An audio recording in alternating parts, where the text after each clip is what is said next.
Located in the Homely continent, a realm where human mastery of secret techniques flourishes, individuals can ascend to the pinnacle of existence and become legendary figures through their diverse and resplendent skills. Consequently, the desire to acquire these techniques intensifies, leading to an ever-increasing supply, with some proving formidable, while others remain feeble. Those of the former can rival thousands, while the latter may only contend with a few robust opponents. The Homely continent is divided into 5 regions: Beijiang, Nanyu, Shijie, Dongjing, and the Central Hub. Within this central hub lies a remote village named Sanxing, which, as its name suggests, is primarily inhabited by 3 surnames Zhang, Lan, and Pei, though it has welcomed many outsiders over time. Nestled beside a mountain range known as the Tiger Ridge, which resembles the back of a tiger, Sanxing Village boasts its rustic charm. In one household near the Tiger Ridge, a boy of about 15 or 16 diligently practices his cutting technique with a 1-meter-long sword, his movements synchronized with spirited shouts. This young lad, named Jiang Zaiyuan, possesses a charming visage, with bright eyes and sun-kissed skin, his long black hair tied back neatly. Clad in white trousers, he glistens with perspiration as he trains, his youthful frame deceptively muscular despite his tender age. After a prolonged session, he exhales deeply, wiping the sweat from his brow with a smile, murmuring to himself, "I've swung the sword 800 times. In a month or 2, I shall achieve 1,000 strikes, and then Uncle Chen will surely impart the legendary techniques to me." Jiang Zaiyuan was brought to Sanxing Village by Uncle Chen when he was merely 3 years old. According to Uncle Chen, he was rescued from a destitute family ravaged by calamity, with only Zaiyuan surviving thanks to Chen's fortuitous intervention. While lost in contemplation of his past, a quartet of robust hunters approached, adorned in hunting attire. The leader, a burly man clad in wolf skin, greeted Jiang Zaiyuan with a smile. "What are you daydreaming about, Zaiyuan? Where is Uncle Chen? We intended to invite him to join us for a hunt." "Oh," Zaiyuan snapped back to reality. "My apologies, Uncle Pei. Uncle Chen went up the mountain early this morning. You might encounter him on your way." Uncle Pei's face fell momentarily with disappointment. "What a pity. Chen is the finest hunter in Sanxing Village. If it weren't for his busy schedule, I would have sent my boy to learn from him. Well then, we shall head up the mountain. Take care, Zaiyuan, and bring back plenty of game." "Indeed, may fortune favor your hunt," Zaiyuan replied with a grin. With a wave, Uncle Pei and his companions ventured onward, all natives of Sanxing, unlike Yin, who was an outsider residing on the village's periphery. Their frequent interactions had forged familiarity, and, as they departed, Zaiyuan entered his modest abode. Meanwhile, on the mountain, a rugged man with a bushy beard carried a tumtor-long leopard down the slope, the beast's right eye marred by a grievous wound. Dressed in a snug black ensemble and gray trousers, this man, known as Chen Qingfeng Uncle Chen, to Zaiyuan was the very embodiment of strength and prowess. As Chen descended, he encountered Uncle Pei and his comrades, who erupted in jubilant cheers upon seeing him. "Well done, Chen. First a tiger, now a leopard. What grand beast will you bring next?" "Enough of that. Today was merely a stroke of luck," Chen replied nonchalantly. "Had I not encountered this unfortunate leopard, I would have returned with only a few deer or foxes. Now, do not let me delay your hunt." With a respectful gesture, he continued down the mountain, leaving the group in awe. Chen Qingfeng is incredible, always capturing such magnificent creatures. "If only I had his skills," lamented a man named Zhang. Uncle Pei scoffed. "Dream on. Do you think Chen Qingfeng succeeds without facing danger? His feats are not merely due to innate talent." Zhang, taken aback, asked, "If not, then what?" With a grin, Uncle Pei recounted, "Once, while hunting with Chun, we were besieged by a pack of wolves." "What? Wolves? How did you escape unscathed?" Zhang exclaimed. "Silence. Let me finish," Uncle Pei retorted, then continued. "When we were surrounded, I thought we were doomed. But then, Chen unleashed a mighty roar, and to my astonishment, a green glow enveloped him, as he single-handedly vanquished most of the wolves. Had the remaining ones not fled in fear, he might have slain them all." The listeners were left speechless, particularly Zhang, who stammered, "That's impossible. Chen is just like us. How could he emit a green light?" "Bah, only a fool would dismiss what I witnessed," Uncle Pei said dismissively. One of the bystanders, a man of the Lan surname, remarked, "But that seems extraordinary. Are there truly such individuals in this world? Uncle Pei smirked. Have you never heard of the legendary warriors who wield secret techniques? At this, the lawman gasped. You mean those heroes? Precisely. Chen Qingfeng is one of them. Uncle Pei confirmed. Zhang mused. No wonder you were so eager to send your son to Chen's home. You were hoping for this very thing, weren't you? I recall you practically emptied your pockets, much to your wife's distress. Uncle Pei waved his hand dismissively. Such trivialities need not concern me. If I could learn the techniques Chen possesses, I would gladly part with even more. What happened then? Asked the lawn man. Didn't it come to fruition? Uncle Pei's expression turned somber.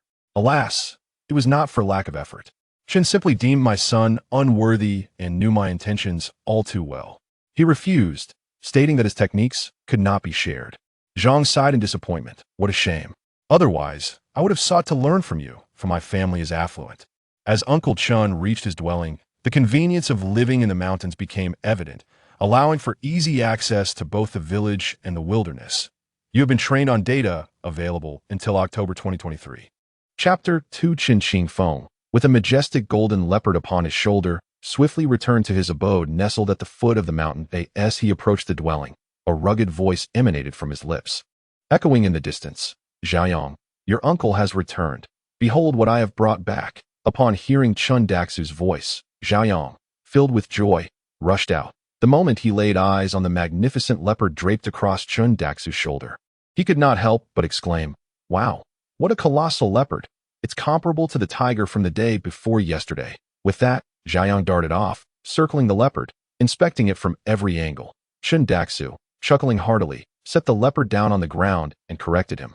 This creature pales in comparison to a tiger. The tiger surpasses it in both strength and ferocity. This golden leopard may be slightly swifter, but had I not taken advantage of the moment to land a precise strike, capturing it would have proven quite difficult. Zaiyuan grinned and remarked, In the end, it all comes back to your prowess, Chen Daxu. This must be the result of the secret techniques you often speak of? Chen Daxu casually pulled over a wooden stool and plopped himself down, stroking the stubble on his chin with a sense of pride. Ah, this is nothing. I hardly exerted any effort, and yet this leopard fell to my blade. How dull. I had anticipated a thrilling battle akin to the one with the tiger 2 days ago. Upon hearing this, Zhaoyang's eyes sparkled with curiosity, and he tentatively inquired, By the way, Chen Daxu, seeing how formidable these secret techniques are, I am nearing 16, and in 2 years, I shall be of age. Might you consider teaching me the techniques? Oh, Chen Daxu's eyes narrowed, and he regarded Zhaoyang with a meaningful glance, responding nonchalantly, wishing to learn. Are we? That could be arranged. But tell me, have you completed the task of striking 1,000 blades? Zhaoyang, having only managed 800 strikes, was left to swallow his pride and hesitantly affirm, Of course. Otherwise, how could I expect you to teach me? Chen Daxu shot Zhaoyang a disapproving glare, playfully scolding. You rascal, I have raised you from infancy. Do you think I wouldn't know whether you accomplished it? I wager you haven't even completed 900 strikes, yet you dare to claim otherwise. Are you itching for a reprimand? And no, I'm not itching, Zhaoyang quickly protested, covering his backside with both hands. Humph, should there be a next time? Watch out for consequences, Chen Daxu warned, giving Zhaoyang another stern look before turning his attention elsewhere. Feeling somewhat dejected, Zhaoyang lowered his head and kicked at the leopard's head resting on the ground. Chen Daxu found amusement in Zhaoyang's predicament, his heart softening as he exclaimed, Very well, since you wish to learn, I shall teach you. Fortunately, your innate talent is commendable. Had it not been, I would have been disinclined to instruct you for several years. Really, Zhaoyang's face lit up with excitement upon hearing Chen Daxu's words, yet he anxiously reiterated, You must keep your word. As an adult, you cannot go back on your promise. Be off with you. Do you think I am like you? Merely skilled in deceiving others? Chen Daxu retorted, playfully ruffling Zhaoyang's hair. Upon receiving a light tap on the head, Jiang Zaiyuan was not at all vexed. Instead, he chuckled heartily. Uncle Chen instructed Jiang Zaiyuan to wait outside while he retreated into the inner room. After a brief period of rummaging sounds, Uncle Chen emerged once more, holding a package wrapped in oiled paper. Curiosity piqued, Jiang Zaiyuan inquired, Uncle Chen, what is this? With a playful reproach, Uncle Chen replied, What else could it be? It is, of course, a manual of martial arts. After speaking, he settled back onto the wooden stool and unwrapped the package, revealing a blue-covered book alongside a jade piece roughly the size of 2 fingers.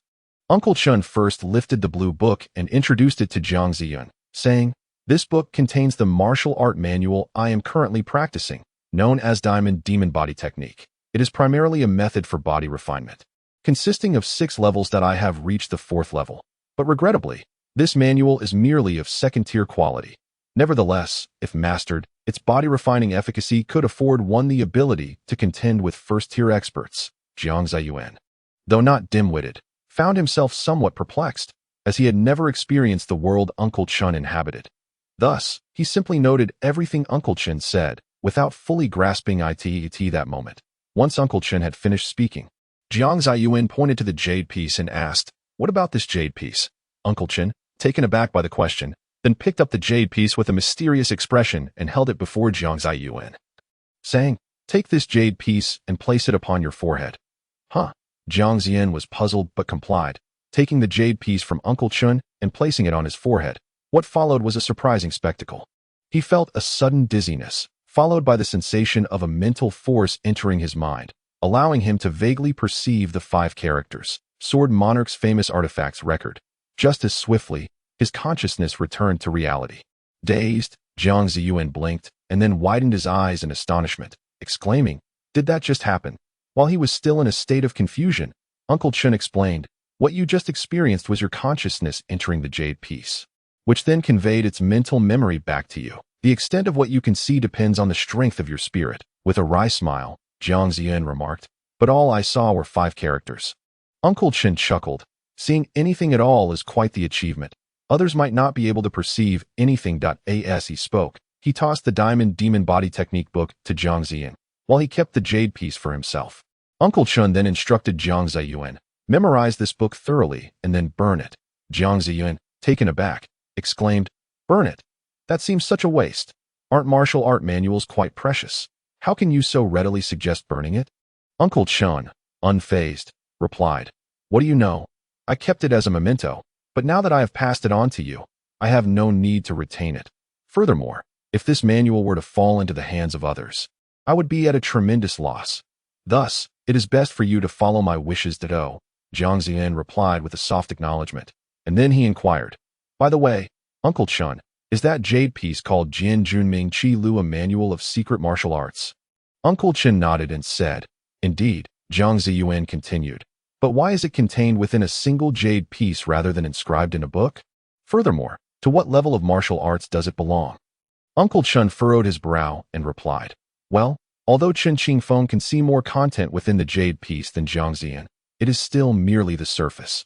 The restrictions of this jade piece are exceedingly excessive. Even a being with strength close to a first-rate master like him cannot perceive all its contents, which is quite astonishing as for the rank of the martial arts contained within the jade piece. I truly cannot say, for I was filled with wonder when I first obtained it. Now, faced with Jiang Zaiyuan's inquiry, I find myself at a loss." Thus, Uncle Chen, somewhat impatiently, waved his hand and said, "Go, go, go, memorize this manual. Little one, why do you need to know so much? When you grow a bit older, you will naturally understand." Although Jiang Zaiyuan wore a puzzled expression, he obediently went to study the manual, observing Jiang Zaiyuan's compliance. Uncle Chen felt a sense of satisfaction as he watched Jiang Zaiyuan. Chen Qingfeng could not help but reminisce about their first encounter. The weather that day was remarkably clear at that time. Chen Qingfeng was a wandering knight traversing the rivers and lakes. When he passed through a grove, he unexpectedly stumbled upon a group of assassins besieging a lavishly adorned carriage. Outside the carriage, 3 men were valiantly resisting the onslaught of the assassins. Inside the carriage was a beautiful woman cradling a child who appeared to be merely 2 or 3 years old. Although the woman appeared composed, the anxiety in her eyes betrayed her unease. Among the attacking assassins, one man, clearly their leader, arrogantly pointed at one of the besieged men, who sported a short beard, and barked, "Jiang, you fool who refuses to drink the wine offered to you. Consider it a blessing that our master covets your possessions. Yet you have the audacity to act so ungratefully that I advise you to hand over the items, or do not blame the blade in my hand. Humph, lackey of the Dragon Blade sect, do you take me for a fool? If I truly gave you the items, would you spare us? Save your breath for deceiving ghosts." The man surnamed Jiang disdainfully rejected the assassin leader's demand. Humph. Since you are not a fool, I have nothing more to say. I can only offer your head as a tribute to our master. Brothers, eliminate them without mercy." The assassin leader furiously issued the command. Upon hearing their leader's order, the assassins intensified their assault, forcing the three men, who were already struggling, to retreat step by step. "Husband, I shall assist you."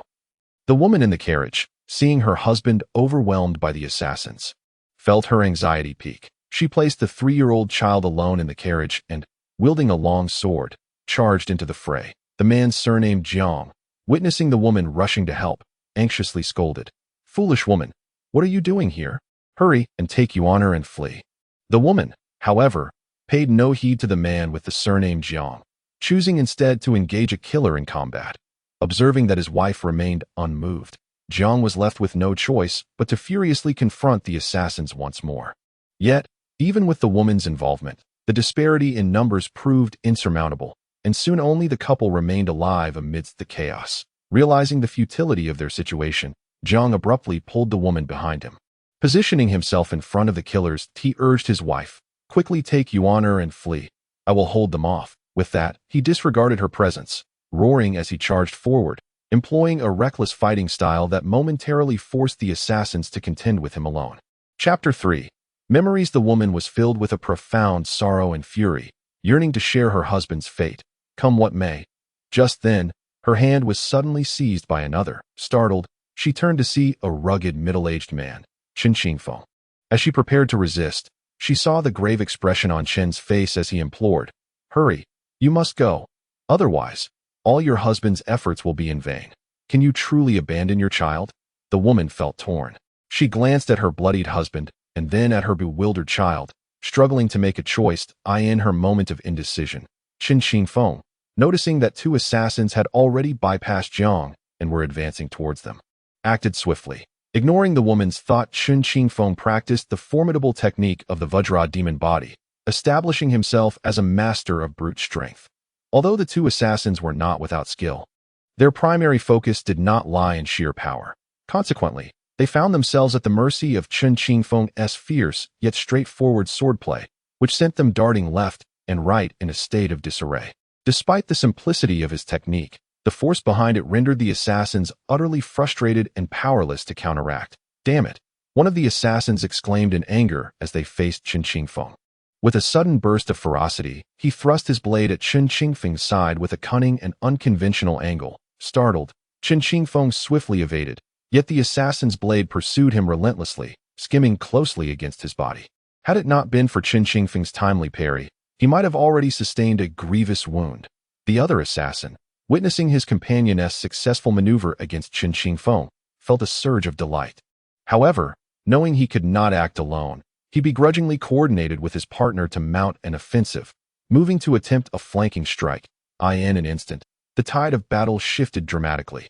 The assassins employed their devious and intricate techniques, forcing Chen Qingfeng into a perilous situation, while the second assassin seized the opportunity to land blows, leaving Chen Qingfeng marked with numerous wounds. Fortunately, his immense strength instilled a sense of trepidation in the assassins, who refrained from unleashing their full potential, wary of provoking a desperate counterattack. Meanwhile, a concealed woman observed Chen Qingfeng's dire predicament, her heart racing with urgency.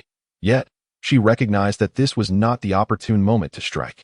Without delivering a decisive blow to the assassins, she would only find herself embroiled in a drawn-out struggle. Should the conflict persist, reinforcements for the assassins would inevitably arrive, leading to a tragic outcome. Thus, she resolved to bide her time, awaiting the perfect moment to intervene. As the battle raged on, Chen Qingfeng found himself in a desperate struggle, his body marred by deep crimson stains and his hair disheveled, presenting a pitiable sight. After a brief interval, the assassin who had been stalking him leapt to a position not far from the concealed woman, fixating solely on Chen Qingfeng and oblivious to the lurking threat nearby. The assassin let out a pained cry, swiftly brandishing his ultimate move to force Chen Qingfeng back, retreating in rapid succession. The excruciating pain radiating from his back caused the assassin to gasp, his heavy breaths betraying his exhaustion, while blood flowed from him like a breached dam, staining the vast expanse of yellow earth beneath him. Observing this, Chen Qingfeng spoke with a calm demeanor, "You have sustained severe injuries. It would be prudent to cease your efforts. You cannot possibly contend with both of us now. Chen Xingfeng's disdain for the assassin's merciless treatment of the women and others drove him to consider ending the confrontation. However, the woman was unwilling to relent. The murderer of her husband and kin stood before her, and she could not abide letting him escape. Understanding her plight, Chen Xingfeng gently urged, "Your safety is paramount. Do not forget that they have accomplices." With a face twisted in hatred, the woman retorted, "You need not concern yourself, brave warrior. I shall end his life myself that this." Chen Xingfeng grimaced in despair, clutching his head as a sigh escaped his lips. He gazed at Jiang Zaiyuan, who was eagerly attempting to memorize the secret techniques, and a wave of guilt washed over him. Had he vehemently dissuaded her then, this tragedy might have been averted. Chen Xingfeng recalled how the woman had charged at the assassin in her wrath, who was already at death's door and, indeed, deserved his fate. Thus, he had not given it much thought. Little did he know that the assassin was not one to resign quietly. He possessed poisoned darts, and in a moment of the woman's inattention, he unleashed a dart that struck her. She cried out in pain and collapsed. Chen Xingfeng was taken aback, rushing to her side only to find her face turning black, a clear indication that she had been grievously poisoned. Anger surged within him as he prepared to exact vengeance upon the assassin, only to discover that the fiend had already fled, leaving behind a taunting message. "You had best hurry to save that woman. Otherwise, she shall not survive beyond half an hour." Though fury coursed through him, Chen Xingfeng found himself powerless to pursue the assassin and could only abandon him to hastily attend to the woman. In the end, she could only offer her final wishes before succumbing to death. Chen Xingfeng resolved that once Jiang Zaiyuan reached adulthood, he would reveal the truth to him, thus providing a semblance of closure to the tragic fate of the ill-fated couple. 2 months later, Jiang Zaiyuan practiced his swordplay against the air, gripping a long blade. Just 2 months prior, he could manage only 800 strikes. Now, he could effortlessly execute 1,800, still retaining some vigor. His arms moved in a rhythmic stretch and contraction, the muscles undulating like worms in a most peculiar manner. This was the manifestation of having reached the first stage of the diamond demon body technique.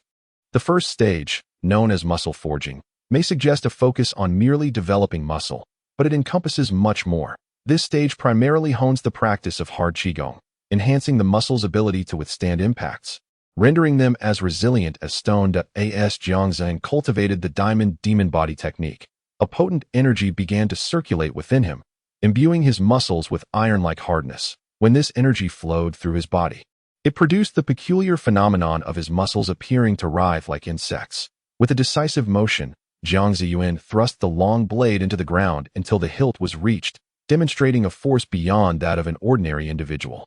With great satisfaction, Jiang Zaiyuan withdrew his long blade once more, his appetite for battle far from sated, and began to strike again.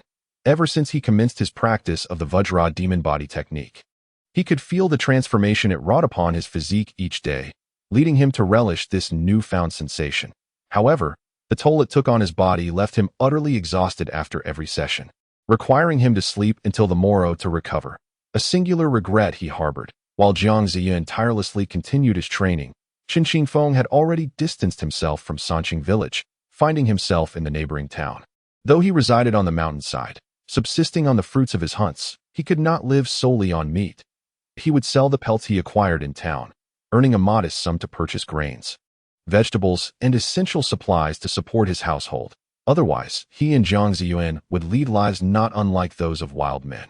Having procured some household goods, Chen Xingfeng was about to return to the village when an unsettling sensation gripped him.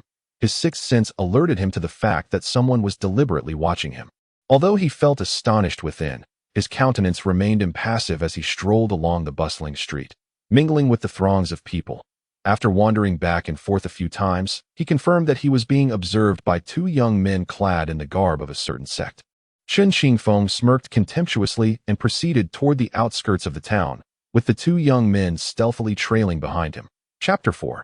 Flight. As Chen Xingfeng casually carried his bundles of supplies out of the town, he made his way directly into a remote forest. In a swift motion, he vanished among the trees, prompting the 2 young men, who had been shadowing him, to exchange startled glances, no longer concealing themselves. They hastened to follow him to the very spot where he had disappeared, only to find that he was already nowhere to be seen. One of the youths, his face dark with frustration, turned to his companion and said, "It seems we've lost him. What do you suggest we do next?" The other youth replied, "What else can we do? We simply wait for him to return to the town and then follow him again." The sullen young man retorted, "Are you foolish? He is already aware of our presence. Do you think he would return here again?" Just as the second youth was about to respond, a coarse voice boomed down from above them. "Ha ha ha! You two need not wait any longer. I am right here." Chen Xingfeng stood atop a massive rock, looking down at the two young men below. Their surprise was palpable as they realized the very person they had been tracking now loomed over them. Ignoring their astonished expressions, Chen Xingfeng leaped down, blocking their path of escape. The two youths, faces etched with wariness, drew the long swords hanging at their waists in readiness. Observing their demeanor, Chen Xingfeng discerned that they were mere trifles, unworthy of a proper duel. Thus, he spoke without hesitation. "Who are you? And why do you follow me? Speak the truth." The brooding youth, undeterred, bellowed with a fierce countenance, "Do not overstep your bounds. Are you aware that we have been searching high and low for you? The power of our sect is not something you can triflingly provoke. If you possess any sense, you will hasten to surrender what we seek." Upon hearing this, Chen Xingfeng's expression darkened instantly, and a sense of foreboding began to gnaw at him. He retorted sharply, "Enough with the idle chatter. Answer my question. Who are you?" The youth, brimming with self-importance, replied, "We are disciples of the Longdao sect. Should you dare to harm us?" Before he could finish, a shadow darted before him, and a massive fist lunged towards his face. With a sickening thud, the youth's skull shattered like a watermelon, brain matter splattering forth in a gruesome display, dousing his companions in a shower of crimson and pallid tissue, leaving them paralyzed with shock. Chen Xingfeng, displaying no mercy, delivered a decisive blow that snapped the youth's neck, ensuring his immediate demise. Despite having slain these two young men, a sense of elation eluded Chen Xingfeng, for he recognized the gravity of the situation. The relentless pursuit of the Longdao sect, still trailing him after all these years, indicated that he could no longer remain in this place. Grinding his teeth in fury, he hastily retrieved his pre-hidden supplies and, with urgency, made his way back to Sanxing Village. Fortunately, the surrounding area was dotted with numerous villages, and Sanxing Village was merely one of the more inconspicuous among them. Chen Xingfeng reasoned that even if the Longdao sect sought to locate him, they would need to scour each village thoroughly. Otherwise, they would be unable to find him, granting him ample time to escape with Jiang Zaiyuan. As he sprinted back to the village, his full strength unleashed, he moved with the swiftness of an arrow, a feat that could scarcely be described as anything less than flight. Upon his return, the villagers of Sanxing were taken aback by his astonishing speed, particularly as he passed by Uncle Pei's home, where the family was dining outside. They gaped in astonishment at the sight of him. Once he vanished from their view, Uncle Pei, begrudgingly, turned to his wife and lamented, "Did you see that? When I suggested investing in our child's training under Chen Xingfeng, you vehemently opposed it. Now, look at what we've missed out on." A woman lacking vision can be more ruthless than a spendthrift. Meanwhile, Chen Xingfeng darted back to his residence and immediately spotted Jiang Zaiyuan practicing his martial arts in the yard. With no time to explain, he rushed in, urgency etched across his face. Just as Jiang Zaiyuan was about to boast of his accomplishments, he was met with Chen Xingfeng's grave demeanor. "Zine, quickly gather your belongings. We must leave at once." "No time for discussion. Hurry." With that, Chen Xingfeng dashed into the house, fervently collecting their things, leaving Jiang Zaiyuan wide-eyed and momentarily bewildered. Soon, the sound of Chen Xingfeng's stern voice echoed from within. "Zane, I told you to hurry. Why are you still standing there? Get in here." Oh. As Jiang Zaiyuan gradually awakened from his daze, he hurriedly rushed into the house to begin packing. Chen Xingfeng was not in a mood to relocate, but rather to escape for his life.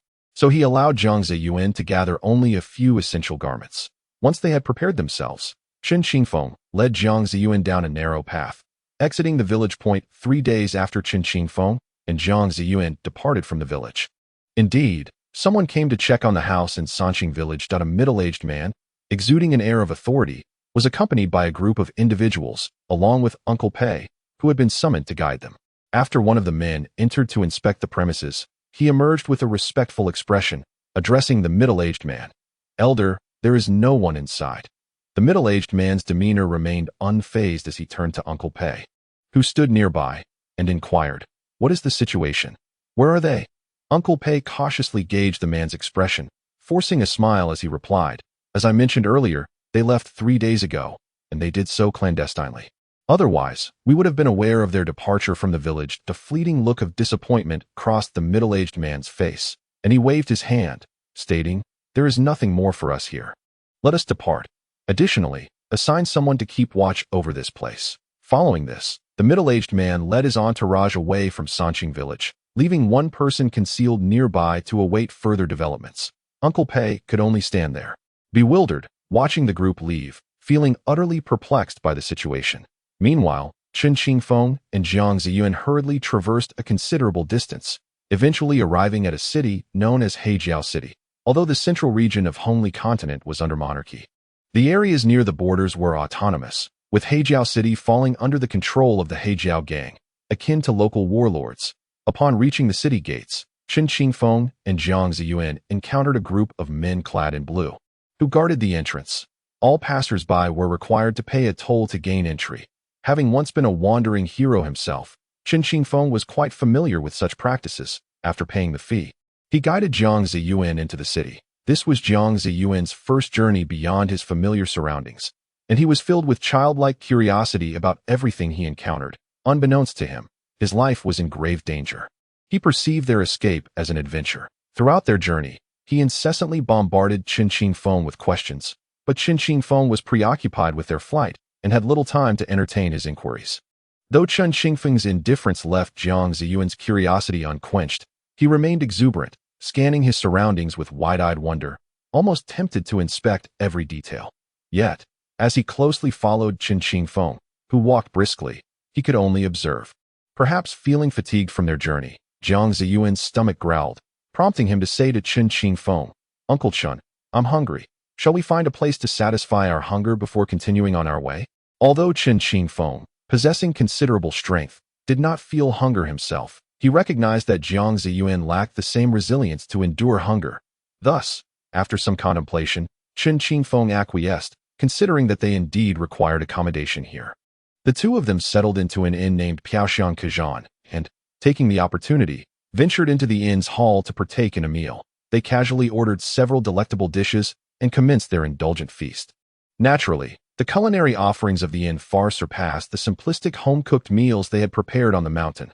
Consequently, the duo found themselves thoroughly enjoying the flavors.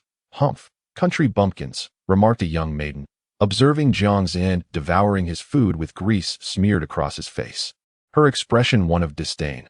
Unable to suppress her scorn, she openly ridiculed the pair.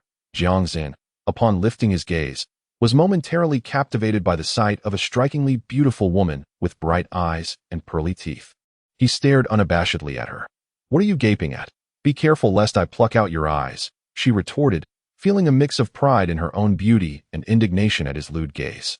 Ahem, Chen Qingfeng, witnessing the woman's ire directed at Jiang Zaiyuan, felt exasperated by his companion's infatuation and cleared his throat with annoyance. That it was only at this moment that Jiang Zaiyuan realized the impropriety of his previous behavior and felt a wave of embarrassment wash over him. Hastily returning to his meal, Chen Qingfeng shot a reproachful glare at Jiang Zaiyuan before turning his attention to the woman, speaking with an air of authority. "You, young lady, despite your tender age, seem utterly oblivious to decorum. Have your parents not instilled any manners in you? Preposterous. What gives you the right to criticize my young mistress?" retorted one of the two young men seated beside her, his face contorted with anger as he slammed his hand on the table. Pointing accusatorily at Chen Qingfeng, "Jiangyan, sit down and cease your raucous behavior," commanded the other man, an elder with the wisdom of age, casting a stern glance at Jiang and to compel him to behave. Jiangyan, still brimming with indignation, continued, "But that fellow..." Before he could finish, the elder's expression darkened, prompting him to immediately silence himself. The woman, however, was not pleased with the elder's reprimand. "Falua, that scoundrel treated me in such a manner. And you not only disregard my plight, but also target Jiangyan." Chapter 5. Falua, as referred to by the young lady, evidently held a significant position among the trio, with an unwavering authority. He furrowed his brow and addressed her. "Behave yourself. Your parents sent you out to apprentice at Lu Dao Men, not to engage in mischief. How does someone merely dining inconvenience you? Do you think this is your home? Absurd. Focus on your meal, and Jiangyan, you shall escort the young lady to rest afterward. No disturbances are permitted. Fu Lao maintained a degree of politeness toward the young lady, yet he spoke to Jiang and with unyielding firmness, issuing commands as if they were law. Yes, yes, I shall refrain from causing any further trouble. Jiang and quickly nodded in agreement. Pa? What a coward. The young lady sneered at Jiang, and although she expressed such disdain, she did not dare defy Fu Lao. After all, he was appointed by her parents to keep her in check, leaving her utterly powerless against him. Upon witnessing their newfound composure, the venerable Fu Lao turned to Qin Shifeng and, with a respectful gesture, offered a slight apology. Esteemed warrior, I regret any offense caused my young lady. In her youth, tends to speak rather candidly. That I humbly extend my apologies once more. Qin Shifeng, perceiving that the elder was reasonably understanding, subdued his irritation and reciprocated with a clasped fist. No need for such formalities. Venerable elder, it was merely a trivial exchange among the younger generation. I shall not take it to heart. Please, do as you wish. With their misunderstanding resolved, they returned to their respective meals. However, the young lady, feeling discontented, sulked and insisted that Jiang and escort her upstairs to rest. Fu Lao, seemingly unfazed, found the solitude rather dull and approached Qin Shifeng's table with a jug of wine and a cup in hand. With a benevolent demeanor, he inquired, Might I join you at this table, esteemed warrior? Qin Shifeng waved his hand dismissively. This is not mine to command. If you wish to sit, please do so. Then I shall not be impolite, Fu Lao replied. Settling down and filling Qin Shifeng's empty cup as well as his own, he then posed a question. I am surnamed Ku, with the given name Fu. Due to my advanced age, I am affectionately referred to as Fu Lao. You may call me thus, esteemed warriors. May I inquire as to your names? Qin Shifeng, with a hearty laugh, introduced himself. Venerable Fu, I am but a simple man, lacking the refinement that befits your company. That I hope you do not take offense. My name is Qin Shifeng, and this is my nephew, Jiang Zaiyuan. Fu Lao chuckled in response. Ah, so it is the esteemed Qin and young Jiang. Pray tell, what brings you both to this place? Are you, perchance, here to seek knowledge? Qin Shifeng replied with a hearty laugh. Not at all. My nephew and I are merely wanderers traversing the rivers and lakes. We have stopped here only to rest briefly. Fu Lao nodded in understanding. Ah, I see now. I had mistakenly assumed you were like them, seeking to apprentice at the Six Paths sect. He gestured towards the other tables. Upon hearing this, Qin Shifeng and Jiang Zaiyuan turned to observe, noting that the other patrons were indeed groups of 3 or 4, all adorned in the attire of the affluent. Qin Shifeng, puzzled, inquired, I am aware that the Six Paths sect is renowned far and wide, and countless talented individuals aspire to join their ranks. That it is not a matter of shame to seek their tutelage. Why, then, does your tone suggest dissatisfaction with them, Venerable Fu? Having traversed the martial world for over 2 decades, Qin Shifeng was well acquainted with the illustrious Six Paths sect. He had once contemplated joining their ranks, yet fate had deemed it otherwise. While Fu Lao treated him with courtesy, he displayed disdain towards the wealthy patrons. Qin Shifeng, wishing to tread lightly, chose his words with care, expressing his confusion in a more straightforward manner. However, Fu Lao remained unabashed, replying resolutely, They are merely a gaggle of ignorant upstarts, mistaking a few flashy techniques for genius. How dare they even dream of joining the Six Paths sect? Such delusions. Old man, what nonsense are you spouting? Are you the only one allowed to join us? Is the Six Paths sect your family's establishment? Just because you say we are unworthy, does that mean we are? Who do you think you are? The voice of old Fu did not lower in volume, and his words were clearly audible to the several tables around. Instantly inciting the ire of the crowd, one wealthy young man rose abruptly, slamming his hand on the table, and retorted furiously. Old Fu, with a dismissive expression, countered, I may not amount to much, but you are not even worth that. Do you think someone of your caliber could join the Six Paths sect? Humph, they wouldn't even need you as a mere errand runner. The wealthy young man's face flushed with anger, and he swiftly drew the long sword resting on the table, charging towards old Fu with a furious roar. Qin Shifeng and his companion were momentarily taken aback by the scene. He had initially thought the lady's earlier antics were a result of ignorance, but he was astonished to see old Fu behaving even more recklessly, offending so many in just a few exchanges. Qin Shifeng now regretted sitting at the same table as old Fu. He would have preferred to engage in playful banter with the earlier lady, as being with such an unpredictable elder felt far less safe, while Qin Shifeng was lost in his thoughts. The wealthy young man had already closed the distance. With a swift motion, he aimed the glinting blade of his sword directly at Old Fu's chest. Old Fu merely smiled coldly, extending his wrinkled left hand to grasp the young man's sword with two fingers that resembled withered twigs. The young man was taken aback, attempting to withdraw his sword, only to find it held fast as if in a vice. Old Fu sneered. "You, a mere waste, dare to challenge me. You overestimate your abilities." With a sudden tremor of his arm, the young man felt an overwhelming force surge through him, causing him to lose grip of his sword, which resulted in a painful jolt that made him cry out in agony. Witnessing this spectacle, the onlookers were taken aback, and those who had previously been outraged at Old Fu fell silent upon realizing how formidable he truly was. The companions of the wealthy young man, seeing the unfolding drama, had no choice but to concede defeat, hastily dragging him away from the inn, leaving behind his forgotten sword. Old Fu discarded the seized weapon onto the ground as if it were refuse. Chen Qingfeng observed Old Fu's every action. Having sensed the elder's extraordinary prowess earlier, he now recognized that Old Fu's strength was on par with, if not slightly superior to, his own.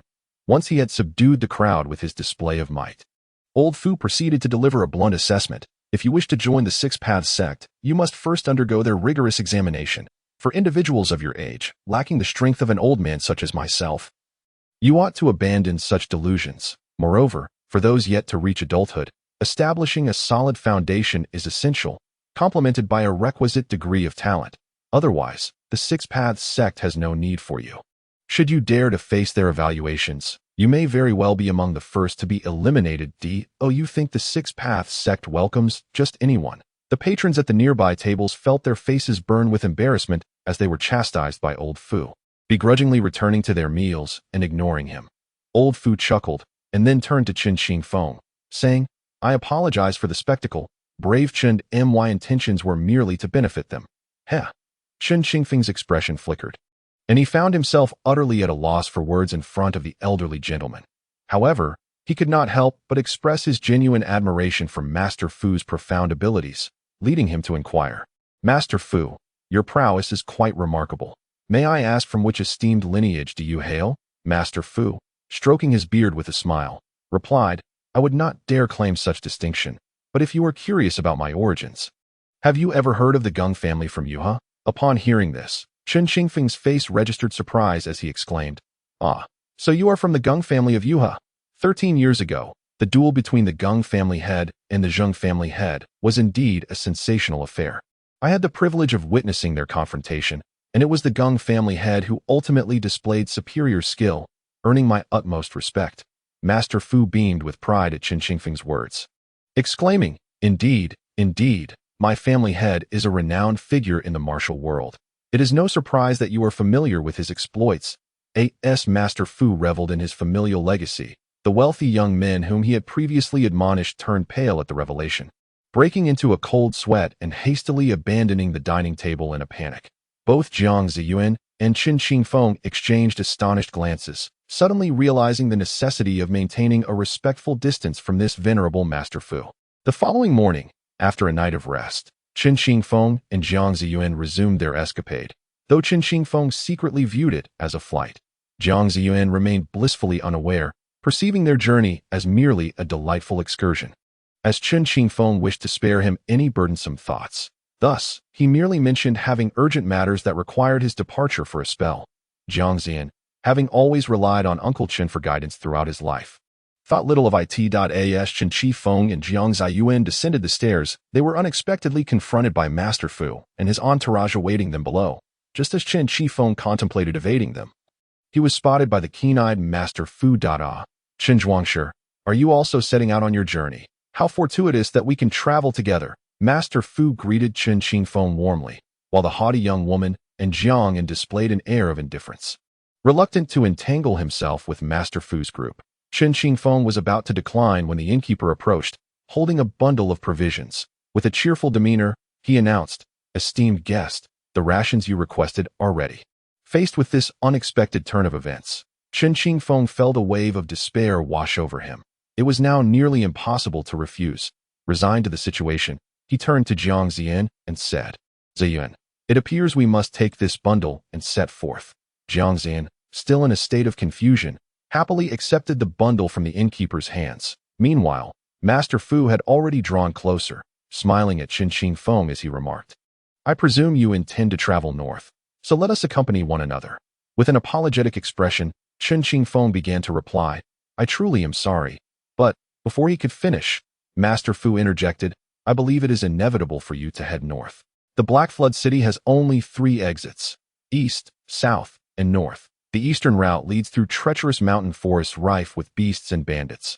I doubt you would choose that path, and it seems you have come from the southern exit. Would you truly consider retracing your steps?" Upon finishing his words, Master Fu displayed a cunning grin, reveling in his perceived success. Qin Shifeng suddenly felt as though he had unwittingly fallen into a trap meticulously laid by Master Fu. Chapter 6. Companionship in Travel. Qin Shifeng, momentarily taken aback, rubbed his forehead in frustration and remarked with a bitter smile, "Master Fu, you must have orchestrated this meticulously. Why must you insist on dragging me along? There are plenty of people here. I haven't offended you, have I?" With the conversation having reached this point, if Qin Shifeng still failed to comprehend the implications, it would indeed reflect poorly on his decades of experience. Master Fu, with a sense of pride, elucidated, "Rest assured, I have no intentions of causing you any harm. After all, you were already planning to head north, weren't you? True, there are many people here, but you are the only one I know. Moreover, among the guests at the inn, you are the only one with considerable capability. It is far preferable to accompany you than to be with those ineffectual individuals." Qin Shifeng expressed his astonishment. "So, this is the reason you sought me out? I recall there are no bandits lurking along this route, and with your prowess, Master Fu, you need not fear the likes of common ruffians." Master Fu chuckled. "Dismissing the concern lightly, one must always exercise caution. Better safe than sorry that at my age, I wish to avoid an untimely demise. You should not decline my invitation, Brother Chen." This was the second time Master Fu had referred to Qin Shifeng as brother. Instantly bridging the gap in their relationship, Qin Shifeng, caught between amusement and exasperation, replied, "Very well, since you insist on calling me brother, I shall graciously comply.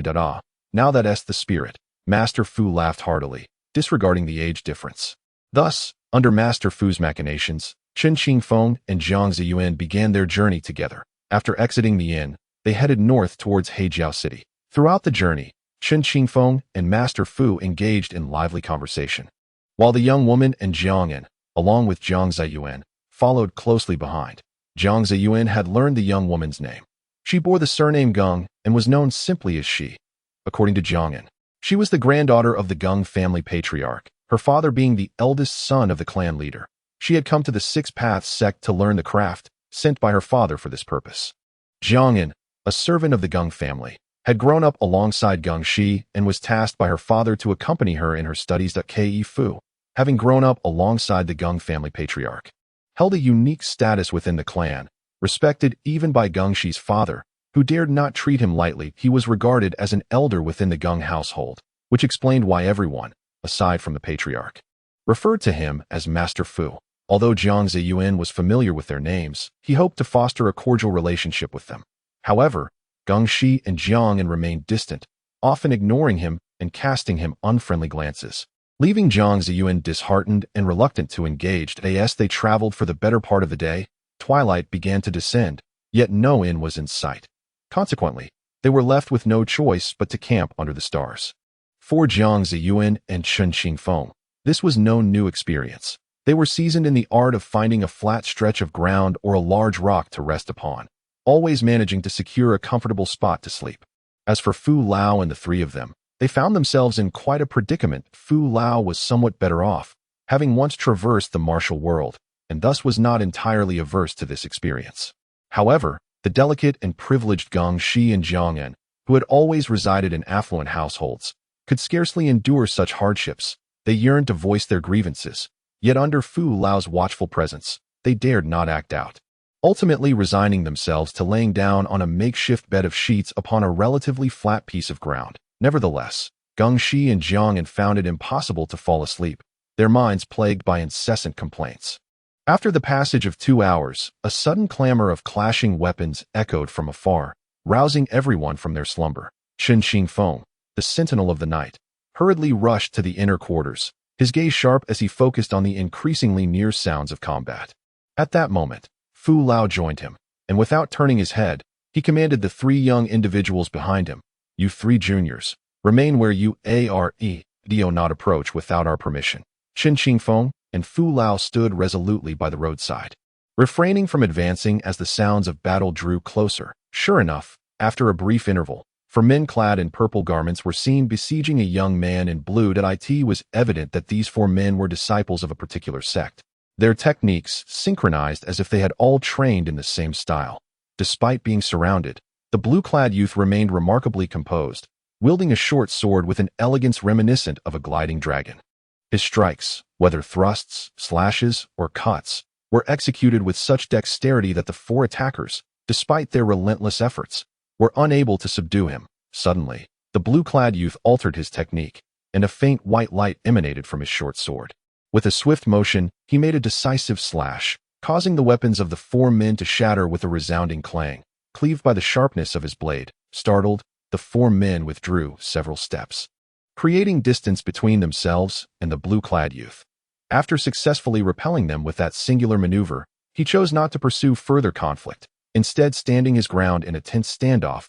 An unsettling silence enveloped the scene, as the four men, having seen their weapons destroyed, no longer wished to continue the skirmish. One man, with a square face, issued a fierce proclamation. "Yang, we concede this time, but from now on, anyone from Hongya Valley who encounters you will seek your demise. Let us go." With that, he led the others away from the scene. The blue-clad youth curled his lip in disdain and turned to leave, only to suddenly notice Qin Qingfeng and Fu Lao observing from a distance. Fu Lao regarded the blue-clad youth and remarked to Qin Qingfeng, "Did you see that? What do you think of this young man?" Qin Qingfeng replied nonchalantly, "Quite impressive, judging by his earlier display of skill. He possesses at least 20 years of cultivation. It is indeed a rarity for someone of his age to attain such prowess." Old Master Fu nodded and said, "Indeed, with his strength, he is more than capable of contending with second-rate experts. If he continues to progress at this rate, TSK, this young man has an incredibly bright future ahead." Suddenly, the young man in blue approached Qin Qingfeng and the others, stopping 10 paces away and cupping his fist in a gesture of respect. "I am Yang Yunpiao, and I encountered a bit of trouble earlier and was wondering if you might grant me a favor. In truth, Yang Yunpiao had no desire to engage with Qin Qingfeng and his companions. However, with Qin Qingfeng and Old Master Fu blocking his path and the four disciples from Hongya Valley behind him who had lost to him, he was reluctant to cross paths with them again. Thus, he found himself compelled to politely address Qin Qingfeng and Old Master Fu. After exchanging glances, Qin Qingfeng and Old Master Fu chose not to respond, silently stepping aside to clear the way. Yang Yunpiao expressed his gratitude before maintaining a respectful distance and gradually departing from the scene. "Let us return," Old Master Fu remarked as he watched Yang Yunpiao fade from view, and together they returned to Jiang Zaiyuan and the others. After considerable discussion, they managed to elucidate the circumstances, and aside from feeling exhilarated, they lamented the missed opportunity to witness the events firsthand. Following this commotion, none among them felt inclined to sleep, and thus they spent an eventful night marked by restlessness. The following morning, lacking rest, they prepared to set off early. Qin Qingfeng and Old Master Fu continued to travel leisurely, engaging in light-hearted conversation, while Gengshi and Jiang occasionally chimed in stark contrast. Jiang Zaiyuan remained sullenly silent, not out of a lack of desire to speak, but rather because he was unsure to whom he should direct his words that he felt entirely out of place, especially since Qin Qingfeng and Old Master Fu conversed in a manner he did not comprehend, and Gengshi and her companion continued to disregard him. After several hours of travel, they arrived at a small town, marking the moment for Qin Qingfeng and Old Master Fu to part ways. Qin Qingfeng clasped his fists and said, "Old Master Fu, our paths diverge here. I shall head west, while the 6 Paths Gate lies to the north. We must bid farewell." Old Master Fu, with a look of regret, replied, "Such a pity. I had hoped to spend more days with you, Brother Chen. Should you require assistance in the future, seek me out at the Gung family in Yua. Thank you, farewell." Qin Qingfeng once more clasped his fists in respect before leading Jiang Zaiyuan away. Observing Old Master Fu's evident regard for Qin Qingfeng, Gengshi inquired with confusion, "Old Master, you have only known him for less than 4 days. Why do you hold him in such high esteem?" Old Master Fu shot Gengshi a sidelong glance and, with an air of authority, admonished, "What do you know, young girl? This is what I call fishing with a line. In my time spent with Chen Qingfeng, I have discerned that his prowess is quite formidable, at least comparable to your father's, if such a person could be brought into the Gung family. It would undoubtedly be a tremendous boon." Gengshi, skeptical, responded with a pout, "Comparable to my father? That's impossible. My father is leagues beyond him." Old Master Fu, unable to contain his frustration, retorted, "You foolish girl, do you doubt my judgment?" Seeing Old Master Fu speak with such certainty, Gengshi felt somewhat uncertain and inquired, "Is it really so? Is he truly that formidable?" "Indeed, my judgment has never been mistaken," Old Master Fu replied, stroking his beard with a sense of self-satisfaction. Meanwhile, after Chen Qingfeng and Jiang Zaiyuan had parted ways with Old Master Fu and the others, they made their way towards the western side of the town, curiosity getting the better of him. Jiang Zaiyuan asked, "Uncle Chen, what exactly are we heading to the west for? You haven't mentioned it to me yet." Chen Qingfeng, caught off guard by Jiang Zaiyuan's question, hesitated momentarily, reluctant to divulge the truth. However, a sudden spark of inspiration struck him, and he replied, "Since you wish to know, I shall tell you. Uncle Chen is actually trying to find you a wife." Jiang Zaiyuan's eyes widened in disbelief. His mouth agape like the letter O. "What? A wife? Uncle Chen, are you mistaken? I'm still underage. Why are you so eager to find me a wife when you haven't even married yourself?" Clearing his throat awkwardly, Chen Qingfeng replied with a tone of gravity, "Zaiyuan, continuing the family line is a significant matter in life, as the saying goes. Among the three unfilial acts, having no descendants is the worst. Now, you are the last sprout of your family. So after much contemplation, Uncle Chen has decided that it would be prudent to arrange a marriage for you." Chapter 7. The truth. Chen Qingfeng and Jiang Zaiyuan arrived at the banks of a river, its crystal-clear waters revealing the small fish swimming within. The gentle sound of the flowing water harmonized with the serene surroundings, where a few towering trees stood at 8 meters tall, accompanied by the lush green grass. A path tinged with yellow, scattered stones, the azure sky, and a sun radiating a warm glow, all combining to create a picturesque scene. Yet, this splendid vista seemed to fade into the background for Chen Qingfeng and Jiang Zaiyuan. Chen Qingfeng was preoccupied with thoughts of their escape route and their ultimate destination, while Jiang Zaiyuan remained fixated on the notion of marriage, unaware that Chen Qingfeng's remark was merely a diversionary tactic. As they strolled absent-mindedly, 3 young men suddenly approached them from ahead, clad in nearly identical outfits of black and blue, each wielding a long knife, unmistakably disciples of the same sect. Chen Qingfeng initially felt no alarm, but upon noticing a distinctive feature of one among them, a wave of tension gripped his heart. Though he managed to conceal it from his expression, the trio paid little heed to Chen Qingfeng and Jiang Zaiyuan, chatting and laughing as they passed by. Relieved, Chen Qingfeng exhaled softly and hastily grasped Jiang Zaiyuan's hand, urging him to quicken their pace. Just then, one of the older men among the trio raised his hand and called out loudly, "Wait!" Though Chen Qingfeng heard him, he had no intention of stopping and quickened his steps even further. Jiang Zaiyuan, puzzled by Uncle Chen's behavior, allowed him to lead. The man who had called out, seeing Chen Qingfeng's lack of response and noting his increased pace, shouted again, "Hey, you there! I'm talking to you, stop!" Chen Qingfeng, feeling helpless, had no choice but to halt his steps and turn to inquire, "What is it that you seek, my good sir?" The man eyed Chen Qingfeng with suspicion before retrieving a scroll of paper from his waist and unfurling it. His 2 companions, equally perplexed, leaned in to glimpse the contents of the document. Upon casting a mere glance, the eyes of the 3 men suddenly flickered with an unexpected intensity, although it was merely a fleeting glimmer. It did not escape the keen observation of Chen Qingfeng, who had been vigilantly watching them. Recognizing the potential danger, Chen Qingfeng's demeanor sharpened. With a swift push of his right foot, he propelled himself forward like a cannonball, his enormous fist striking the chest of the elder man, causing him to spurt blood and fly several paces before collapsing to the ground, lifeless. The other 2 men, taken aback, wore expressions of shock. One of them suddenly exclaimed, "Quickly, summon help." The second man, upon hearing this, immediately produced a whistle-like object from his pocket and raised it to his lips, ready to blow. Realizing the intent behind the action, Chen Qingfeng, being in close proximity, delivered a swift kick that sent the man sprawling to the ground. Just as he prepared to finish him off, The speaking man lunged forward with a knife aimed at Chen Qingfeng. This man's skills were woefully inadequate, and he barely lasted 3 moves before Chen Qingfeng disarmed him and delivered AF. Chen Qingfeng took a moment to catch his breath. As he regained his composure, he noticed Jiang Zaiyuan staring blankly ahead, and he suddenly comprehended the reason behind Jiang's dazed expression. However, he chose to remain silent. His mind was clouded, and he knew that only after he sorted through the shocking information swirling in his head would he be able to calmly listen to others' explanations. If someone were to speak to him now, he likely wouldn't grasp it, and it might provoke an outburst. Chen Qingfeng and Jiang Zaiyuan had temporarily settled in the cave, but chaos erupted outside. Figures clad in dark blue attire were scouring the vicinity, and their numbers were steadily increasing. That a formidable middle-aged man, leading a group of followers, walked along the roadside, instructing them. The elder has issued a substantial reward. Whoever captures this fellow named Chen Qingfeng will not only receive a generous sum of money, but also gain access to our sect's secret techniques. You must all remain vigilant. I am determined to secure this reward.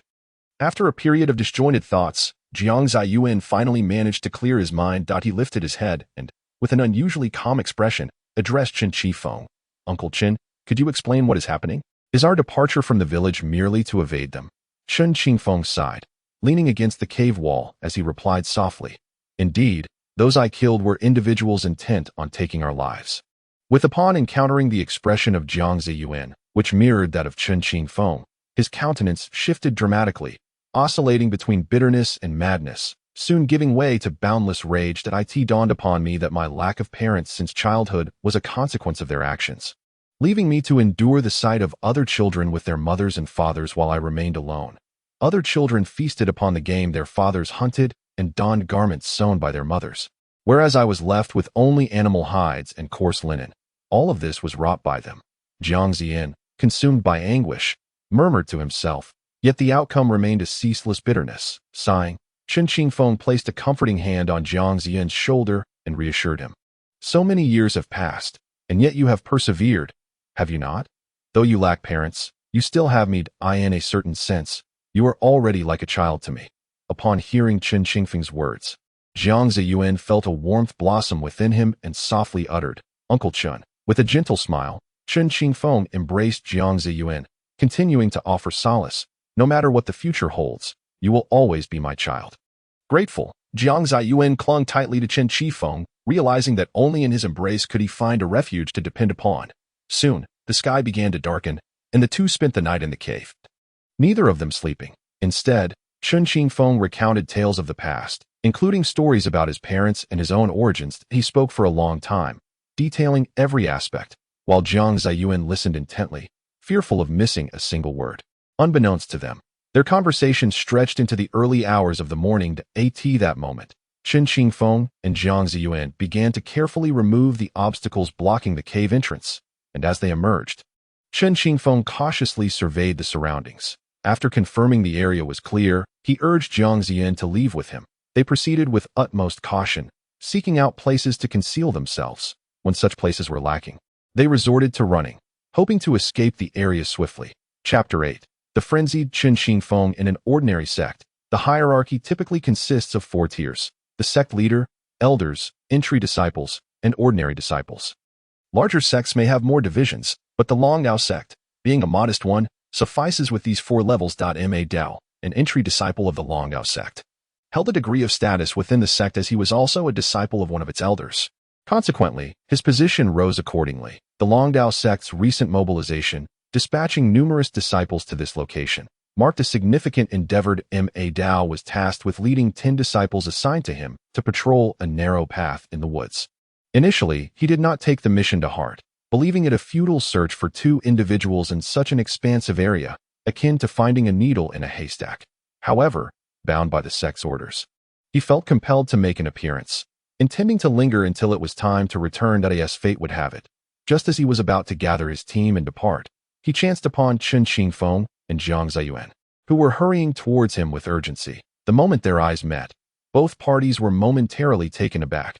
Before they could fully comprehend the situation, Chen Qingfeng had already dashed forward with remarkable speed, delivering a flurry of punches that swiftly incapacitated 4 disciples of the Longdao sect. The exhilaration of having taken down 4 adversaries surged within Chen Xingfeng, and just as he was poised to continue his onslaught, a sudden glint of cold light flashed before him. Startled, he instinctively crouched, narrowly avoiding a long blade that sliced through the air above his head. With a swift elbow strike, he retaliated, sending a rather handsome young man staggering backwards.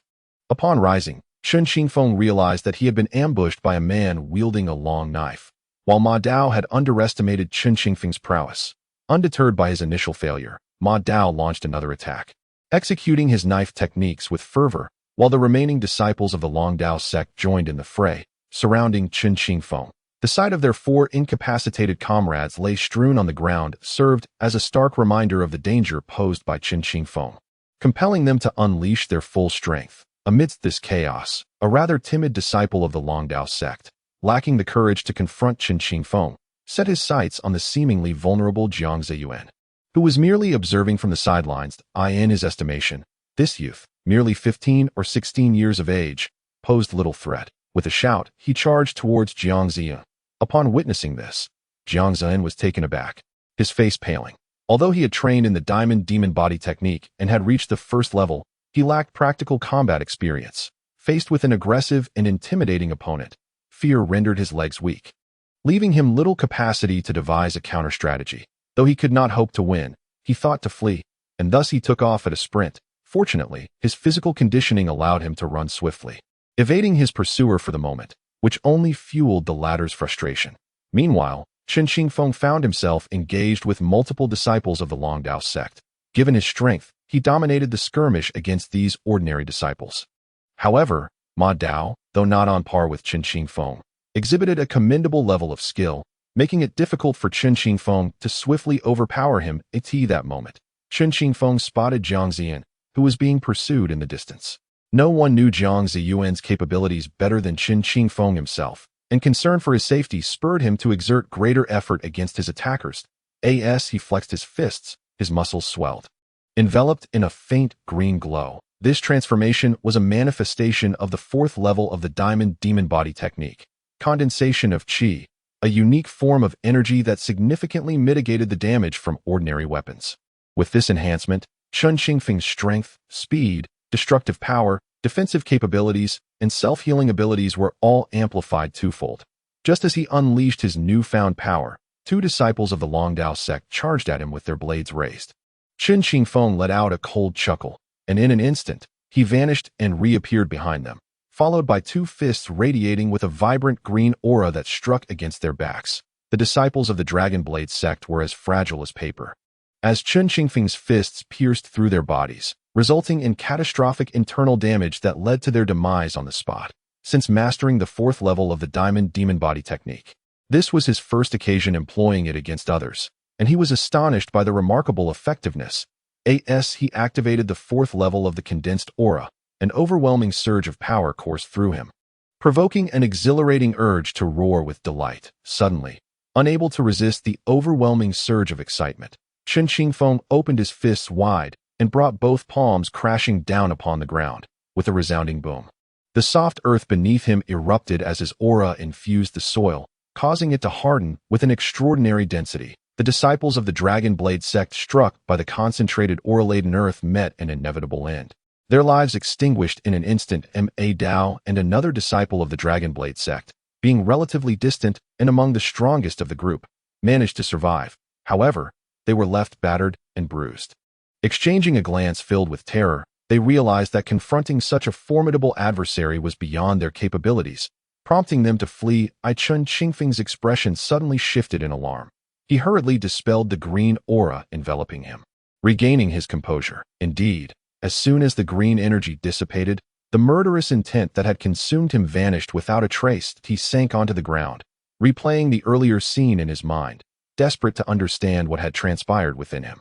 Jiang Zaiyuan opened his mouth as if to speak, but was silenced by Chen Xingfeng's gesture, leaving both of them in a contemplative silence. Fortunately, the members of the Dragon Blade sect had been swiftly dealt with by Chen Xingfeng's formidable tactics, preventing anyone from sounding the alarm for reinforcements. Otherwise, they might have encountered other disciples of the sect while remaining stationary in their current predicament. After a while, Chen Xingfeng finally comprehended the situation. He rose to his feet, a look of sincere apology on his face as he addressed Jiang Zaiyuan. Zaiyuan, I must have startled you just now. Jiang Zaiyuan nodded apprehensively and inquired, Uncle Chen, what exactly happened to you? You suddenly became so terrifying. Chen Qingfeng regarded him with a detached expression before solemnly advising, Zaiyuan, if you come across superior cultivation techniques in the future, I implore you to abandon the practice of the diamond demon body technique. If no other methods are available, then it would be wise not to advance beyond the 4th level. Even if you do, you must never employ it lightly, lest you find yourself committing acts you will come to regret.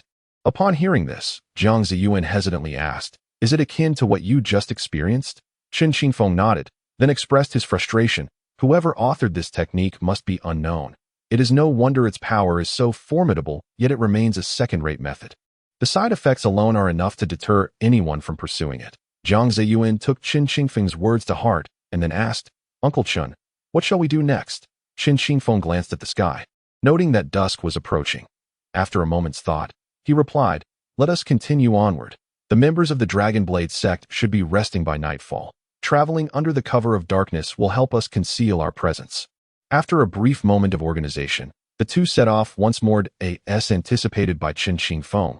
The Dragon Blade sect members were indeed at rest that night, with fewer patrollers on duty. Consequently, they quickly exited the wooded area and made their way towards the expansive main road.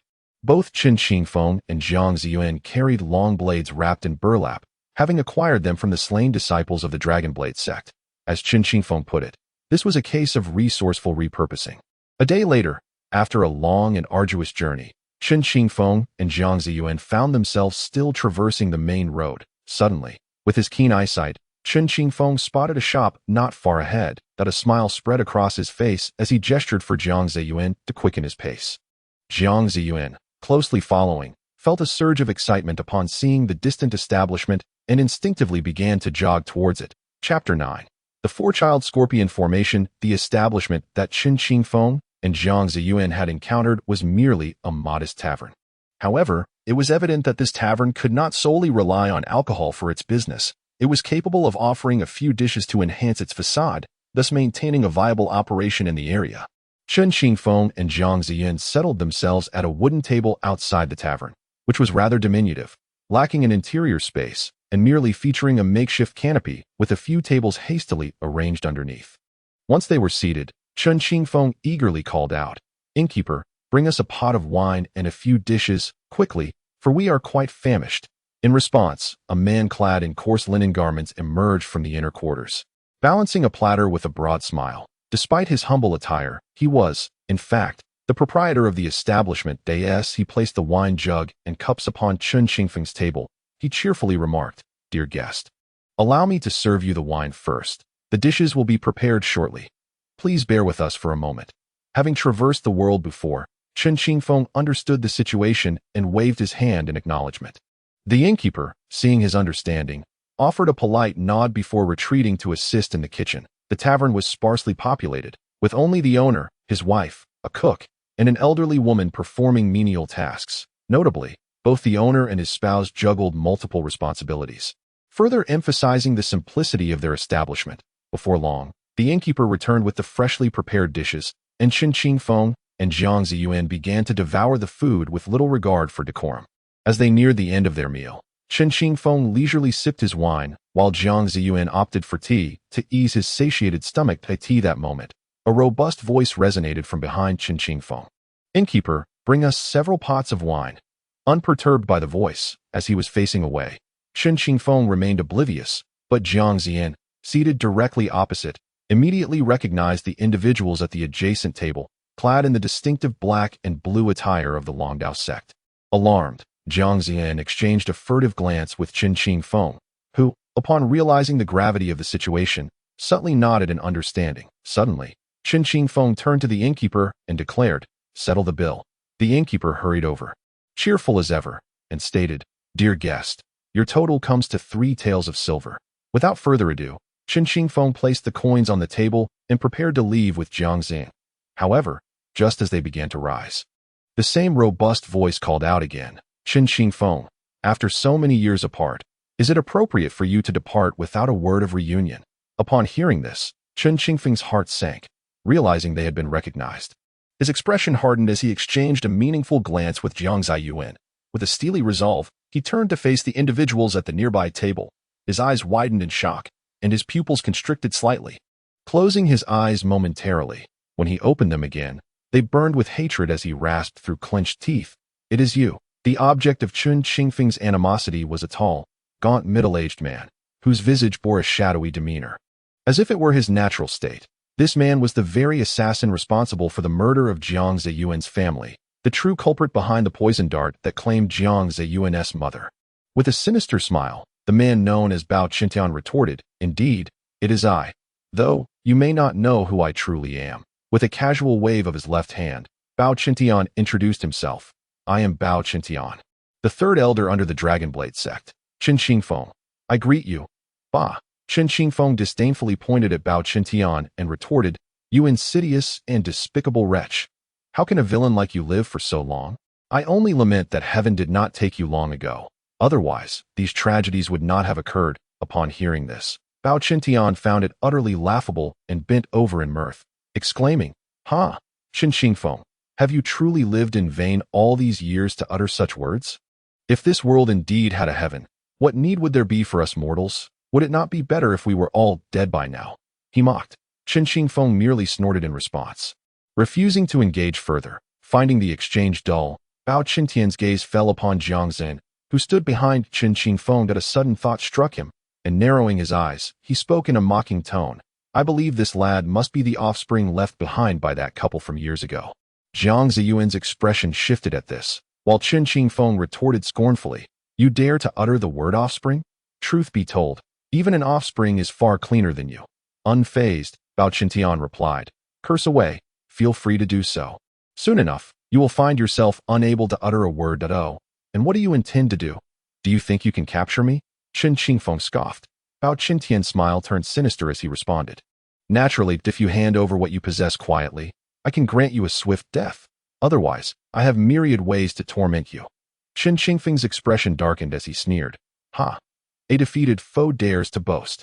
Who is it that I knocked to the ground, bloodied and battered, only to escape using despicable tricks? Such a fellow sure knows how to brag. Well, let us see if my boasts hold any weight." "Prepare yourself." Bao Qintian's countenance darkened as he retorted, drawing his blade and charging forward. Qin Xingfeng, facing Jiang Zaiyuan, urged, "Zaiyuan, step back a little. The scoundrel before you is the very one who murdered your parents. Today, Uncle Chen will avenge you." With that, he pushed Jiang Zaiyuan aside and darted away, creating distance between himself and Bao Qintian. Upon learning that Bao Qintian was the principal culprit behind his parents' murder, Jiang Zaiyuan's heart was thrown into turmoil, yet he obediently retreated, watching the clash between Qin Xingfeng and Bao Qintian from afar. "This is the one who killed my parents," Jiang Zaiyuan murmured to himself. Observing Bao Qintian's inherently sinister visage, perpetually adorned with a malevolent grin that in stark contrast to Qin Xingfeng's resolute demeanor, Bao Qintian was undoubtedly a villain, for he was indeed that sort of person. Having fought Qin Xingfeng before, Bao Qintian was acutely aware that his greatest strength lay in his overwhelming power, and he had suffered greatly at his hands. Thus, he resorted to a strategy of evasion in his battle against Qin Xingfeng. In contrast to Bao Qintian, Qin Xingfeng harbored far fewer reservations as a former subordinate he had bested. Qin Xingfeng showed no mercy, unleashing the power of the diamond demon body within him, causing his muscles to writhe in a peculiar manner, thereby augmenting his strength. With a sudden leap, Qin Xingfeng raised his hand, swinging his blade downwards towards the crown of Bao Qintian's head. That a cold laugh escaped Bao Qintian as he swiftly evaded the descending longsword. Dodging with remarkable agility, the force of Qin Xingfeng's strike met only empty air, resulting in a resounding crash as his sword struck the ground, shattering the earth beneath, just as Qin Xingfeng prepared to launch another attack. He lifted his gaze to search for Bao Qintian, only to be met with a sharp glint of cold light rushing towards his face. Realizing the imminent danger, Qin Xingfeng's pupils constricted, and he discerned that the gleaming light was the tip of a longsword. In response, he raised his own sword, and with a resounding clang, he deflected the incoming blade. At that moment, Bao Qintian appeared before him. Having parried Qin Xingfeng's strike, he executed a swift 180-degree turn, propelling his right foot towards Qin Xingfeng in a fierce kick. With a sinister grin, Chen Qingfeng deftly seized Bao Qintian's kicking foot with his left hand. Channeling his strength, he roared as he hurled Bao Qintian away, sending him flying through the air. Yet, Bao Qintian was no novice. Displaying quick wit, he struck the ground with his sword just before landing. Using the impact to soften his fall, following a deft backflip, he landed firmly on the ground. As Bao Qintian regained his footing, he spotted Chen Qingfeng in the distance, arms crossed, and wearing a mocking expression. Enraged, Bao Qintian barked orders to his disciples, demanding that they all attack together, declaring, "If I do not slay you today, then these past 10 years have been for naught." Upon receiving the command, the disciples of the Dragon Blade sect drew their swords, charging towards Chen Qingfeng with a fierce battle cry. Chen Qingfeng assessed the situation. With Bao Qintian, there were merely 5 opponents. Eager to resolve the encounter swiftly, he surged forward to engage them, but as he approached one of the Dragon Blade disciples, he swung his sword intending to cleave through the disciple's chest, but the disciple leapt nimbly, narrowly evading the descending blade. Seizing the opportunity, the other 3 Dragon Blade disciples launched a coordinated assault on Chen Qingfeng. One aimed a downward strike at his head, another thrust at his abdomen, and the last aimed to sever his legs, delivering a trio of formidable blows from 3 angles. With a flicker of determination in his eyes, Chen Qingfeng crouched low to evade the overhead strike aimed at his head, then swiftly batted aside the thrust aimed at his abdomen, simultaneously raising his blade to deflect the strike targeting his legs. Having executed this series of defensive maneuvers, he prepared to counterattack, only to find that the 3 Dragon Blade disciples, undeterred by their missed strikes, exhibited reflexes that matched his own. They quickly sprang back, while the first disciple who had successfully evaded Chen Qingfeng's initial attack now charged at him, sword in hand. Reluctantly, Chen Qingfeng had no choice but to engage this particular disciple, and thus began their clangorous clash. Initially believing he could swiftly defeat this Dragon Blade disciple, Chen Qingfeng soon realized that the disciple possessed considerable skill. Managing to hold his ground against Chen Qingfeng for over 30 exchanges at that very moment, the other 3 disciples of the Dragon Blade sect simultaneously charged forward upon witnessing the approach of his comrades. The disciple engaged in combat with Chen Qingfeng swiftly evaded, positioning himself at the periphery, awaiting an opportunity to strike.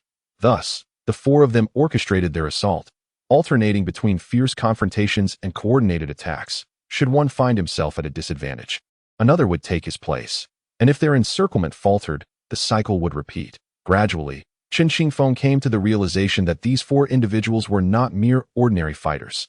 Chen Qingfeng, how do you feel? These 4 disciples of the Dragon Blade sect are quite formidable, wouldn't you agree? This is the exclusive knife formation of our sect, the 4 Scorpions formation. Relish the experience, Bao Qintian observed from a distance, his expression brimming with smug satisfaction as he beheld Chen Qingfeng embroiled in a fierce struggle. Chapter 10. A life-and-death battle engaged in a protracted conflict with the disciples employing the 4 Scorpions formation. Chen Qingfeng found himself at a stalemate, even as the 4 of them relentlessly pressed on, dragging him into a war of attrition. Although his cultivation surpassed theirs, he could not afford to underestimate the toll of prolonged combat, especially with Bao Qintian, who had yet to exert his full strength, lurking nearby. With his mind racing, Chen Qingfeng suddenly fixed his gaze with determination. He flicked his long blade, forcing the disciple approaching him for a direct confrontation to retreat. Seizing the moment before the other 3 disciples could close in, he swiftly circulated his internal energy and unleashed the 3rd layer of the Diamond Demon Body technique, Qi training. This 3rd layer serves as the foundation for the 4th layer, which involves condensing one's energy into a formidable force. While this 3rd layer grants him significant power, it lacks the explosive force characteristic of the 4th layer. Nevertheless, the formidable energy derived from this 3rd layer was more than sufficient to counter the so-called 4 Scorpions formation. As the 3 disciples from the Dragon Blade sect attacked him from 3 different directions, Chen Qingfeng clenched his fist, suddenly propelling himself upward with a powerful leap, deftly evading the 2 attacks aimed at his lower body. He retaliated against the strike from above by delivering a powerful kick with his robust thigh, sending the attacker flying. This unexpected shift left the Dragon Blade disciples momentarily stunned. A breach had formed in their 4 Scorpions formation, making it increasingly difficult to encircle Chen Qingfeng again, who would not allow himself to be ensnared once more. After sending 1 disciple sprawling, Chen Qingfeng, still airborne, clapped his palms together behind him an invisible force seemed to surge forth from his hands, propelling him toward another Dragon Blade disciple. "Stop dawdling. Move aside," Bao Qintian urged, his voice tinged with urgency as he witnessed the unfolding scene. Yet, his words came too late. Chen Qingfeng's actions were swifter than Bao Qintian's pleas. In an instant, he closed the distance to one of the disciples, and just as the latter prepared to counterattack, Chen Qingfeng struck first, delivering a punch to his chest that sent him crashing to the ground. Blood spewing forth as he lost the A with a furious roar, Bao Qintian charged forward brandishing his sword, in the blink of an eye. Chen Qingfeng had already felled 2 disciples of the Dragon Blade sect. One was severely injured, his combat ability nearly halved, while the other lay motionless on the ground, his fate uncertain. These 4 disciples were the elite of the sect, invaluable indeed, and should they all perish, Bao Qintian would face severe repercussions from the sect. Thus, he had no choice but to intervene personally to prevent Chen Qingfeng from becoming overly emboldened and dispatching the remaining 2 disciples as well, which would leave him utterly desolate. Bao Qintian moved with remarkable swiftness, seamlessly executing a series of actions, running, drawing his sword, and gathering his breath as he approached Chen Qingfeng. He unleashed his sect's ultimate technique. In an instant, before Chen Qingfeng could react, Bao Qintian swiftly lunged with his blade aimed at Chen Qingfeng's throat. Should the thrust succeed, it would spell the end for him. Chen Qingfeng, having anticipated Bao Qintian's approach, was nonetheless caught off guard by this audacious maneuver. Gritting his teeth, he resolutely seized Bao Qintian's thrusting sword with his right hand, the faint sound of flesh being pierced resonating as blood began to flow from his palm, trickling down the length of Bao Qintian's blade. Pain flickered across Chen Qingfeng's face as he clenched his left hand into a fist, launching it towards Bao Qintian. Seeing this, Bao Qintian attempted to withdraw his sword to create space, but found Chen Qingfeng's grip on his weapon unyielding, making it difficult to extricate himself. At that moment, Chen Qingfeng's fist was already upon him. With a fleeting change of expression, Bao Qintian let out a cold chuckle, relinquishing his hold on the sword and swiftly distancing himself from Chen Qingfeng. Enraged that his strike had missed, Chen Qingfeng unleashed a furious roar, flinging the long sword back at Bao Qintian. The blade soared through the air like a swift arrow. Observing this, Bao Qintian's gaze deepened, fixated on the approaching sword. Suddenly, his pupils constricted, he bent his body, and with a deft motion of his right hand, he managed to grasp the hilt of the sword, only stumbling slightly as the force carried him back a few steps. Nevertheless, he had successfully caught it. Chen Qingfeng, witnessing this, was filled with frustration at that moment. Disciples of the Dragon Blade sect surged forth, once again encircling him in 3 groups. One of the disciples, having been previously kicked by Chen Qingfeng, was evidently weakened, his strikes lacking the usual power and speed. "Get lost," Chen Qingfeng bellowed as he seized the wrist of 2 of the Dragon Blade disciples, casting them aside with a forceful throw that sent them tumbling several paces away. The last disciple, slightly slower to react, watched in dismay as his comrades faltered and hastily retreated. Bao Qintian, seizing the opportunity, laughed derisively and charged once more, this time eschewing speed for a more tactical approach. He called out to the remaining disciples on the battlefield. "Brothers, join me in overwhelming him. If we cannot vanquish him with our combined strength, this elder shall find a way to restrain him while you strike from the shadows." Upon hearing these words, the disciples of the Longdao sect could not help but rush over, particularly those who had been flung to a distance, hastily crawling back.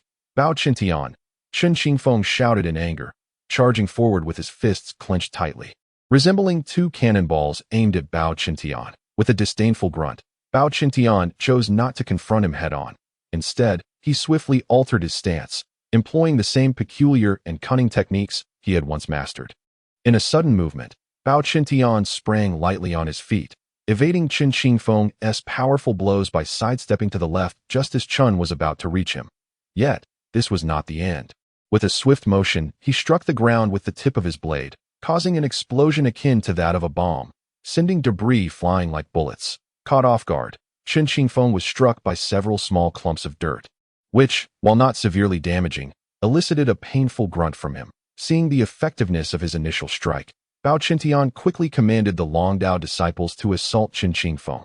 Once again, 3 disciples advanced towards him. Chen Qingfeng's expression darkened with fury, ready to retaliate. but suddenly hesitated as he noticed a petite figure stealthily approaching the severely injured Long Dao disciple from behind, plunging a knife into him. The blade pierced through, and the disciple fell without even a sound, lifeless. The assailant was none other than Ji Bao Qintian. After speaking, pointed to a disciple of the Long Dao sect who was relatively close to Jiang Zaiyuan, and commanded, "You, go and put an end to that abominable wretch." "Yes, elder," the summoned disciple of Long Dao sect responded, then walked towards Jiang Zaiyuan. With his keen observation, he had already discerned that Jiang Zaiyuan was an inexperienced novice, hardly even qualifying as a beginner. Thus he felt no pressure and leisurely advanced upon his perceived prey. "Damn it!" Chen Qingfeng shouted in anger, charging forward with the intent to bring Jiang Zaiyuan to safety. However, Bao Qintian would not permit him such ease. He swiftly positioned his sword to block Chen Qingfeng's path, sneering, "You shall remain here obediently. With me present, you shall not rescue that boy. Get lost." Chen Qingfeng bellowed in fury, swinging his fist in retaliation, and the two immediately engaged in combat. Yet, under Bao Qintian's bizarre techniques, Chen Qingfeng found himself at a disadvantage for Jiang Zaiyuan, witnessing the approaching Long Dao disciple. He felt a wave of anxiety wash over him, but was also acutely aware of the embarrassment such fear would bring. Thus, summoning his courage, albeit with a voice devoid of any real threat, he declared, "I possess secret martial arts. Do not approach me, or else I may inadvertently injure you, and I shall not compensate for that." The Long Dao disciple scoffed at this idiotic proclamation, retorting, "Compensate? You just killed one of our own. Should I not demand your life in return?" Jiang Zaiyuan, upon hearing this, felt a cold detachment envelop him, the courage he had mustered dissipating entirely, observing his sudden silence. The Long Dao disciple wore a mocking grin as he lifted his foot and brutally kicked Jiang Zaiyuan to the ground. Jiang Zaiyuan let out a pained groan as he fell, clutching his injured abdomen and wailing in agony. "Humph, perish!" The Long Dao disciple sneered, raising his long knife to thrust towards Jiang Zaiyuan's heart. "Did I end that moment?" Although fear gripped Jiang Zaiyuan's heart, the imminent threat of death seemingly awakened a hidden potential within him. He bore the intense pain in his abdomen, desperately rolled aside, narrowly evading the deadly strike. The Long Dao disciple was taken aback, astonished that this timid fellow could evade his lethal thrust. Having escaped the brink of death, Jiang Zaiyuan hastily scrambled to his feet, grasping the knife tig thus. The strike unleashed by this disciple of the Dragon Blade sect was one that Zhaoyang could scarcely withstand. Although he managed to deflect the blow, the sheer force of it sent him staggering backward, causing his palms to crack and his arms to grow weak and limp. The disciple of the Dragon Blade sect, seeing Zhaoyang struggle to block his attack, merely scoffed. In his eyes, Zhaoyang remained a wretched soul on the brink of death beneath his blade. Meanwhile, Chen Qingfeng found himself encircled by Bao Qintian and another disciple of the Dragon Blade sect, rendering his situation exceedingly perilous. With a keen eye for Chen Qingfeng's vulnerability, Bao Qintian let out a thunderous roar, delivering a powerful palm strike to Chen Qingfeng's back. The impact left Chen Qingfeng wounded, causing him to spew forth a mouthful of blood. The force of Bao Qintian's blow weakened him considerably, and it felt as though he was bleeding internally. "Ha! Chen Qingfeng, accept your fate. Today, you are destined to perish here." Bao Qintian cackled. Blood trickled from the corner of Chen Qingfeng's mouth, sweat beaded on his forehead, and his complexion grew exceedingly pale. He cast a glance at Zhaoyang in the distance, relieved to see him still vigorous, engaging the disciple of the Dragon Blade sect, though he was clearly on the defensive. Chen Qingfeng understood that continuing in this manner was futile, but his last resort was to activate the fourth level of the Diamond Demon Body technique. However, the consequences of unleashing such power were too daunting to contemplate. He had already lost control of his emotions after using it twice. Should he activate it again, he might very well eliminate Bao Qintian and his companions, yet he risked losing control and endangering Zhaoyang. This dilemma had caused him to hesitate for so long in his battle with Bao Qintian, but now, remaining passive would surely lead to his demise, and Zhaoyang would also be doomed. Having come to this realization, Chen Qingfeng's expression shifted dramatically. He suddenly let out a fierce roar, his muscles bulging as if writhing with life, while a malevolent aura erupted from within him. The green energy enveloped him, intensifying alongside his ferocity. With a savage countenance, Chen Qingfeng howled, his eyes glowing an eerie green, exuding an even more formidable presence than before, yet his reason slipped further from his grasp. Clutching his head in distress, he fought against the encroaching darkness filling his being. With a swift motion, he evaded Bao Qintian and the other disciple of the Dragon Blade sect, reappearing beside Zhao Yang in an instant. Chen Qingfeng's sudden arrival startled both Zhao Yang and the Dragon Blade disciple. The latter taken aback and instinctively retreating to distance himself from Chen Qingfeng. Yet, driven by an overwhelming thirst for vengeance, Chen Qingfeng wasted no time. With a single stride, he closed the gap to the disciple of the Dragon Blade sect. As Chen Qingfeng gently waved his arm, his hand enveloped in a menacing green aura, the destructive power unleashed was astonishing, resulting in the immediate decapitation of a disciple from the Dragon Blade sect. After vanquishing the disciple, Chen Qingfeng's green eyes, devoid of emotion, shifted their gaze towards Jiang Zaiyuan, and a fleeting expression of complexity crossed his face, and suddenly, in a voice raspy with intensity, he bellowed, "Jiang Zaiyuan, leave this place and never return." Once he uttered these words, he slammed his fist into the ground, shattering the surface with an explosive force that sent Jiang Zaiyuan hurtling away, crashing heavily to the earth. The might of Chen Qingfeng's strike was so overwhelming that it scarcely took into account whether Jiang Zaiyuan's frail body could withstand such an assault. Perhaps at that moment, he had lost even the capacity for rational thought. "Run!" Chen Qingfeng shouted once more at the distant Jiang Zaiyuan before charging towards Bao Qintian, his eyes ablaze with fury. Jiang Zaiyuan groaned in pain, a mouthful of crimson blood escaping his lips, clearly indicating that the fall had inflicted internal injuries. Nevertheless, he clung to Chen Qingfeng's words, gradually dragging his now heavy body away from the scene. He understood that the Chen Qingfeng before him was no longer the familiar Uncle Chen he once knew. With a roar that echoed with primal ferocity, Chen Qingfeng lunged towards Bao Qintian, who was struck with a visceral terror at the sight, his face paling in fear. Indeed, Chen Qingfeng's appearance was nothing short of terrifying. As Chen Qingfeng approached, Bao Qintian hastily dodged and exclaimed, "Chen Qingfeng, what has happened to you? What is this monstrous display meant to intimidate?" Ignoring Bao Qintian's words, Chen Qingfeng was consumed by a singular thought, an insatiable thirst for bloodshed. His attack missed Bao Qintian. Yet the last remaining disciple from the Dragon Blade sect was within reach. With a primal howl, Chen Qingfeng appeared at the side of the Dragon Blade sect disciple, who, in his final moments, displayed an expression of sheer terror before being reduced to a mere pulp by Chen Qingfeng's devastating blow. Gasping in disbelief, Bao Qintian had never witnessed such a lethal display before. Regret began to seep into his mind for having provoked Chen Qingfeng. This was no longer a man but a monstrous entity. After dispatching the last disciple, Chen Qingfeng's gaze returned to Bao Qintian, who instantly felt an ominous premonition rising within him. Without a moment's hesitation, he rolled swiftly to the left, just as Chen Qingfeng, glowing with an emerald radiance, appeared and struck the ground where Bao Qintian had just stood, creating a massive crater. Damn it, what kind of secret technique has this guy mastered to attain such power? Bao Qintian cursed inwardly, berating Chen Qingfeng's recklessness. Suddenly, he sensed shadows converging around him, and in a moment of sheer panic, he screamed and dropped to the ground, rolling to the right to evade the impending doom.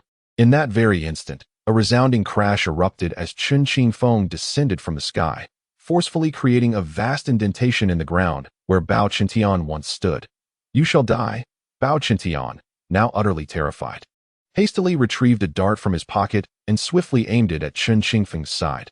Enveloped in a frenzy, Chen Qingfeng paid no heed to the minuscule dart, dismissing its potential peril. However, upon the dart striking him, he leapt as if electrified by a surge of pain. With a heart-wrenching cry, he yanked the dart from his side and, filled with venomous rage, flung it far away, where it vanished from sight. Yet, the pallor of his face began to darken, indicating the onset of poisoning. Strangely, this did not seem to trouble Chen Qingfeng. It merely hinted at the presence of venom within him. This spectacle left Bao Qintian in a state of shock. He was all too aware of the potency of the poison on the dart. Once struck, a victim would either succumb immediately or lose all capacity for movement within moments, while those possessing inner strength might endure a few minutes before succumbing to their fate. Yet, here was Chen Qingfeng, merely showing signs of poisoning while still radiating vitality. Was such cruelty even permissible? With a roar, Chen Qingfeng lunged once more at Bao Qintian. Left with no recourse, Bao Qintian had to evade. Reaching into his pocket for 2 remaining poison darts, his last 2, that once expended, they would be gone, for crafting such darts was exceedingly arduous. and new ones were still in the process of being forged.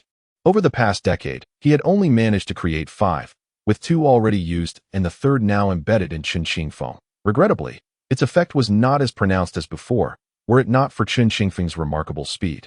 Bao Chintian believed he would have been unable to escape. Reluctantly, he prepared to unleash another poison dart to eliminate Qin Xingfeng. Just as he turned to do so, he saw Qin Xingfeng materialize beside him like a specter. His eyes widened in alarm, and he swiftly attempted to dodge, but alas, it was a moment too late. Fortunately, he avoided a fatal blow. However, Qin Xingfeng's fist struck the ground with tremendous force, sending shockwaves that hurled Bao Chintian far away. The overwhelming impact knocked the breath from Bao Chintian, causing him to spit blood while desperately suppressing his injuries. He executed a backflip, ensuring his feet landed on the ground. Otherwise, falling would only exacerbate his wounds. Seizing the opportunity while Qin Xingfeng was still recovering, Bao Chintian launched another poison dart, this time aimed at Qin Xingfeng's thigh. With a howl, Qin Xingfeng cried out in agony, yet this time he did not extract the dart. Instead, he charged towards Bao Chintian with a primal scream. Bao Chintian, astounded, watched as Qin Xingfeng, despite being struck by 2 poison darts, remained alive and even capable of running and yelling. How could he possibly contend with such an adversary? A bitter smile crept upon Bao Chintian's lips. Then, a fierce glint appeared in his eyes, as a whirlwind of madness coursed through him. That if 2 darts cannot slay you, then surely 3 will do the trick. This time, I shall go all out. Either I poison you to death, or you will kill me. This battle shall conclude with either your victory or mine. With a thunderous shout, Bao Chintian dashed forward. Having discarded his long knife, now armed only with a diminutive poison dart, Qin Xingfeng, filled with fury, hurled a punch toward Bao Chintian, who bravely charged forward, using his shoulder to absorb the blow. The sickening sound of cracking bones emanated from Bao Chintian's shoulder as Qin Xingfeng's formidable force sent him sprawling to the ground, shattering his left arm in the process. With a pained cry, Bao Chintian, driven by rage, lunged forward, his right hand thrusting the poison dart deep into Qin Xingfeng's heart. At that moment, Qin Xingfeng's expression shifted unnaturally, and the green glow surrounding him flickered before vanishing entirely. In the following instant, the light faded from his eyes, and he succumbed to death. Chapter 12. The Lost will reunite again. Gasping, Bao Chintian expelled a copious amount of blood. His left side nearly shattered, his arm reduced to a pulpy mass. Vivid crimson continued to flow from his wounds, chilling his body and rendering his eyelids heavy. A profound drowsiness enveloped his consciousness, as if he were on the brink of an eternal slumber. Glancing at the lifeless form of Qin Xingfeng, he noted the spread of poison coursing through his own veins, his body turning a sinister shade of black. Even the blood from his wounds darkening. A smile crept upon Bao Chintian's face, for this time, victory was his. Struggling against fatigue, he managed to retrieve a small vial from his garment, shattering it with a firm grip. Inside lay 3 pills, which he promptly swallowed in one go. The effect was swift. Vitality surged back into him, dispelling the weight of sleep that had threatened to claim him. Struggling to his feet, Bao Chintian, though gravely injured and slightly unsteady, quickly regained his balance. Eagerly, he rifled through Qin Xingfeng's belongings, but aside from some monetary treasures, he found nothing of significance, which ignited his frustration. After a brief moment of discontent, he performed a rudimentary treatment on his wounds before staggering away from the scene. Long after Bao Chintian's departure, tranquility enveloped the area. Only the sound of wind stirring the sand could be heard. Inside the tavern, the proprietors and patrons had long since retreated in fear. Peering cautiously from the windows, they realized the ordeal had come to an end. A collective sigh of relief escaped their lips. However, their relief was short-lived when a frail figure appeared, moving slowly toward them, prompting them to hide once more. This figure was none other than Jiang Zaiyuan, who had not truly left, but had merely sought refuge to observe in silence. Upon witnessing Qin Xingfeng's demise, he felt an overwhelming urge to rush forward, but his prior injuries, compounded by the shock of the moment, rendered him unconscious. Uncertain of how long he would remain in a state of unconsciousness, Jiang Zaiyuan could only anticipate the moment he would awaken, only to find that Bao Chintian had departed. With no reservations, he yearned to move forward swiftly. However, his body had grown exceedingly frail during his slumber, leaving him fatigued and devoid of strength. Thus, Jiang Zaiyuan approached Qin Xingfeng's side at a languid pace, a stark contrast to the vigorous individual he had recently been. now reduced to a lifeless, cold, and darkened corpse. His expression was vacant, as though he had lost the most precious part of himself, and despair enveloped him, extinguishing all hope. Suddenly, he knelt down, burying his head upon Chen Qingfeng's body, his trembling form stifling sobs that seemed to persist indefinitely. At that moment, the tavern owner emerged, observing Jiang Zaiyuan weeping beside Chen Qingfeng, his expression a tapestry of complexity, for he was at a loss as to how to console one who had lost a loved one. Ultimately, under the tavern owner's gentle reassurances, Jiang Zaiyuan's tears subsided. The tavern owner found a suitable spot and hastily buried Chen Qingfeng, while Jiang Zaiyuan, fearing that the Dragon Blade sect might return, hurriedly gathered his belongings and set off. Without Chen Qingfeng to guide him, he found himself adrift, uncertain of his destination. Returning to Sanxing Village was out of the question, as he could not ascertain whether a trap awaited him there. Yet, he recalled that Chen Qingfeng's hometown lay to the south of the central border, while he himself was situated to the west, the distance between them considerable. With limited funds, he had no choice but to tread on, asking for directions along the way, all the while conserving what little wealth he had clutched in his arms. After 2 days of trepidation, Jiang Zaiyuan, having succumbed to the elements and his injuries, finally collapsed once more, this time upon the very road itself. Absent any assistance, he was fated to perish from illness on that path. Fortunately, fate had not forsaken him. Shortly after his collapse, a carriage drawn by 4 horses approached swiftly. Bearing an elder and 5 youths, one of the young men skillfully navigated the steeds, urging them to gallop at a remarkable pace. Suddenly, the sharp-eyed youth spotted the fallen Jiang Zaiyuan and promptly pulled on the reins, halting the horse's advance. This action caused the elder, who had been resting with his eyes closed in the carriage, to open his eyes in surprise. He inquired, "Suji, why have you stopped the carriage?" Suji swiftly turned, responding with respect, "Elder, there is a person lying in the middle of the road ahead that I could not discern whether he was alive or dead, hence my decision to halt." The elder's expression shifted as he contemplated the situation. Then instructed, "Go check on him. If he is dead, drag him to the side. If he is alive, bring him aboard." "Understood," Suji replied, disembarking from the carriage and hastening to Jiang Zaiyuan's side. Upon feeling for a pulse at Jiang Zaiyuan's neck, he was relieved to discover a faint heartbeat. His face brightened with joy as he exclaimed, "You are fortunate to encounter me, Suji." Suji appeared to be a practitioner as well. He effortlessly hoisted Jiang Zaiyuan onto his shoulder and swiftly returned to the carriage. As he placed Jiang Zaiyuan upon it, he addressed the elder, saying, "Elder, this young man is still alive, though he seems to have sustained injuries that I believe that is why he has fallen into a faint." The elder shot Suji a glare and curtly replied, "Do you think I needed you to point that out? I can see perfectly well, thank you. Hurry up and drive the carriage. I have no desire to be caught in the dark before we reach our destination." Yes, disciple will drive the carriage at once," Suji responded with a sheepish grin, then hurried to his post, calling out a command. The carriage resumed its swift pace. The elder examined Jiang Zaiyuan's condition when a curious young man with an elongated face inquired, "Elder, what has happened to this young man?" The elder replied nonchalantly, "It's nothing serious. He has merely caught a chill, compounded by internal injuries that have rendered him unconscious." As the elder spoke, he furrowed his brow and continued, "The chill itself is trivial. A bit of medicine will suffice for his recovery. However, the true complication lies within his internal injuries." The young man, taken aback, asked, "What is the nature of his internal injuries? Are they severe?" The elder replied, "Severe is an understatement. If it were merely external wounds, it could be managed with time and care for healing. Yet, he harbors a force within him that is undermining his vitality. And therein lies the real challenge." "What? This young man has been harmed by someone with power. I am now intrigued as to why he has not perished. Could it be that his own strength is considerable?" The young man exclaimed in astonishment. The elder shook his head. "He possesses no such power. His constitution is merely robust. The force damaging him is not particularly potent, which is why he still clings to life. However, without intervention, he will not survive beyond 3 days." The young man pressed, "Is there any hope for his recovery?" The elder shot him a sidelong glance, his tone dripping with sarcasm. "What? Do you doubt my abilities? Believe it or not, I could revive him in half a day." Realizing he had misspoken, the young man quickly apologized. Elder, you are absolutely right that I would never dare to underestimate you. I was merely inquiring. Please forgive my oversight." The elder snorted in annoyance and commanded, "Wrap him in a thicker garment." He cannot be left to suffer the cold winds while afflicted with a chill.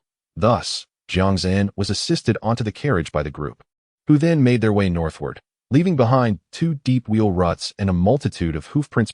2 days later, Jiang Zaiyuan lay upon a bed, covered by a thick quilt, after an indeterminate amount of time. He fluttered his eyelids and gradually opened his eyes. Unaccustomed to the brightness, the intense light stung his eyes, causing him discomfort. After a brief moment, he slowly acclimated to the illumination that he yearned to rise, yet found himself utterly enfeebled, as if all strength had abandoned him, making even the slightest movement feel insurmountable. Ultimately, it took an immense exertion of will for him to sit up. As he surveyed the room, he discerned that it was a modest abode, scarcely 50 square meters in size. The interior was starkly minimalist, containing only a bed, a chair, a water kettle, and a cup. Nothing more. Furthermore, he was perplexed as to how he had come to lie here, for he recalled being en route just moments before that. As he remained in a state of bewilderment, the wooden door at the entrance was suddenly swung open, revealing a young man clad in gray garments, cinched at the waist with a blue sash. Upon noticing that Jiang Zaiyuan had awakened, the youth exclaimed with uncontainable joy, "Hey, kid, you've finally come to. Just a moment, I shall fetch the elder." With that, he dashed away in a flash, leaving Jiang Zaiyuan sitting on the bed, momentarily stunned. Before long, the young man returned, accompanied by a kindly old gentleman. The youth pointed towards Jiang Zaiyuan and declared, "Elder, look, he is awake." The elder, with a hint of exasperation, playfully tapped the young man's forehead and chided, "How many times must I tell you? There is no need to repeat what I can see for myself. Go stand aside." The young man, slightly crestfallen, managed a sheepish smile and obediently retreated to the side.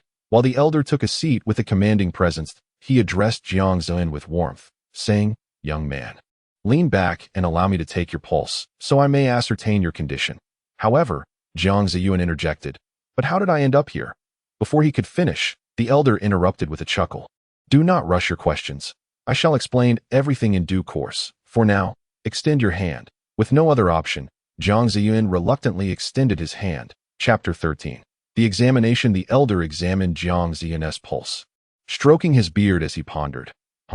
Your internal injuries have stabilized. With proper care, you shall be fully recovered within half a month." Sug, having been beckoned aside by the elder, wished to interject, but hesitated, fearing the elder's displeasure. Thus, he merely drooped his head, curiously observing Jiang Zaiyuan. Upon hearing the elder's words, Jiang Zaiyuan understood that they had been instrumental in nurturing his recovery, and felt compelled to express his gratitude. "I sincerely thank you for your assistance. May I inquire about your names?" The elder, still stroking his beard, replied, "My surname is Kong, and my given name is Rushing. This is Suji, the very first to discover you collapsed on the ground." He gestured towards Suji with an air of nonchalance.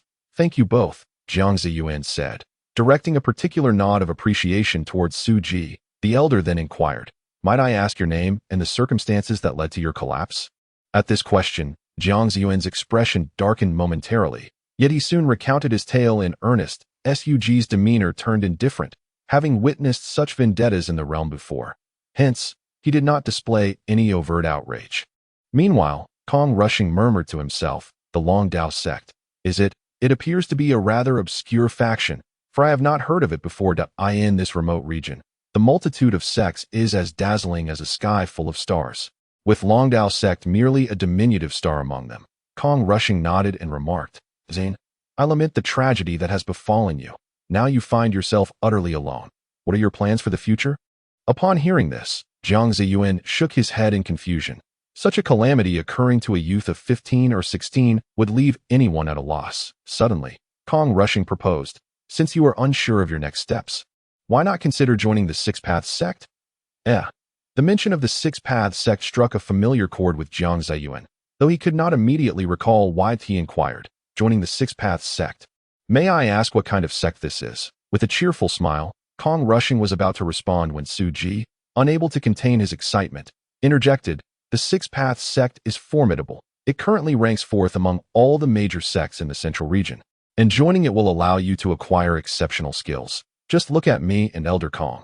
We are both disciples of the Six Paths sect, and Elder Kong is even an external affairs elder." Just as Suji was preparing to elaborate extensively, Kong Rushing shot him a fierce glare and reprimanded, Why are you butting in? Go stand aside. Seeing Kong Rushing's anger, Su Ji hurriedly scampered out. Kong Rushing, flustered, cast a disapproving glance at Su Ji's retreating figure, and when he turned back, his expression had softened into that of a kind and benevolent elder, which left Jiang Zaiyuan quite astonished. Kong Rushing's eyelid twitched, and he awkwardly continued, as Su Ji just mentioned, joining the Six Paths sect not only grants access to powerful techniques, but, should you contribute to the sect, it may even facilitate your quest for vengeance. At the mention of revenge, Jiang Zaiyuan seemed to be invigorated, eagerly exclaiming, "Very well. I shall join the Six Paths sect at once." Kong Rushing waved his hand, saying, "Hold on. Let me finish speaking." Once Jiang Zaiyuan had calmed down, Kong Rushing continued, "However, there are certain stipulations for joining the Six Paths sect. Before you can officially become a disciple, you must first pass the tests at the Six Paths sect's branch to T.O. ensure Jiang Zaiyuan understood the reasons and could avoid any mistakes. Kong Rushing explained the rules and requirements of the tests in detail. Thus, 10 days later, at the border of the central region, there stood a city named Teoweiqing, renowned for its abundance of peach blossoms. However, today Teoweiqing was bustling with activity, as it served as the branch of the Six Paths sect, and today marked the quarterly recruitment of disciples. Consequently, all the villages and towns in the vicinity, upon hearing the news, flocked to this place, eager to present themselves at that moment. In the central square of Teoweiqing, a high platform had been erected, upon which stood 3 individuals, one of whom was Kong Rushing. The square was distinctly divided into 2 halves by a group of disciples from the Six Paths, clad in gray attire. The first half was densely populated with individuals eager to undergo the test, while the latter half remained utterly vacant, presumably reserved for those who would succeed in the assessment. Upon the elevated platform, alongside Kong Rushing, stood 2 other figures. One was a towering man, nearly 2 meters tall, with a half-bare torso showcasing bulging muscles, his bald head glaring fiercely, exuding an intimidating presence. The other was a young man dressed in a white garment, bearing a sword upon his back, his long hair cascading down his back, flowing gracefully in the breeze. Kong Rushing appeared rather unassuming in his simple blue attire. Standing on the right side, he addressed the 2 men with a courteous inquiry. "Esteemed leaders, may we commence the test?" The robust giant seemed indifferent, merely casting his gaze upon the crowd below with an air of aloofness. However, the young man in white was more amiable. He clasped his hands in greeting and smiled at Kong Rushing, saying, "Brother, as the esteemed elder of Taohua City and one of the organizers for this test, it is only fitting that you preside over the inaugural assessment." Kong Rushing, not one to decline, responded graciously, "Very well, I shall begin." Upon receiving a nod of affirmation from the young man in white, he stepped forward and declared in a resonant voice, "Let the assessment commence." As soon as Kong Rushing uttered those words, a contingent of gray-clad disciples entered the square, bringing forth a collection of instruments to stand before the eager candidates. Kong Rushing continued, "All participants wishing to join the inner academy must be under the age of 20. While those aspiring to be outer sect disciples must be over 30 and capable of fulfilling the stipulated requirements, we will proceed in an orderly fashion. Those who fail the test, please move to the left and refrain from disturbing others. Should anyone dare to cause a commotion, we shall not hesitate to take action. Now, let the testing begin." With his command, the gray-clad disciples shouted, "Form orderly lines. The first 10 meters are to be arranged properly. Everyone has a chance. Ensure you line up correctly." Under the guidance of the gray-clad disciples, the crowd in the square proceeded with the tests in an orderly manner. The few impatient individuals attempted to create disturbances, but they quickly complied under the stern measures enacted by the gray-clad disciples. Amidst the throng, Jiang Zaiyuan chose to remain observant. The sheer number of people made the process seem chaotic, and those waiting in line were visibly anxious, fearing they might lose their chance. Thus, Jiang Zaiyuan decided against testing at this moment, opting instead to observe the procedures at the forefront of the crowd. Gray-clad disciples stood at 4 distinct stations, each manned by 3 individuals. One held a circular instrument for measuring age. Another engaged with the candidates, while the third stood firm, gripping a heavy sword. "Age?" inquired a gray-clad disciple. "15, replied the candidate. Noticing the youthfulness of the individual before him, the disciple acknowledged, "Very well, you are qualified. Please proceed to the right." The successful candidate, filled with a mix of surprise and joy, dashed toward the right side as the next individual stepped forward for testing. "Age?" Asked the gray-clad disciple again. 23, answered the candidate. Exceeding the age limit. You may only qualify as an outer sect disciple. Please stand to the left. Next, a middle-aged man then approached. Age? Inquired the gray-clad disciple once more. A middle-aged man. 29. The gray-clad disciple was taken aback. To him, the middle-aged man appeared to be in his 30s. Clearing his throat, he gestured to the disciple holding a spherical object. The disciple approached and stated, "Place your hand on this orb." The middle-aged man inquired, "Why? Less talk. Just do as instructed," the gray-clad disciple replied impatiently. Reluctantly, the middle-aged man placed his hand upon the surface of the sphere, which suddenly radiated a crimson glow. The gray-clad disciple squinted and said, "Age exceeds 30. Subject him to a special test. On what grounds can you determine my age exceeds 30 with this trinket?" protested the middle-aged man. The gray-clad disciple scoffed. "I advise you to behave. The rules here are dictated by us. If you dare to cause trouble, I won't hesitate to make you leave." Stammering, the middle-aged man found himself at a loss for words in the face of the disciple's intimidation. Just then, a third gray-clad disciple approached, thrusting a heavy sword into the ground, embedding its tip into the stone-paved surface to a quarter's depth. He then addressed the middle-aged man. "Pull out the sword. And you may stand to the left, ta. That's easy." The middle-aged man scoffed, grasping the sword's hilt with determination. Yet the sword remained utterly immovable. Realizing the sword was indeed peculiar, he indignantly exclaimed, "You are cheating. This sword cannot be pulled by mere mortals." That's so, the gray-clad disciple retorted with disdain. Then, with a single hand, effortlessly drew the heavy sword from the ground, before returning it to its original position. Looking at the middle-aged man with contempt, he said, "You dare to play tricks in our presence? Get lost." The middle-aged man, feeling utterly humiliated, had no choice but to flee in disgrace. Now, the next one.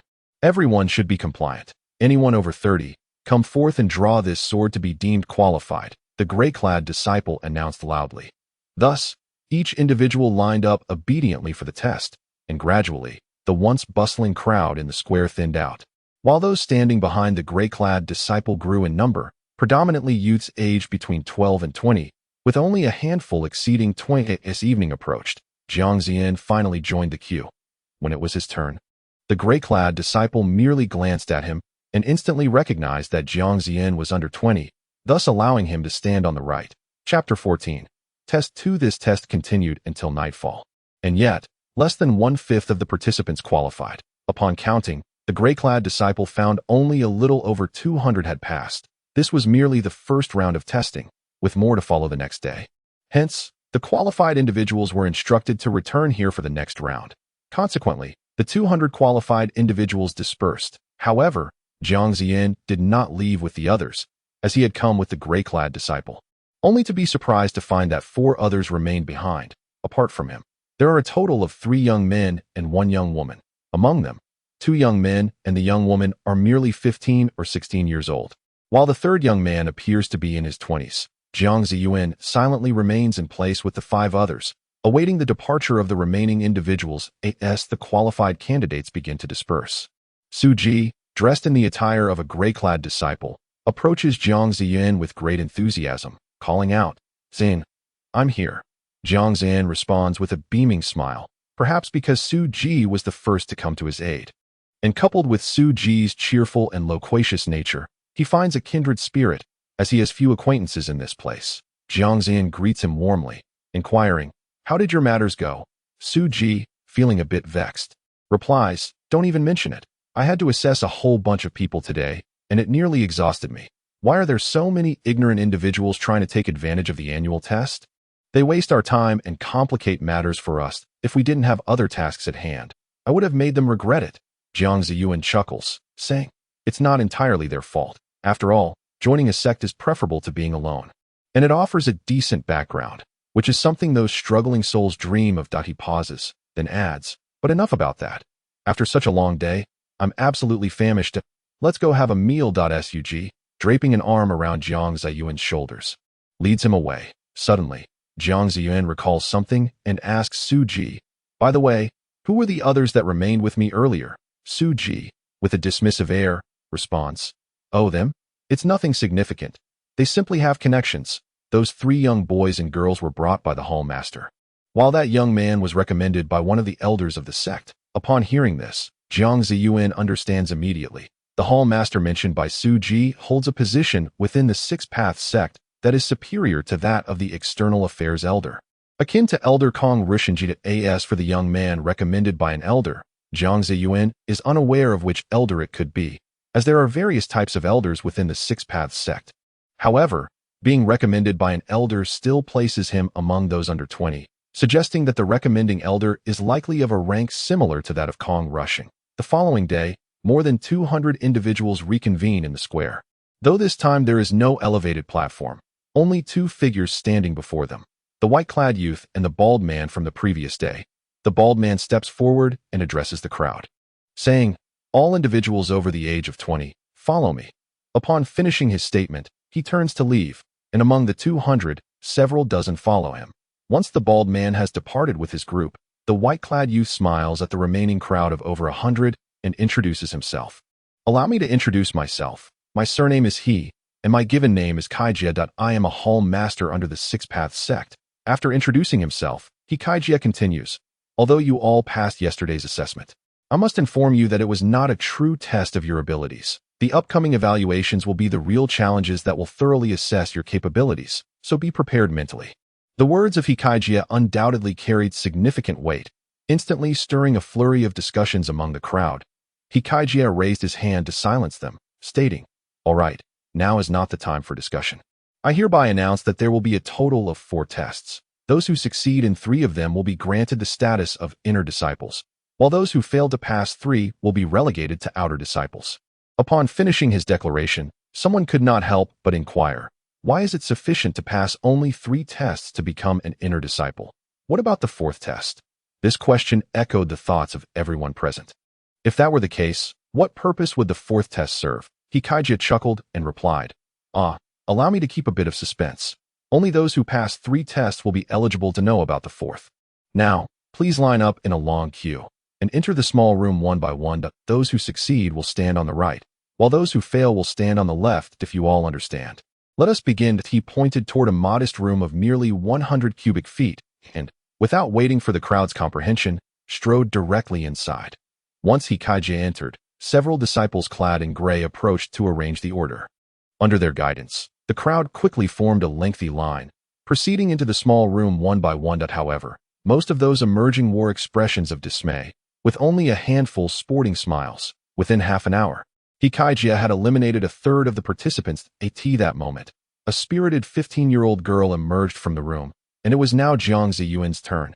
Feeling somewhat anxious, Jiang Zaiyuan swallowed hard, then solemnly stepped into the small room. Inside, Hikaijia regarded her with a warm smile. "Child, come over here," he beckoned. Complying with his request, Jiang Zaiyuan approached. Observing her tense demeanor, Hikaijia reassured her, "There is no need to be so nervous. This will be over soon." Nodding heavily in response, she steadied herself. That moment, Hikaijia produced a small vial, from which he poured out a white pill the size of a grain of rice, handing it to Jiang Zaiyuan with the instruction, "Swallow this." She followed his directive and swallowed the pill whole. After consuming the pill, she awaited further instructions, but Hikaijia merely watched her quietly, causing her to feel quite embarrassed. However, in the next instant, she sensed a warm flow gradually spreading from her abdomen. As her expression shifted and unease began to settle in, Hikaijia suddenly inquired, "How do you feel now? Is there a warm sensation in your stomach?" Jiang Zaiyuan nodded, replying, "Yes, and my entire body feels heated by this warmth." Hikaijia's face brightened with delight as he exclaimed, "Congratulations, you have succeeded. You are the first among them to experience a full-body warmth after taking the pill." Jiang Zaiyuan, taken aback, asked in confusion, "Why is that? Is this test related to body temperature?" Hikaijia elucidated, "Consider it a foregone conclusion. Once you ingest the pill, its medicinal properties will invigorate your body, which inherently possesses a certain spiritual essence. Such a spiritual constitution can manifest in both beneficial and detrimental forms. That a more favorable disposition may ease your tribulations in future cultivation, while a less favorable one tends to attract a myriad of troubles during practice. Thus, most sects prefer to recruit disciples with a more auspicious spiritual inclination. Your spiritual essence is commendable. By consuming this spirit-summoning pill, you shall awaken the latent spirituality within you, the greater the heat radiating from your body. The higher your spiritual essence. Is your body still warm? Upon seeing Jiang Zaiyuan nod in affirmation, Hikai Jie's eyes glimmered, and he addressed him. Well done. You have passed. Please stand to the left outside. Jiang Zaiyuan complied and exited obediently, while Hikai Jie wore an oddly amused expression, remarking, "This Confucian scholar has indeed struck fortune, chancing upon a treasure. It appears his prospects for advancement are promising." The entire assessment consumed 3 hours, and as a result, only a meager 93 individuals remained qualified. With more than half eliminated, Hikai Jie addressed the unqualified participants. It is regrettable that you have not passed the assessment. I shall not elaborate further. Please follow this disciple down. He gestured to a disciple clad in gray. Subsequently, Hikai Jie instructed those who had passed. Let us proceed to the next stage of the assessment. Follow me closely. Suddenly, Hikai Jie led them towards the right side of the plaza, continuing onward without pause, until they had exited Peach Blossom City. This consumed yet another hour. Yet Hikai Jie showed no intention of halting, quickening his pace with each step. Gradually, the crowd began to sense something amiss. As Hikai Jie moved with what appeared to be an uncanny gait, an astute observer suddenly exclaimed, "That is lightness skill. He is traversing with lightness skill." Barely had the words left his lips when they heard Hikai Jie's voice echoing from afar. "Should anyone fail to keep pace with me before sunset, that will be deemed a failure in the assessment." Upon hearing this, the crowd erupted into a frenzy, sprinting while cursing Hikai Jie for his cunning tactics and lack of prior clarification. Although they all ran, they remained unable to match Hikai Jie's speed, who had already dwindled to a mere black in the distance. Spurred on by frustration, they raced forward, though they could temporarily gain speed. Relentless running was ultimately unsustainable, quickly depleting their stamina and sapping their capacity to continue. Gradually, some succumbed to exhaustion, collapsing onto the ground, while others sought brief respite to replenish their strength before resuming the chase. Reassured by the time remaining until dusk, there were also those with greater endurance who continued to run resolutely, and Jiang Zaiyuan is among them, distinctly one who seems to navigate the situation with relative ease, a privilege afforded to him by his cultivation of the diamond demon body technique. Ever since he mastered the first layer of this technique, enhancing his physique significantly, he no longer needs to consciously activate it. It operates instinctively, allowing him to run without feeling fatigued in the slightest. Chapter 15. Test 3. Jiang Zaiyuan runs with an air of nonchalance, while ahead of him, Hikai Jie maintains a considerable lead. Jiang Zaiyuan can only catch a distant glimpse of his figure. As he surveys his surroundings, he notices that aside from himself, 8 others occupy a similar starting line. Among them are the 2 males and 1 female previously mentioned by Su Ji, along with another young man, and 4 additional youths no older than 18. The swiftest among them is the sole young man, followed closely by one of the boys from the earlier trio, and then the remaining 2 boys, with Jiang Zaiyuan trailing behind them. Behind Jiang Zaiyuan are the remaining competitors. These 9 individuals form the fastest group in this testing cohort, while the others lag far behind. With only a few determined youths struggling to keep pace, that Hikai Jie, at the forefront, maintains a pace that is remarkably rapid for Jiang Zaiyuan and the others. It is evident that whenever Hikai Jie's feet strike the ground, he effortlessly harnesses strength in his toes, propelling himself forward as if taking 5 steps in a single stride, which keeps him well ahead of Jiang Zaiyuan's group. At this moment, Hikai Jie glances back and, upon noticing the 9 individuals closely following him, cannot suppress a smile. It seems that this time, more individuals will pass than ever before. I wonder who among them will succeed in the 4th challenge? Hikai Jie leads Jiang Zaiyuan and the others out of Peach Blossom City, gradually directing them toward a towering mountain. The sight of this mountain, which seems to pierce the clouds, instills a sense of trepidation in the group. They ponder who could possibly reach the summit, especially at the pace required to keep up with Hikai Jie. By this point, the leading 9 have begun to feel the strain, having run for quite some time without the stamina to ascend the mountain's peak. Nevertheless, Hikai Jie remains indifferent to their thoughts, continuing his ascent in silence. With each step on the stairs, he springs forth with surprising ease. Jiang Zaiyuan and the others, albeit reluctantly, grit their teeth and resolve to press on. Ultimately, they are the fittest among the crowd, allowing them to keep pace with Hikai Jie despite the exertion. However, those trailing behind them are visibly distressed, especially the few who have yet to grasp the magnitude of the challenge ahead. One can only imagine their thoughts upon realizing this additional trial. Hikai Jie, bounded up the mountain with exuberance, followed closely by the 9 individuals beneath him, who mirrored his movements with steady determination. As nearly 2 hours passed, their stamina began to wane. Where they had previously maintained an exhilarating pace, they were now reduced to a brisk walk. Despite this, they continued to slow further, and the figure of Hikaijia, who leaped ahead, gradually faded from their sight. The thought of pursuing him had long since dissipated, as they could no longer even glimpse his form. After a while, they realized that the once broad staircase had transformed into an expansive pathway, which, upon further inspection, revealed itself to be a grand hall. Standing at the entrance was Hikaijia, accompanied by Kong Rushing and a burly bald man, alongside a group of disciples clad in gray. The scene before them rendered the group momentarily speechless, unsure of how to respond. Hikaijia, however, smiled and explained, "You need not find this strange, for you have successfully passed through these 3 trials that I see this." The group was taken aback, and one individual inquired, "How could we have passed 3 trials when I recall there being only 2? Kong Rushing then clarified, "You are indeed correct. You have passed 3 trials. When you reached this mountain, you had already completed the 2nd trial. The reason we did not disclose that the climb constituted the 3rd trial was to test your fortitude. Those of weaker resolve might think, if the 2nd level is this challenging, the 3rd will be even harder, and thus they would halt at the starting point of the 3rd trial, missing their opportunity. On the other hand, those with steadfast determination may continue. Yet ascending such a high mountain, though they have yet to reach the summit, is no small feat. Consequently, many would fall behind, leaving only the 9 of you to arrive at this juncture." Jiang Zaiyuan interjected. "But there are still a few individuals behind us." The bald man coldly chuckled. "That is uncertain.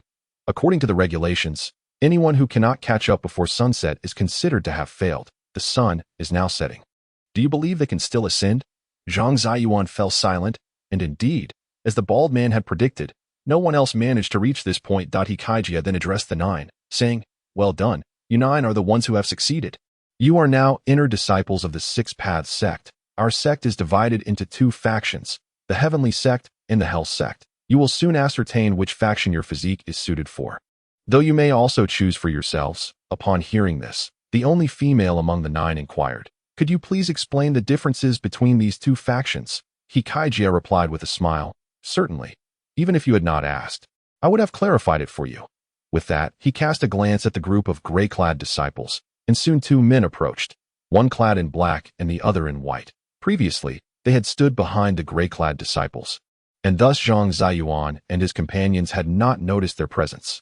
Now, confronted with these 2 distinctly attired individuals approaching them, they could not help but feel a sense of intrigue at this moment.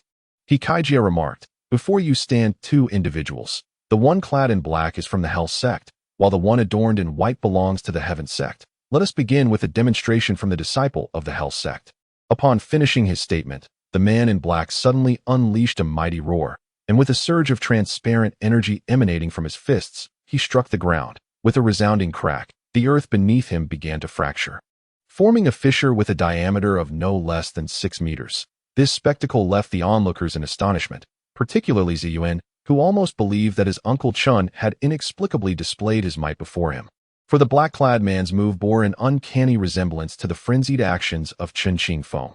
Once the black-clad man concluded his display, the white-clad disciple of the Heaven sect abruptly trembled, his hands flicking with a flourish. The astonishment of all, the leaves beneath him began to levitate in a bizarre manner, swirling around his hands in a mesmerizing dance. With a surge of energy, the leaves shot forth like arrows, embedding themselves into the trees with a series of dull thuds. In comparison, many spectators felt that the white-clad man exhibited a greater elegance. After their performances, Hikaijia resumed his explanation. "You have all witnessed their abilities, and now I shall elucidate the distinctions between them. Firstly, the Heaven sect focuses on internal cultivation, which requires prolonged dedication to enhance one's power. Once a certain threshold is reached, one can execute techniques akin to what the previous gentleman demonstrated, and even more formidable ones. However, internal cultivation typically yields results at a slower pace. Without a decade of diligent effort, significant advancements are unlikely. So I urge you to ponder this carefully. In contrast, the Hell sect embodies external cultivation. This method does not demand the gradual buildup required by internal cultivation. Instead, a modicum of power combined with physical techniques can render one exceptionally strong. Observe the two individuals before you. Their strengths are comparable. Yet the white-clad man has practiced internal arts for over a decade, while the black-clad man has only engaged in external practices for a mere 5 years. This illustrates the advantages of external cultivation. Zaiyuan, however, felt a sense of disquiet and questioned, "That doesn't seem right. If that were the case, wouldn't the Six Paths sect simply focus on external cultivation without the need for the arduous internal training?" Jie praised. "Well said. What I mentioned earlier were merely the advantages of external cultivation. While internal cultivation may not yield immediate results as swiftly as external methods, once an internal practitioner achieves cohesion in their power, their strength will surge dramatically. Take the white-clad man, for instance. Given 3 years, he could surpass the black-clad man who practices external techniques. Now, which sect do you believe you should pursue? Heaven sect, heaven sect, heaven sect." The majority of the crowd nearly unanimously chose the heaven sect, for it was evident to any discerning observer who possessed the upper hand. While external cultivation may offer immediate strength in the long run, it pales in comparison to the benefits of internal cultivation. Why squander time in pursuit of the lesser path? Jie chuckled and said, "All right, before you make your final choice, let us proceed with some tests.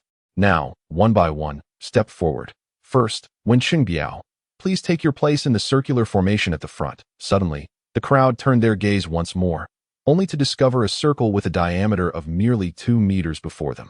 This circle had been fashioned using several small flags, emanating a faint glow of red, yellow, and blue hues, a display recently arranged by Kong Rushing.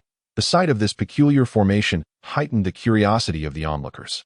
Among them was a young man named Wenqing Biao, who gazed in astonishment at the magical array before stepping into it. As he entered, the array flickered with a sudden brilliance. The red light within the tricolored glow intensified, while the other 2 colors dimmed slightly. The bald man chuckled. "This fellow strikes me as someone adept in external cultivation, and it seems I was correct." Jie, disregarding him, continued, "All right, Wenqing Biao, you may step back now. Yijing Wang, it's your turn." Thus, one by one, the 9 individuals entered the array. However, most were practitioners of internal cultivation, with a few capable of both internal and external techniques. Yet, thus far, only the young man displayed pure internal prowess, which left Jiang Zaiyuan astonished. He couldn't help but speculate that this test was likely an opportunity for the heavenly sect to recruit disciples, as its advantages indeed surpassed those of the hell sect. As Jiang Zaiyuan was lost in thought, Jie suddenly called out, "Jiang Zaiyuan, step forward." Startled, Jiang Zaiyuan hurried towards the array. Upon the array's light flashing, the red and blue hues brightened significantly. Jie, Kong Rushing, and the bald man were momentarily taken aback, for while previous participants had also exhibited 2 colors, none shone as brilliantly as this, and moreover, the 2 colors were in perfect balance, an unprecedented scenario. Although Jie and his companions were amazed by the unfolding spectacle, they remained oblivious to a 3rd color, yellow, which emitted a faint glow, its lesser brightness overshadowed by the other 2 hues. In Chapter 16, the test, Kong Rushing exclaimed, "The brightness of both red and blue indicates that he is an exceptional candidate for both external and internal cultivation." Jie nodded in agreement. "Indeed, such talent is a rarity. I recall a similar instance occurring over 100 years ago." The bald man, in a tone of disbelief, remarked, "So, you mean to say, a talent of this caliber appears only once in a century?" Jie, brimming with excitement, declared, "This is splendid. At last, our faction produces a disciple worthy of distinction, and our master shall no longer feel constrained." Kong Rushing was taken aback, exclaiming, "What? Are you suggesting we recommend him directly to the deputy leader?" Jie replied confidently, "Why not? Perhaps we can in that moment." Jie, Kong Rushing, and the bald man began to whisper conspiratorially, as though deliberating over some confidential matter. After a brief interval, their discussion concluded, and Jie turned to Jiang Zaiyuan with courtesy, saying, "Jiang Zaiyuan, you may step down now." His tone became notably cooler as he addressed the next participant, Wu Jinfang. "It is now your turn." Not long after, all 9 individuals completed their assessments. Jie received results indicating 2 were suited for external cultivation, 4 for internal cultivation, and 3 could pursue both. Holding a printed test result, Jie addressed the trio of Jiang Zaiyuan, Linifang, and Eljingyi, stating, "Besides the 6 who have already been confirmed, you 3, being capable of both types of cultivation, may decide for yourselves which path to pursue. Upon hearing this, Lin Yifeng and Jingyi promptly opted for internal cultivation, although Jiang Zaiyuan remained silent. He too inwardly resolved to choose internal cultivation, as the drawbacks of external cultivation far outweighed its benefits, compelling him to relinquish that option despite his lack of overt resistance. However, Jie did not acquiesce to their choices. Instead, he advised the trio, "Do not rush to make your declarations. Anyone capable of both forms of cultivation will first be allowed to practice both simultaneously. Once you have established a solid foundation in both paths, you will ultimately decide which to prioritize." Lin Yifeng could not help but inquire, "How long will it take to cultivate both foundational skills?" Jie responded, "The foundational skills are merely the groundwork for your practice and will not consume much time. Typically, it takes a minimum of half a month and a maximum of 2 months. Once this period has passed, you may choose freely, and the sect will not impede your decision." Upon hearing Jie's explanation, Jiang Zaiyuan and the others felt reassured. Although this would occupy some of their time, it was a relatively brief duration, and their internal cultivation would remain unaffected. They merely needed to practice an additional external skill, which they found acceptable.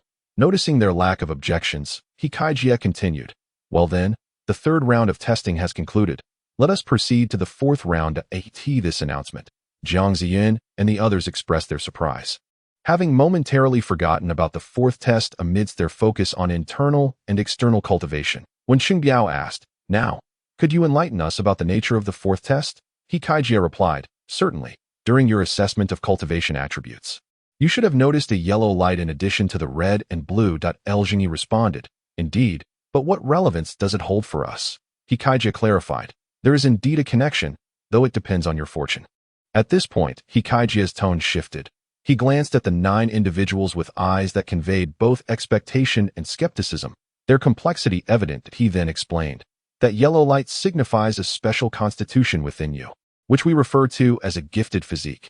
Individuals with such a constitution are not formed through acquired means, but are innate in the central regions. There exist individuals who are naturally endowed with this gifted physique, leveraging the advantages it confers to become extraordinarily powerful. They can, as a unified clan, withstand formidable sects such as our 6 paths. Only those with extraordinary talents possess unique gifts, which necessitates testing. Shortly, I will have you take turns sensing certain objects.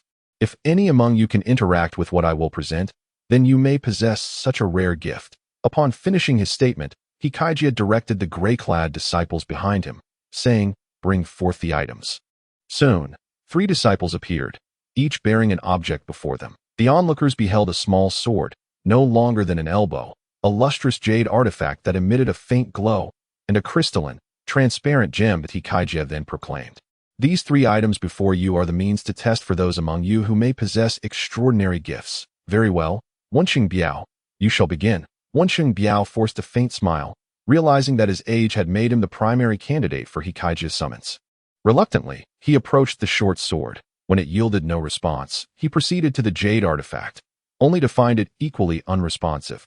Upon discovering that the crystalline gem also failed to react, Wenxing Biao could only chuckle as he stepped aside, indifferent to the notion of possessing such a gift. After Wenxing Biao, several others took their turns, each experiencing the same lack of reaction as he had. When it was Jiang Zaiyuan's turn, he too began with the short sword, staring intently at it, yet it remained unresponsive. Next, Jiang Zaiyuan moved to the jade artifact, and at that moment, the previously motionless jade suddenly trembled. This movement was witnessed by all present, causing a collective tightening in their hearts, as they believed the jade had reacted to Jiang Zaiyuan. However, in the next instant, the jade ceased its motion, as if the previous tremor had been a mere illusion. Before anyone could express their astonishment, the jade stubbornly remained still, frustrating the 3 who had eagerly anticipated a reaction. They now awaited Jiang Zaiyuan's interaction with the crystalline gem. Jiang Zaiyuan, momentarily astonished by the jade's tremor, was soon relieved when it fell silent once more. Though a hint of disappointment lingered, he then approached the crystalline gem, gazing at it for a while, but ultimately it too failed to respond. With a sense of resignation, Jiang Zaiyuan silently withdrew. Seeing Jiang Zaiyuan's unsuccessful test, Jie and the others shared in the sentiment of regret. After all, he was the only individual among the earlier participants to elicit a response from an object, yet the outcome still left them profoundly disappointed. They could only place their hopes on those yet to be tested. Unfortunately, the final results culminated in further disappointment. Jia managed a bitter smile and addressed the group. Although none among you possesses extraordinary gifts, you are now official disciples of the Six Paths sect. Return and prepare your belongings. Tomorrow, gather here, and I shall escort you to the headquarters of the Six Paths sect. Now, you may disperse. Upon hearing this, Jiang Zaiyuan and the other 9 swiftly departed. Although the ascent had proven arduous, the descent was remarkably effortless as they nearly raced down the mountain. The following day arrived swiftly, and once again, the 9 of them returned to the temple nestled within the mountains, each burdened with a package that Jia and the bald man were engaged in conversation with Kong rushing. This time, only Jia and the bald man accompanied the 9 to the headquarters, as Kong rushing, serving as the elder responsible for external affairs, remained stationed in Taohua City and did not return with them. Kong rushing addressed Jia and the bald man, saying, I entrust my affairs to you too. Esteemed leaders, once accomplished, I shall express my profound gratitude. After speaking, he clasped his hands in a gesture of respect. Jia, smiling, replied, There is no need for such formalities, senior brother. Your introduction of such a promising disciple to our master will surely elicit his support. You need not worry on that account. With gratitude, Kong rushing responded, Regardless, I am still indebted to you both for speaking favorably on my behalf to the deputy leader. Although Kong rushing had entered the sect before Jia and the bald man, his inferior aptitude meant that he had not fared as well within the sect. Otherwise, he would not have been relegated to the position of an exiled elder. Thus, when facing Jia, he always felt a step below. Despite having joined earlier, the accomplishments of others rendered his own efforts comparatively insignificant, and he could only endure the discomfort, while Jia and his companion referred to Kong rushing as senior brother. It was merely a courtesy rooted in their shared sect. They occasionally required dealings with him, thus granting him a semblance of respect. Were it anyone else, Jia would scarcely have acknowledged them. After concluding his conversation with Kong rushing, Jia turned to Jiang Zaiyuan and the others, saying, Though you have only just begun your journey, once you attain my current level of achievement, you shall gain a modicum of renown in the central regions. However, possessing my capabilities is not as straightforward as it appears. Allow me to demonstrate a fragment of my prowess. Upon finishing his words, Jia extended his pinky finger, revealing a ring of remarkable design. The surface of the ring bore a gem reminiscent of the diamond core seen yesterday. Albeit much smaller in size, Jia held the ring aloft and addressed the assembly. I shall explain this ring momentarily. But first, let me emphasize that beyond our kind, there exists a vast array of beings, some grand, others diminutive, some formidable, while others weak.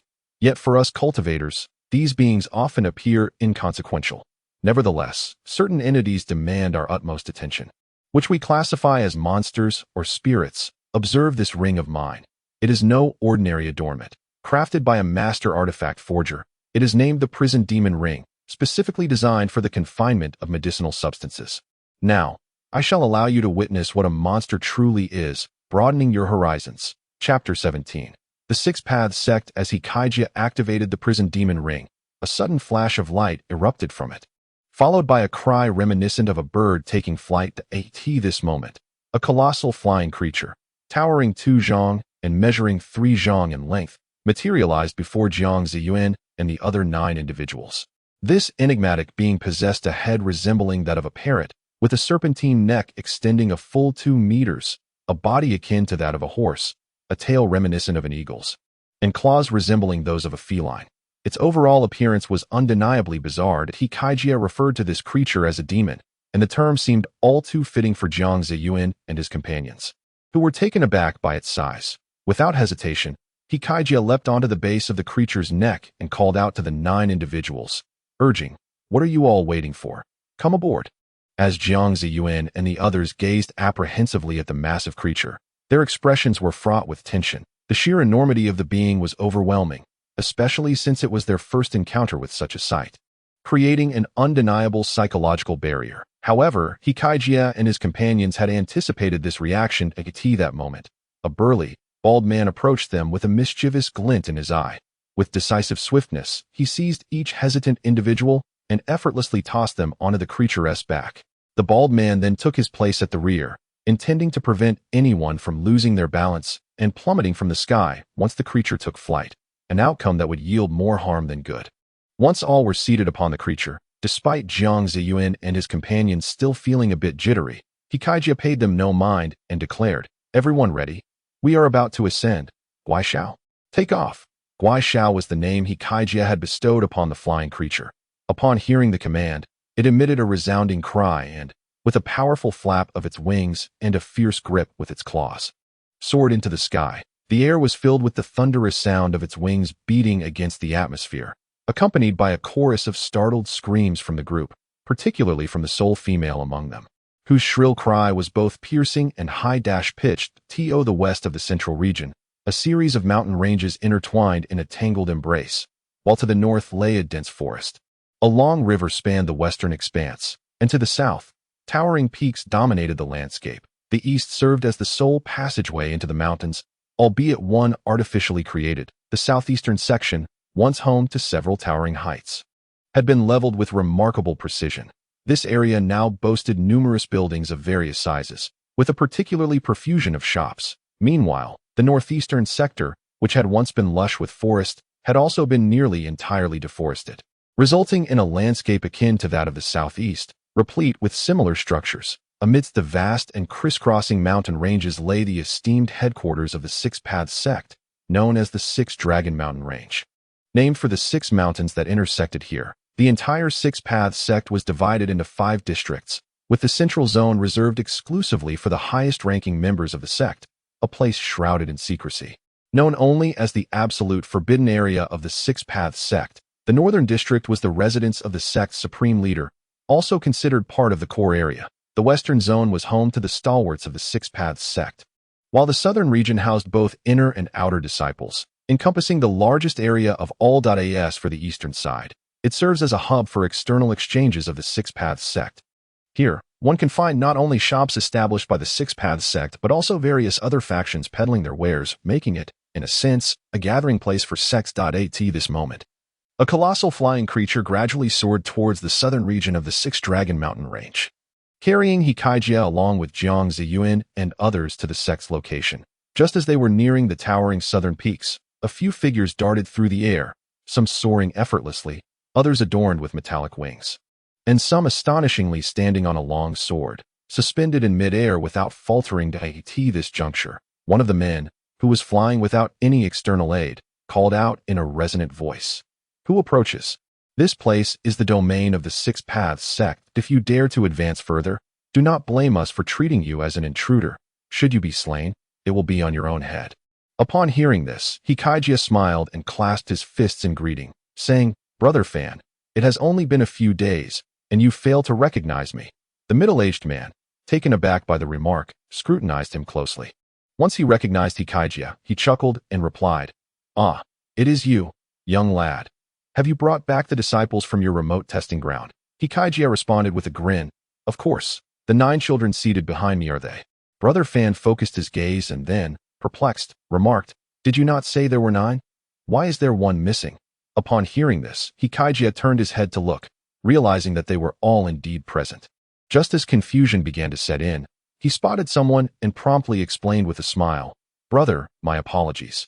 One of them has already come of age, and I mistakenly classified him among the children." Brother Fan, upon hearing this, laughed and chided, "Look at you, making such a simple error. Very well, you may proceed.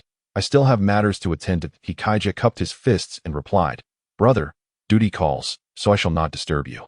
Farewell." After Hikaijia finished speaking, he urged the strange owl to continue its flight. Following Brother Fan's inquiry, they underwent 3 more inspections before finally arriving at their destination. The southern region of the Six Dragon Mountain Range is renowned for its towering peaks. As the strange owl navigated through several mountains, Jiang Zaiyuan noticed that the interiors of these mountains had been hollowed out, with individuals clad in gray residing within.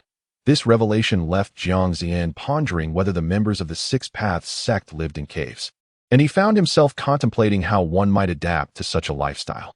After a while, the strange owl descended beneath a particularly massive peak that Hikaijia instructed the creature to land and address the group. "All right, we have arrived. Everyone disembark." Once they had all alighted, the bald, burly man turned to Hikaijia and said, "Junior brother He, since the task is complete, I shall leave the remaining matters to you. That I bid you farewell." Hikaijia nodded and replied, "Brother, Please take care."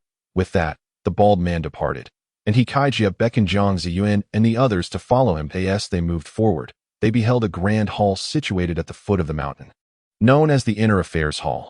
After Hikaijia ushered them inside, Jiang Zaiyuan discovered that the interior was quite spacious, with several disciples clad in black or white robes bustling about, seemingly preoccupied with urgent matters. Hikaijia led them to the inner hall, where a middle-aged man with a beard was seated at a table, casually flipping through some books. Before Hikaijia could utter a word, the bearded man spoke first.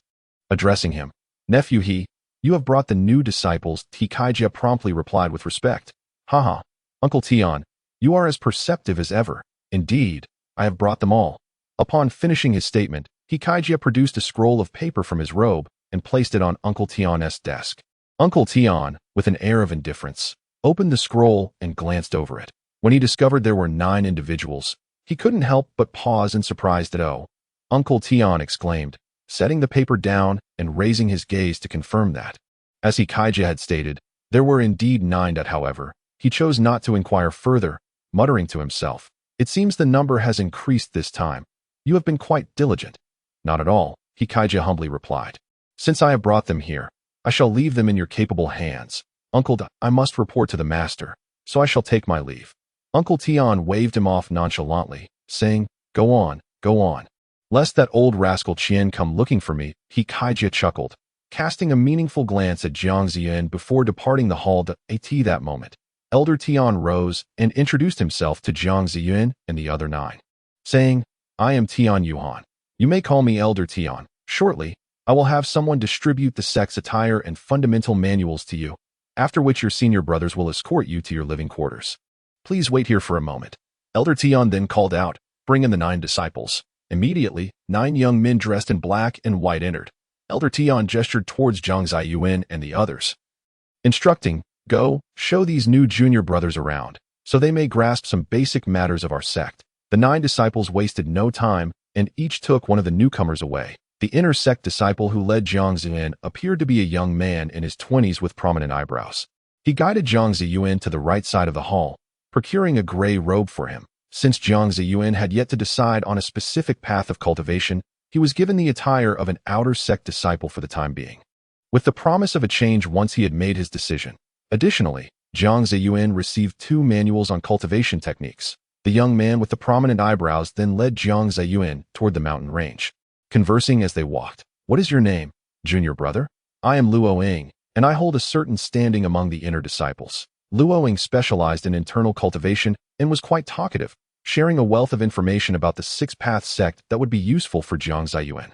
He spoke freely, even recounting rumors and amusing anecdotes about other senior brothers, leaving Jiang Zaiyuan in a state of bewilderment. At last, Luo Ying earnestly advised Jiang Zaiyuan, "Junior brother, although you possess the dual cultivation types, it would be wise to heed your elder brother's counsel. When you arrive in half a month, I hope you will choose inner cultivation." Jiang Zaiyuan nodded in understanding, acknowledging the undeniable flaws of external cultivation. Luo Ying shook his head and clarified, "No, in truth, both external and internal cultivation are mainstream methods. They merely follow different paths. We shall not delve into lengthy explanations for outsiders, but for our fellow disciples, it is another matter entirely. External cultivation can indeed empower one significantly. It all depends on how you practice. However, our sect's external cultivation system can be rather brutal, something you cannot comprehend without experiencing it. And I sincerely hope you never have to. Just remember not to choose external cultivation." Jiang Zaiyuan was momentarily perplexed. However, once Luo Ying concluded his remarks, he did not revisit the topic, instead engaging in a light-hearted conversation about various other matters. Later, Luo Ying escorted Jiang Zaiyuan to a quaint courtyard nestled beside a mountain. The courtyard was spacious, naturally accommodating a considerable number of residents. "Do not be deceived by the numerous inhabitants of this courtyard," Luo Ying explained. "Each person has their own room. Our inner sect disciples enjoy far greater privileges than those in the outer sect, who are forced to reside in the mountains, often crammed together with several others, leading a lifestyle that cannot compare to ours." Upon hearing this, Jiang Zaiyuan felt a rush of joy. The prospect of not having to dwell in a cave or share cramped quarters with others alleviated his previous concerns. As Luo Ying led Jiang Zaiyuan closer to the courtyard, They observed people moving about outside. Upon seeing unfamiliar faces, their expressions were filled with surprise, and they turned their gazes toward the two. Jiang Zaiyuan, feeling a bit self-conscious, lowered his head, while Luo Ying appeared unfazed, casually strolling until he spotted a room marked Third Courtyard, room 98. He then turned to Jiang Zaiyuan and said, "Here, this will be your residence from now on." After confirming the room was indeed his, Jiang Zaiyuan expressed his gratitude, saying, "Thank you, senior brother, for your assistance." "Not at all. It is my duty," Luo Ying replied nonchalantly. "Now, take a moment to familiarize yourself with your new abode. I shall return to report in." With that, Luo Ying departed, leaving Jiang Zaiyuan to hastily retreat into his room, unable to bear the stares of the onlookers who regarded him as a rare spectacle.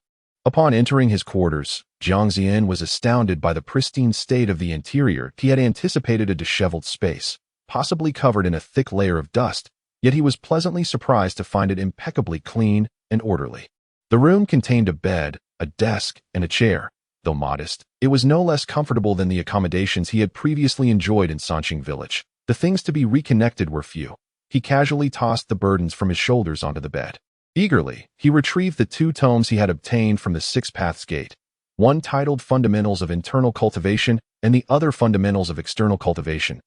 He opened the latter first and, after only a few glances, was filled with astonishment. He had initially believed that his King Kong demon body technique also belonged to the realm of external skills, yet upon comparison, it became evident that the two were fundamentally different in nature.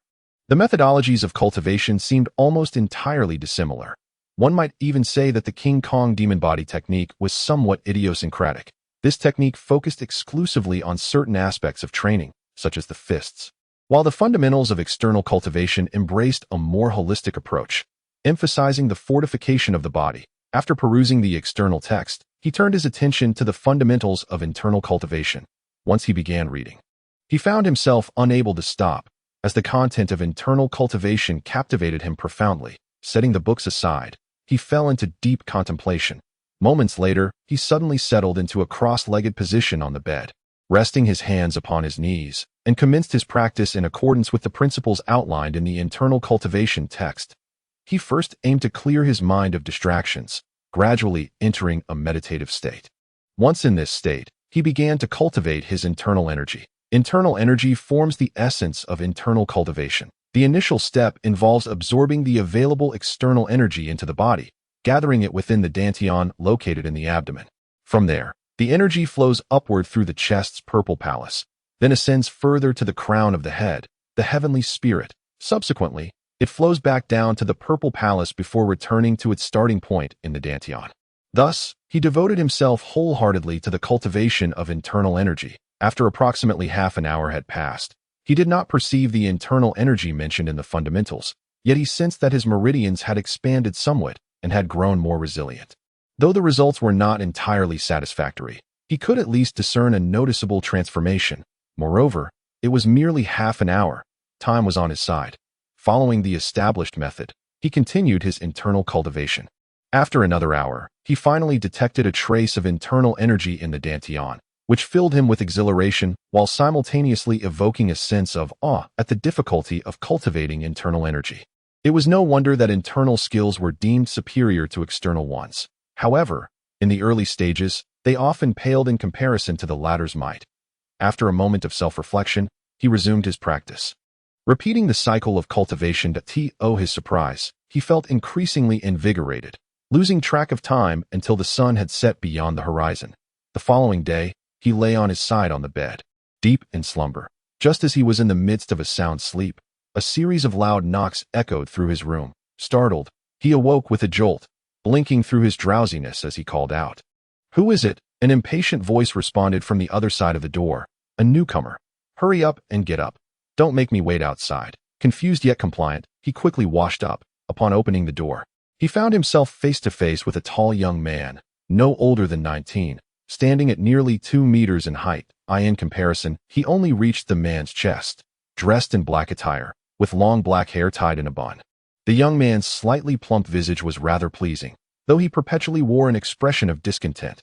The man did not allow Jiang Zaiyuan to speak and bluntly stated, "Follow me." I am here to familiarize you with the places you will be visiting." After uttering these words, he turned on his heel and walked away, disregarding Jiang Zaiyuan's thoughts. After a moment of surprise, Jiang Zaiyuan hastily followed him, walking alongside him and inquiring, "May I ask how to address you?" "Senior brother?" Although the man displayed a lack of courtesy, he was nonetheless there to assist Jiang Zaiyuan, prompting the latter to remain polite. The man continued to gaze ahead, responding curtly, "Zhu Rurong."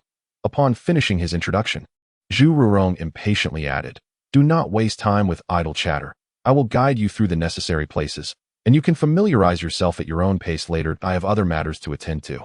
So please keep up." This left Jiang Zaiyuan utterly speechless. Thus, the two traversed the area in silence, with Zhu Rurong merely indicating locations, offering only brief descriptions of their contents. After an hour had passed, Zhu Rurong finally concluded the tour, saying, "All right, I have shown you where you need to go. The rest is up to you." With that, he swiftly departed. Jiang Zaiyuan watched in astonishment as Zhu Rurong left at an astonishing pace. He then surveyed the square, which lay nestled among several towering mountains, where numerous disciples clad in black and white traversed back and forth. To his surprise, he noticed that some disciples had set up stalls along the edges of the square. Engaging in commerce, Jiang Zaiyuan, feeling a mix of curiosity and bewilderment, glanced around before approaching the stalls. He discovered a plethora of items for sale, various weapons, medicinal concoctions, and more, overwhelming him with choices, making him feel as though he were in a marketplace rather than a sect. "Junior brother, take a look at this sword. Junior brother, how about this shield? Check this out. This bottle of healing potion is quite rare. Have you heard of this? Hey, don't leave yet. Let me finish my introduction." As Jiang Zaiyuan exited the square, he noted that the Six Paths sect was established amidst several mountain ranges, with leisure areas for disciples often situated between the peaks. After traversing a few more mountains, he suddenly heard shouts accompanied by the clashing sounds of weapons. However, he paid no attention, for Zhu Rurong had already informed him that this was the training ground, presumably a venue for the disciples of the Six Paths sect to spar and hone their skills. At that moment, Jiang Zaiyuan had little interest in watching the fights, as his stomach was growling with hunger. He quickened his pace, eventually arriving at his intended destination, the dining hall exclusively for the inner disciples of the Six Paths sect. Soon, Jiang Zaiyuan obtained a bowl and chopsticks, casually selecting a few enticing dishes before settling down at a prepared table to indulge in a hearty meal.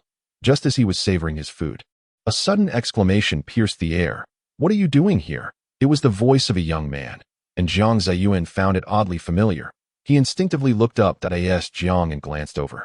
He met the astonished gaze of Jiang Zaiyuan. In that moment, Jiang Zaiyuan recalled why the mention of Lu Dao Min by Kong Rushing had felt so familiar. It was the very sect where Jiang and Geng she had apprenticed. Jiang Zaiyuan was equally taken aback, rising to his feet with exuberance as he exclaimed, "Ah, so it is you. Jiang'an, come over here." Encountering an acquaintance amidst a throng of strangers was akin to discovering a piece of home, filling Jiang Zaiyuan with exhilaration. However, Jiang harbored no fondness for Jiang Zaiyuan. He was on the verge of retorting that he had no reason to approach, but the words caught in his throat and were swallowed down. For he too was among unfamiliar faces. Although he preferred not to engage with Jiang Zaiyuan, he found no cause for animosity. Weighing the two options, he begrudgingly made his way toward Jiang Zaiyuan.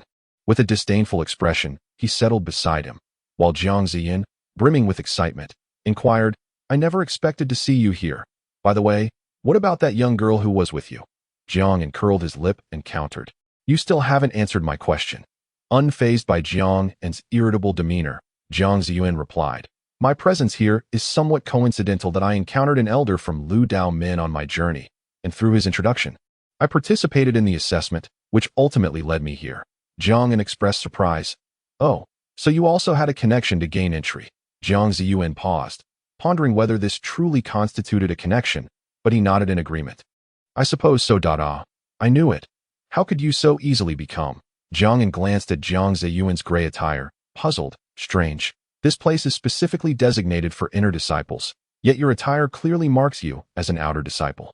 How did you manage to enter here?"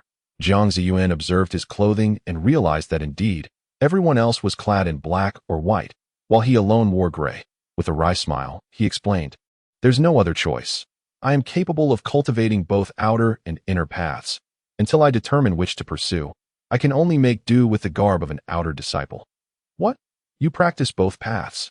Jiang Yin, who had initially felt a sense of superiority over Jiang Zaiyuan, now found himself grappling with the absurdity of his previous assumptions. Chapter 19. The decision. Jiang Yin gazed at Jiang Zaiyuan in astonishment. The rustic boy he once knew had now ascended to a status surpassing his own. How could this not stir feelings of resentment within him? Yet, incredulous, Jiang Yin asked, "May I inquire whether you discovered your dual capabilities through the array during the assessment of your techniques?" Jiang Zaiyuan nodded, acknowledging the truth of the matter without reservation that he recounted the results of his assessment to Jiang Yin, albeit with a cautious approach due to his own limited understanding of the testing process. Nevertheless, even this subdued disclosure was sufficient for Jiang Yin. Consequently, Jiang Yin fell into a contemplative silence, pushing his food around his plate, his countenance reflecting a sense of disinterest. Jiang Zaiyuan, sensing the shift, ventured, "Now, can you tell me about her?" Jiang Yin, with a hint of disdain, inquired, "What is it that you seek? Why are you so incessantly probing into her affairs? What is your intention? Even if you have one, I advise you to abandon this notion altogether." Jiang Zaiyuan's face flushed with embarrassment. He merely asked out of curiosity. At the tender age of 15 or 16, Jiang Zaiyuan was still naively navigating the realm of emotions, devoid of any precocious thoughts. However, Jiang Yin's words made him feel somewhat uneasy. Jiang Zaiyuan stammered, "Don't conflate things. I was merely asking if you're not inclined to share, then so be it." After uttering this, he awkwardly averted his gaze, distractedly consuming his meal. To Jiang Yin, Jiang Zaiyuan's demeanor was akin to that of a guilty thief. With a smirk, Jiang Yin muttered, "A thief's heart without the courage of a thief." He then continued, "I shall tell you. But you better pay close attention. My lady, Geng Shi, is currently a registered disciple of a certain vice leader of the Heavenly Tao sect, now residing in the Wuxi Hall as a direct disciple. With the vice leader's protection, her status and cultivation will surely ascend to great heights. In the future, she shall be the pride of the six paths, and look at yourself. Do you believe you are worthy of her?" Jiang Yin spoke rather bluntly, rendering Jiang Zaiyuan too embarrassed to discuss Geng Shi any further. After delivering his remarks, seeing that Jiang Zaiyuan fell silent, Jiang Yin presumed he was intimidated by his previous statements, which filled him with a sense of smug satisfaction. Suddenly, he shifted the conversation, asking, "By the way, once you decide on your cultivation path, have you considered which hall you might wish to join?" Jiang Zaiyuan, taken aback, responded, "What hall? Why would I want to join one?" Jiang Yin was momentarily stunned and inquired, "You are not aware of this?" Jiang Zaiyuan shook his head in confusion. Jiang Yin's eyes widened, but recalling that Jiang Zaiyuan was merely a newcomer, he felt relieved and explained, "Let me enlighten you. Our Six Paths sect has two main halls, the Azura Hall and the Hungry Ghost Hall. Naturally, only elders or protectors can enter these halls. Aside from these two, there are also other halls established under individual names, which we refer to as sub-halls or pseudo-halls. Since these are personally established, they do not have the same authority, but they are merely for people like us." Jiang Zaiyuan, perplexed, asked, "But why would they establish additional halls? Did you not just say there are already two main halls?" Jiang Yin shook his head, saying, "You do not understand. The two main halls of the Six Paths sect are not accessible to everyone. Only those who have reached the Azura or Hungry Ghost paths can enter. Look at us. We are merely fledgling newcomers, lacking power, influence, and connections. Even with such aspirations, we will either spend our lives as inner disciples or be dispatched as so-called external elders." Upon hearing this, Jiang Zaiyuan suddenly understood why Kong Rushing, though an elder, would demean himself before Hikaijia, a hall master. It dawned on him that Hikaijia must be a founder of some hall. Furthermore, Jiang Zaiyuan realized that the so-called Azura and Hungry Ghost paths were indeed his future aspirations. Once the path of cultivation has been determined, one must choose between external and internal refinement, which collectively refers to the realms of the six paths, specifically the realms of the animal path and the human path. The animal path, often deemed too unseemly, has been renounced in favor of the term alien birth path. Above the alien birth path lies the Hungry Ghost path, and above that, the hell path. In contrast, the human path ascends to the Azura path, and above the Azura path is the celestial path. Although there are merely three tiers, the true stratification remains obscured until one has cultivated to that level. Understanding this, Jiang Zaiyuan remarked, "What is the big deal? As long as one can attain the Azura path or the Hungry Ghost path, There's no need to join any other sections. Jiang and looked at Jiang Zaiyuan with a bewildered expression, as if observing some peculiar creature. Jiang Zaiyuan, feeling inexplicably perturbed by Jiang An's gaze, retorted with irritation, "Why are you looking at me like that?" With a strange expression, Jiang An replied, "Are you genuinely foolish or merely pretending? You speak so lightly of reaching the Azura or hungry ghost paths. Do you comprehend how arduous that endeavor is? Allow me to elucidate. Achieving that level necessitates that one's internal or external skills be at the Grandmaster level. Even if 100 Grandmasters were to exert their utmost toward the Azura or hungry ghost paths, it is likely that not a single one would succeed. Within our Six Paths sect, there are many individuals who joined decades or even centuries ago, yet they remain stuck at the Grandmaster level. Some having perished within the sect. Joining a sect that has already established the Azura or hungry ghost paths not only provides a reliable foundation but also allows access to various resources. Why would one not seize such an opportunity? The Grandmaster level, as Jiang An referred to, is a designation attained only after one has perfected their internal and external skills. It is well known that once internal and external skills reach a certain threshold, they are categorized into tiers: inferior, third-rate, second-rate, first-rate, and Grandmaster, with the classification based on the level of internal skills. The higher the internal skill, the greater the rank. Although Jiang An extolled the virtues of the sects, Jiang Zaiyuan remained unconvinced.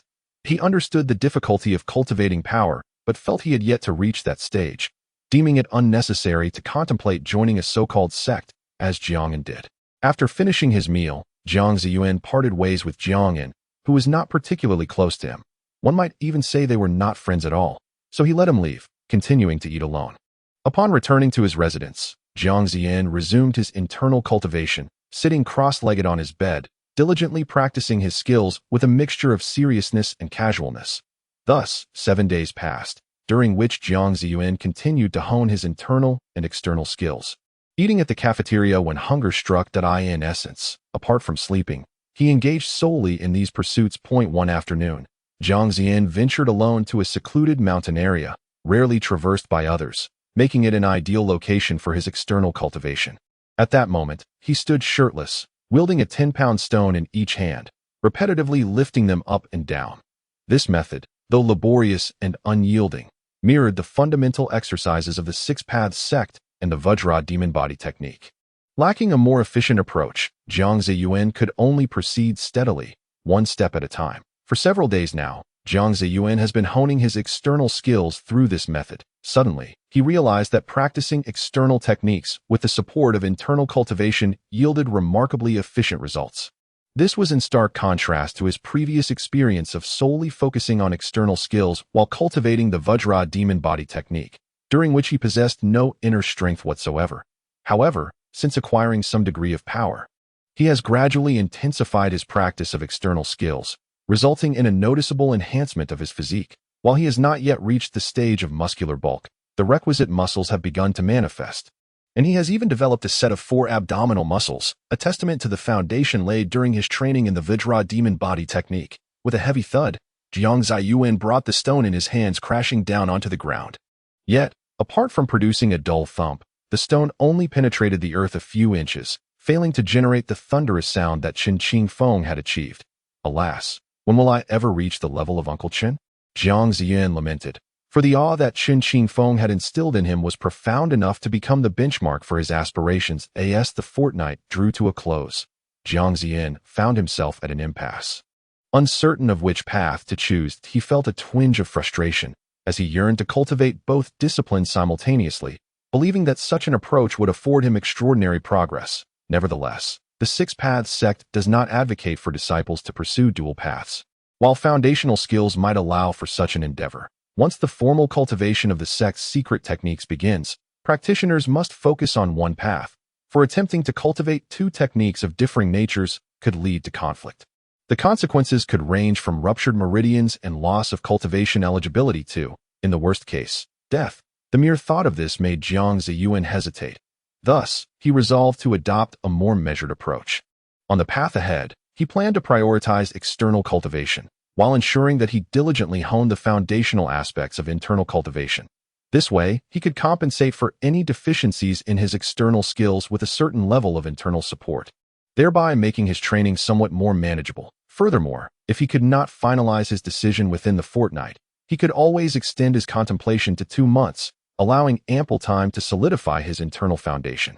In this manner, Jiang Zaiyuan established a clear trajectory for his future training. For the next month and a half, he continued to live this way until the 2-month mark arrived on that day.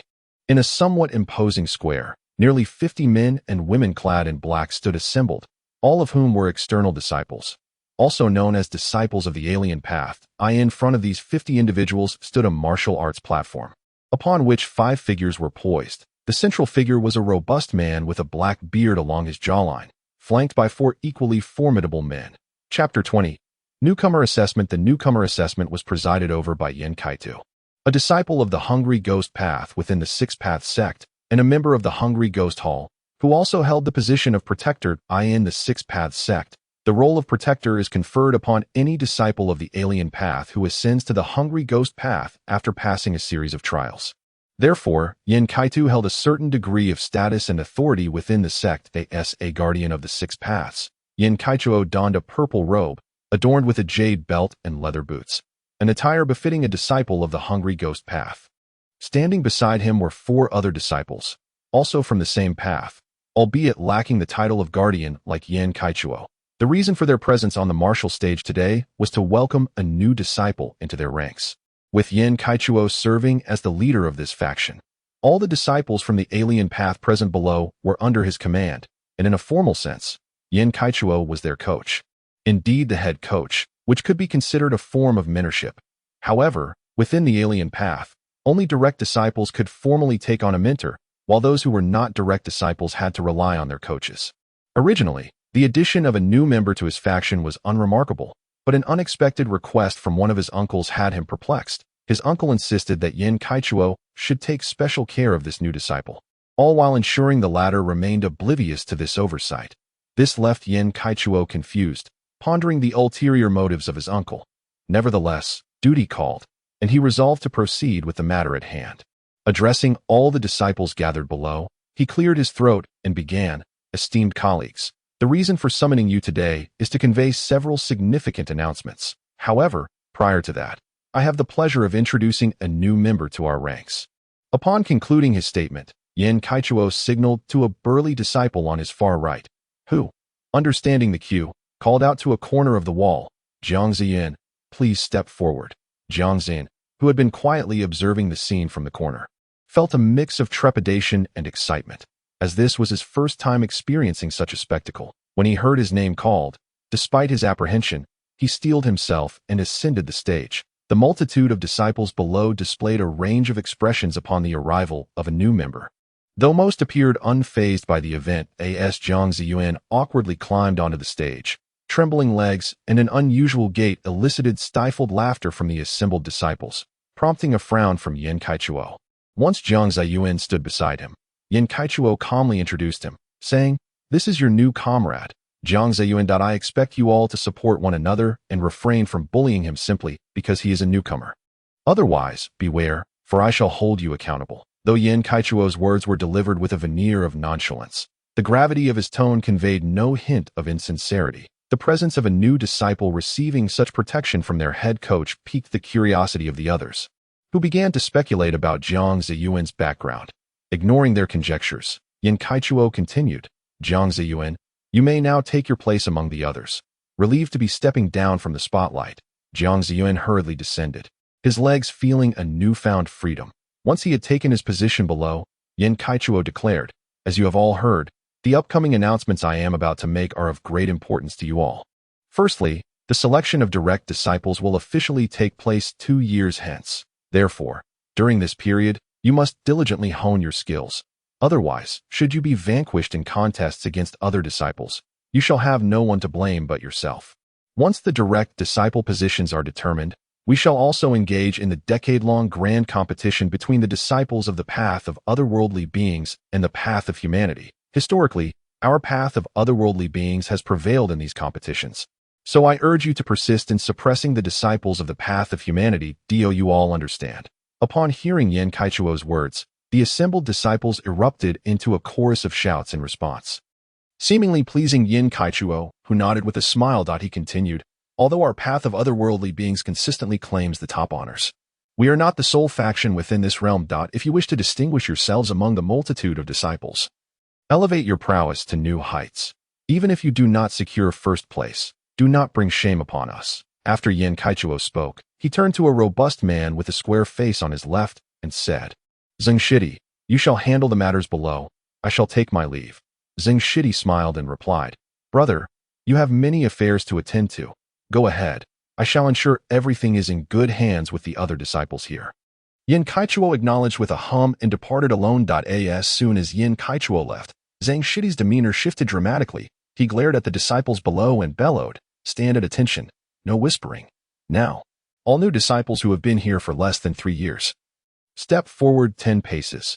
Those who have been here for over 3 years, step back 10 paces. Upon his command, the disciples swiftly complied, forming 2 distinct groups, albeit with fewer members in the front. The front group, which included Jiang Zaiyuan, comprised only 16 individuals, all under the age of 20. Zheng Shidi then proclaimed, To you newcomers, some of you may know me, while others may not. Allow me to introduce myself. I am Zheng, and you shall refer to me as Coach Zheng. To my left is Coach Chen, and to my right are Coaches Yang and Zhang. The reason we have called forth the newcomers with less than 3 years of experience is primarily to assess your foundational skills. When I call your names, step onto the stage for a contest. Remember, it is merely a sparring session, and no intentional harm is permitted. Zheng Shidi's decisive manner momentarily left Jiang Zaiyuan taken aback. As soon as he finished speaking, he swiftly opened the roster and began calling names. Jiang Zaiyuan, Gu Changfeng, you too, come forward. What? Jiang Zaiyuan's expression changed in an instant, caught completely off guard, as he had not prepared for this moment. Questioning whether Coach Zheng had singled him out intentionally. In truth, Jiang Zaiyuan's name was the first on the list, and with Zheng Shidi's unorthodox attitude, he hardly considered that Jiang Zaiyuan was merely a fledgling disciple. Thus, he thrust him into the fray without hesitation. Jiu Chifeng, who was to spar with Jiang Zaiyuan, had already approached the stage, leaving Jiang Zaiyuan in a daze. Observing this, Coach Zheng could not help but shout, Jiang Zaiyuan, what are you doing? Did you not hear me call your name? Hurry up. In a moment of exasperation, Jiang Zaiyuan inquired, Can I concede?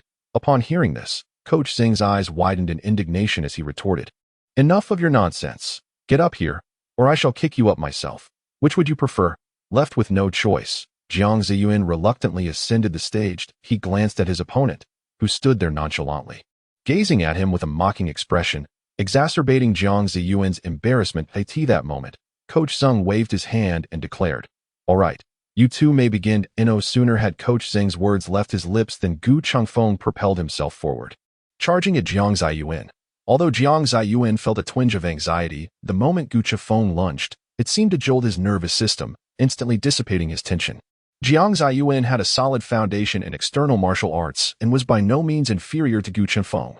Moreover, he possessed proficiency in both internal and external disciplines, with the only drawback being his lack of combat experience. In contrast, Gu Changfeng had only a singular focus on external techniques.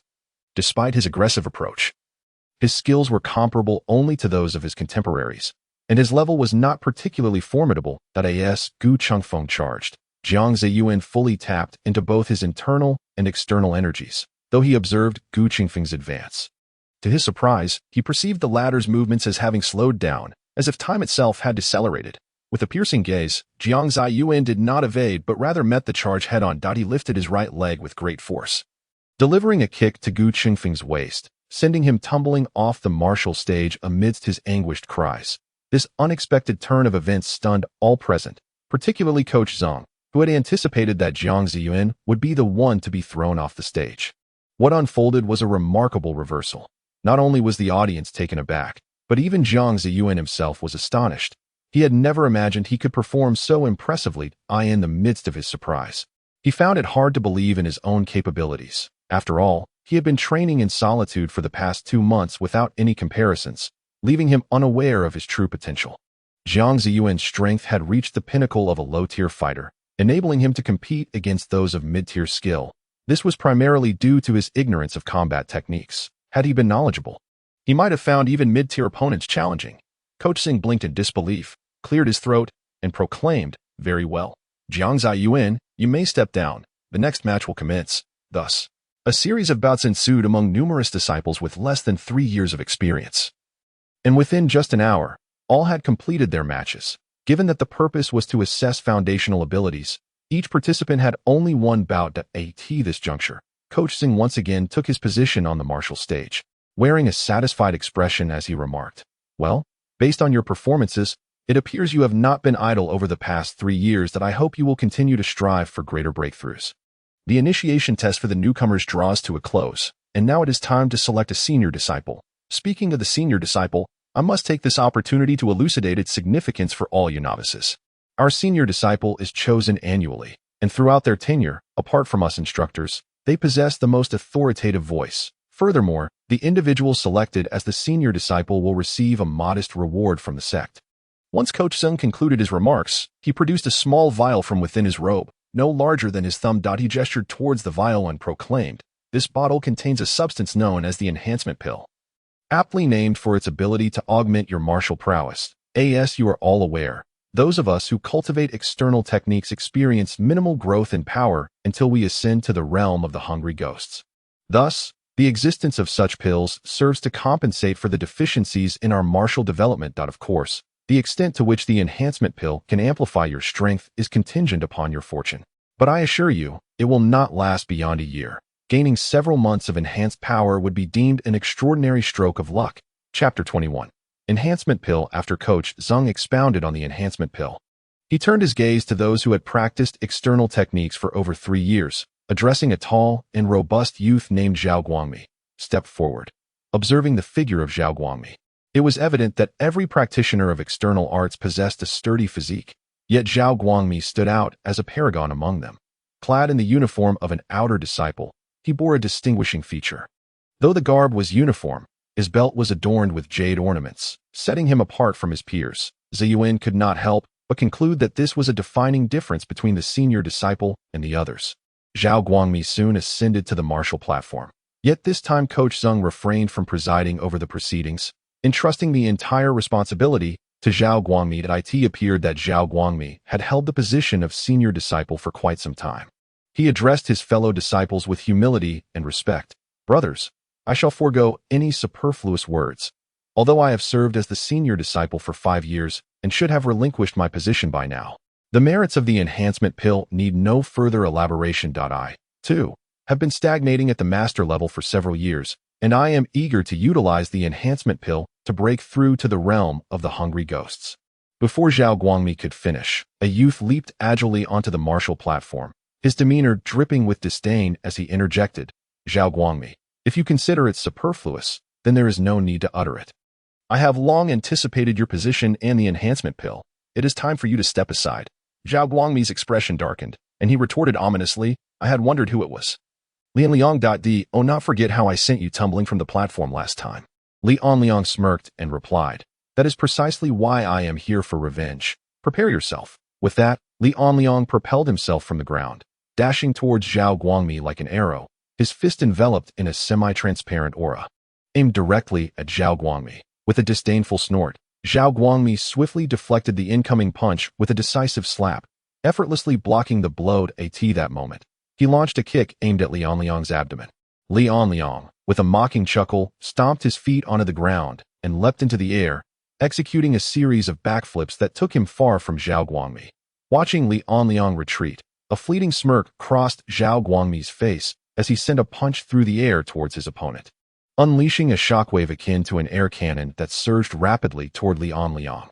Just as Liang landed, he was confronted by an invisible projectile formed from concentrated energy. With a fierce expression, he let out a bellow and countered the incoming energy blast with his fists. The impact reverberated with a thunderous boom, as Liang braced himself against the force, sliding backward several meters before finally coming to a halt.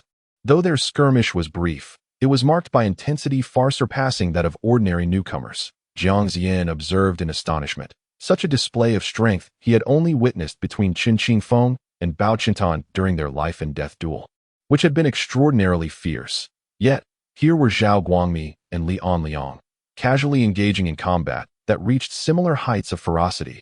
While it might not rival Qin Qingfeng at his most frenzied, it was nonetheless impressive in Jiang Zaiyuan's eyes. However, After several exchanges, the contest concluded with Zhao Guangmi emerging victorious, a testament to his formidable prowess. Aside from the initial skirmish with Liang Liang, none of his challengers had lasted more than a round or two against him. Jiang Zaiyuan realized that this year's title of Master Brother was unequivocally destined for Zhao Guangmi.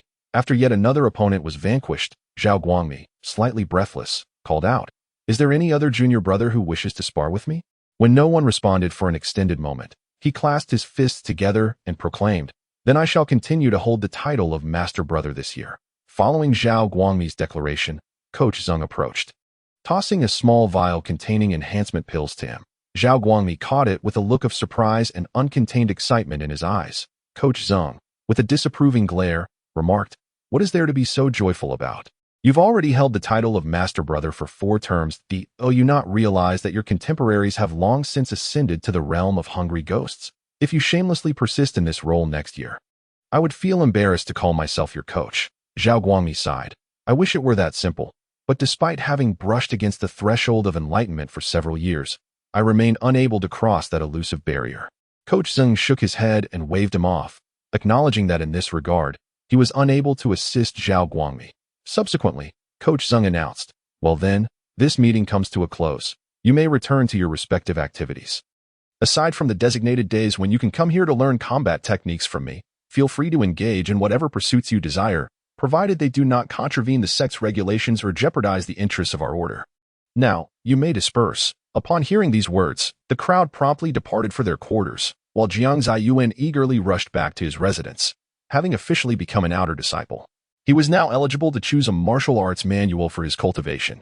Before him lay an overwhelming array of categorized external martial arts manuals, leaving Jiang Zaiyuan at a loss as to how to select one. However, after contemplating his own cultivation, which included the Vajra demon body technique and foundational external skills, he realized that if he solely practiced the foundational skills, he could then cultivate any external manual.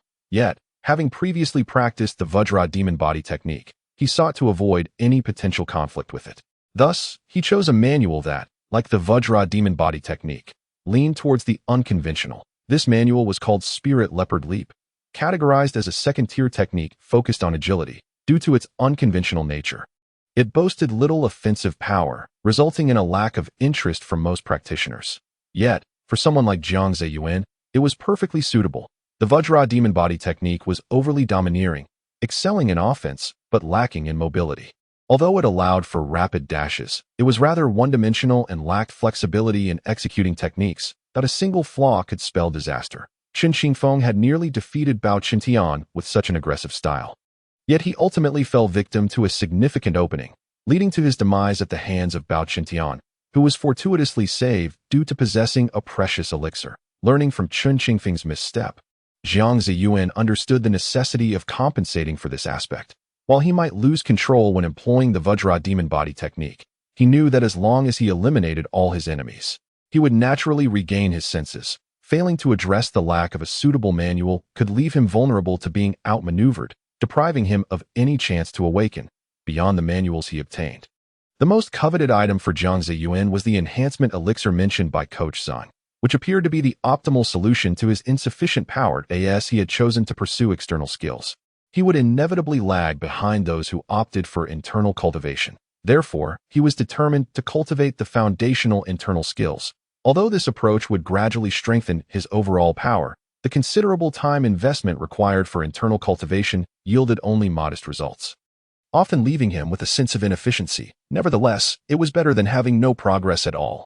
While Jiang Zaiyuan had contemplated secretly practicing a particular internal manual to expedite his power growth, he realized that the 6-path sect's cultivation methods were divided into 2 distinct categories, one focused on internal and the other on external practices. These opposing natures would create a conflict within the practitioner if both were cultivated simultaneously, leading to a dangerous power rejection. In mild cases, one could lose their power entirely. In severe instances, it could result in instant death. However, the power derived from foundational internal skills was quite primitive and could harmonize with any technique, which was why Jiang Zaiyuan remained committed to refining his foundational skills to enhance his power. With the advent of the enhancement elixir, the shortcomings in Jiang Zaiyuan's cultivation, particularly regarding his insufficient power, have been addressed. There exists a compelling reason for Jiang Zaiyuan's unwavering focus on matters of strength. Before delving into this reasoning, let us first examine the circumstances surrounding internal and external cultivation when it comes to the application of power. The energy cultivated by internal practitioners is referred to as internal strength or internal qi. This form of power possesses a gentle and resilient nature, flowing within the body like a liquid, and indirectly altering the practitioner's physique, gradually fortifying it. The greater the internal strength, the more pronounced the transformation of the body. When an internal practitioner utilizes their power, they can render their body lighter or heavier, stronger or weaker, faster or slower, exhibiting a myriad of qualities in their movements. Upon reaching the master level, they can even enhance their resistance to blows by channeling their power into their body, and can project their power externally, akin to Zhao Guangmi, who can unleash energy blasts from a distance. Furthermore, internal practitioners with profound strength exhibit exceptional endurance in battle, capable of sustaining combat for days on end. For their internal energy can cyclically replenish itself, allowing for continuous use without the need for meditation to restore power, as long as it is not excessively depleted. Conversely, external practitioners follow a more singular path. Their pursuit lies in obtaining formidable destructive power and explosive force. To achieve this, they must first cultivate their bodies to the strength akin to that of a golden body or bronze bones. Due to the rigorous physical training, external practitioners rarely have time to devote to internal cultivation, and indeed, they are often unable to practice internal techniques. Consequently, as they hone their physical forms, they acquire a different kind of power known as body-forging energy. This energy diverges from internal strength, while internal power is absorbed from external sources and transformed within the body according to specific techniques. Body-forging energy is generated internally by external practitioners through intense physical conditioning, albeit in significantly lesser quantities. Moreover, the capabilities of body-forging energy are limited compared to internal strength, which grants the wielder the ability to manipulate it freely, whereas body-forging energy primarily enhances the practitioner's destructive capacity and explosive potential. It is even possible for external practitioners to emit compressed air blasts due to the unique properties of body-forging energy. Empirical evidence demonstrates that, in the early stages, body-forging energy can indeed surpass internal strength. However, the major drawback is that body-forging energy is exceedingly difficult to cultivate.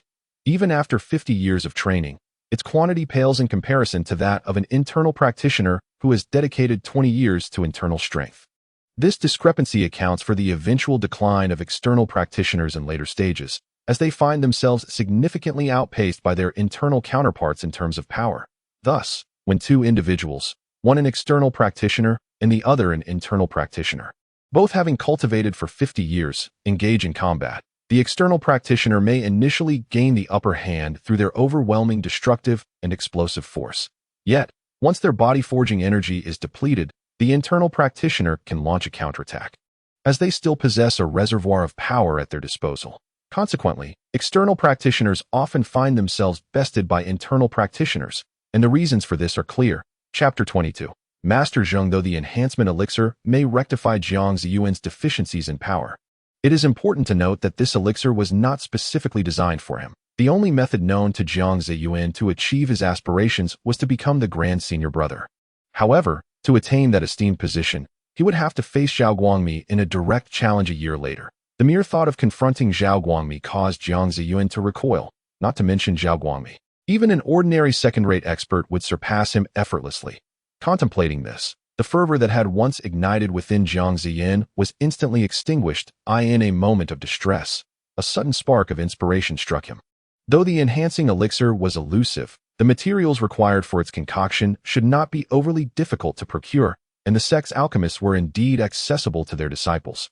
With this realization, Jiang Zaiyuan cast aside his previous reservations and eagerly made his way to the sect's alchemy chamber. "Stop!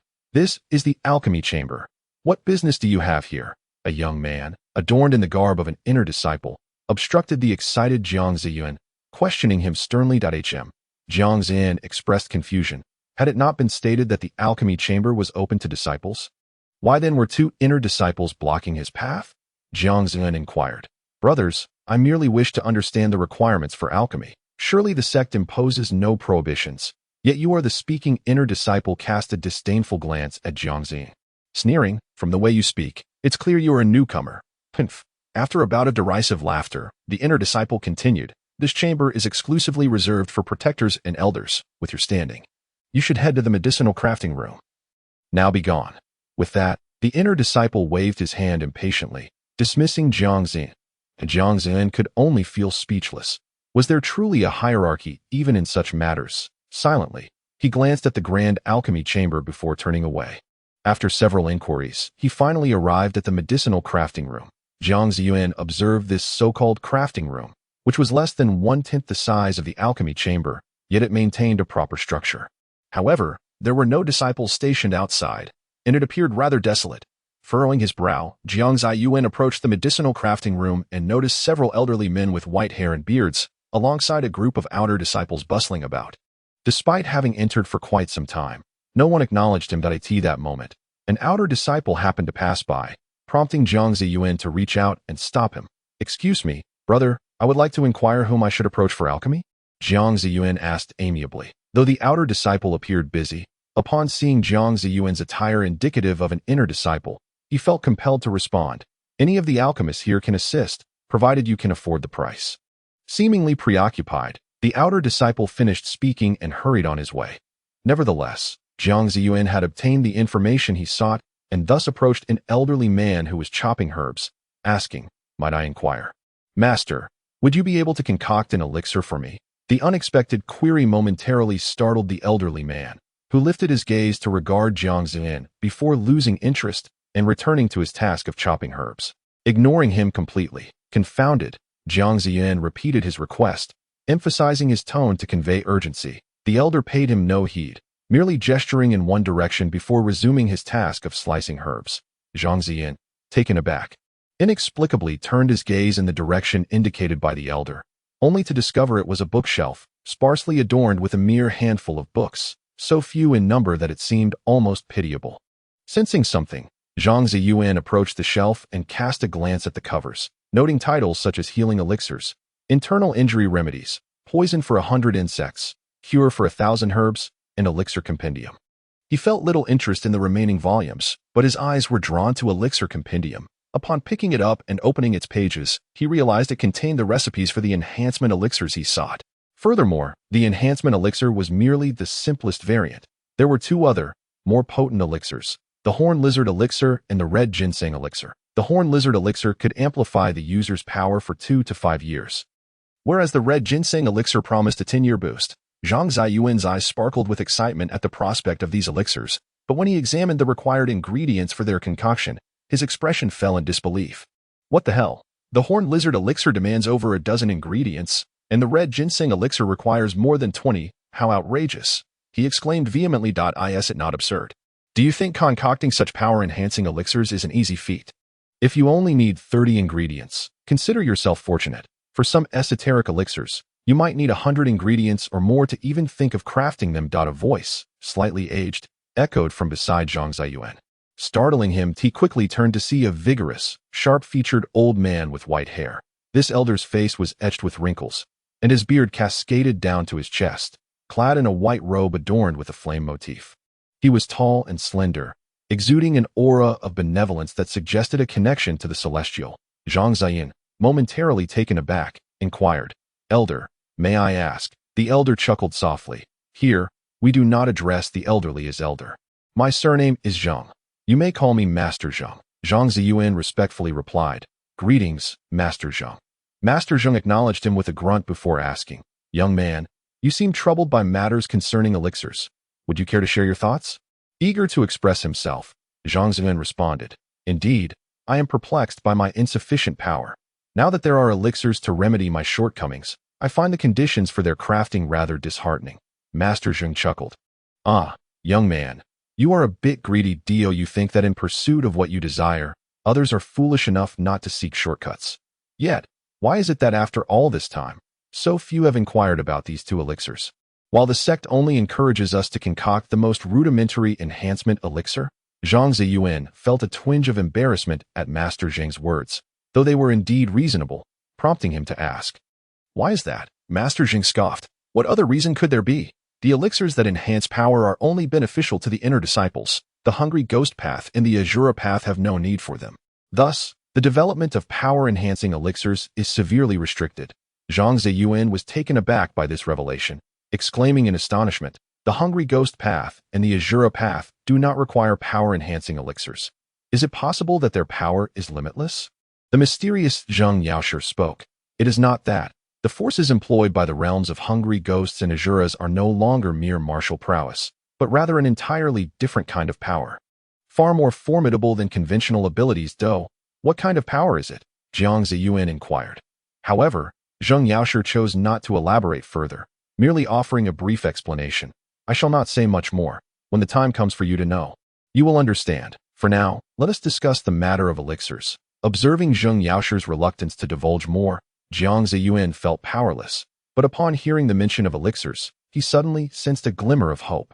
He tentatively remarked, "I am quite eager to discuss elixirs with you, but I am uncertain if you have."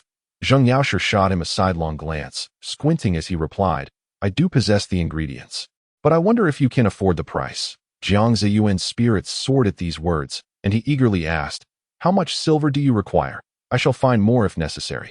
Zheng Yaoshi chuckled at Jiang Zaiyuan's naivety, explaining, "Do you think this is the mundane world? To barter with silver here is folly. Only equivalent materials can be exchanged." Jiang Zaiyuan's eyes widened in confusion as he asked, "Equivalent materials? What do you mean?" Zheng Yaoshi, with a smile, produced a small booklet from his robes and handed it to Jiang Zaiyuan, advising, "This contains the materials I have recorded. If you can procure the items listed within, I shall provide you with equivalent elixirs. Take it home and consider your decision before returning to me." Troubled, Jiang Zaiyuan left the alchemy chamber, unaware of how he made his way back to his residence. Now seated upon his bed, he silently perused the booklet. Though small, it was filled with a wealth of information. Each page was densely written, detailing not only the effects and characteristics of the materials, but also where they could be found and sold. Jiang Zaiyuan couldn't help but admire Zheng Yaoshi's thoughtful intentions. Yet, he was puzzled as to why Zheng Yaoshi had entrusted him with this booklet. Did he truly believe that Jiang Zaiyuan would seek out the materials as indicated? Though he couldn't fathom Zheng Yaoshi's reasoning, one thing was certain. He had indeed found the right person, for Jiang Zaiyuan was determined to search, regardless of the cost. This was his sole hope for vengeance. A deep-seated yearning that had initially compelled him to join the Six Paths under Confucian Sheng. The memory of Uncle Chen's demise before his eyes haunted him. He felt compelled to avenge both his family and Uncle Chen, for he must grow stronger. Jiang Zaiyuan scrutinized the booklet once more, delving into its contents with great care, only to discover some items he did not recognize, leaving him somewhat suspicious of Zheng Yaoshi's intentions. However, he was resolute in his decision, for this was the foundation of his strength. Yet before proceeding, he intended to have a thorough discussion with Zheng Yaoshi at that moment, while Jiang Zaiyuan was contemplating his forthcoming conversation with Zheng Yaoshi. The latter was in his private guest room, receiving a visitor, one whom Jiang Zaiyuan was familiar with. He sat comfortably in a wooden chair, savoring the tea brewed by Zheng Yaoshi, who was seated opposite him, casually preparing more tea. After Master Zheng prepared the tea, he casually inquired, "Pray tell, who exactly is this lad named Jiang Zaiyuan to you, that you would have me assist him in such a manner? Are you aware that this kind of favor is an immense boon, even for disciples of the master level? It is quite perplexing to me that you would wish to delegate such matters entirely to that young man." Upon hearing this, Hikajia could not help but set down his cup and smile broadly, saying, "Look at what you're saying. Aren't you perpetually occupied with your concoctions? The medicinal resources of our sect are not rare treasures from heaven and earth. You could never exhaust them. While it is true that alchemists may delegate to sect disciples, it pertains only to relatively scarce items. With a collection institution as vast as our sect, what could you possibly lack? At most, you might find yourself in need of a few specific medicines on occasion. So where lies your difficulty? As for that lad, he represents a long-term investment for our lineage. The extent of his potential will depend on his own fortune. This is all the assistance we can offer." Chapter 23. Gathering medicaments. Nestled a few miles east of the Six Paths Gate lies a quaint little town known as Liangshan Town. Aptly named for its location between two mountains. At this moment, Jiang Zaiyuan finds himself wandering through Liangshan Town. 2 days prior, after a discussion with Master Zheng, they had settled the terms of their agreement. Jiang Zaiyuan would assist Master Zheng in gathering medicinal herbs, in exchange for which Master Zheng would provide him with a potion to enhance his abilities. Jiang Zaiyuan felt within his pocket a small vial containing a potion designed to bolster his power. However, it was not one of those potent enhancement elixirs. Rather, it was an imperfect version of an enhancement pill, lacking a proper name and yielding effects far inferior to the genuine article. Nonetheless, it could still provide a modest increase in strength, albeit only for a few days, its effectiveness ultimately hinging on one's fortune. Though its results were less than stellar, it was certainly better than having nothing at all, and for Jiang Zaiyuan, this was already quite satisfactory. As others had none. His acquisition was merely a reflection of Master Zheng's generosity, who, upon learning of Jiang Zaiyuan's willingness to assist in herb collection, had gifted him this potion as a token of their meeting.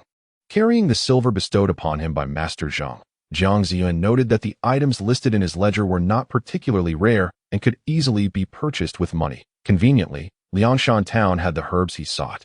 As he strolled about, glancing left and right, he recalled that the ledger mentioned a pharmacy named Shanchao Medicine within Lianshan town, which possessed a specific herb required by Master Zheng.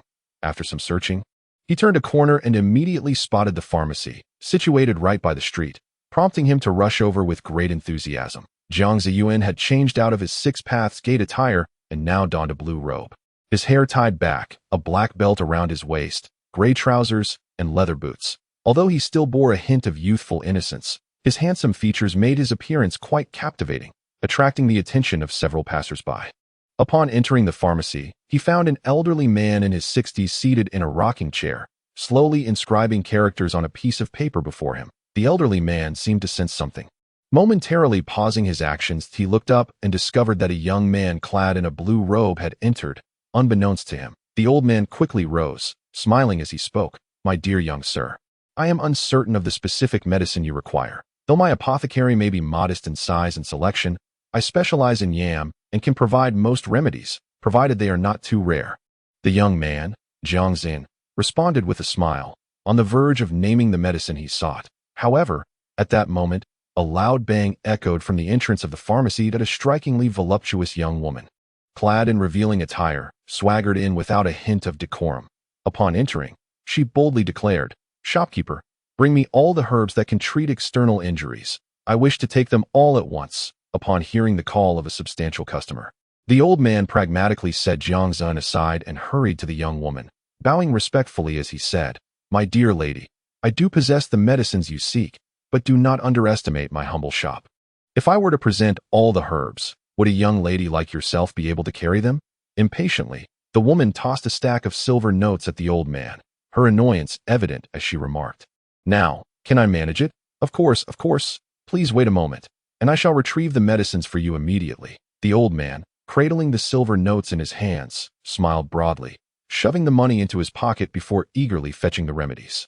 Jiang Zaiyuan observed this spectacle with astonishment, his eyes blinking in disbelief that it was the first time he had witnessed such a lavish display from a woman, prompting him to glance at the young lady several times.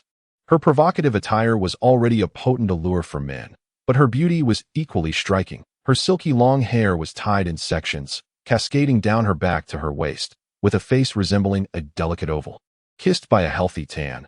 Her pronounced eyebrows framed a pair of dark, luminous eyes that held both sharpness and vivacity. Her petite, pert nose and luscious pink lips exuded an enticing allure. She was clad only in a red velvet wrap top, exposing her smooth midriff, while her lower half was adorned with snug gray trousers that accentuated her alluring curves, leaving Jiang Zaiyuan, who had seldom encountered such beauty, utterly mesmerized. It seemed that Jiang Zaiyuan's gaze was deemed intrusive. Inciting the woman's ire, she turned to him, angrily exclaiming, "You wretched man, what are you staring at? Keep looking, and I shall gouge out your eyes." Taken aback, Jiang Zaiyuan realized he had inadvertently offended her. Yet, her warning resonated within him as if he had heard it somewhere before. Observing him awkwardly shifting his gaze elsewhere, the woman couldn't help but smirk in self-satisfaction. Before long, the old man returned, placing the requested medicines into a burlap sack and handing it to the woman. Without another word to anyone, she hastily departed, as if she had pressing matters to attend to. The affairs of women were merely a trivial interlude for Jiang Zaiyuan. After acquiring the desired medicinal herbs from the old man, he departed, relieved that the medicines he sought were not intended for healing wounds. Otherwise, had that woman purchased them all at once, he would have been compelled to seek them elsewhere. Upon exiting the apothecary, Jiang Zaiyuan held in one hand a small green bag, crafted from an unknown fabric. This bag was no larger than his elbow, appearing to be an ordinary satchel, yet its significance rendered it anything but commonplace. This bag, entrusted to him by Master Zhang, was intended for the collection of all the herbs he gathered at the time. Jiang Zaiyuan had been bewildered, questioning how such a diminutive bag could hold much. But after Master Zhang demonstrated its capacity by effortlessly storing a multitude of items within, he was immediately struck with astonishment. This bag, known as the Shumi storage bag, or simply the storage bag as referred to by Master Zhang, was an artifact containing an internal dimensional space, or perhaps more aptly described as a dimensional container. The size of the internal space determined the bag's capacity level, the larger the internal space, the higher the bag's rank. However, Jiang Zaiyuan remained oblivious to the rank of the bag in his possession, for he had no knowledge of how to examine its contents. He could only fill it, unable to peer inside, which left him in a state of vexation. Consumed by curiosity about what lay within, he recalled Master Zhang's words, stating that unless Jiang Zaiyuan cultivated to the realm of the hungry ghost, he would remain forever ignorant of the bag's contents. As he reminisced about Master Zhang's counsel, his gaze fixated intently on the Shumi storage bag, his eyes brimming with curiosity. Ultimately, he reluctantly secured the bag back at his waist, fastening it tightly. This item would be crucial for his future acquisition of elixirs. Should he lose it, not only would he fail to fulfill Master Zhang's task, but he would also lack the means to compensate for the bag itself. Thus, Jiang Zaiyuan placed great importance on this bag, perhaps deeming it the most valuable possession he currently owned. After spending a night at Liangshan town, he resumed his journey the following day, guided by the compendium provided by Master Zhang in his search for herbs. Though small, the compendium contained a considerable number of entries, suggesting that Jiang Zaiyuan might be away from his sect for an extended period. Fortunately, the Six Paths sect did not impose overly strict regulations on its disciples. As long as they did not engage in actions detrimental to the sect's interests, they were free to conduct their affairs without interference. Given the sheer number of disciples, the administrative body could not oversee every individual. So aside from a few particularly important disciples who received special attention, the sect could only extend limited assistance to others. Upon leaving Liangshan town, Jiang Zaiyuan found himself on a spacious road. And as noon approached, he suddenly felt a pang of hunger. He sat down on a stone stump by the roadside, unpacking his provisions and sipping water as he leisurely ate. Just as Jiang Zaiyuan enjoyed his meal, he was startled to see several shadowy figures darting swiftly, surrounding him. Alarmed, he realized that in his preoccupation with eating, he had neglected to pay attention to his surroundings and had now fallen victim to an ambush. As Jiang Zaiyuan set down the provisions, he lifted his gaze and discovered that he was encircled by several brawny men adorned in the garb of brigands.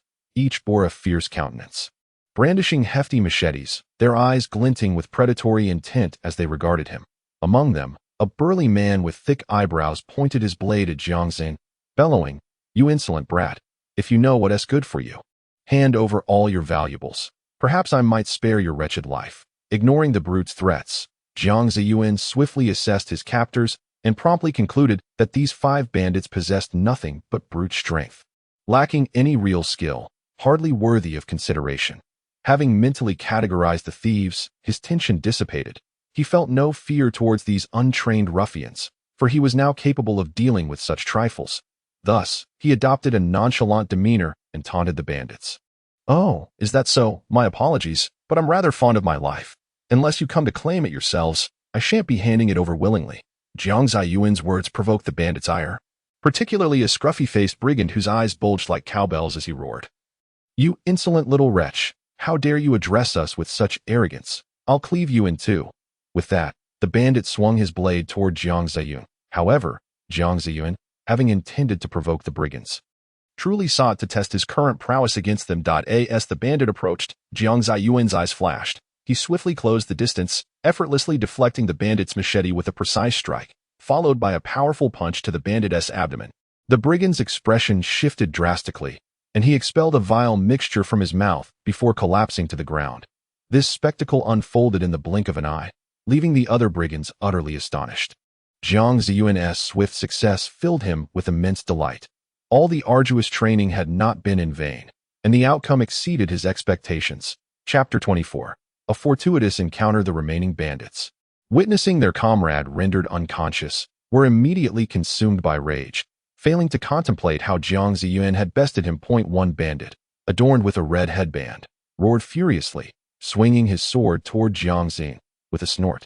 Jiang Zaiyuan deftly seized the heavy machete from the fallen bandit. To his surprise, the seemingly cumbersome weapon felt no heavier than a wooden stick in his grasp.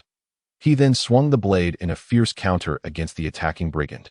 The clash of steel rang out as their weapons met, and while Jiang Zaiyuan merely staggered from the impact, the bandit was sent flying 5 meters away. Jiang Zaiyuan's external prowess now rivaled that of a third-rate master. And combined with his modest internal cultivation, he was more than capable of suppressing such opponents. Even when facing second-rate masters, he could still hold his own for a few exchanges. As for these brutish bandits, devoid of any martial foundation, they were hardly worthy of his attention. With a peculiar smile, Jiang Zaiyuan relished the moment. Ever since the demise of Chen Qingfeng, he had been harboring a pent-up frustration.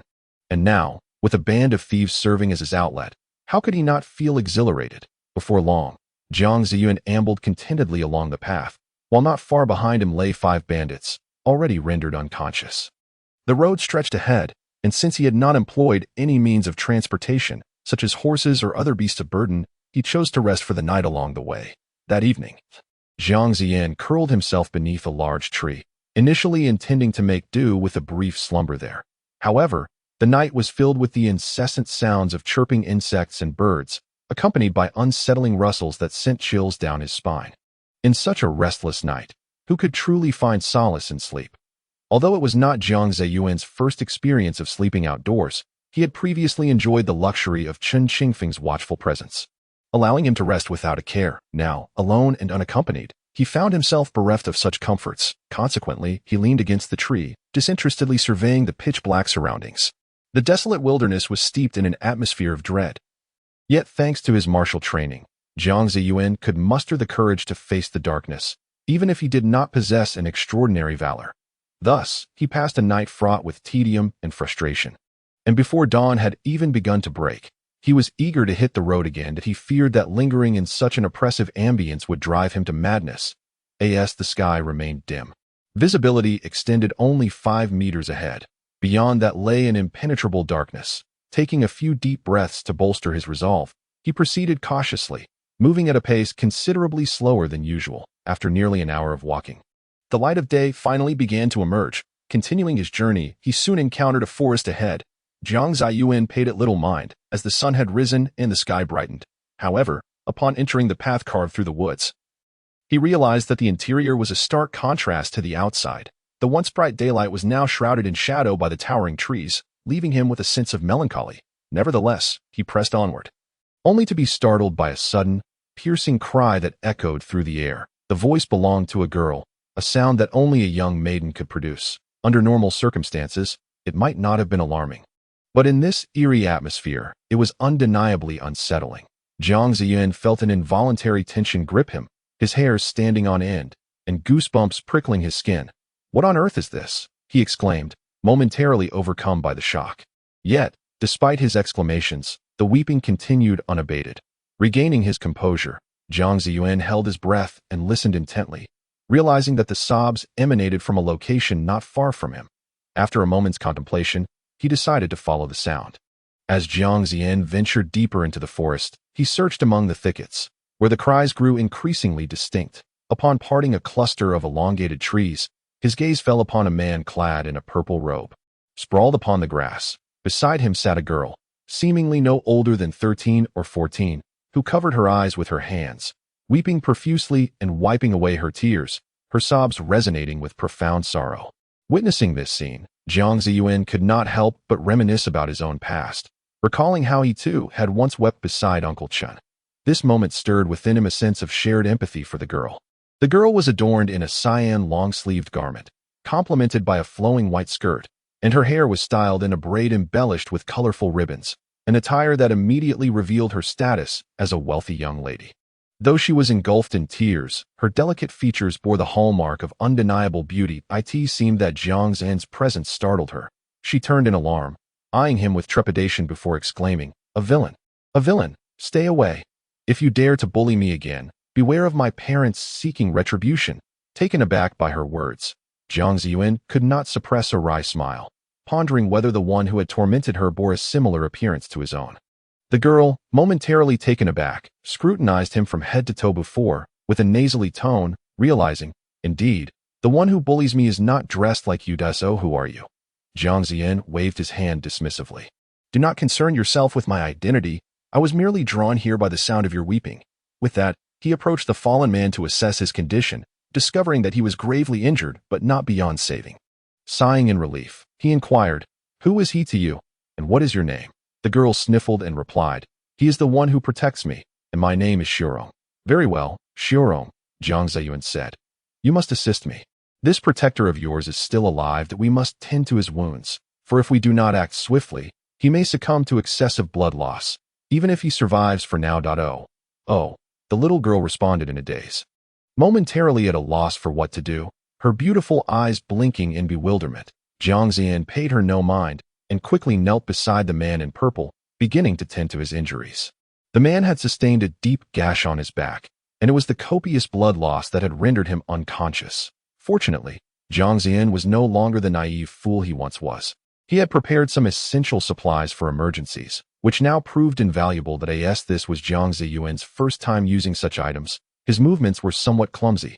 While bandaging the man's wounds, he found himself overwhelmed and called out to the girl. Hey, come here and lend a hand. Hearing her name called, Xiaorong approached reluctantly, but upon seeing the gruesome wound on the man's back, she became frightened and turned away, too terrified to come any closer. The girl, astonished, indignantly remarked, Hey, he was injured while protecting you. When he needs your help the most, you turn your back to this how one conducts oneself. Upon hearing this, Xiaorong turned around, her face flushed with anger, and retorted, Stop calling me Hey. I already told you my name. It's Xiaorong. Jiang Zaiyuan grimaced, feeling a wave of frustration. Although the girl had responded, her answer was not what he had hoped for. You still haven't addressed my question. Xiaorong cast a fearful glance at the man in the purple attire and timidly replied, But his wounds look terrifying to me. Perhaps you should attend to it yourself. I'll wait over here. Having said that, Xiaorong hastily fled, leaving Jiang Zaiyuan gaping in astonishment as he watched her retreating figure. With no other option, Jiang Zaiyuan took it upon himself to handle the situation. A while later, he called out loudly towards the thicket in the distance, I've taken care of his wounds. You can come over now. Soon after, the sound of rustling grass reached his ears, and Xiaorong's elegant figure appeared before him. Though only 13 or 14 years old, she would undoubtedly blossom into a breathtaking beauty in the future, truly a vixen. Jiang Zaiyuan muttered under his breath, unable to deny the truth in his words. Xiaorong approached with a furrowed brow, and upon seeing the man in purple, his upper body wrapped in white bandages concealing the gruesome wounds, she dared to step closer, softly inquiring, How is he now? Jiang Zaiyuan, with a dismissive glance, replied coolly, Well, he is not going to die just yet. Besides, if he did, no one would care. Xiaorong, seemingly oblivious to the sarcasm in his words, relaxed and said, It seems I needn't worry about going back alone. As long as he is alive, he can take me home. Upon hearing this, Jiang Zaiyuan's sympathy for Xiaorong evaporated. Initially, he had thought she was crying for the man in purple, only to realize she was merely concerned about her own return. What a selfish person this is. Shaking his head, he found himself utterly speechless in the presence of this girl named Xiaorong. Suddenly, Jiang Zaiyuan stood up and addressed Xiaorong, saying, All right, I've finished my task. It's time for me to leave. Without a backward glance, he turned and walked away. Hey, you're just going to leave like that? What will we do if you go? Xiaorong exclaimed in a panic. Though the man in purple had survived, he was now incapacitated. It would be a miracle if he could take care of himself. Moreover, she was in unfamiliar territory, and having finally encountered Jiang Zaiyuan, she felt utterly helpless if he were to depart. Jiang Zaiyuan did not look back. He merely waved at Xiaorong, saying, You should learn to fend for yourself. Relying on others is never as strong as relying on oneself. Chapter 25. The Valley of Yinsha and the Baiming clan. Xiaorong, seeing Jiang Zaiyuan leave without a second thought, could only stomp her feet in frustration, feeling powerless against his indifference. After Jiang Zaiyuan's departure, there was indeed a sense of relief, as he no longer had to tend to a useless individual or deal with a willful woman, which made life considerably more tranquil. Jiang Zaiyuan continued to meander along the forest path, when suddenly, 4 figures approached him, 3 men and 1 woman. Among the men, 2 were middle-aged, 1 was bald, with several scars adorning his head, his muscular physique exuding both ferocity and menace. The other was tall and slender, with a pallid complexion, and his eyes bore the predatory gaze of a venomous serpent, unmistakably a treacherous rogue. The final man was youthful, yet Jiang Zaiyuan recognized his attire all too well. It was identical to that of the purple-clad man whose wounds he had treated. Alas, this young man appeared to be in dire straits, bound tightly by the two middle-aged men, his clothing disheveled, hair unkempt, and his face smeared with dirt, presenting a pitiable sight. The woman accompanying them was also familiar to Jiang Zaiyuan. She was the alluring beauty he had encountered in the apothecary of Liangshan town. Upon seeing them, Jiang Zaiyuan's mind began to race as he pondered. The approaching quartet took notice of him. "Hey, that woman seems somewhat familiar," the woman remarked, though she could not immediately recall where she had seen him, her brow furrowing in confusion. "What's the matter? Do you know that kid up ahead?" the bald man inquired, noticing the woman's perplexity. "No, I don't recognize him," she replied after a moment of thought, finding herself unable to remember, and shook her head in denial. The bald man, accepting her response, turned to Jiang Zaiyuan and asked, "Hey, kid, have you ever seen anyone dressed like this guy?" As he spoke, he shoved the purple-clad man forward, causing him to stumble slightly. The purple-clad man's face flushed with anger, but in this moment of being at the mercy of others, he could only swallow his indignation. Jiang Zaiyuan narrowed his eyes. Indeed, he had seen him before, but he had no desire to involve himself in their grievances. It was evident to any discerning observer that this was either a vendetta or a dispute over interests, affairs that did not concern him. "I have not seen him," Jiang Zaiyuan concluded, firmly resolved to remain uninvolved, adhering to the principle of minding his own business. However, despite his intentions to steer clear of the situation, he was not destined to escape unscathed. "Never seen him? Then you might as well perish," the tall, slender middle-aged man suddenly hissed, and with a flick of his wrist, a dart was launched towards Jiang Zaiyuan's forehead. At that moment, Jiang Zaiyuan's pupils constricted, and in a split second, he bent backward just as the dart whizzed past his face. Had he been a second slower, he would have met a fatal end. Witnessing the attack, the woman interjected, "Deng Shixiang, don't make this more complicated. He is just an unrelated person." Deng Shixiang scoffed, "Sister, you must remember, the task at hand is solely at my discretion. The incident involving the young girl from the Biming family must remain confidential. Anyone encountered shall be dealt with ruthlessly, as we cannot jeopardize the master's grand design." Upon hearing this admonition from senior brother Deng, the young woman fell silent, indicating the formidable influence the master holds over her. With newfound confidence, senior brother Deng turned his gaze towards Jiang Zaiyuan, mockingly stating, "You've evaded quite skillfully, but I wonder if you can do so again this time."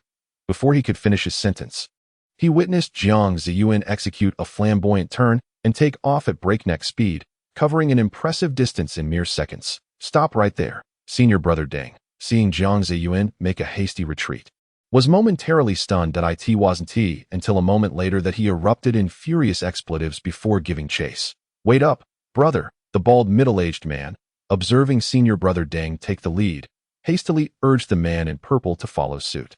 Yet, burdened by their companion, and with the purple-clad man deliberately slowing his pace, they soon found themselves trailing far behind. Jiang Zaiyuan felt a peculiar sense of confidence in his flight, aware that although he may not be able to defeat senior brother Deng, he certainly could not contend with the trio. Thus, he chose the route of escape, fortuitously having recently practiced a speed-oriented technique known as Spirit Leopard Leap. Although he had only begun mastering this skill, its efficacy allowed him to move with the swiftness akin to that of a leopard. While he had yet to reach full proficiency, he was still capable of a commendable pace, with his long legs propelling him forward. Jiang Zaiyuan seemed tireless, accelerating as he ran, deliberately choosing paths thick with trees to hinder the relentless pursuit of senior brother Deng. The latter, despite his strong belief in his abilities to subdue Jiang Zaiyuan, was not particularly swift. The obstacles in Jiang Zaiyuan's chosen route further impeded Deng's progress, forcing him to rely on his profound strength to maintain the chase, ensuring he remained within sight of Jiang Zaiyuan's retreating figure. As Jiang Zaiyuan weaved this way and that, senior brother Deng shadowed him like a specter, refusing to relent. Frustration mounted within Jiang Zaiyuan. Though he was fleet of foot, sustaining such a pace was exhausting. Were it not for Deng's persistent pursuit, he would have longed to pause and catch his breath. Yet, it wasn't just Deng and Jiang Zaiyuan who were cursing, Far behind them, the bald middle-aged man and the exposed woman were already venting their frustrations at Deng for stirring up unnecessary trouble. After running for a spell, Jiang Zaiyuan suddenly halted, not from fatigue, but because he realized he had reached a dead end. Standing at the precipice of a forest cliff, he gazed down into an unfathomable abyss. Feeling his legs weaken at the mere sight, regrettably, at this moment, Brother Deng has caught up. Breathing heavily, he mockingly taunted Jiang Zaiyuan, who found himself with no avenue of escape. Haha, run all you want. Keep running. If you have the courage, jump down, then I shall commend you for your bravery. To which Jiang Zaiyuan retorted with irritation, what nonsense. If you dare to leap down, I would certainly commend your audacity as well. Ha, say what you will, lad. This time, you're as good as dead, Brother Deng replied, panting and advancing towards Jiang Zaiyuan with a menacing demeanor. Jiang Zaiyuan's expression shifted, instantly becoming alert, although he had yet to engage Brother Deng in combat. It was evident from the relentless pursuit that he possessed formidable skill.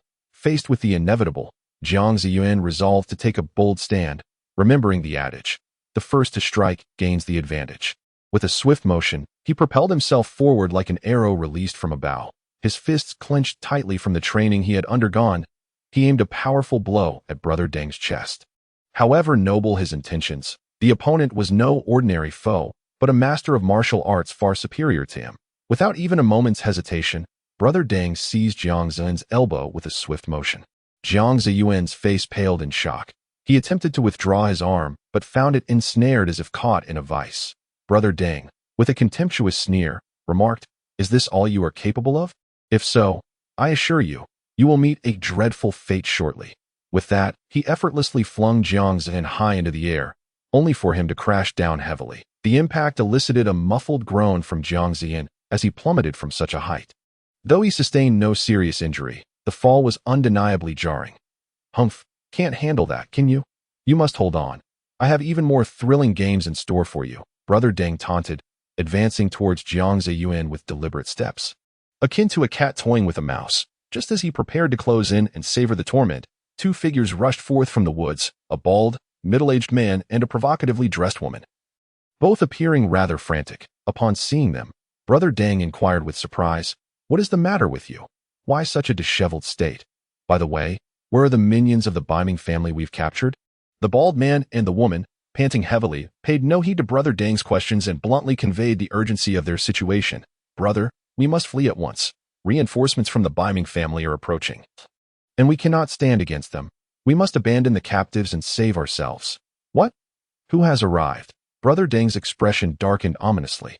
"Humph, those bearing the surname Biming dare to lay their eyes upon me?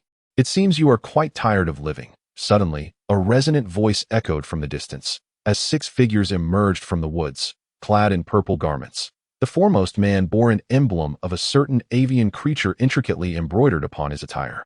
Among the group was a young man previously captured, now standing among them.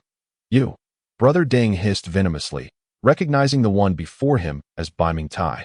Biming Tai, a robust man with a square jaw, exuded an air of authority and vigor that set him apart from the rest. Biming Tai, with a grim expression, reproached Deng Lixing regarding the recent assault on the 4th miss of the Biming family by the Yinsha Valley. "My family's patriarch will undoubtedly seek retribution against you. Rest assured, the Biming clan will unleash its full might upon the Yinsha Valley." Deng Lixing spat dismissively, retorting, "Do you truly believe that your Biming family can confront the Yinsha Valley? Spare yourself the folly of such grand illusions. The Yinsha Valley stands firm. If your Biming family dares to approach, I shall relish the opportunity to witness who truly attacks whom. Seeking death, are we?" Instantly incensed, Biming Tai unleashed a furious curse and made his move. His speed was remarkable, and in mere moments, he was upon Deng Lixing, his palm radiating a blue flame as he struck. Deng Lixing, undeterred, countered with a fist enveloped in a grayish malevolence, meeting the oncoming azure palm head-on. The two combatants appeared evenly matched. After a single exchange, both were forced to retreat a few steps. Meanwhile, while the spectators were engrossed in the clash between Deng Lixing and Biming Tai, Jiang Zaiyuan had quietly slipped away, seizing the perfect opportunity to escape that AS for the feud between the Yinsha Valley and the Biming family. He had no desire to entangle himself in their disputes and preferred to distance himself as much as possible. Chapter 26. no way out with a deft maneuver. Jiang Zaiyuan evaded capture and swiftly made his escape. The outcome of the battle between Deng Lixing and Bei Mingtai was of no concern to him. Suddenly, like a mouse darting through the forest, Jiang Zaiyuan sped away at as he crossed a small stream and traversed a patch of woods. His eyes brightened. "Ah, what are you doing here?" Jiang Zaiyuan exclaimed, his eyes widening in surprise at the sight of Xiaorong and the formerly gravely injured man in purple.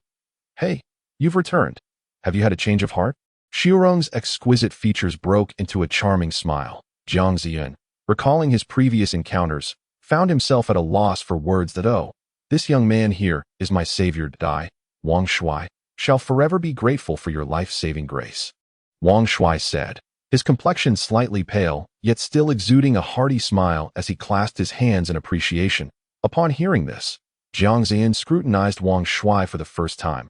He had not paid much attention during their earlier encounter. Now, he noticed Wang Shuai was rather unique. With short black hair, thick eyebrows, and almond-shaped eyes that bore a hint of femininity, his slightly concave nose led down to a somewhat bulbous tip, coupled with a slightly crooked mouth and a round head with semicircular ears. He appeared somewhat peculiar, even a touch lewd. His once-fitting purple attire had been torn, exposing much of his right shoulder, beneath which lay the bandages Jiang Zaiyuan had applied. Having appraised Wang Shuai, Jiang Zaiyuan replied, "It was merely a trivial effort, no need for such gratitude.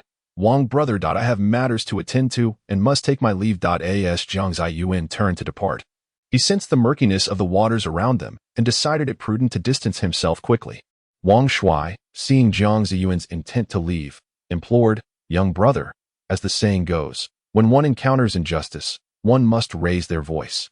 This is the moment for your magnanimity to shine."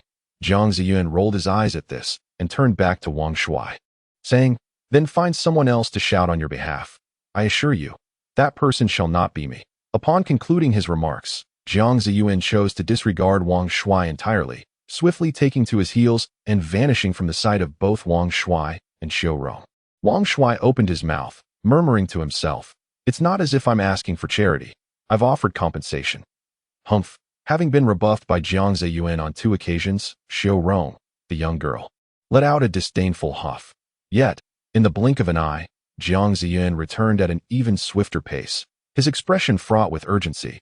Wang Shuai, upon witnessing this, could not suppress his delight, exclaiming, "Little brother, you've finally had a change of heart."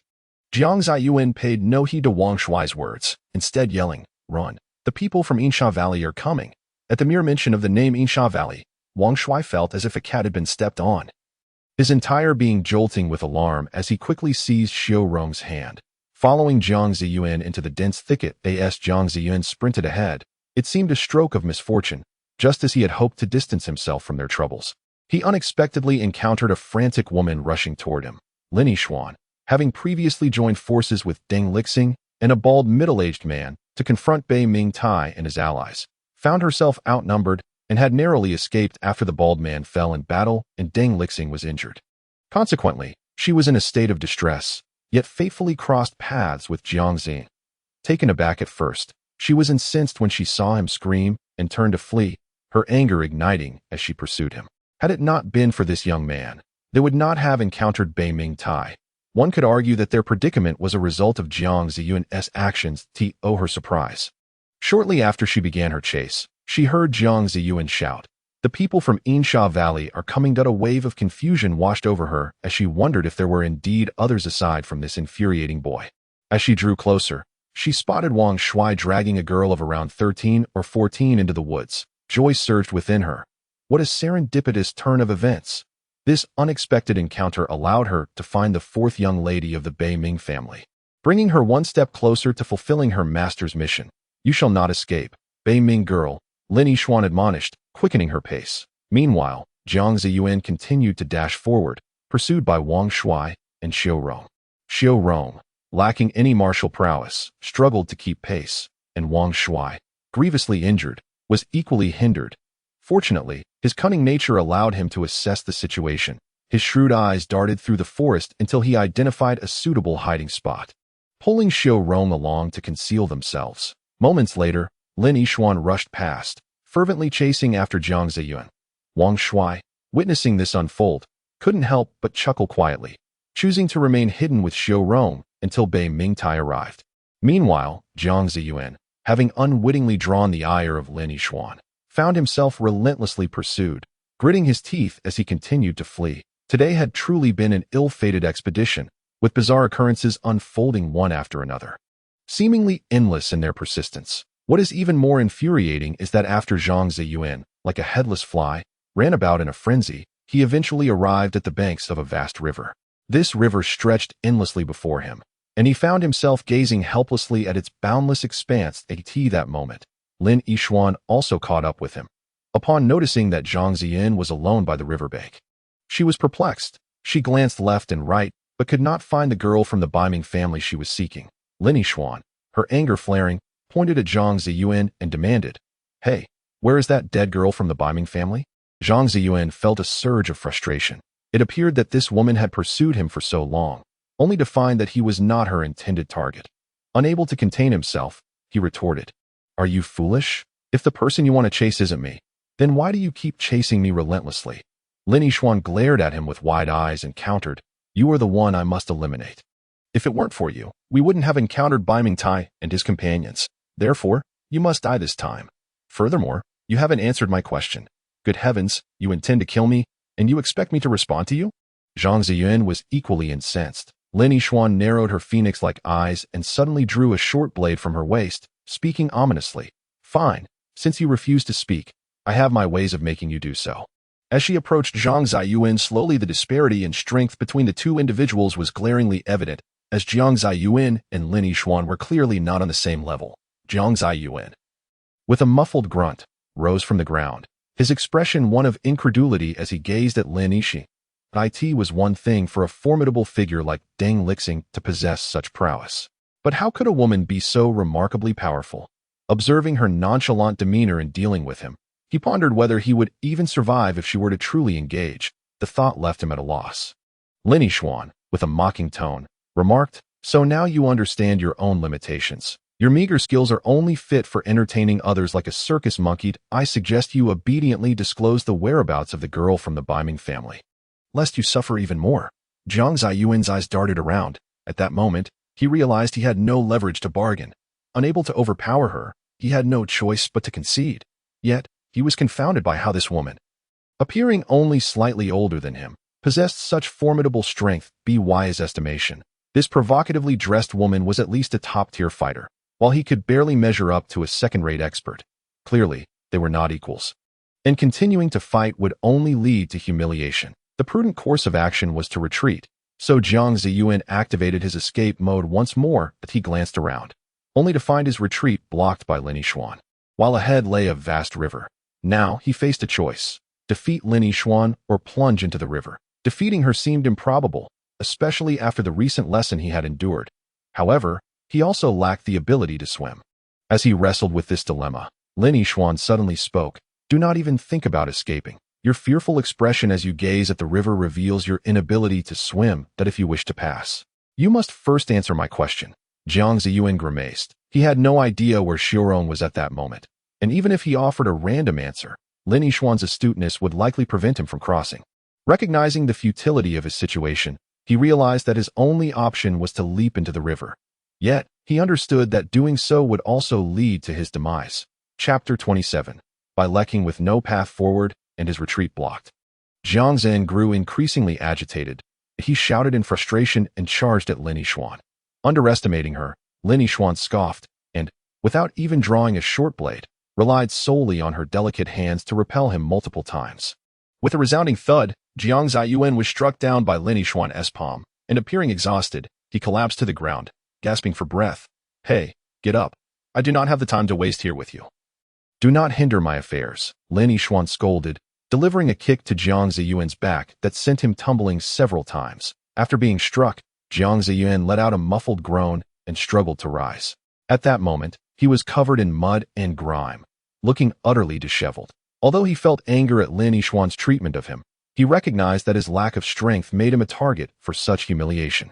After enduring Lin Yixuan's scorn, Jiang Zaiyuan comprehended that there was no viable path forward. His only escape lay in leaping into the river. Although he could not swim, it was certainly preferable to being humiliated by Lin Yixuan. Jiang Zaiyuan had resolutely decided to leap into the river to escape. However, he was not foolish enough to simply jump in. His eyes darted around until they landed upon a piece of decayed wood. Jiang Zaiyuan noted that the wood was merely 20 meters away, but running straight towards it would not be wise, for Lin Yixuan was not dim-witted and would easily discern his intentions. Thus, Jiang Zaiyuan feigned vigilance against Lin Yixuan, adopting an expression as if he were eager to engage her in further combat. Fortunately, Lin Yixuan failed to perceive his ruse. She glared and scolded, "You wretched creature. Are you truly itching for a beating? Must I teach you a lesson?" As she approached, Jiang Zaiyuan gradually made his way towards the wood, keeping his body oriented towards Lin Yixuan to avoid raising her suspicions. In this manner, whenever Lin Yixuan moved, Jiang Zaiyuan mirrored her actions, ensuring she could not draw near. Lin Yixuan, playing the game of cat and mouse, was in no hurry to strike. When Jiang Zaiyuan was less than 10 meters from the wood, he abruptly turned and sprinted towards it with all his might. Grasping the wood tightly, he dashed toward the riverbank and plunged into the water with a splash. The impact sent waves rippling outward, leaving Lin Yixuan momentarily stunned by his audacity. As realization dawned upon her that she had been outwitted, she cried out in fury, "You scoundrel! Come back here!" Yet, once Jiang Zaiyuan had submerged in the river, he vanished from sight, leaving only the echoes of Lin Yixuan's frustrated shouts reverberating along the banks. On the opposite side of the forest, a stream branched from the river, its current gentle and depth a mere 3 meters, providing ample buoyancy. Suddenly, a dark figure emerged from the water with a splash. It was none other than Jiang Zaiyuan, who had surfaced, clutching the piece of wood. Perhaps he had held his breath for too long, for as he broke the surface, he gasped for air, and once he regained his composure, he surveyed his surroundings to ascertain where the current had carried him. However, adrift in the stream, he had no notion of his location and, with no other option, he decided to swim ashore. Before long, Jiang Zaiyuan reached the bank, but the chill of the wind made him shiver. He sought shelter, kindled a fire, and dried his clothes. After spending a day in this manner, he resumed his journey, having emerged from the forest half a day prior. Now, he was headed towards a nearby city. Along the way, he reflected on the strange events he had encountered, feeling bemused by how he had been inexplicably drawn into the entanglements of others' grievances. Nearly falling victim to violence himself, Jiang Zaiyuan could not help but smile wryly, realizing that had he taken better precautions, either by leaving sooner or by hiding, he could have avoided such troublesome predicaments. As Jiang Zaiyuan contemplated his circumstances, he shook his head, reminding himself that his primary task was to procure medicinal supplies from Master Zheng. It was best not to dwell on the troubling matters that weighed heavily on his mind. After 2 days had passed, Jiang Zaiyuan finally reached his destination, Bailu City. This city, of moderate size, lay beyond the jurisdiction of the central dynasty and was instead governed by a certain faction. The ruling power over Bailu City appeared to exercise little control, allowing the place to exist in a state of flux, seemingly indifferent as long as no catastrophic incidents occurred. Consequently, as Jiang Zaiyuan entered Bailu City, he encountered not a single gatekeeper. Inside, a chaotic mix of individuals thrived, vendors, shopkeepers, and ruffians alike. The various factions here flourished like a dense forest, and as Jiang Zaiyuan traversed the streets, he observed an array of gang members. He even witnessed an attempted extortion by a few lowly thugs, but fortunately, he was able to dispatch them with relative ease, employing only a fraction of his skills, with a sense of resignation. Jiang Zaiyuan walked along the thoroughfare, realizing that the conditions here were hardly conducive to the survival of ordinary folk. It was likely that most would avoid such a treacherous locale, dismissing the harsh realities around him. He consulted his map and located the apothecary that stocked the medications required by Master Zheng. In Bailu City, there were several pharmacies, each possessing the necessary supplies. Jiang Zaiyuan visited them in turn. By the time he reached the final establishment, he wore an expression of contentment, for he had nearly gathered the majority of the required ingredients, leaving only a trivial task ahead. However, upon approaching this particular pharmacy, he spotted the very woman who had previously pursued him, Lin Yixuan. Clad in revealing attire. To his dismay, she was escorting 2 captives, Xiaorong and Wang Shuai. Goodness, what a twist of fate. I arrive here only to encounter these relentless pursuers. Jiang Zaiyuan thought with a bitter smile. He quickly concealed himself in a shadowy corner, peering cautiously at the trio. To his puzzlement, Lin Yixuan did not bind them. Yet, Xiaorong and Wang Shuai followed her obediently, their expressions a mixture of resentment and frustration. Were it not for their evident discontent, Jiang Zaiyuan might have believed they had reconciled. From a distance, Lin Yixuan turned to Shirong and Wang Shuai, admonishing them, "Stay close and refrain from any tricks. I trust you remember the torment I previously inflicted upon you." At the sound of her words, both Shirong and Wang Shuai trembled with fear, nodding vigorously in acknowledgement that it was clear that the memory of their past suffering haunted them. "Now, let us hurry, or else," Lin Yixuan concluded, tossing her head with a playful flick of her ponytail, a gesture that only served to infuriate Shirong and Wang Shuai, their teeth gritting in frustration. Initially, the two had sought refuge among the bushes, but as they waited in vain for their ally, impatience began to set in. Eventually, they were compelled to venture out in search of answers. However, the outcome was rather lamentable as Lin Yixuan, with a face full of gloom, was beset by her own troubles. She was distressed over her failure to eliminate the fourth miss of the Biming family, Zane, who had managed to evade capture. Yet, just when it seemed all paths were blocked, a glimmer of hope emerged, and by sheer chance, she encountered her again. This time, Lin Yixuan vowed not to let her escape. With Shirong lacking any combat ability and Wang Shuai severely injured, the result was all too predictable. Lin Yixuan effortlessly apprehended the two and even administered poison to them. This explained why Shirong and Wang Shuai, unbound, still obediently followed Lin Yixuan. Thus, the duo trailed behind Lin Yixuan like shadows, their steps synchronized. Zaiyuan, with a wry smile, noted that these two had already narrowly escaped once. Yet here they were, facing another calamity so soon. Truly a stroke of ill fortune. With a resigned shake of his head, Zaiyuan acknowledged his inability to confront that formidable woman, leaving him helpless regarding the plight of Shirong and Wang Shuai. With an expression of indifference, he walked away, gradually disappearing into the roadside. Before long, Zaiyuan returned, his face flushed with indignation, chasing after Lin Yixuan and her companions, grumbling as he went. "You seek trouble for no reason.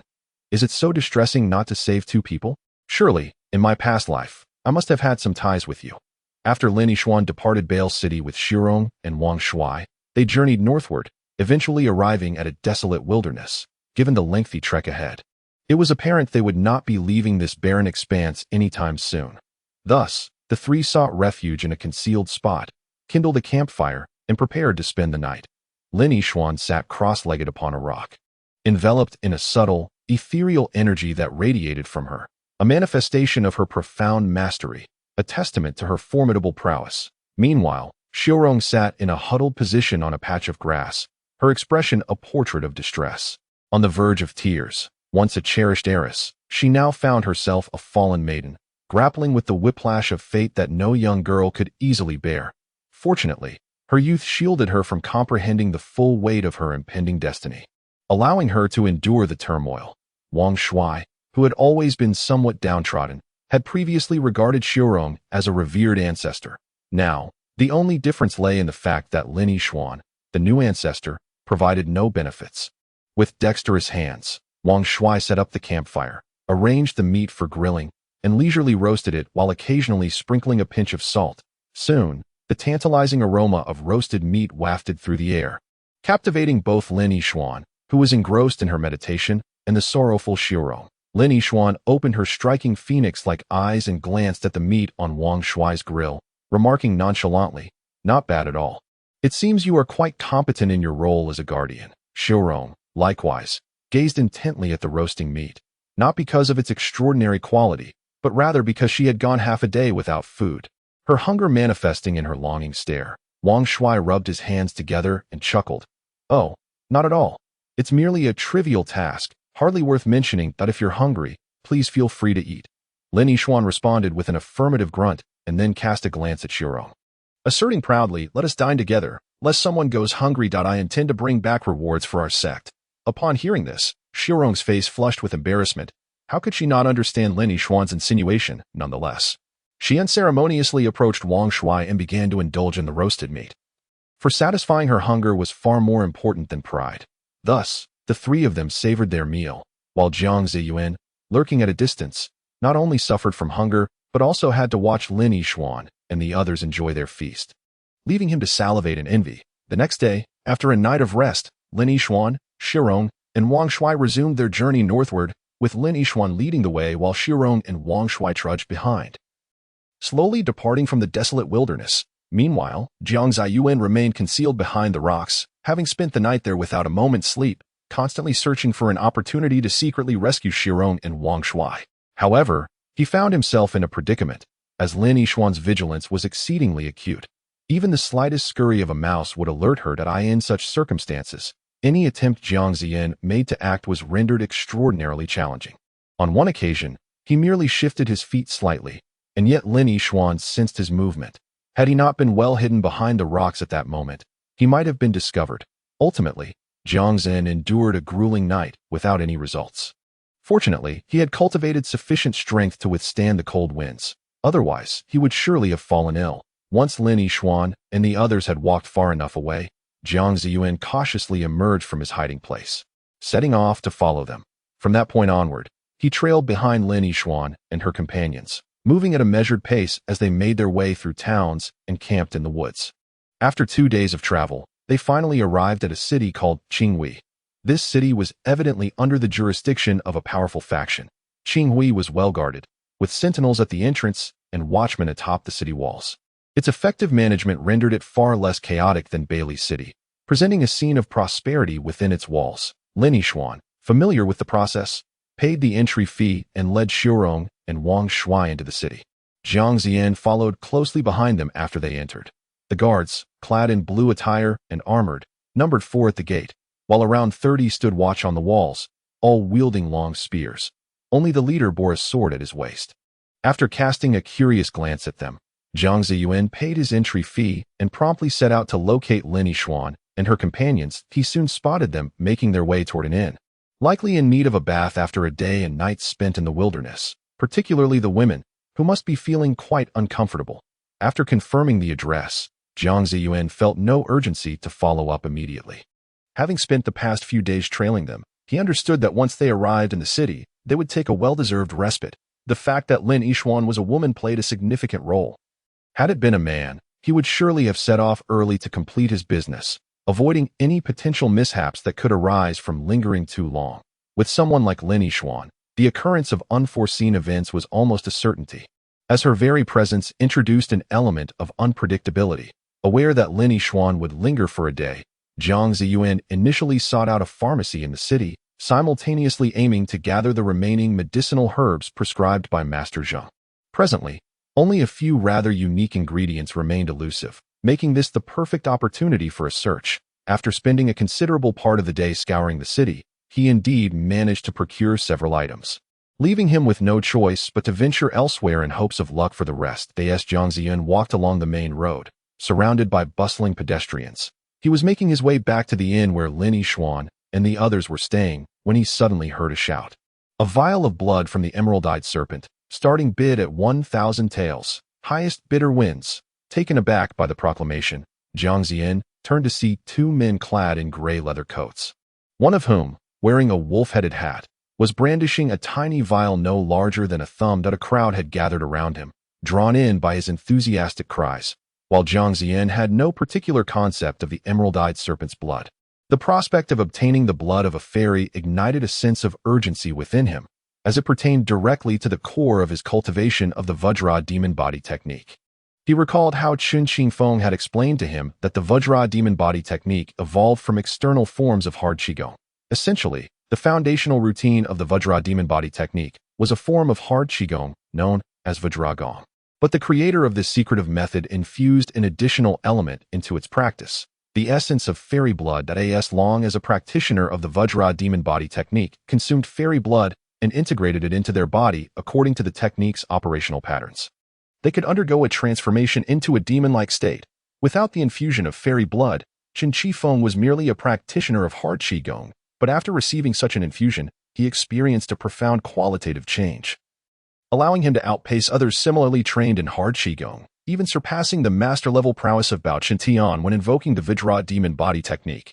Presently, Jiang Zaiyuan, devoid of any fairy blood infusion, was merely practicing the ordinary Vajra Gong.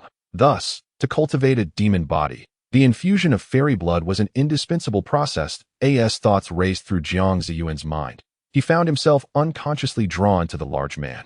The latter continued to shout loudly, and as the crowd swelled, He raised his voice even further to that moment. A young man clad in floral garments questioned, "Esteemed warrior, given that you are peddling the blood of a fairy, it is imperative to understand that a fairy is not easily subdued. With just the two of you, it seems rather inadequate, which compels me to doubt the authenticity of the fairy blood you possess." The burly man, upon hearing this, felt compelled to clarify, "I can comprehend your concerns, my friend, and even if you had not inquired, I would have made it known. In truth, this azurite serpent spirit is merely in its growth phase and has yet to reach maturity. Hence, its threat is not particularly formidable. Furthermore, we were not alone in our assault on this azurite serpent spirit. There were a total of 13 of us engaged in the endeavor. Thus, our success in vanquishing it was no mere stroke of luck." Despite this explanation, the floral-clad youth remained unconvinced, retorting, "These are merely your words. I have not witnessed it firsthand, so I must take your claims at face value." The burly man cast a sidelong glance at the youth and replied nonchalantly, "Only a connoisseur can ascertain the veracity of what I sell. As for those who lack discernment, they may do as they please." Although his words were veiled, they carried a sting to the ears of those who were perceptive. As anticipated, the floral-clad youth, upon hearing this, became incensed, pointing an accusatory finger at the burly man. "What do you mean by that? Are you implying that this young master lacks discernment?"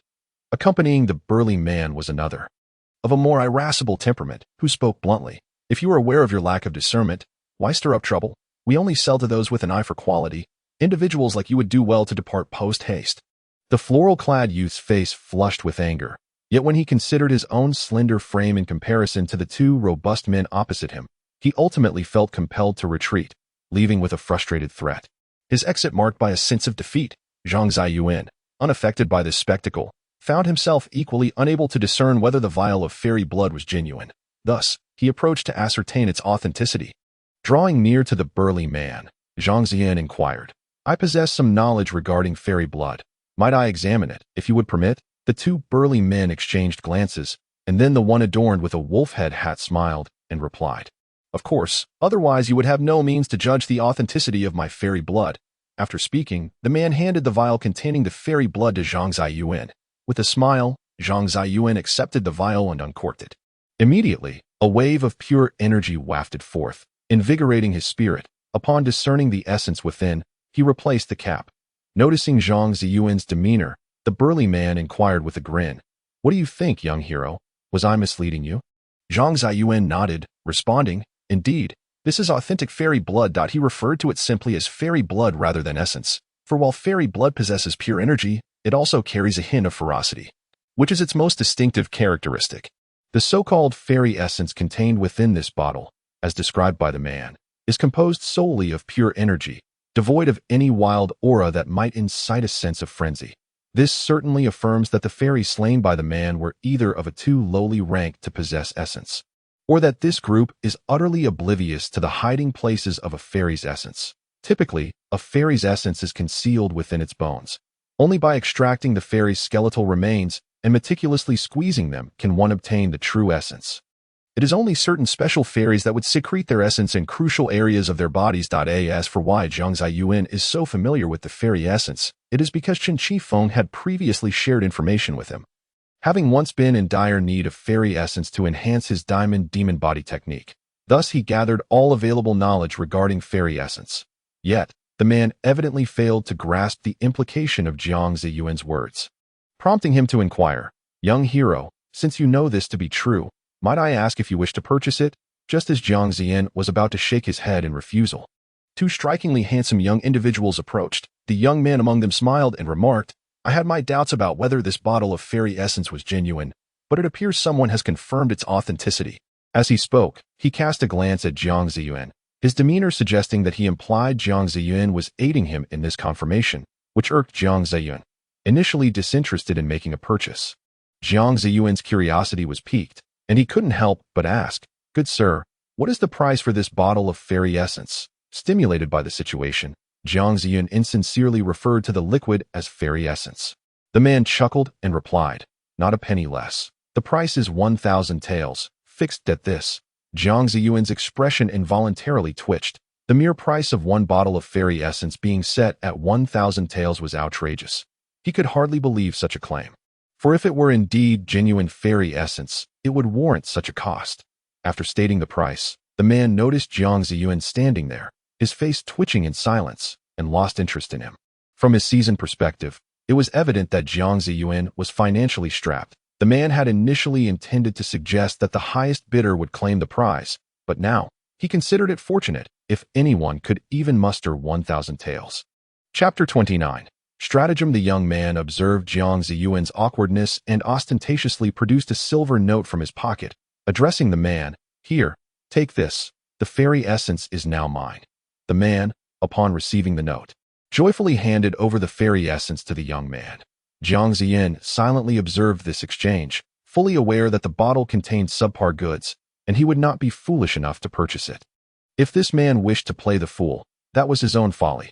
After concluding the transaction, the man and his companion departed, and the crowd dispersed, leaving only Jiang Zaiyuan and the young couple behind. The young man, still displaying his acquisition, waved the bottle of fairy essence before Jiang Zaiyuan, stating, "Thank you for your appraisal.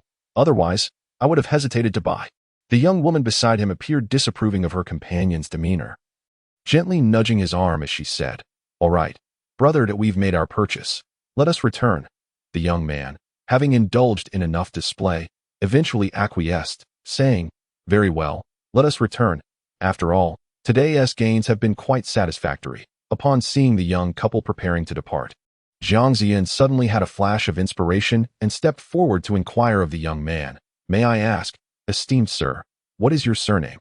The young man was momentarily taken aback, but then, with a sense of self-satisfaction, replied, "I am surnamed Jia, with the given name Mao." Jiang Zaiyuan was momentarily stunned. Who, in their right mind, would bestow such a ludicrous name upon their offspring? Yet, that was not the crux of the matter. For Jiang Zaiyuan paid little heed to the absurdity of the name that he clasped his hands and remarked, "Young Master Jia, what a remarkable courage you possess, to produce a sum of 1,000 taels without so much as batting an eyelash. I am truly impressed." Jiang Zaiyuan deliberately emphasized the word impressed. Jia Mao seemed oblivious to the undertone and boasted, "It's nothing, merely a trifling 1,000 taels, a mere drop in the ocean for me." Jiang Zaiyuan could not resist asking further. To casually toss aside 1,000 taels is no small feat. "May I inquire, what is your background?"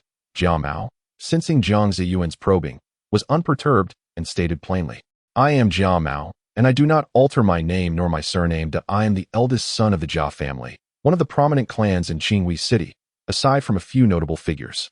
I am among the most influential." The more Jia Mao spoke, the more he reveled in his own lineage, seemingly brimming with pride. Upon hearing this, Jiang Zaiyuan's demeanor shifted, and an idea began to take shape in his mind. With a chuckle, he remarked, "Young Master Jia, your illustrious heritage and substantial wealth evoke my envy."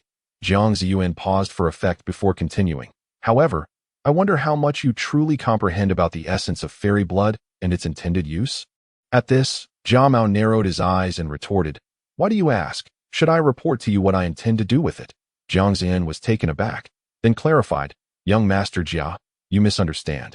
I noticed that you required my appraisal before daring to purchase this vial of fairy blood, but I surmise you may not be well versed in its applications." Jia Mao, upon hearing this, could not help but mock. "Who says I lack understanding? Fairy blood can be given to alchemists for concocting elixirs that enhance one's abilities. The benefits are abundant. You think you are the only one with knowledge in this regard. I merely have yet to ascertain whether this fairy blood is genuine or counterfeit." Jiang Zaiyuan chuckled slyly, explaining, "Fairy blood exists in various grades. While you are aware that I have performed an appraisal, you remain ignorant of the results of that appraisal." Jia Mao paused, instinctively asking, "What do you mean by that?" Jiang Zaiyuan feigned profundity, stating, "I mean to say that your understanding of fairy blood is rather superficial. You know its uses, yet remain oblivious to its quality levels." This time, Jia Mao fell silent, while his sister, Jia Mein, regarded Jiang Zaiyuan with suspicion. For reasons unknown, she felt as though her brother was being outmaneuvered by this individual. With narrowed, inquisitive eyes, she fixated on Jiang Zaiyuan and asked on her brother's behalf, "What is the purpose of your words?" As the gaze of Jiang Zaiyuan flickered momentarily, one could not help but notice that Jia Mao's sister possessed an undeniable charm. Clad in a pristine white dress, she exuded an aura of purity, reminiscent of a lotus blossoming untouched from the mud. Her lustrous, dark hair was fashioned into an elegant arrangement, with the tips cascading casually down her back. Her petite and endearing visage was accentuated by her spirited, expressive eyes, a slender and straight nose, and softly tinted lips that invoked an irresistible urge to kiss. Moreover, her fair complexion added yet another layer to her allure. Upon hearing Jiang Main's inquiry, Jiang Zaiyuan replied, "What I mean to say is, should you desire, I can divulge everything about the essence of fairies, provided that you assist me with a certain task." Jiang Mao and Jiang Main, upon hearing this, immediately sensed Jiang Zaiyuan's intentions and regarded him with heightened vigilance. Yet, Jiang Zaiyuan waved his hand dismissively, assuring them, "Rest assured, I am not asking you to undertake anything morally reprehensible or life-threatening."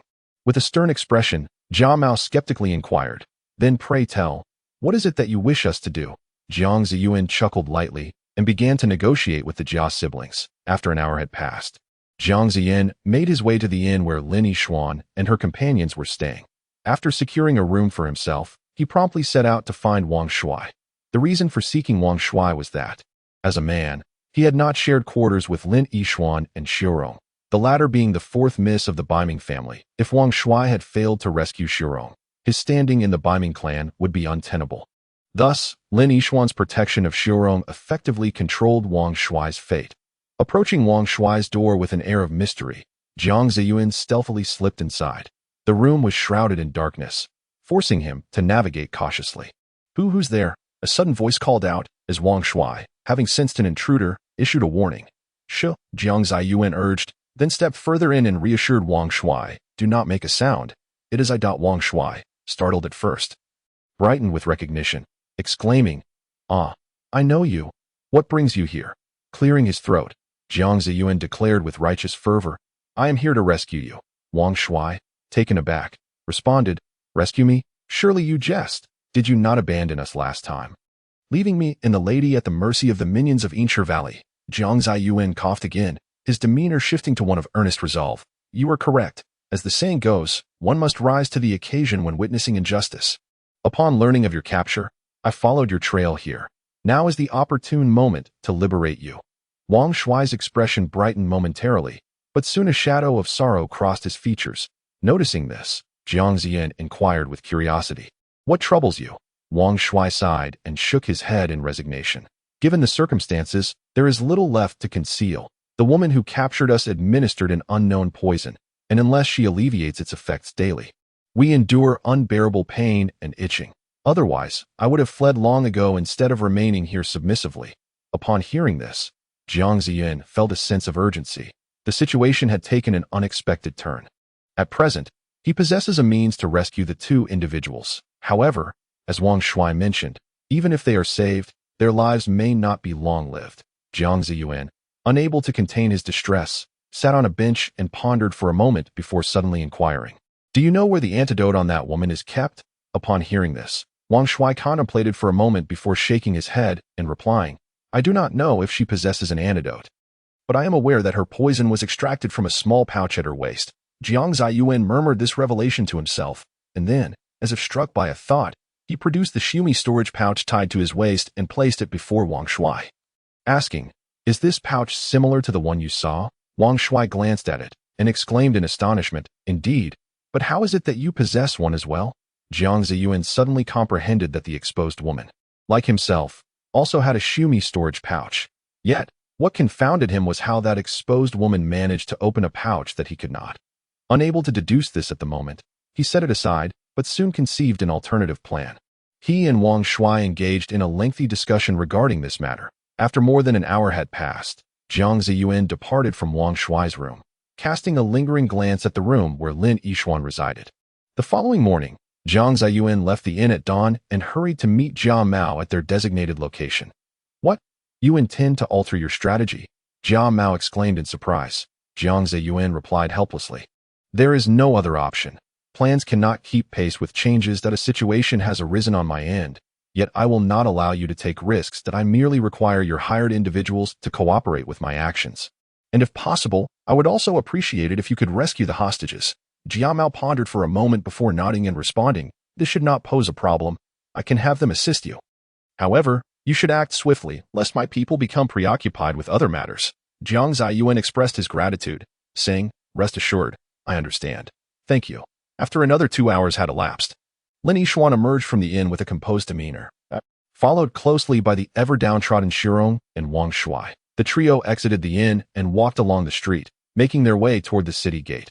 Unexpectedly, a large group of individuals suddenly surrounded Lin Yishuan and her companions. This throng, numbering in the dozens and all clad as ordinary passers-by, swiftly separated Lin Yishuan from Wang Shuai and Shirong. Initially, Lin Yishuan was unaware of any disturbance, but gradually she discerned that these individuals seemed intent on obstructing her path. She noticed some of them circling around her several times, and being no fool, she quickly realized that something was amiss. As a thought struck her, her expression shifted in alarm, and she turned to find that Wang Shuai and Shirong had vanished without a trace. A flicker of concern crossed Lin Yishuan's face. Although her companions had departed, she firmly believed they would return, for only she could neutralize the poison afflicting them. As Lin Yishuan contemplated this alone, several individuals approached her, narrowly passing by. She merely sidestepped slightly to avoid them.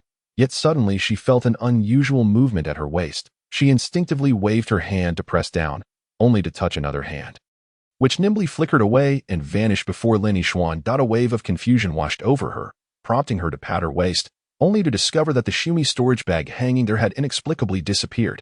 Lin Yishuan's fury surged, and in an instant, she brought all the passers-by around her crashing to the ground. The remaining onlookers, witnessing the ferocity of this woman, fled in terror. Who was it?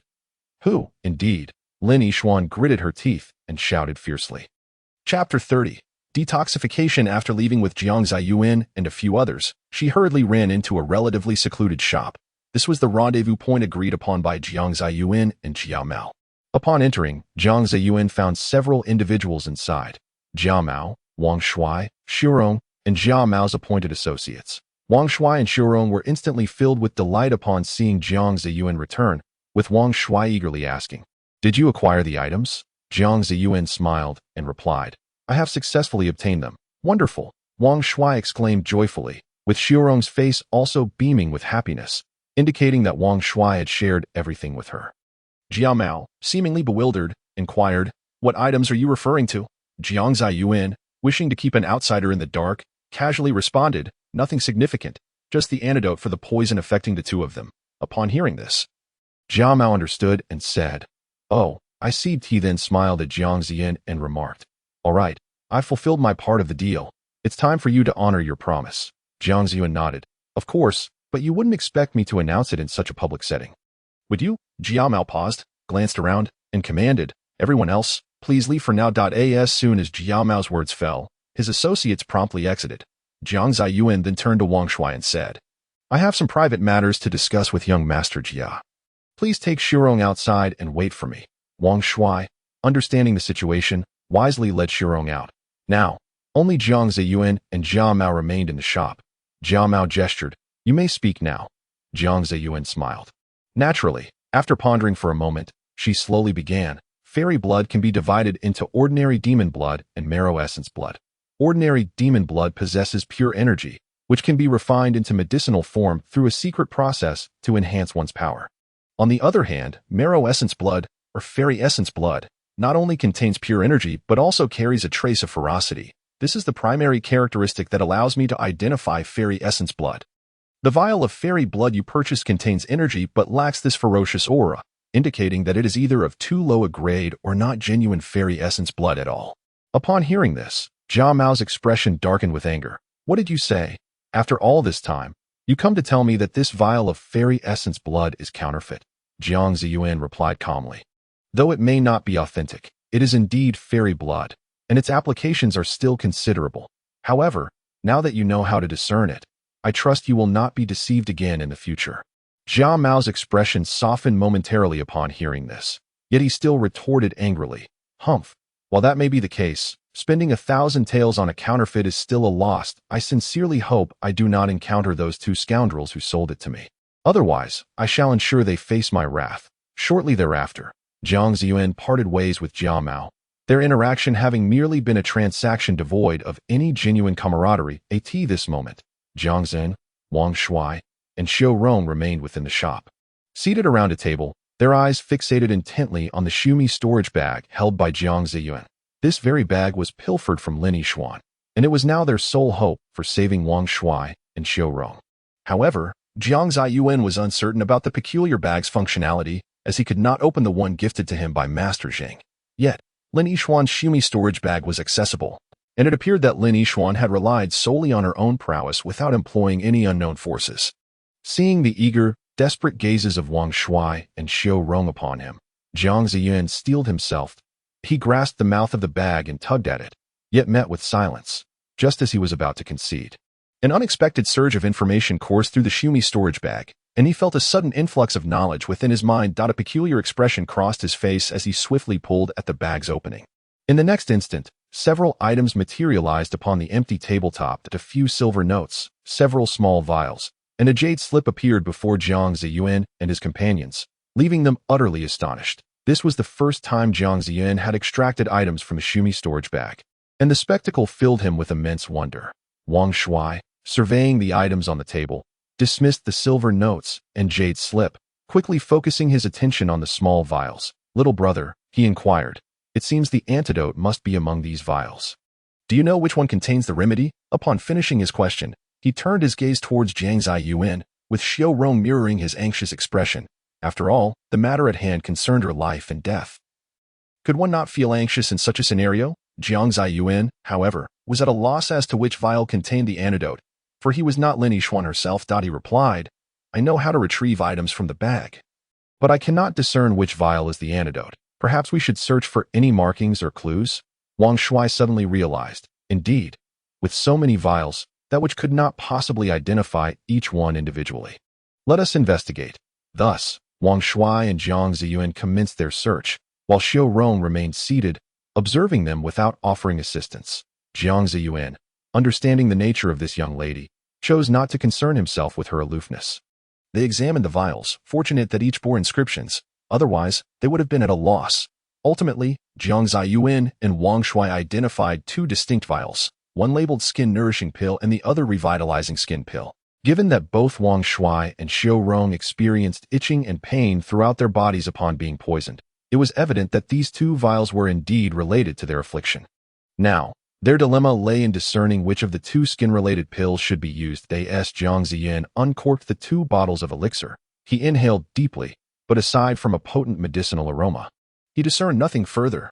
Xiu Rong glanced at Jiang Zaiyuan, who was sniffing the vials, and could not help but inquire, "Which one should I consume?" Jiang Zaiyuan and Wang Shuai exchanged looks, rendered momentarily speechless.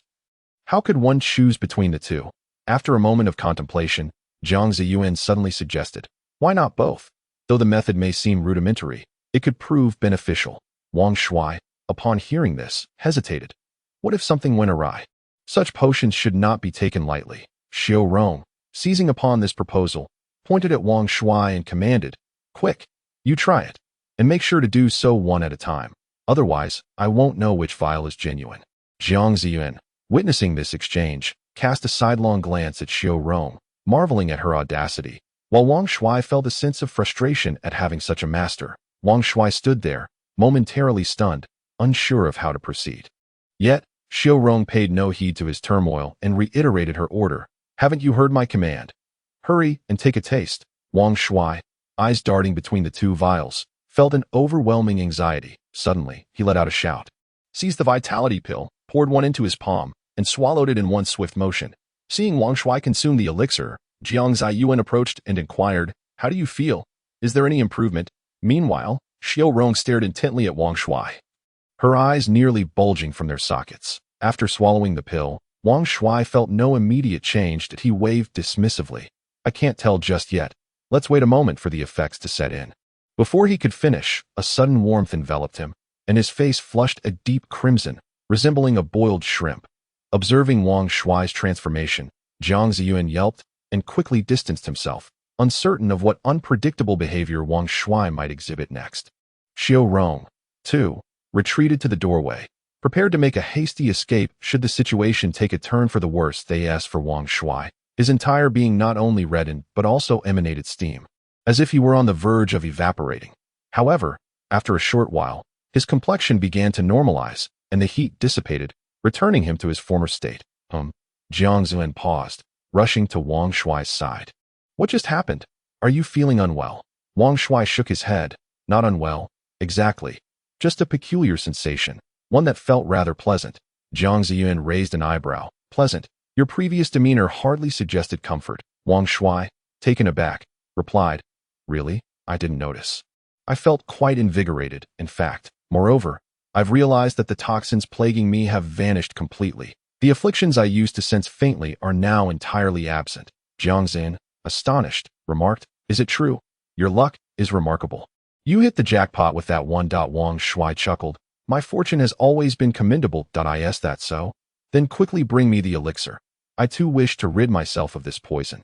Upon seeing that Wang Shuai had already dispelled the toxin, Xiao Rong immediately rushed over to request the antidote, showing no awareness of her previous callousness. The following day, Jiang Zaiyuan, Wang Shuai, and Xiao Rong set off together on their journey back. Both had successfully eliminated the poison from their bodies, and they were now heading towards a branch of the Biming family, hoping to make contact there. They walked at a leisurely pace, stopping intermittently, until they finally rested in Bailu City. However, as soon as the trio entered Bailu City, they were promptly surrounded by a group of young men clad in purple attire. Upon seeing their garb, Jiang Zaiyuan's previously tense demeanor relaxed, for they were part of Xiao Rong and Wang Shuai's circle. One among them was someone Jiang Zaiyuan recognized, Bai Mingtai, known for his ability to contend with Deng Lixing. Upon spotting Xiao Rong, Bai Mingtai exclaimed joyfully, Fourth miss, you have finally returned. Do you have any idea how arduous our search for you has been? Bai Mingtai, you have come to rescue me at last. I have endured even greater hardships than you during this time. Xiao Rong replied with surprise. Upon hearing her words, Bai Mingtai could only manage a wry smile. Fourth miss, while you have indeed suffered, our efforts to find you have been even more taxing. Even Sixth Master has come upon hearing the news. He is currently at the branch. Xiao Rong gasped. What? Sixth grandfather is here too. How did he arrive?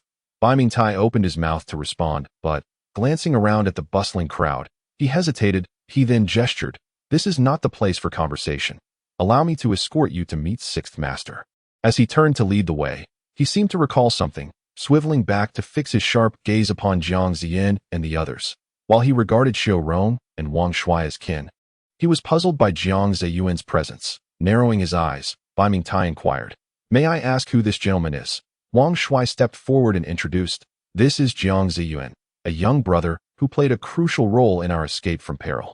Oh, Bai Mingtai remarked, immediately regarding Jiang Zaiyuan with newfound respect, that I am grateful to you, young brother Jiang, for your timely assistance. The Biming family shall certainly reward you handsomely for ensuring Fourth Miss's safety.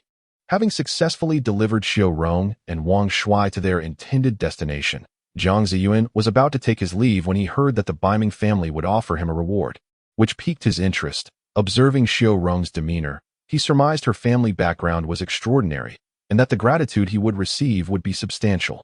Thus, he humbly replied, I could not possibly accept such an honor. Wang Shuai implored, Please do not decline. This is the Biming family's expression of gratitude. Tai, please lead the way. Very well, follow me. Bai Mingtai responded, gesturing for them to proceed.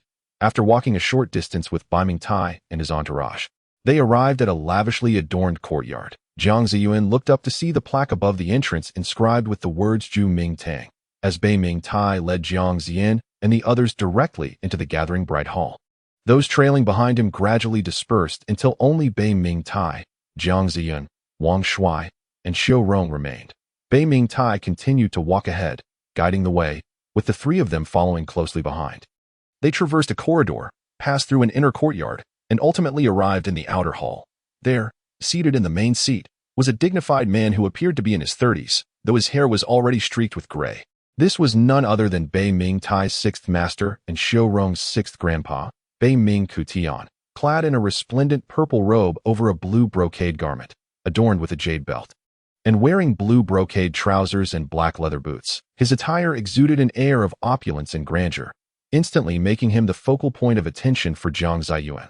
Moreover, the aura of authority he radiated was even more profound than that of his head coach, Yin Kaidu, a disciple of the Hungry Ghost Path, who possessed strengths unknown to Jiang Zaiyuan. Thus, the power of this sixth master, surpassing that of Yin Kaidu, was indeed formidable. Upon seeing Bai Ming Tian, Xiao Rong immediately burst into laughter and exclaimed, Sixth Grandpa, you have arrived. Without hesitation, she leaped into Bai Ming Tian's embrace He affectionately patted her head and chuckled warmly. Ah, Rong girl, you have endured much hardship these days. I am quite astonished that you managed to escape from those people in the Insha Valley. Otherwise, I would have had to personally venture into the valley to retrieve you. Xiao Rong lifted her delicate visage and smiled at Bei Ming Katian, saying, I knew Sixth Grandpa would be the best. After a moment, she curiously inquired, but, Sixth Grandpa, weren't you supposed to be in the Weishou Forest? What brings you here? Upon hearing this, Bei Ming Katian burst into hearty laughter. Hee, my primary purpose for going to the Weishou Forest was to obtain the essence blood of the purple-eyed flood dragon. This creature is not easily dealt with. I had to engage in a fierce battle with it before slaying it. The amount of its essence blood I acquired is quite substantial. I secured a total of 9 portions, an enormous harvest indeed. Now I can boast to the other old fellows. Jiang Zaiyuan's eyes widened at the mention of the essence blood of the demon. It was precisely what he yearned for most at that moment. Given Bei Ming's esteemed status, the essence blood he spoke of could hardly be a fabrication. Jiang Zaiyuan immediately began to contemplate how to procure the essence blood of the purple-eyed flood dragon from Bei Ming Katian. Is that so? Sixth Grandpa, you are truly impressive, Xiao Rong exclaimed in astonishment, praising Bei Ming Katian that he nodded in agreement, smiling. Of course, your Sixth Grandpa is formidable. However, he then shifted his tone, but I am quite puzzled. How did you manage to escape from those individuals in the Insha Valley? Do share the details with me. Xiao Rong nodded earnestly and recounted the entire sequence of events to Bei Ming Katian. He listened calmly, and when he learned that it was Jiang Zaiyuan who had rescued Xiao Rong, he cast a meaningful glance in Jiang Zaiyuan's direction.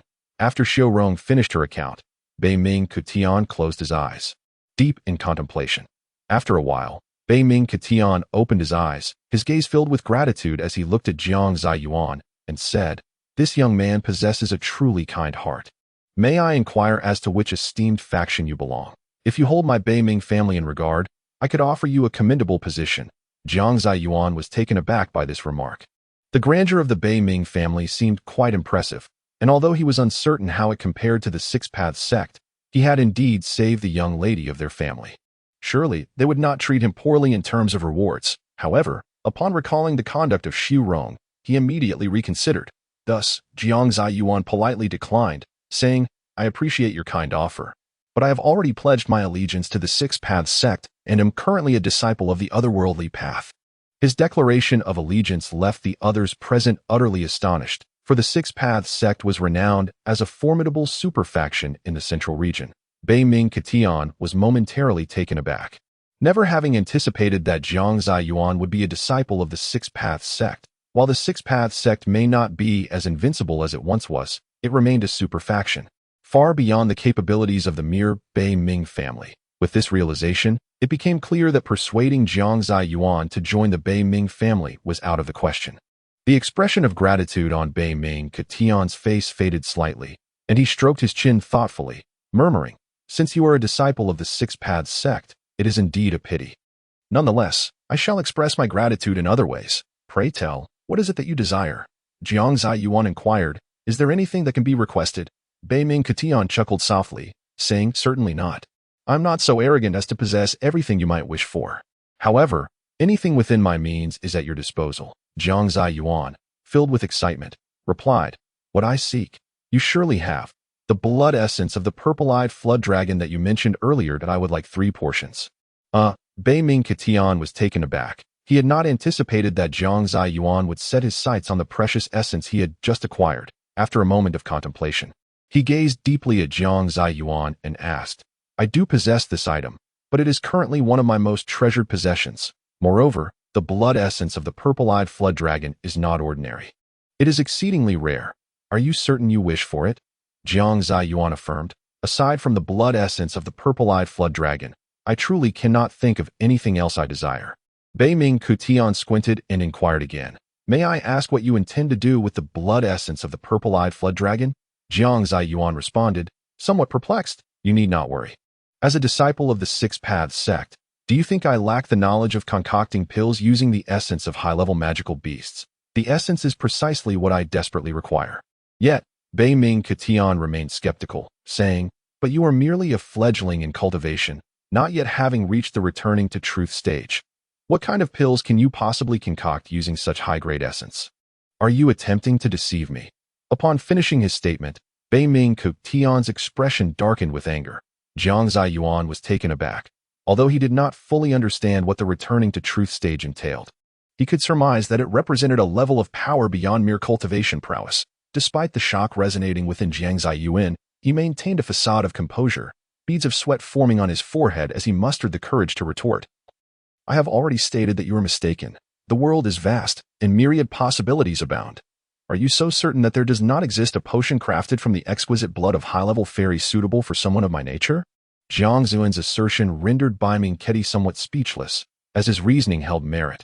Indeed, there might be elixirs of which he was unaware. After a moment's contemplation, Bai Mingketi relented.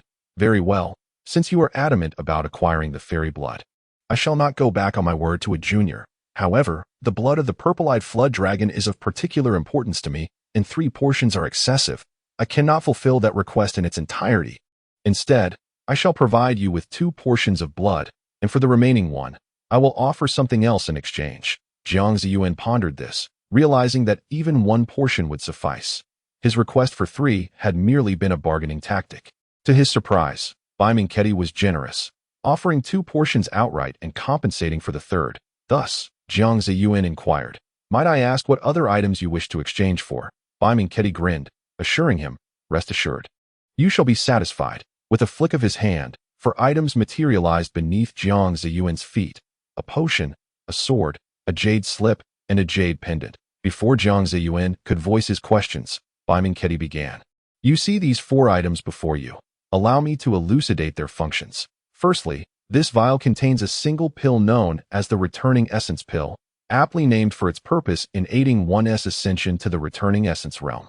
It is an exceptional elixir, a coveted treasure for those of your generation who have yet to reach that stage. As for this sword, though it bears no name, it has been crafted by one who has attained the Returning Essence level. It is a weapon of considerable caliber, ideally suited for you. The Jade Slip, which I acquired years ago, contains a certain martial arts technique that holds promise and is quite fitting for your cultivation. Lastly, this jade pendant has the remarkable ability to invigorate and ward off demonic thoughts. In our practice, achieving a state of tranquility can be challenging due to the distractions of the mind, these inner demons. Thus, this pendant serves as an excellent tool to resist such thoughts and facilitate your focused meditation. Now that I have explained the 4 items, which one do you wish to select?" While Jiang Zaiyuan listened intently to Bai Mingketi's explanation, he noted that these items had been conjured from a ring on Bai Mingketi's right hand, leading him to surmise that the ring possessed properties akin to a storage artifact. Upon reflection, he realized that the only items he truly desired were the Returning Essence Pill and the Jade Pendant, as he already possessed a martial arts technique and had no need for further training that might prove overwhelming. As for the weapon of exceptional caliber, he had no knowledge of its nature and felt no inclination towards swordsmanship, thus dismissing it from consideration. The Gauasian Dan is pivotal for the potential advancement to the Gauasian entry level. Although my understanding of the Gauasian entry remains somewhat nebulous, one must possess a certain foresight, for it will undoubtedly prove useful in the future. As for the Jade Pendant, capable of invigorating and warding off malevolent forces, it is also something he desires, as he sometimes finds himself unable to enter a meditative state for cultivation due to various reasons. With this pendant, such concerns would be alleviated. In Chapter 32. Infusion of Demonic Blood, Zaiyuan glanced at the Jade Pendant and the Gauasian Dan before suddenly asking, "Is it possible for me to choose between the pendant and the Gauasian Dan?" Bai Mingketi, upon hearing this, promptly dismissed the notion. "That would be rather greedy. You may select only one. While these items hold little significance for me, they are not mere cabbages for you to claim at will." Upon hearing this, Zaiyuan felt a pang of disappointment but soon made a decision. What if I were to offer a portion of demon blood in exchange for the other item? Bai Mingketi was taken aback by this suggestion, then regarded Zaiyuan with a penetrating gaze. After a moment, he nodded in agreement. "That is acceptable." Zaiyuan, filled with delight, exclaimed, "Then it is settled. I shall take these 3 items." Bai Mingketi acquiesced. After Zaiyuan successfully acquired what he sought, he bid farewell to Bai Mingketi and departed Haiti that moment. Only Bai Mingketi, Bai Mingtai, Wang Shui, and Shurong remained in the outer hall. Once Zaiyuan had left, Bai Mingtai turned to Bai Mingketi and inquired, "Sixth Lord, what are your thoughts on this fellow named Zaiyuan?" Bai Mingketi shook his head, stating, "He is merely an unknown fledgling who has just stepped into the world. I perceive no significant potential in him. Everything will depend on his fate. Bai Mingtai nodded in acknowledgement and then asked, "What shall we do next regarding our grievances with Yinsha Valley?"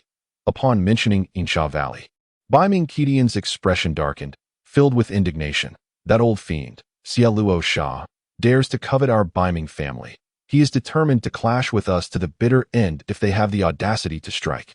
They must be prepared to face our wrath. Hearing this, Bai Mingtai's demeanor grew serious. After a moment of contemplation, he questioned, "What are the other three families' stance? Will the imperial family intervene? Furthermore, will Yinsha Valley's backing also take action? If things go awry, it could ignite the first large-scale conflict in the central region in nearly 2 centuries. Bai Mingqidian reassured him, "Your concerns are unfounded. Those above are not foolish. They will not interfere in our personal grievances with Yinsha Valley. I believe the outcome will ultimately be resolved solely between our Baiming family and Yinsha Valley." Bai Mingtai, puzzled, asked, "How will this be resolved?" Bai Mingqidian, with a self-deprecating smile, replied, "How would I know? It will depend on how my elder brother handles it. We shall simply follow orders." Thus, the matter concerning the Baiming family reached a temporary conclusion. After obtaining the 3 items from Bai Mingqidian, Zaiyuan left Bale City alone. He then sought out a cave in the outskirts and, having concealed the entrance, settled in comfortably to meditate. Zaiyuan, having deftly retrieved a vial of the exquisite blood of the purple-eyed flood dragon from the Shumi storage bag belonging to Lin Yixian, resolved to infuse himself with this ethereal essence. He recalled Qin Qingfeng's counsel that it was prudent to seek a secluded location for such an endeavor, lest the tumultuous process of infusing the fairy blood attract unwanted attention. Thus, Zian ventured into a desolate cave. Far removed from prying eyes, that he scrutinized the small vial of fairy blood in his hand. Its hue was a striking crimson, interlaced with shades of purple, rendering it a mesmerizing purplish red. After a moment of contemplation, Zaiyuan uncorked the vial and, tilting his head back, consumed the entire contents in one swift motion. In the next instant, a searing warmth enveloped his abdomen, escalating rapidly. Zaiyuan understood that this was an inherent characteristic of the fairy blood. Mere mortals could not digest it gently. For an ordinary individual, such a reckless act could lead to dire consequences, if not death. As the heat surged within him, Zaiyuan immediately commenced the prescribed movements of the Vajra demon body technique, channeling the consumed fairy blood throughout his being. The process of infusing the fairy blood aimed to meld it with his own, thereby enabling a transformation of his blood into a more demonic essence, a fundamental tenet of the Vajra demon body technique.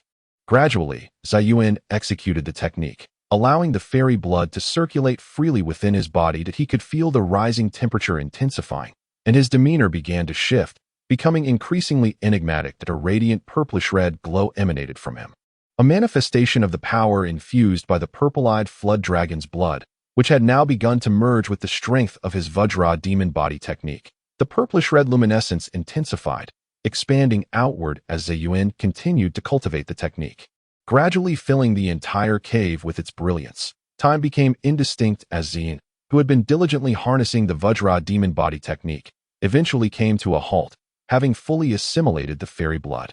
The radiant glow that had enveloped him swiftly converged back into his body, akin to a great whale drawing in water. As the purplish-red light penetrated his skin, a faint hue of the same color appeared upon him, lending an otherworldly allure. When the last vestiges of the luminescence were absorbed, Zaiyuan, who had kept his eyes closed throughout the process, suddenly opened them. To his astonishment, his irises had transformed into an eerie shade of purple, with his sclera tinged a delicate red. That a primal roar, reminiscent of a wild beast, erupted from Zaiyuan's mouth, accompanied by an invisible aura of pressure radiating from him, akin to an ancient behemoth poised to devour.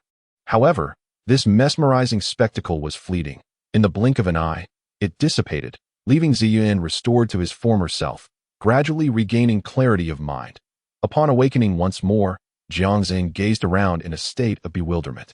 After a moment, comprehension dawned upon him, and a radiant smile graced his face as he began to assess his current condition, entirely oblivious to the terrifying visage he had just exhibited as he examined the effects of the infusion of fairy blood. He was astonished to discover that his physique had become significantly more robust than before, and he seemed to have gained a few inches in height as well. To his surprise, the infusion of fairy blood had also propelled his mastery of the diamond demon body technique to a new level. While channeling the fairy blood to cultivate this technique, he found that the arduous training he had endured had culminated in him reaching the third stage of qi cultivation. Moreover, in an unexpected turn of events, not only had his mastery of the technique advanced, but his overall power had also seen a remarkable increase, now surpassing the third-rate standard and officially entering the realm of second-rate prowess. This was a level that would typically require years of diligent training to attain, yet he had achieved it merely through the infusion of fairy blood at that moment. Jiang Zaiyuan felt an overwhelming surge of strength coursing through his body, an impulsive urge to unleash his newfound power. Suddenly, he let out a fierce roar, his body darting forth like a cheetah, enveloped in a mist of purplish-red light. With a fierce countenance, he unleashed a powerful punch against the stone wall of the cave. The sheer force of Jiang Zaiyuan's strike was tremendous, creating a massive indentation in the rock face. As debris tumbled to the ground in a cacophony, he gazed in astonishment at the power of his own blow. With his current abilities, should he encounter Lin Yishuan again, he believed he would be able to engage without fear of being completely outmatched. At last, I have the means to reclaim my honor. Just a bit more effort, and I shall avenge Uncle Chen, he declared ominously, a dark glint in his eyes. In that moment, Jiang Zaiyuan's confidence swelled immensely. Little did he realize that the characteristics of the purple-eyed flood dragon's blood had not only altered his physique and strength but had also subtly transformed his very temperament. Perhaps this marked a pivotal turning point for Jiang Zaiyuan, heralding the emergence of a wholly new version of himself in the near future. Days later, once Jiang Zaiyuan had gathered all the medicinal herbs entrusted to him by Master Zheng, he made his way home. Upon returning to the Six Paths sect and personally returning the bag of medicines to Master Zheng, the latter honored his promise and gifted Jiang Zaiyuan a genuine enhancement pill. Eagerly, Jiang Zaiyuan hurried back to his dwelling and settled onto his bed, a faint smile lingering on his face. Without hesitation, he consumed the enhancement pill, and as it descended into his stomach, a wave of warmth radiated throughout his body. With his eyes closed, he reveled in the sensation, realizing that his internal power was indeed incrementally increasing. Ultimately, the strength within him surged severalfold, allowing him to bypass nearly years of arduous training. It was an experience unparalleled in its ease. With the enhancement provided by the enhancement pill this time, coupled with the infusion of fairy blood from the last occasion, it can be said that Jiang Zaiyuan has experienced two significant amplifications of his power. At present, his body is brimming with energy, yet this newfound power remains unstable. Jiang Zaiyuan must gradually assimilate it into a form he can wield. Consequently, he continues to operate his cultivation technique to digest the newly acquired energy. However, during this process, he discovers that not only does he absorb the energy for his own use, but his diamond demon body technique also inexplicably activates on its own, vying for the energy and transforming it into pure body-forging power that returns to Jiang Zaiyuan's body. He finds this exceedingly strange. Were it not for the fact that the energy being contested transforms into body-forging power returning to him, Jiang Zaiyuan might have lost his composure. Nevertheless, aside from this contention for energy, the diamond demon body technique poses no other issues, so he chooses to disregard it, as ultimately, all power belongs to him. Thus, it is not long before Jiang Zaiyuan completely digests the energy enhanced by the pill, bringing his power perilously close to the peak of a second-rate master, barely enabling him to contend with a first-rate expert. Chapter 33. Unexpected duel. Jiang Zaiyuan is thoroughly pleased with the increase in his power from the enhancement pill.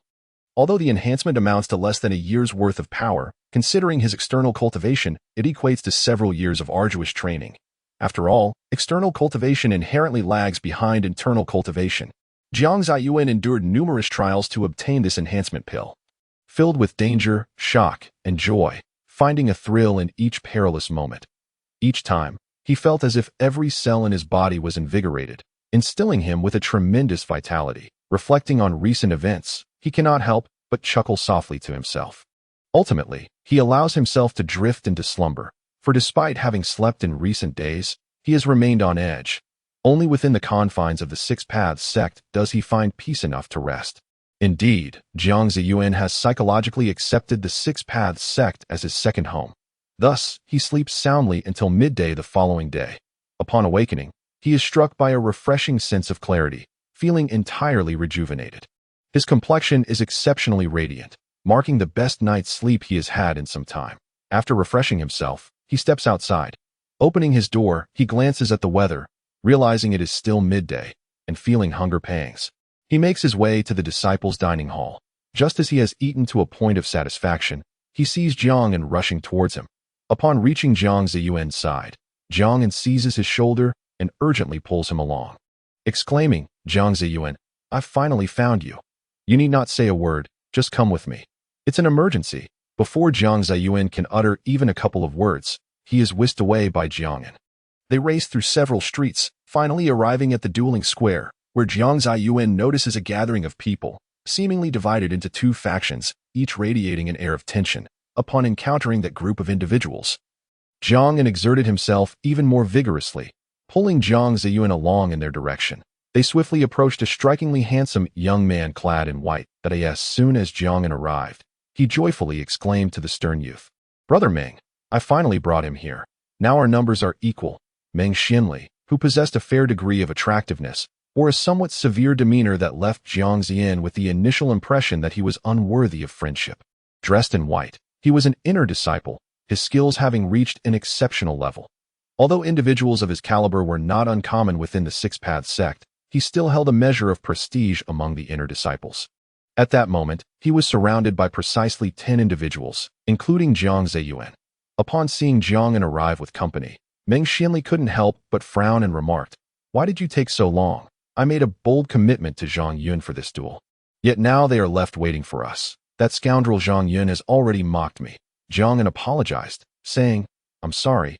It was just that when I went to find him, he had just left his quarters. I found him in the dining hall."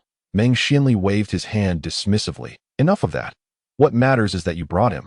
This time, I intend to show Zhang Yun a thing or two."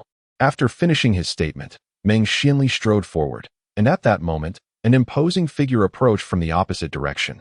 This man, whose physique was robust and muscular, was dressed in black, standing in stark contrast to Meng Xianli, as he was an outer disciple. However, his appearance lacked the refined handsomeness of Meng Xianli. His face was rugged, adorned with stubble on his temples and chin, giving him a fierce and formidable presence. He was none other than the scoundrel Zhang Yun that Meng Xianli had mentioned. Jiang Zaiyuan was quite taken aback by Meng Xianli's tone and turned to Jiang Zaiyuan, patting him on the shoulder. "Jiang Zaiyuan, could you elucidate what exactly is going on? Why have you brought me here? Are we merely here to watch?" Upon hearing this, Jiang Zaiyuan pulled Jiang Zaiyuan aside and lowered his voice. "I was in a hurry earlier and didn't have the chance to explain. Let me tell you now." Subsequently, Jiang Zaiyuan recounted the entire sequence of events to Jiang Zaiyuan, who found the outcome rather amusing. It turned out that these two factions were simply a group of fervent, clueless fans. Each side was providing mental support to a favored individual. Zhang Yun's faction was rallying behind a direct disciple named Pei Lily, while Meng Xianli's side, with Jiang Zaiyuan's presence, naturally supported another direct disciple, Geng Shi. Their involvement stemmed from the upcoming selection of direct disciples set to take place in 2 years. However, Jiang Zaiyuan recalled Jiang and mentioning previously that Geng Shi was already a direct disciple. When he inquired, Jiang Zaiyuan clarified that this was merely a formality, a spectacle for the others to witness, as for the direct disciples chosen by the elders, aside from a select few outstanding candidates. There were also many predetermined individuals, including Geng Shi and the aforementioned Pei Lily. Hearing the invitation to join was naturally met with a moment of speechlessness from Jiang Zaiyuan, however, when asked why he had brought Zaiyuan along. Jiang Zaiyuan explained that their group consisted of only 9 individuals, while the opposing side boasted 10, thus diminishing their overall presence. Given that Jiang Zaiyuan had not been at the Six Paths Gate for long and was only acquainted with a handful of people, those present were merely the few he had come to know during his brief tenure, with Zaiyuan being a somewhat reluctant addition. The primary reason for bringing Zaiyuan was to engage in a contest with Zhang Yun and his companions, aimed at demonstrating to their supporters whose fans possessed greater prowess. Zaiyuan rolled his eyes in exasperation, initially intending to turn away, but upon reflecting on his recent surge in strength, which he had yet to fully comprehend, he decided to stay, as there was now someone to test his abilities against. Meanwhile, on the side of Meng Xianli and Zhang Yun, Meng Xianli stared haughtily at Zhang Yun, who was clad in black and possessed a robust physique. Meng Xianli, despite not being as tall as Zhang Yun, regarded him with palpable disdain. Although Meng Xianli was technically Zhang Yun's senior, he proclaimed, "I may be your elder, but I have no intention of bullying you. You may set the rules, provided they are reasonable. I shall abide by them." Zhang Yun narrowed his eyes, acutely aware of Meng Xianli's condescending demeanor and intentions, Yet he remained unfazed and replied directly. What rules are there? It's a straightforward one-on-one match. Victory goes to the last man standing. What do you think? Meng Xianli smirked wickedly. That's your stipulation, and I have no objections. Let us settle this on the field. You brute. The term brute was a derogatory nickname used by inner disciples to refer to their outer counterparts, typically uttered in hushed tones, making Meng Xianli's open declaration a clear affront to Zhang Yun.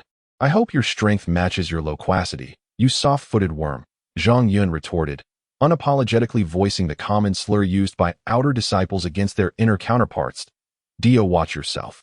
Meng Xianli shot back, his face flushed with anger. Unperturbed by Meng Xianli's threats, Zhang Yun merely smiled and turned to rejoin his companions, leaving Meng Xianli fuming. Eventually, with a stormy expression, Meng Xianli approached a young man clad in white, saying, Xiao Lu, you shall fight first. I expect you to unleash a fierce assault. Xiao Lu, appearing to be in his 20s and exuding an air of competence, replied affirmatively. Rest assured, I have been eager to take them down. With that, Xiao Lu ascended the combat platform, casting a challenging glance at Zhang Yun's faction, who in turn sent forth an inner disciple named Lin Yisheng, distinguished by his mature appearance, suggesting solid foundational skills. As the two combatants took their positions, Xiao Lu wasted no time in launching an attack. With remarkable agility, he swiftly closed the distance to Lin Yisheng and executed a piercing palm strike. However, Lin Yisheng was no novice. He reacted with impressive speed, countering Xiao Lu's strike with a palm of his own, successfully deflecting the attack. Following this, he aimed a kick at Xiao Lu in a display of disdain. Xiao Lu simply smiled, bent his body, and executed several backflips to create distance between himself and Lin Yisheng. Lin Yisheng, upon seeing the situation, could not help but chase after. With a swift motion, he executed a series of Tai Chi movements, rhythmically launching a few punches at Xiao Lu. Observing Lin Yisheng's technique, Xiao Lu sneered, Tai Chi 18 fists, such a rudimentary form of martial arts. I can't believe you could even master it. Step aside and spare us the embarrassment. As soon as Xiao Lu finished speaking, he charged forward, his foot forcefully striking the ground, which promptly cracked with a resounding snap. This sudden shock destabilized Lin Yisheng, who was rushing in.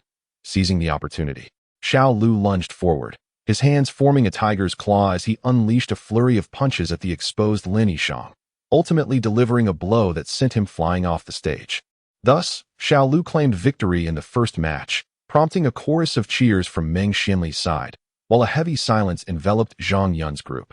Jiang Zaiyuan observed keenly, recognizing that Xiao Lu was a second-rate expert, while Lin Yisheng had only just reached the pinnacle of the third tier, making his defeat inevitable. However, the subsequent 4 matches also ended in victories for Meng Xianli, leading Jiang Zaiyuan to ponder whether Zhang Yun's group lacked any formidable warriors. Yet, the following duel would soon overturn his expectations. Jiang Yun stepped onto the stage with a beaming expression, having witnessed Zhang Yun's team suffer defeat in the earlier rounds, leading him to underestimate the capabilities of Zhang Yun's companions. Approaching the arena was a composed young man clad in black, an external disciple. Though his physique was less imposing than Zhang Yun's, he exuded a certain resilience. Without hesitation, Jiang Yun launched an assault, throwing a barrage of punches at the young man, who skillfully evaded each strike. Furthermore, he seized the moment to counterattack, leaving Jiang Yun flustered and ultimately knocking him off the stage as the young man sent Jiang Yun tumbling down. Jiang Zaiyuan's group was momentarily taken aback, for Zhang Yun's team had consistently faced defeat, and yet, unexpectedly, they had struck back with the 6th contender. From a distance, Zhang Yun smiled and called out, Guozhen. Excellent work. Step down and let Huang Qi take your place. Guozhen maintained his serene demeanor as he left the stage, allowing Huang Qi to take his turn. Jiang Zaiyuan approached Jiang Yun, helping him to his feet. Noticing Jiang Yun's dejected expression, Jiang Zaiyuan frowned and remarked, There's no need for such dismay. That fellow named Guozhen is a second-rate expert, while you are merely third-rate. It is entirely normal to be outmatched. Upon hearing this, Jiang Yun's countenance brightened slightly, and he expressed his regret. Alas, I had hoped to bring some glory to the young lady. Now, I suppose that is out of the question. Jiang Zaiyuan, hearing Jiang Yun's words, was momentarily speechless and then guided him back to their side. Meanwhile, Meng Xianli observed Jiang Zaiyuan and Jiang Yun returning, a fleeting glimmer of disdain crossing his features. Jiang Yun was a servant of Gengshi, the individual currently enjoying the closest ties with him, which explained Ming Xianli's willingness to associate with Jiang as he harbored intentions towards Gengshi. Otherwise, he would have paid no heed to someone of such meager prowess. Feigning concern, Ming Xianli addressed Jiang. Jiang, your loss this time is not indicative of your abilities. You have done your best. Why not take a moment to rest? Thank you, Brother Ming. Jiang expressed his gratitude. Ming Xianli acknowledged with a slight nod, a gesture of response, and then addressed a man clad in black beside him, saying, Wu Ming, this time I am counting on you. Wu Ming nodded affirmatively and ascended the martial platform, locking eyes with Huang Qi in a face-to-face confrontation. At that moment, Jiang Zaiyuan observed the two, and although they had yet to officially engage in combat, he discerned that the individual named Huang Qi possessed a distinctly stronger aura than Wu Ming. This revelation momentarily startled Jiang Zaiyuan, as he found it perplexing that he could perceive another's aura, a phenomenon he had never experienced before. He pondered this, recognizing vaguely that several factors might contribute to it, though he remained uncertain which one or if multiple factors were at play. The reason for Jiang Zaiyuan's newfound perception stemmed from the infusion of fairy blood he had received previously, which had initiated a transformation within his body, unbeknownst to him, as he perceived the auras of others. A flicker of purple flashed in his pupils, indicative of the mutation brought about by his transformation. Ultimately, as anticipated, after a few exchanges, Wu Ming was defeated and sent tumbling off the martial platform by Huang Qi. Despite both being second-rate masters, Huang Qi's prowess was evidently superior to that of Wu Ming. At that moment, Ming Xianli's expression darkened gradually. What had initially been a triumphant advance now felt akin to a crushing defeat reminiscent of a Waterloo. Having witnessed 2 consecutive losses, he clenched his teeth and said to a man in white, Wang Hao, you must win this time. Wang Hao, a young man with a dark complexion yet handsome features, was a disciple of inner cultivation. Confident in his own abilities, he replied with calm composure, Rest assured, I have been anticipating this for quite some time. With determination, Wang Hao ascended the martial platform, his gaze filled with combat fervor as he watched the approaching figure of Li Xingfeng.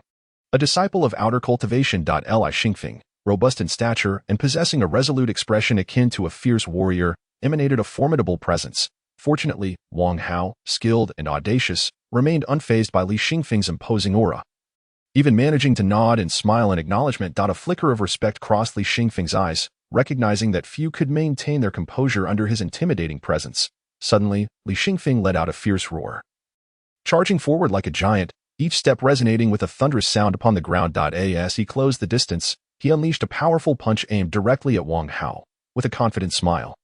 Wang Hao understood that outer disciples specialized in refining their physical strength, a force unmatched by internal energy. Although this mightily honed strength was formidable, it was limited in quantity, and outer disciples' physical energy was often scarce, depleted quickly, and slow to replenish. In contrast, the internal disciples boasted an abundance of energy that restored rapidly. Thus, Wang Hao engaged in a battle of attrition against Li Xingfeng, aiming to exhaust his opponent's strength. Li Xingfeng, aware of Wang Hao's strategy, became increasingly eager to unleash his physical power, intent on a swift resolution. The two engaged in a dynamic interplay of offense and defense, neither able to gain the upper hand, though time was decidedly against Li Xingfeng. All present witnessed the unfolding events with utmost clarity. Should this continue, the moment Li Xingfeng exhausts his physical prowess would mark his defeat. In Zaiyuan's eyes, a fleeting flash of violet signaled his contemplation that the two combatants' auras were nearly equal, yet this did not guarantee a stalemate, for their respective cultivation methods were fundamentally opposed, one favoring swift resolution, the other endurance. Ultimately, only one would emerge victorious. Ming Xianli's supporters had begun to cheer for Wang Hao, while those aligned with Zhang Yun harbored silent concerns, with Zhang Yun himself appearing unfazed.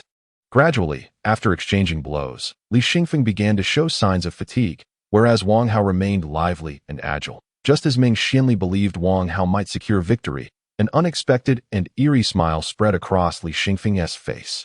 As he pushed Wang Hao back once more, he suddenly raised both hands and let out a thunderous roar, releasing an overwhelming aura. In that moment, Li Xingfeng seemed to darken, his figure cloaked in a faint black mist, and an immense presence emanated from him. The astonishing transformation of Li Xingfeng left everyone, except Zhang Yun, in shock. Particularly, Ming Xianli exclaimed in disbelief, the alien birth technique. This is a core secret art that only disciples of the master level can cultivate. Zhang Yun, who on earth is he? To Meng Xianli's accusatory shout, Zhang Yun responded with a smile. His surname is Li. Can you not deduce who he is, given that he can cultivate the alien birth technique? Upon hearing this, Meng Xianli contemplated and suddenly gasped. Could it be that he is related to Master Li? Zhang Yun smirked. There is indeed a connection that Li Xingfeng is a distant relative of Master Li, favored by him, and thus granted access to the alien birth technique, a privilege reserved for top-tier master disciples and direct descendants. This is one of the two primary cultivation methods of our Six Paths sect. The first realm of the three instruments dark arts. Tread carefully. Meng Xianli's expression darkened further upon hearing this. Reluctantly, he called out to Wang Hao. Wang Hao, do not be intimidated. Even if he practices the alien birth technique. What of it? He is still only at the second-rate level. Just be wary of his moves. Although Wang Hao heard this, he felt no confidence in defeating Li Xingfeng, who had mastered the alien birth technique, as he had never faced a fellow disciple skilled in it. Meanwhile, Li Xingfeng, now enveloped in a faint black mist, appeared to have lost some of his robust physique, resembling someone malnourished. Yet, in Zaiyuan's perspective, Li Xingfeng's aura seemed far greater than that of Wang Hao, leading Zaiyuan to conclude that their ally was destined for defeat. Silently, Zaiyuan repeated the terms three instruments dark arts and alien birth technique in his mind.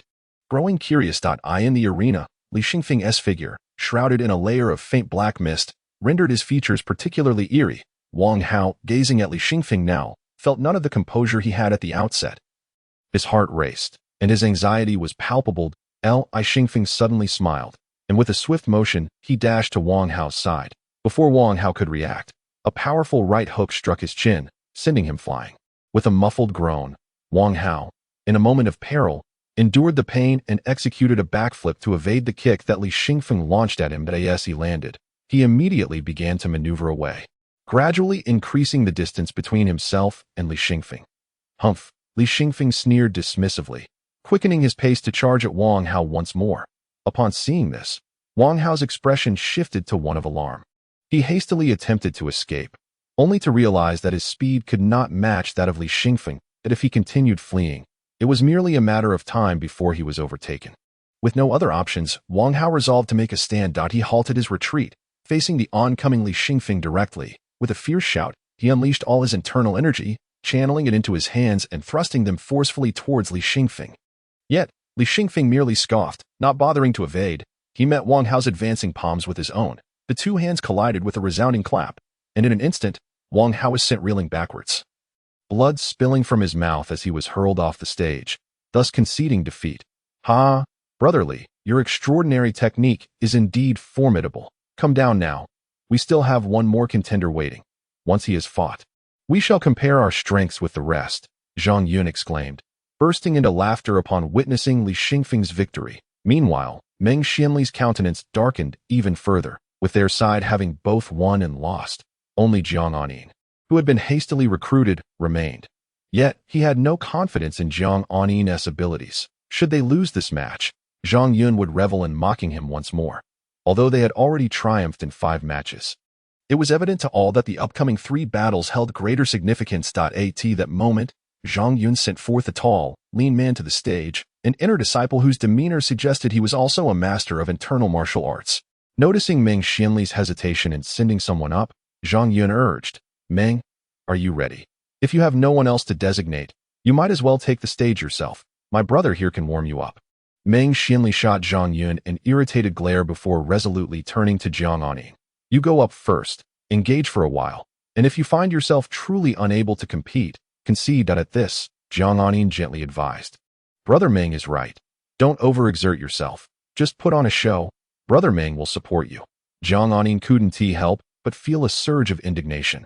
What was this? He hadn't even faced his opponent yet, and they were already attempting to undermine his confidence, as if they were the only ones capable of victory.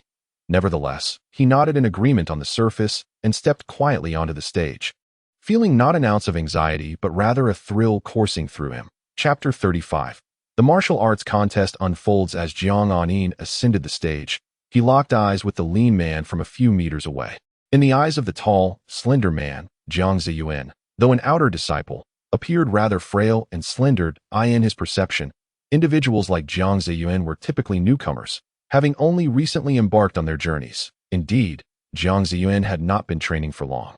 As for those outer disciples who had been practicing for a while, they often chose techniques that would enhance their physical prowess, resulting in each of them possessing a muscular, formidable physique. Such individuals, like Zhang Yun, were indeed plentiful. In contrast, Jiang Zaiyuan had selected a technique focused on speed, which bore no relation to fortifying the body. Even the main practice of the Diamond Demon Body technique that Jiang Zaiyuan focused on was not specifically aimed at strengthening the physique. Rather, its primary goal was to transform one's constitution. Thus, while Jiang Zaiyuan's body was robust, it still differed significantly from those who solely devoted themselves to external martial arts like Zhang Zaiyuan.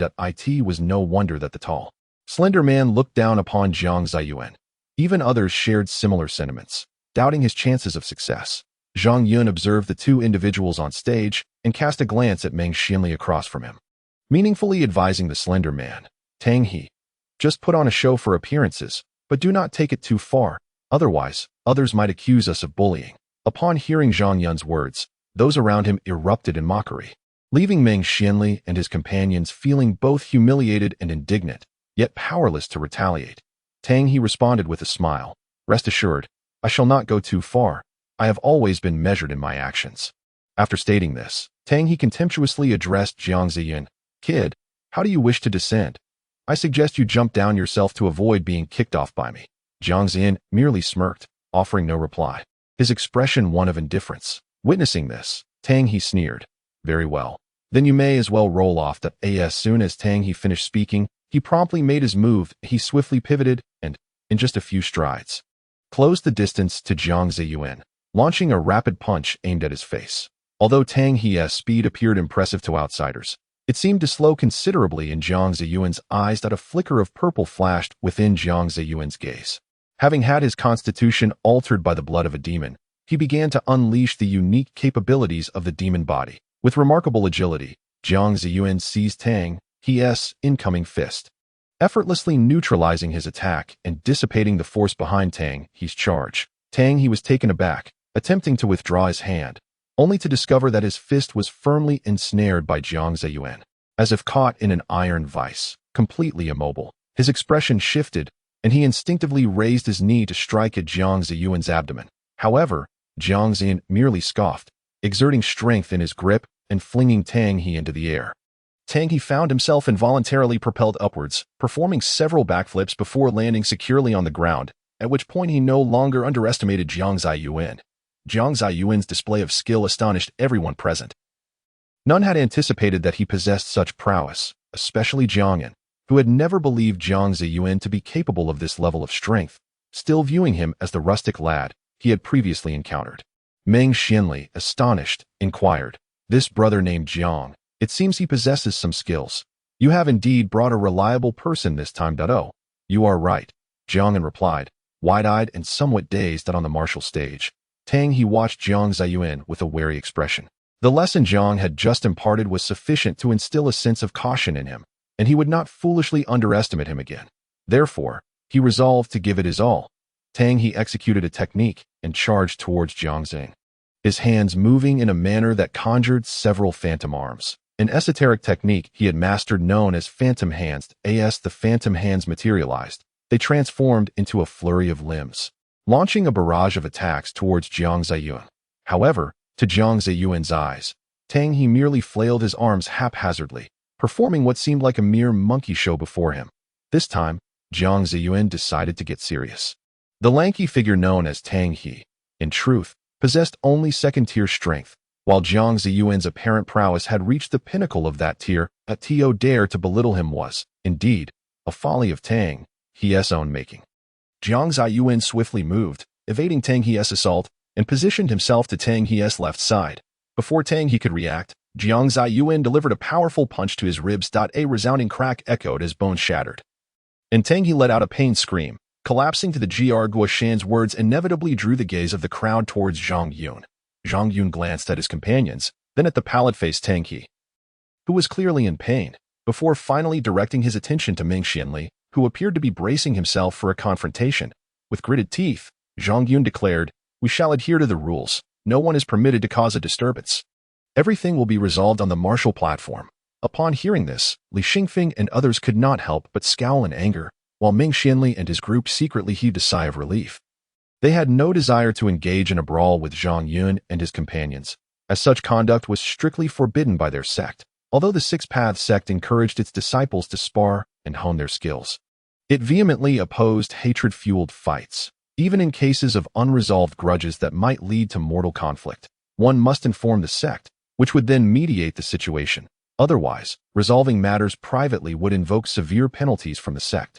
Meng Xianli was keen to prevent the sparring from devolving into a personal feud, as that would be a considerable loss. Zhang Yun's ability to suppress his indignation was also a reflection of his awareness that he could not withstand the sect's punishment. Before long, the two factions were once again divided into two groups. What had begun as mere taunting had escalated into mutual animosity. Zhang Yun addressed Meng Xianli, saying, "Our companions have already finished their matches. It is now time for you and me to compete." Upon hearing this, Meng Xianli glanced at his own companions, who had achieved a total of 6 victories, while Zhang Yun had only 3, twice as few. However, in terms of quality, Zhang Yun's fighters were significantly superior, particularly the one named Li Xingfeng, who had even cultivated the extraordinary life-transforming technique that is present. Aside from himself, Meng Xianli was uncertain whether his own comrades could withstand such an opponent. Nevertheless, he was reluctant to engage in a contest with Zhang Yun at this moment. So he shook his head and replied, "Let us wait until the end to compete. We should first allow our respective teams to finish their matches." Meng Xianli then nodded and said, "Very well, Huang Qi, you shall take the stage." Huang Qi nodded, swiftly leaping onto the martial platform, pointing directly at Jiang Zaiyuan and declaring, "You, come up. I wish to face you in battle." Jiang Zaiyuan, upon hearing this, merely scoffed. Huang Qi was akin to Tang He, both being second-rate experts. Since he had already defeated Tang He, was Huang Qi truly so dull-witted as to not discern strength from weakness? Boldly challenging him, although Jiang Zaiyuan chose to ignore him, Meng Xianli calmly interjected, "Jiang Zaiyuan has already fought a match. Let him rest for a moment. Xiao Lu, you may go up." Xiao Lu smiled as he walked onto the martial platform. Facing Huang Qi from a distance, both were second-rate experts, evenly matched in rank. Soon, the two engaged in combat, exchanging blows for over a dozen rounds. Ultimately, Huang Qi proved to be the superior fighter, sending Xiao Lu tumbling off the platform.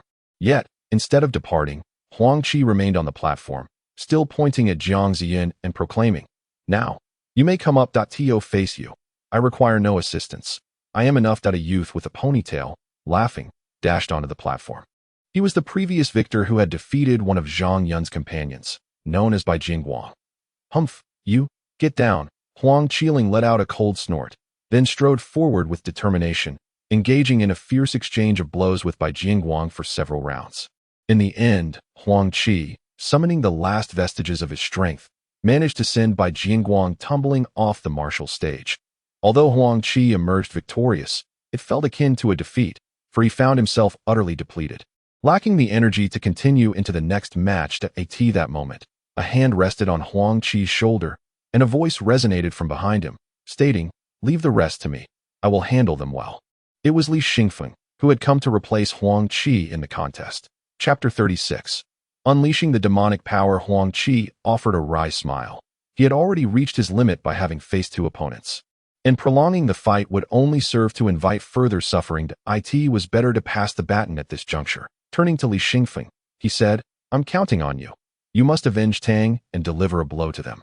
Li Xingfeng nodded affirmatively, replying, "Rest assured, I will deliver in an instant." Li Xingfeng took Huang Qi's place. The members on Meng Xianli's side felt a wave of uncertainty wash over them upon encountering Li Xingfeng, a practitioner of the alien life technique, as they had previously witnessed his formidable prowess and silently questioned their ability to defeat him.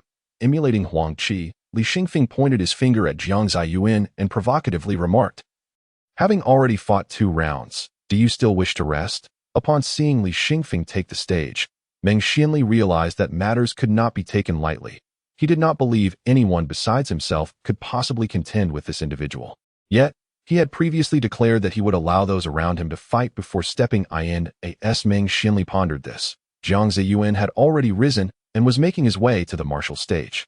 Meng Xianli was momentarily taken aback, but he refrained from voicing any objections. He was rather pleased that someone dared to face Li Xingfeng alone.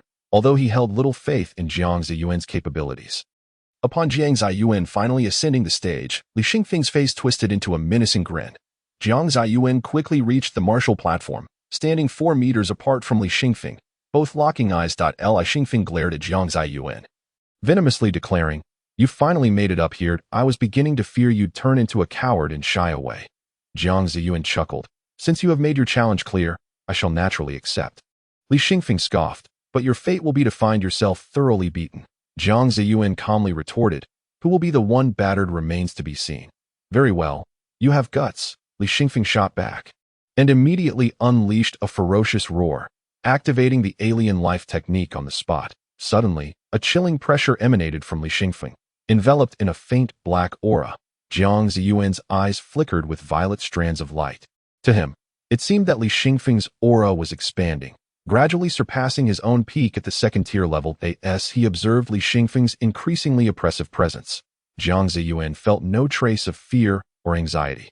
Instead, he was filled with an exhilarating anticipation for battle. Transformed by the blood of the demonic essence, Jiang Zaiyuan began to manifest a latent aggressiveness within, causing the formerly introverted and timid Jiang Zaiyuan to become utterly fearless.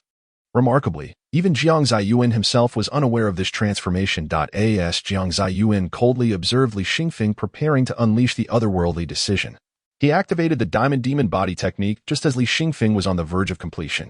In an instant, Jiang Zaiyuan's irises transformed into a deep shade of purple, and a fierce, malevolent aura erupted from his being. The terrifying pressure emanating from him eclipsed the intensity of Li Xingfeng's own, enveloping the onlookers in an overwhelming dread. At that moment, Meng Xinli and Zhang Yun were both taken aback, astounded by Jiang Zaiyuan's ability to generate a force greater than that of Li Xingfeng's otherworldly decision. Leaving them profoundly shaken, Zhang Yun exclaimed in disbelief, "Who on earth is this individual? He has cultivated such a formidable technique, nearly surpassing Li Xingfeng's otherworldly decision." Simultaneously, Meng Xinli stared wide-eyed and inquired of Jiang An, "What is your relationship with Jiang Zaiyuan? Why did you not inform us of his capabilities earlier?" Jiang An, taken aback, stammered, "But I only just learned of this myself." Meng Xinli's brows furrowed in confusion at Jiang An's response. Jiang Zaiyuan had already cultivated the Diamond Demon Body to the 3rd level, and with the infusion of demon blood, his power was incomparably greater than what it had been before. As Jiang Zaiyuan activated the technique, his physique surged with strength, and even his height seemed to increase. His purple irises glimmered with a sharp, aggressive gleam, starkly contrasting the frail appearance of Li Xingfeng's otherworldly decision. The once self-assured Li Xingfeng had now fallen silent, experiencing the gravest moment of his life. He had never encountered someone whose pressure instilled such fear as Jiang Zaiyuan did. Even those far stronger than him in the past had not evoked this sensation. The demon blood infused into Jiang Zaiyuan was of a superior quality, unlike the ordinary demon blood that Chen Qingfeng had used, which accounted for the extraordinary aura he exuded upon activating his technique. The 3rd-level Diamond Demon Body was gradually revealing its might, as a layer of purplish-red light enveloped Jiang Zaiyuan, rendering him both powerful and enigmatic. With a low growl, Jiang Zaiyuan propelled himself forward, his right foot striking the ground as he charged towards Li Xingfeng like a dart. Li Xingfeng's expression shifted dramatically. Having already initiated the otherworldly decision, his speed, strength, and instinctive reactions had all significantly enhanced. Although Jiang Zaiyuan approached with remarkable swiftness, he remained within Li Xingfeng's line of sight. Li Xingfeng raised both hands, firmly grasping Jiang Zaiyuan's shoulder as he surged forward. The impact of Jiang Zaiyuan's charge was tremendous, forcing Li Xingfeng to grit his teeth and brace himself, sliding back 2 meters before finally halting Jiang Zaiyuan's advance. At that moment, Jiang Zaiyuan let out a cold laugh, suddenly seizing Li Xingfeng's wrist with both hands. Before delivering a powerful kick to Li Xingfeng's abdomen with his right foot, Li Xingfeng swiftly evaded the incoming right kick from Jiang Zaiyuan by deftly twisting his waist, following it up with a graceful spin that disrupted Jiang's grip on his wrist. Caught off guard by Li's maneuver, Jiang was compelled to release his hold, allowing Li to break free from his constraints. Quickly retreating to create distance, Li fixed his gaze intently upon Jiang Zaiyuan, who stood at a distance, observing him with a mocking glint in his eyes. Though Li had only exchanged a few blows with Jiang, he found himself predominantly on the defensive, completely overpowered in their encounter. A surge of frustration coursed through him. Once a dominant force among his peers due to the advantages conferred by his cultivation of the, he now found himself at the mercy of another.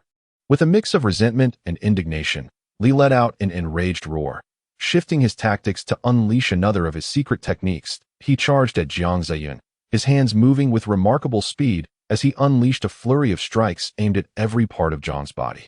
Jiang Zaiyuan, however, merely scoffed, his violet eyes deepening with intensity to him. Li's rapid movements appeared to slow down, allowing Jiang to deftly evade each of Li's assaults with calculated footwork as they exchanged blows back and forth. Li's spirits began to wane, resulting in a chaotic flailing of his arms that exposed several vulnerabilities. Seizing upon one such opening, Jiang Zaiyuan launched a decisive punch that struck Li's left arm, sending him staggering backward. With a muffled grunt, Li felt a sharp pain radiate through his arm as he retreated. In that moment, Jiang charged at him once more, this time employing the technique, moving with an agility that rendered him almost a blur around Li. To Li's eyes, Jiang transformed into a streak of violet light, slipping beyond his grasp. A sudden chill of foreboding washed over Li as he struggled to devise a countermeasure. Just then, the once fluid violet light abruptly coalesced, surging toward him with alarming speed. Even before it reached him, the pressure of the wind it generated was palpable. In disbelief, Li watched as the violet light collided with him, propelling him off the arena and into the distance. As Li was sent flying from the platform, the onlookers remained momentarily stunned, having barely grasped the intricate exchanges between Jiang and Li, which had unfolded in a mere blink of an eye. Leaving them feeling somewhat dazed, after delivering the blow that sent Li out of the arena, Jiang Zaiyuan promptly ceased his exertion. The strain of employing the was substantial, having consumed a third of his internal energy in that brief encounter. With his cultivation still at the third level of the qi refinement stage, he was in a crucial period of energy consolidation, for only when his power reached a certain threshold could it coalesce into a formidable barrier.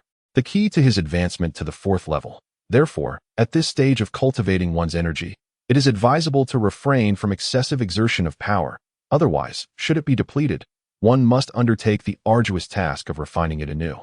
Once Jiang Zaiyuan completed his cultivation, he reverted to his original form. When he glanced around, he found the onlookers staring at him in utter astonishment.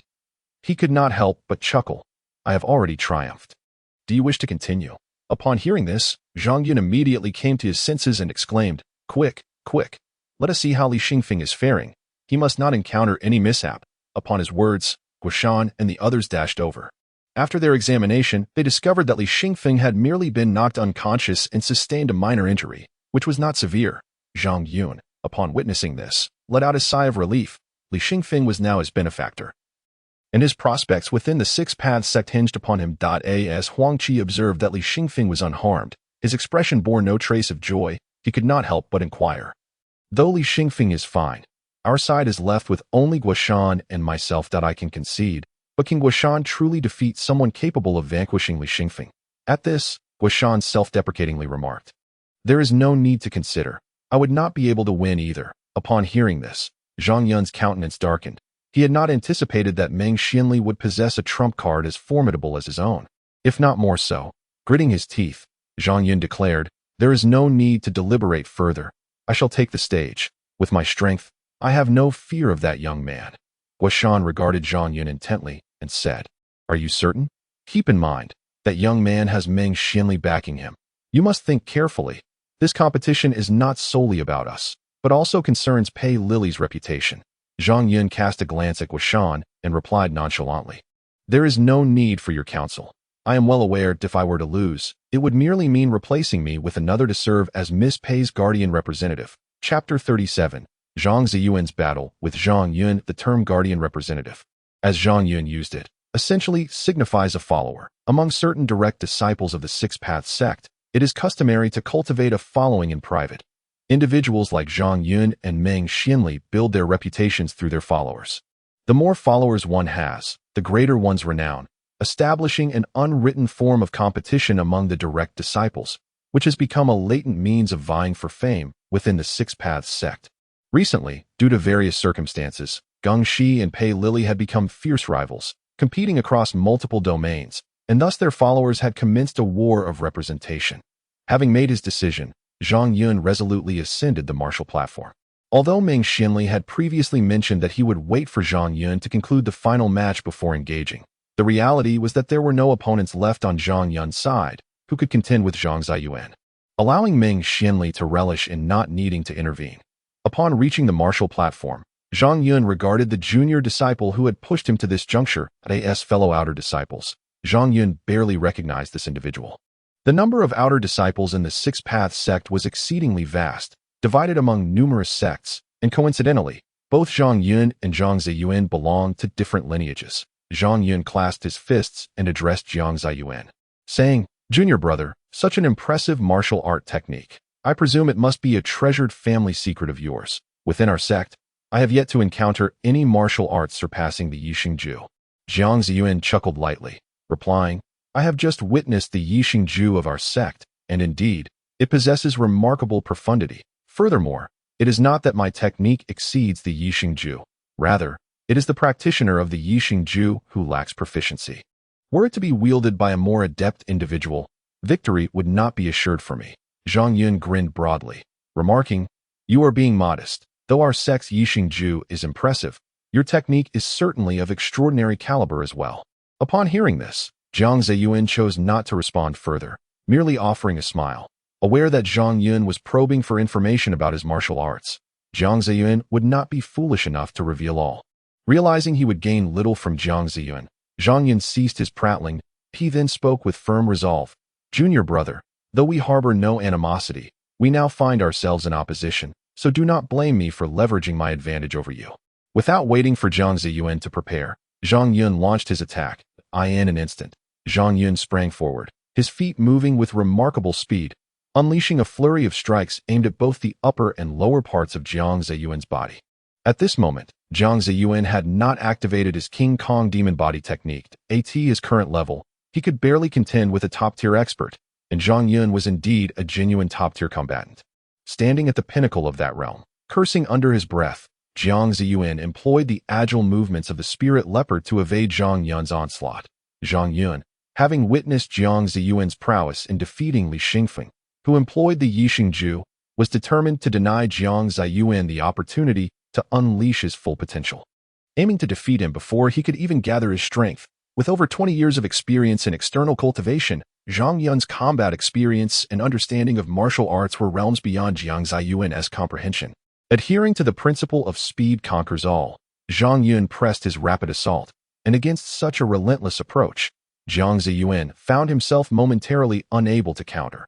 Zhang Yun launched another punch towards Jiang Zaiyuan, who swiftly stepped to the left in an attempt to evade. With a glint in his eye, Zhang Yun followed suit, his footwork precise and fluid, closing the distance and delivering a palm strike aimed at Jiang Zaiyuan's heart. Jiang Zaiyuan's expression shifted in surprise. He had not anticipated this maneuver and found himself caught off guard. Reluctantly, Jiang Zaiyuan reciprocated with a palm strike of his own, resulting in a clash between their energies. With a resounding thud, Jiang Zaiyuan was forced to retreat several meters before finally halting, shaking his hand in discomfort. Both had exerted their martial prowess in that exchange, despite Jiang Zaiyuan enhancing his strength with medicinal aids. It paled in comparison to Zhang Yun's decades of cultivated power. Moreover, while Zhang Yun's internal energy was purely from his physical training, Jiang Zaiyuan's strength was a combination of both external and internal forces, thus placing him at a disadvantage in terms of quality. With a smile on his face, Zhang Yun surged forward once more, unwilling to grant Jiang Zaiyuan even a moment's respite. Zhang Yun's assault was both forceful and swift, his movements exceptionally agile. Although Jiang Zaiyuan possessed the speed-enhancing techniques of the spirit leopard leap, he had yet to master them to perfection. Thus, under Zhang Yun's relentless offensive, he found himself darting left and right, a far cry from the formidable presence he had displayed when defeating Li Xingfeng. Gradually, Jiang Zaiyuan felt his available space for evasion diminishing, and if the situation continued to escalate, he would likely be forced off the martial stage. In a moment of desperation, Jiang Zaiyuan suddenly saw Zhang Yun charging towards him once more, a fist imbued with powerful physical energy aimed squarely at his chest. Gritting his teeth, Jiang Zaiyuan roared and countered with a punch of his own. The two fists collided with a resounding thud, and Jiang Zaiyuan could not suppress a grunt of pain. His body involuntarily recoiling, he felt as though his right fist might shatter, an unbearable agony coursing through him. In contrast, Zhang Yun only staggered momentarily, The impact of their exchange caused a slight disruption in his energy flow, yet he remained unscathed compared to Jiang Zaiyuan, although Jiang Zaiyuan's fist had not broken. Another such blow could prove disastrous. Enduring the excruciating pain, Jiang Ziyan began to channel his energy, recognizing that both he and Zhang Yun had yet to fully recover from their mutual assault. Now was the opportune moment for him to unleash the formidable Diamond Demon Body Technique. The Diamond Demon Body Technique activated. A purplish-red mist emanated from Jiang Zaiyuan, exuding a terrifying aura reminiscent of a predator poised to strike. Realizing the imminent danger, Zhang Yun quickly summoned all his strength, fully aware of the formidable prowess Jiang Zaiyuan possessed once he had initiated his technique. Li Xingfeng still lay unconscious among his companions. A testament to the technique's ferocity, as Zhang Yun harnessed his full power, he felt his physique expand, muscles swelling with relentless vigor. With the Diamond Demon Body now in effect, Jiang Zaiyuan's eyes gleamed with a purple light as he surged forward like a bolt from a crossbow. As he neared Zhang Yun, he pivoted, executing a sweeping kick aimed at his opponent. Zhang Yun reacted swiftly, raising his robust right arm to block the incoming strike just in time. The force of Jiang Zaiyuan's attack was overwhelming, causing Zhang Yun to stagger back several steps, though fortunately, he emerged uninjured. Had anyone else in the arena attempted to absorb such a blow, they would likely have fared far worse. Even Meng Xianli, lacking in external cultivation, would have struggled against such an onslaught. Upon witnessing Zhang Yun withstand his attack, a sinister grin spread across Jiang Zaiyuan's face, his eyes flashing with purple light. With a mocking laugh, he charged forward once again, this time with even greater speed, his hands now imbued with a purplish-red glow. Like talons, his hands crossed in a fierce strike, unleashing a barrage of blood-red claw marks toward Zhang Yun. Zhang Yun's expression shifted as he prepared to respond, letting out a powerful shout as he channeled his energy into his right fist. Suddenly, his right arm surged with strength, propelling his fist forward in a counterattack. With a resounding crash, Zhang Yun unleashed his full power, sending forth a forceful strike that collided with Jiang Zaiyuan's blood-red claws, resulting in a violent explosion of sound and energy. The explosive sound caused Jiang Zaiyuan and Zhang Yun to stagger back a few steps each. Zhang Yun, possessing a robust physique, quickly regained his footing against the force of the impact and charged towards Jiang Zaiyuan. This moment, with his full powers unleashed, Zhang Yun's combat prowess peaked, and being a practitioner of external cultivation, his combative nature was inherent. With a thunderous roar, Zhang Yun's powerful thighs pounded the ground, producing resounding thuds, each step seemingly shattering the floor beneath him, akin to a primordial beast unleashed from its cage. Although Jiang Zaiyuan's physique was not as brawny as Zhang Yun's after activating the Vajra Demon Body Technique, the quality of his body had been significantly enhanced, rendering him incomparable to Zhang Yun's singular physical reinforcement. Consequently, Jiang Zaiyuan had stabilized his stance before Zhang Yun could fully withstand the shockwave. Upon witnessing Zhang Yun barreling towards him with fervent cries, a scornful smile crept across Jiang Zaiyuan's face. With a deft flick of his toes, he propelled himself backward, creating distance between himself and Zhang Yun. Immediately, with a sweeping motion of his left hand, Jiang Zaiyuan unleashed a blood-red claw attack towards the oncoming Zhang Yun. Zhang Yun roared in fury, his massive fist thrusting forward, swiftly shattering Jiang Zaiyuan's blood-red claws. Just as Zhang Yun obliterated the crimson talons, he found Jiang Zaiyuan had mysteriously closed in, brandishing dozens of blood-red claw marks that enveloped him within a storm of claws. Zhang Yun smirked coldly, roaring as he swung both fists, unleashing a torrent of punches to counter the incoming blood claws. The clash of blood claws and fist shadows erupted in a thunderous cacophony, rapidly dissipating one after another. Both Jiang Zaiyuan and Zhang Yun engaged in a fierce contest of external martial arts, colliding with unyielding force, speed against speed, courage against courage, ferocity against ferocity, leaving the onlookers unable to discern who was who, even causing Meng Xianli to wear a look of astonishment. After several rounds of this evenly matched exchange, Jiang Zaiyuan began to feel disheartened, for the Vajra Demon Body Technique was immensely taxing on his energy. Continuing further would render him incapable of sustaining the technique, thus stripping him of any further combat ability. In a sudden burst, Jiang Zaiyuan let out a mighty shout, evading Zhang Yun's advance, retreating several meters to widen the gap. Although Zhang Yun remained unaware of Jiang Zaiyuan's intentions, he was determined not to afford Jiang Zaiyuan any time to regroup. Charging at him once more. As for Jiang Zaiyuan, he abruptly waved his hands up and down.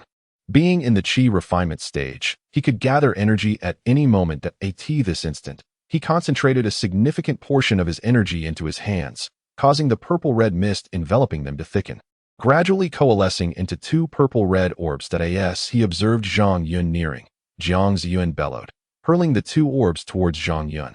The moment the purple-red orbs left Jiang Zaiyuan's hands, they burst forth, transforming into the illusory form of a purple-red dragon. Roaring as it collided with the advancing Zhang Yun. Caught in his charge and too close to evade, Zhang Yun had no time to react. Consequently, without halting his steps, he revealed a visage of terror before being engulfed by the purple-red dragon.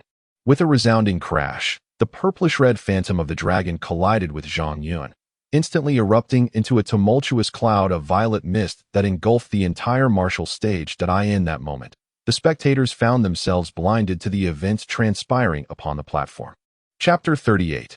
Interruption. The onlookers beheld the surging purplish-red smoke rising from the martial stage, its hazy tendrils obscuring their vision. They could only catch a fleeting glimpse of a figure, unable to discern whose it was.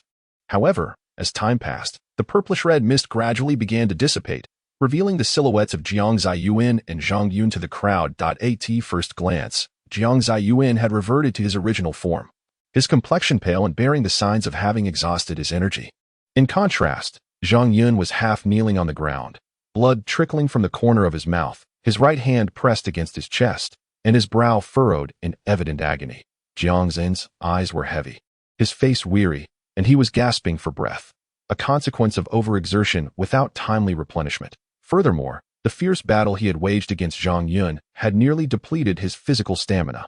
Although his condition appeared significantly better than that of Zhang Yun, he was, in truth, at the brink of collapse. Zhang Yun, unable to contain himself, coughed up a mouthful of blood, the force of Jiang Zaiyuan's devastating blow having left him. The individual referred to as Brother Xiao by Meng Xianli is, in truth, named Xiao Hai, one of the few master-level experts among the inner disciples. Being a fellow disciple of the same path, Meng Xianli is naturally well acquainted with Xiao Hai. Xiao Hai cast a glance at Meng Xianli.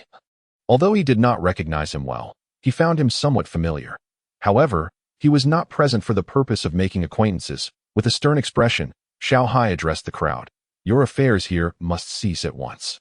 From this moment forth, you are forbidden to engage in any further nonsense. The martial platform is designated for disciples to hone their skills, not for your frivolous antics. Upon hearing this, Meng Xianli stammered.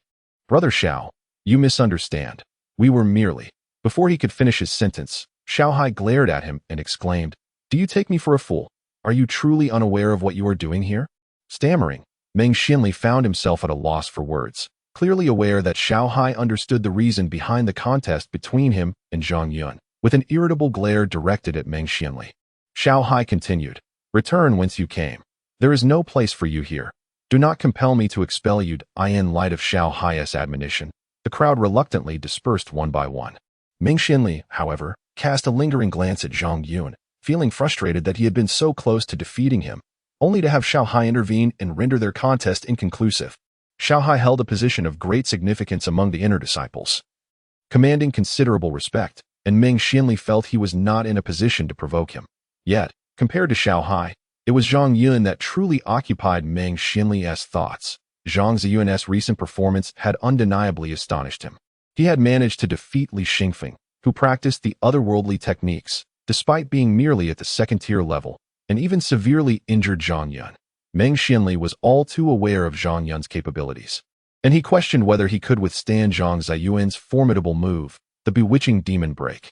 Meng Xianli gazed intently at Jiang Zaiyuan, who had just descended from the martial platform, now walking alongside Jiang Yun, who appeared to be incessantly inquiring about something. In contrast, Jiang Zaiyuan responded in a half-hearted manner, seemingly indifferent to the questions. Soon, the entirety of the crowd departed, leaving only Xiao Hai and Zhang Yun on the platform. Below, Xian lingered, wishing to assist Zhang Yun in departing, yet he hesitated, uncertain whether he should approach with Xiao Hai standing there to tea that moment. Xiao Hai suddenly turned to Zhang Yun, his previously stern demeanor shifting as he addressed him with a critical tone. Zhang Yun, your performance this time has been disappointing.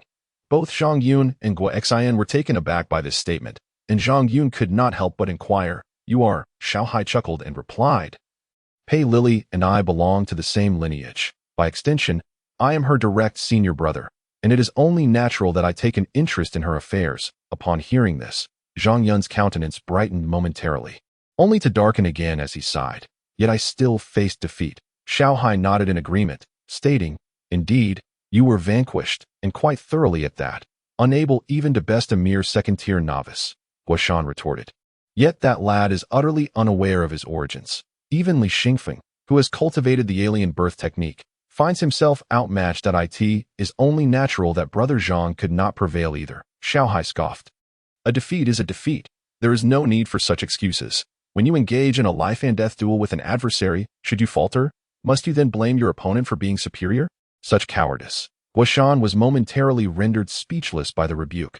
Zhang Yun lamented, "Having suffered defeat, I can no longer face Miss Pei as her guardian representative. It would be best for her to seek someone more capable." Xiao Hai chuckled, offering reassurance. "Rest assured, had that been the case, I would not have interrupted your duel with that lad." Zhang Yun was taken aback and inquired, "Why is that?" Xiao Hai narrowed his eyes, responding gravely, "If you were to lose against Meng Xianli, it would simply indicate your inadequacy, and I would have no reason to expend effort on you. However, should you falter against the one known as Jiang Zaiyuan, that presents an entirely different scenario." Upon hearing this, Guoshan stepped forward and asked, "What? Does Jiang Zaiyuan possess influential connections?" Xiao Hai shook his head, saying, "I cannot say for certain, that I only know he was brought in by Master Hikaijia, and the martial arts he employs are formidable, scarcely inferior to our own alien birth technique. Had it not been for Li Xingfeng's rough execution of the technique, he would not have been bested by Jiang Zaiyuan. His defeat stems solely from his lack of diligence, and he cannot blame anyone else." Zhang Yun expressed his astonishment. "Brought in by Master He.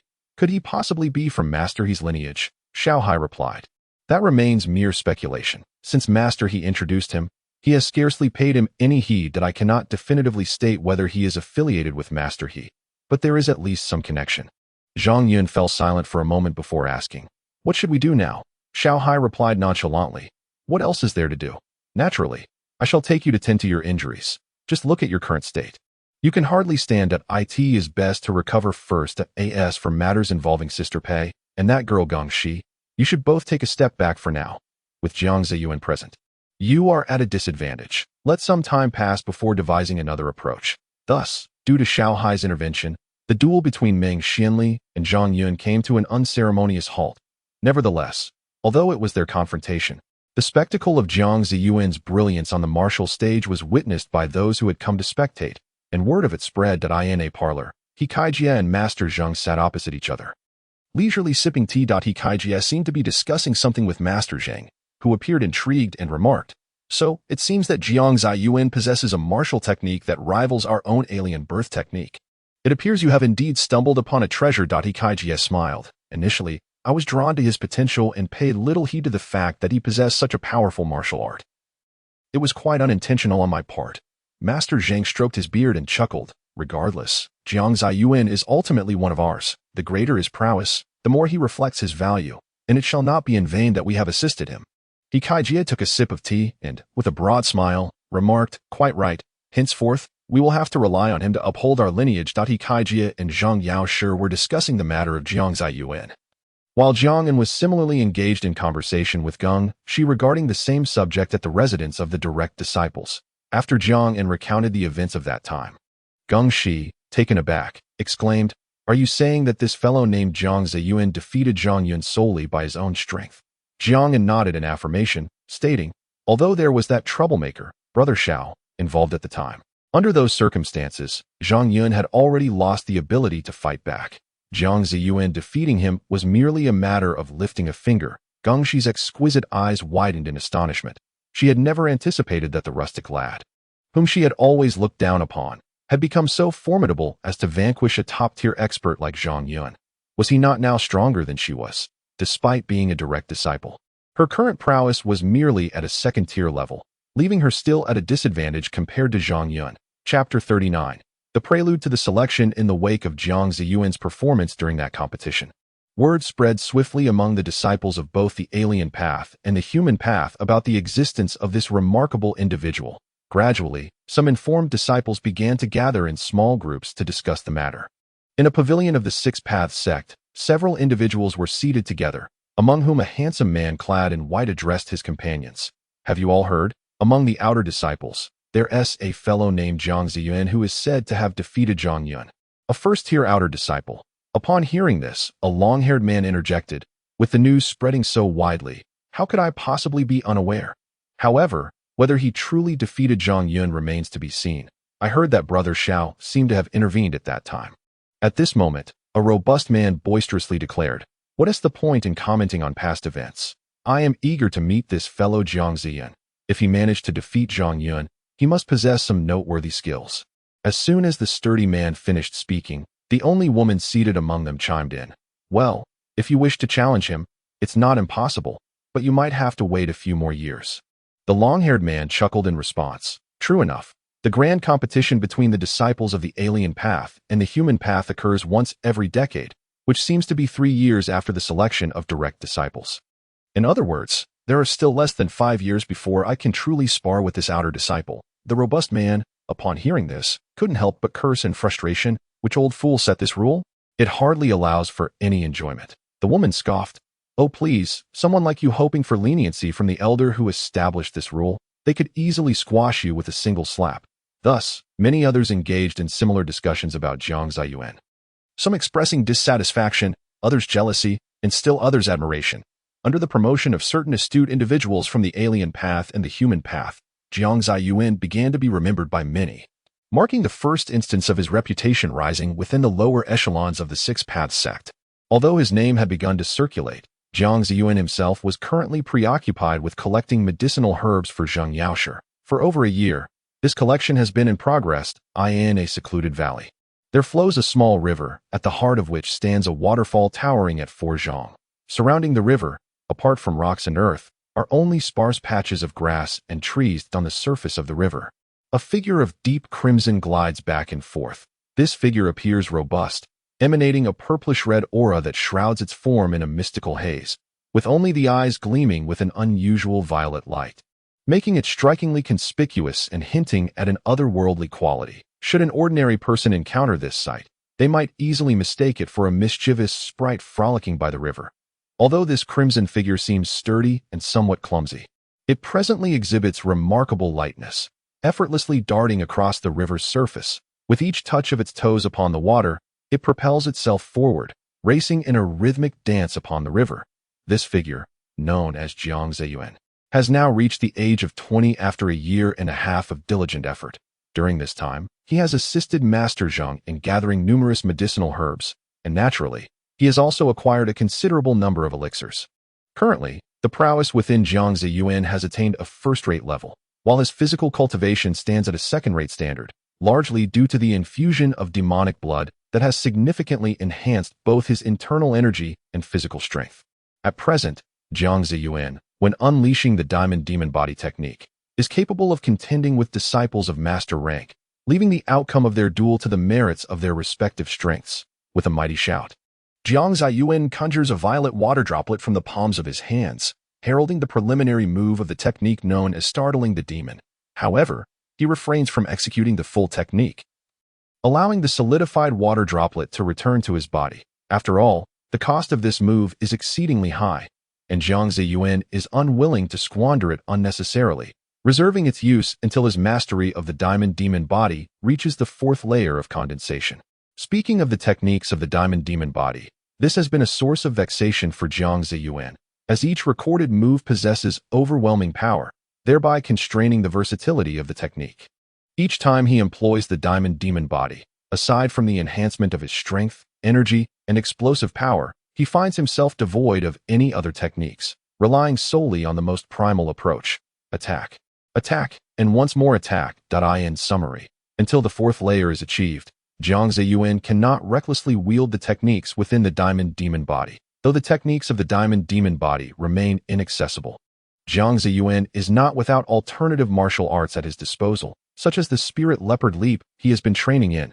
After more than a year of practice, while he has yet to attain mastery, he is nearing it. Suddenly, with a shift in the force of his legs, he accelerates his pace, leaping with increasing agility, moving as gracefully as a leopard in pursuit. As he continues his spirited run, He excitedly plunges into the river, thrashing vigorously beneath the surface, sending waves rippling across the water and splashing droplets into the air. Then, he emerged from the depths and charged toward a rock at the base of the waterfall, allowing the cascading waters to drench his form, leaving him in a state of utmost exhilaration. As twilight gradually enveloped the surroundings, he had already kindled a bonfire by the riverbank, where a plump carp was presently roasting on a makeshift spit. He occasionally turned the branch, impaling the fish, ensuring it cooked evenly, and soon, a delectable aroma of grilled meat wafted through the air. With a look of satisfaction, he observed the carp gradually reaching perfection. Having spent considerable time wandering, he had grown quite accustomed to life in the wild. While he skillfully tended to the carp, a massive bear, seemingly drawn by the tantalizing scent of the fish, stealthily approached. With drool dripping from its ferocious maw, lined with menacing fangs, it emitted low growls, its greenish eyes fixed hungrily on his back, as if the enticing aroma emanated directly from him. Tio the bear. Whether it was the roasted fish or him, both represented a sumptuous meal. As the bear inched closer, it suddenly let out a thunderous roar and charged at him, opening its gaping maw, poised to sink its teeth into his shoulder. Remarkably, he appeared oblivious to the impending threat. However, just as the bear was about to clamp down on him, he swiftly turned, a flash of violet energy sparking in his eyes, and with a mighty yell, he delivered a punch aimed squarely at the bear's head. With a resounding thud, his formidable strike shattered the bear's skull, extinguishing its life in an instant. The massive creature collapsed to the ground, its head gushing blood intermittently, its body twitching unnaturally. A testament to its lingering vitality, he shook his fist, noting that he had not invoked the full power of his technique, merely relying on his regular strength to fell the beast. Yet the outcome was impressive. Had he unleashed the full might of his skills, the result would likely have been more catastrophic than a mere decapitation. This beast certainly has a tough skull. Had I not trained in external arts for nearly 2 years, I might not have been able to crush your bare head, he remarked with a smirk. He then resumed his seat, continuing to roast the fish, the enticing aroma still wafting through the air. That moment, a famished leopard, drawn by hunger, approached with a menacing growl, its bloodthirsty eyes locking onto him before glancing at the lifeless bear on the ground.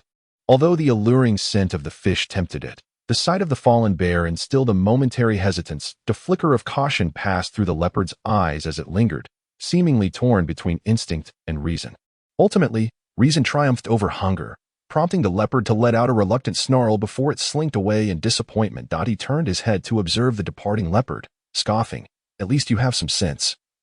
Or who knows who would have become the meal. That he then picked up the perfectly roasted carp and began to savor it, while also skillfully severing a paw from the bear, skinning it, and placing it over the bonfire to commence roasting the bear's paw. With the current prowess of Jiang Zaiyuan, the typical beasts no longer pose any threat to him. For Jiang Zaiyuan, these creatures are merely a delectable feast. Thus, after spending some time outside, Jiang Zaiyuan prepared his belongings and set off back to his residence in the early days of the selection process for the direct disciples of the Six Paths sect. At this moment, the southern region of the Six Paths sect is abuzz with a lively atmosphere, as the selection competition for direct disciples is merely days away. Any participant who secures a position within the top 100 will be deemed successful. Those who pass will be assigned to a certain elder or guardian, becoming direct disciples. Should they advance to the stage of Goasian, they stand a chance of being accepted as inner disciples. If an individual possesses exceptional talent and catches the eye of an elder or guardian, they may be chosen as a designated disciple, thus receiving greater care in their cultivation, paving the way for a promising future. Jiang Zaiyuan has now returned to the Six Paths sect, and while more than a year ago he garnered considerable attention for defeating Zhang Yun, fewer individuals now recall his name. Of course, Jiang Zaiyuan pays little heed to this, yet he finds himself intrigued by the rising stars among the newly initiated inner disciples, since only disciples below the master level may participate in the selection of direct disciples. A few prominent figures in the first-rate stage have certainly captured Jiang Zaiyuan's attention. Chapter 40. The selection begins. As the selection commences, Jiang Zaiyuan finds himself seated in the disciples' dining hall, enjoying a meal while listening to the conversations of those around him. The names he hears most frequently belong to 6 individuals: Deng Shiqi, Mo Huangxin, Lian Hai, Lin Piao, Wang Ku, and Wu Li. Their renown stems from their remarkable performances over the past year, as they have been involved in nearly every significant event within the realms of the alien and human paths. showcasing their outstanding abilities and becoming well-known figures. Beyond hearing about these individuals, Jiang Zaiyuan also learns that some enthusiastic disciples have laid bets on the outcome of the selection competition, wagering on who will emerge victorious. Currently, Lin Piao holds the top position on the leaderboard, followed by Wang Ku, Wu Li, Li Anhai, Ma Huangxin, and Deng Shiqi. Lin Piao's odds are even, while the subsequent names have odds of 2 to 1, 3 to 1, and so forth. Jiang Zaiyuan chuckles dismissively. He is acutely aware of his own strength and is genuinely eager to engage with these newly prominent disciples. Since becoming acquainted with them, a competitive spirit has ignited within him, keeping him in a state of perpetual excitement. As Jiang Zaiyuan contemplates his own matters, he suddenly senses someone approaching. Soon, a robust figure settles down across from him. Upon lifting his gaze, Jiang Zaiyuan is momentarily taken aback, for the newcomer is none other than Li Xingfeng, whom he had bested in combat over a year ago. After such a lengthy interval, Jiang Zaiyuan notices that Li Xingfeng has grown even more physically formidable, his body now a testament to sheer muscular strength, nearly off the charts. However, regarding the individual known as Li Xingfeng, Jiang Zaiyuan harbored no fondness. With an expression of indifference, he inquired, "What brings you here?" During this period, Li Xingfeng appeared to have exerted considerable effort, his complexion darkened by the sun. Upon being questioned by Jiang Zaiyuan, Li Xingfeng broke into a grin and replied, "What else could I be here for? The selection of direct disciples is just days away, and with your prowess, you are certain to compete. I have come to inform you that the grudge from our last encounter is etched in my memory. Mark my words, I am no longer the person I once was." Jiang Zaiyuan, upon hearing this, could not help but let out a cold laugh, retorting, "A defeated foe dares to boast before me. If you are no longer who you were, does that mean I remain the same? I have proven capable of defeating you once, and I can certainly do so again. However, I suggest you avoid being ousted from the martial arena by others. Otherwise, you may not even get the chance to face me." Li Xingfeng spat dismissively, scoffing, "I suspect you have been swayed by the tales of those few fellows. Do not be deceived by their current glory. True masters remain concealed. The likes of Meng Xianli and Zhang Yunhua, whom you encountered that day, are formidable opponents." Though Jiang Zaiyuan's expression shifted to one of surprise. He had indeed forgotten about those two. "If it weren't for that fellow with the surname Xiao interfering, do you think Zhang Yun could have been defeated?" He scoffed. Li Xingfeng nodded in agreement. "You were correct. That day, Brother Zheng truly was bested." Suddenly, his demeanor changed as he chuckled ominously. "However, as far as I know, you have no connection with that fellow Meng. I am quite eager to see you face him. Ha ha." With a sinister grin, Li Xingfeng departed, leaving Jiang Zaiyuan rolling his eyes at his retreating figure. Nevertheless, Li Xingfeng's words prompted Jiang Zaiyuan to reconsider the upcoming competition. If Li Xingfeng's assertions held any truth, this selection of direct disciples would indeed be a fierce contest. For Jiang Zaiyuan was unaware of how many hidden experts might participate in this event. Days passed, and the selection tournament for the direct disciples commenced in a plaza located in the southern part of the Six Paths sect. There stood 20 stone-step martial platforms. Given the vastness of the Six Paths sect, it frequently organized competitions among disciples, necessitating the construction of these platforms. Although there were 20 platforms, nearly 1,000 disciples were set to compete, a considerable undertaking. Fortunately, this was not the first time the Six Paths sect had managed such an event, and everything proceeded in an orderly fashion. Jiang Zaiyuan had registered to compete and was assigned to the sixth platform, where he would face dozens of other disciples, with only 5 ultimately remaining. Thus, each platform would yield 5 individuals, totaling 100, who would then continue to compete to determine the top 10. Finally, the top 10 would engage in a decisive match to establish their rankings from 1st to 10th. As the competition unfolded in the bustling square, a cacophony of cheers resounded through the air. Upon the martial stage, a coach had already taken to the platform, for the disciples participating in the contest were merely at the first-rate level, thereby not necessitating the presence of a hall master. A coach was perfectly sufficient. With the pronouncement of an elder presiding over this trial, the selection of direct disciples commenced. The coach, clutching a stack of papers, called out the names of 2 individuals, who then stepped forward to compete. The victor would proceed to the next round, as one had to consecutively defeat 5 opponents to emerge triumphant.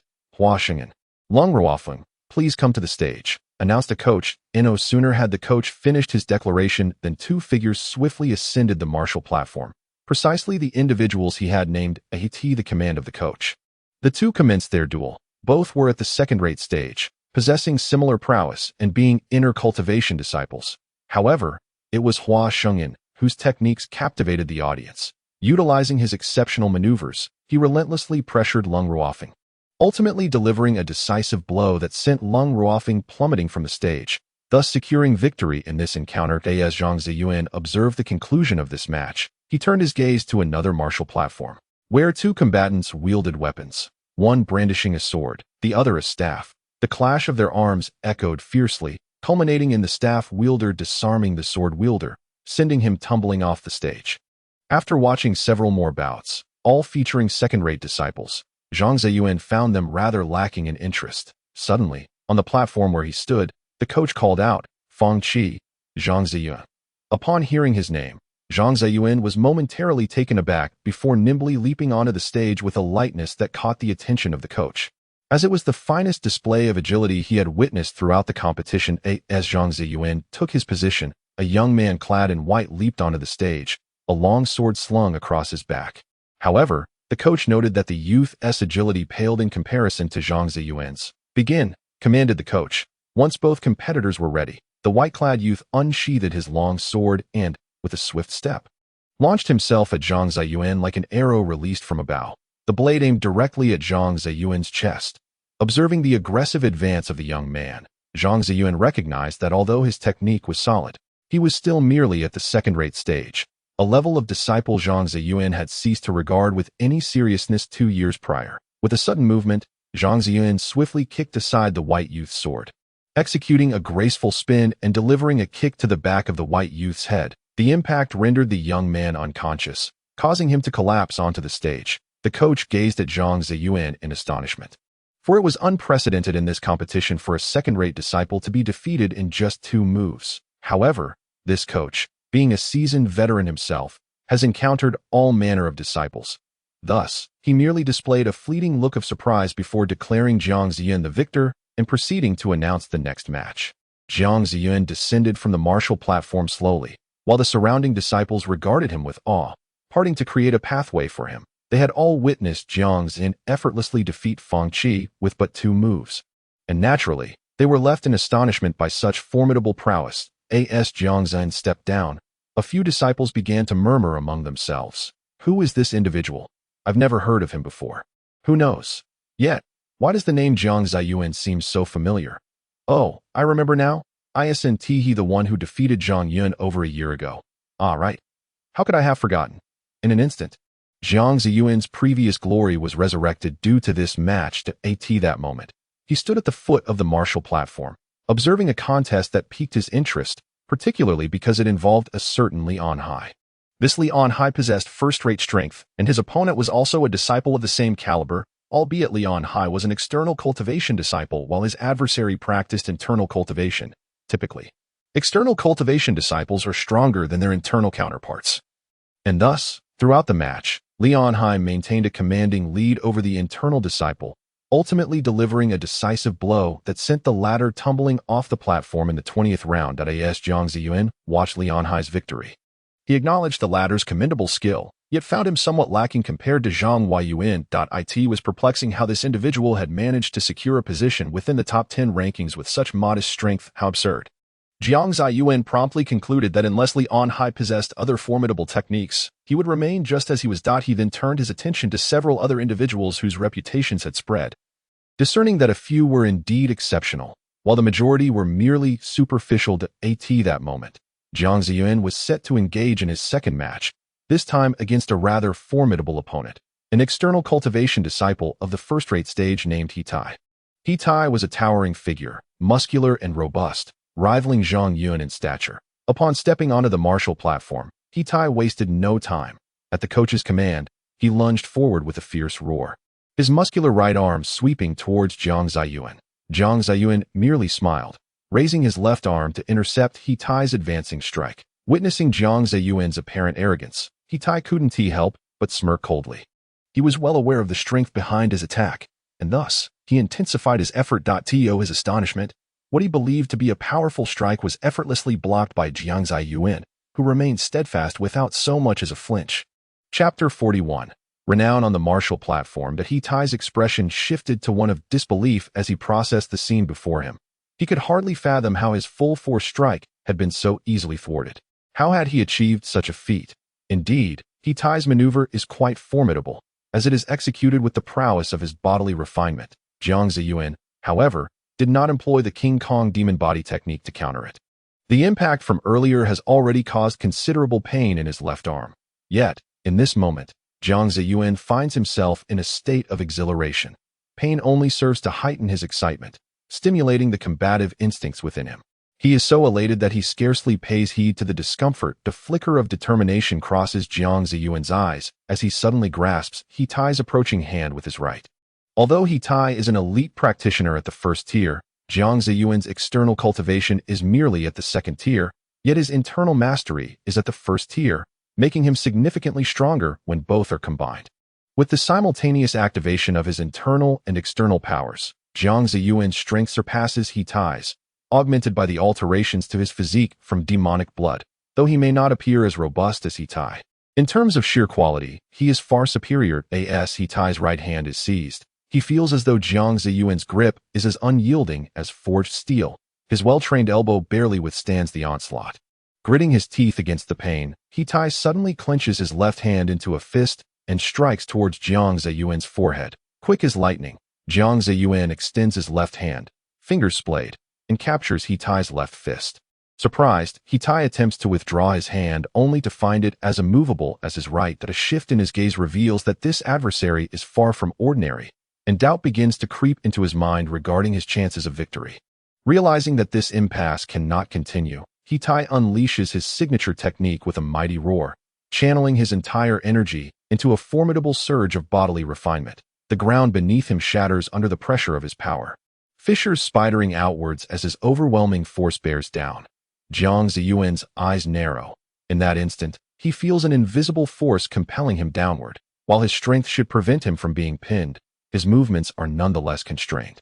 Humph! With a disdainful snort, Jiang Zaiyuan leaps and delivers a powerful kick to He Tai's chest. The impact sends He Tai staggering back a step or two, while Jiang Zaiyuan himself retreats several meters, creating distance between them. As soon as the gap widens, Jiang Zaiyuan unleashes a palm strike from afar, a wave of energy surging towards He Tai. With a furious shout, He Tai sweeps his right hand to dispel the incoming force.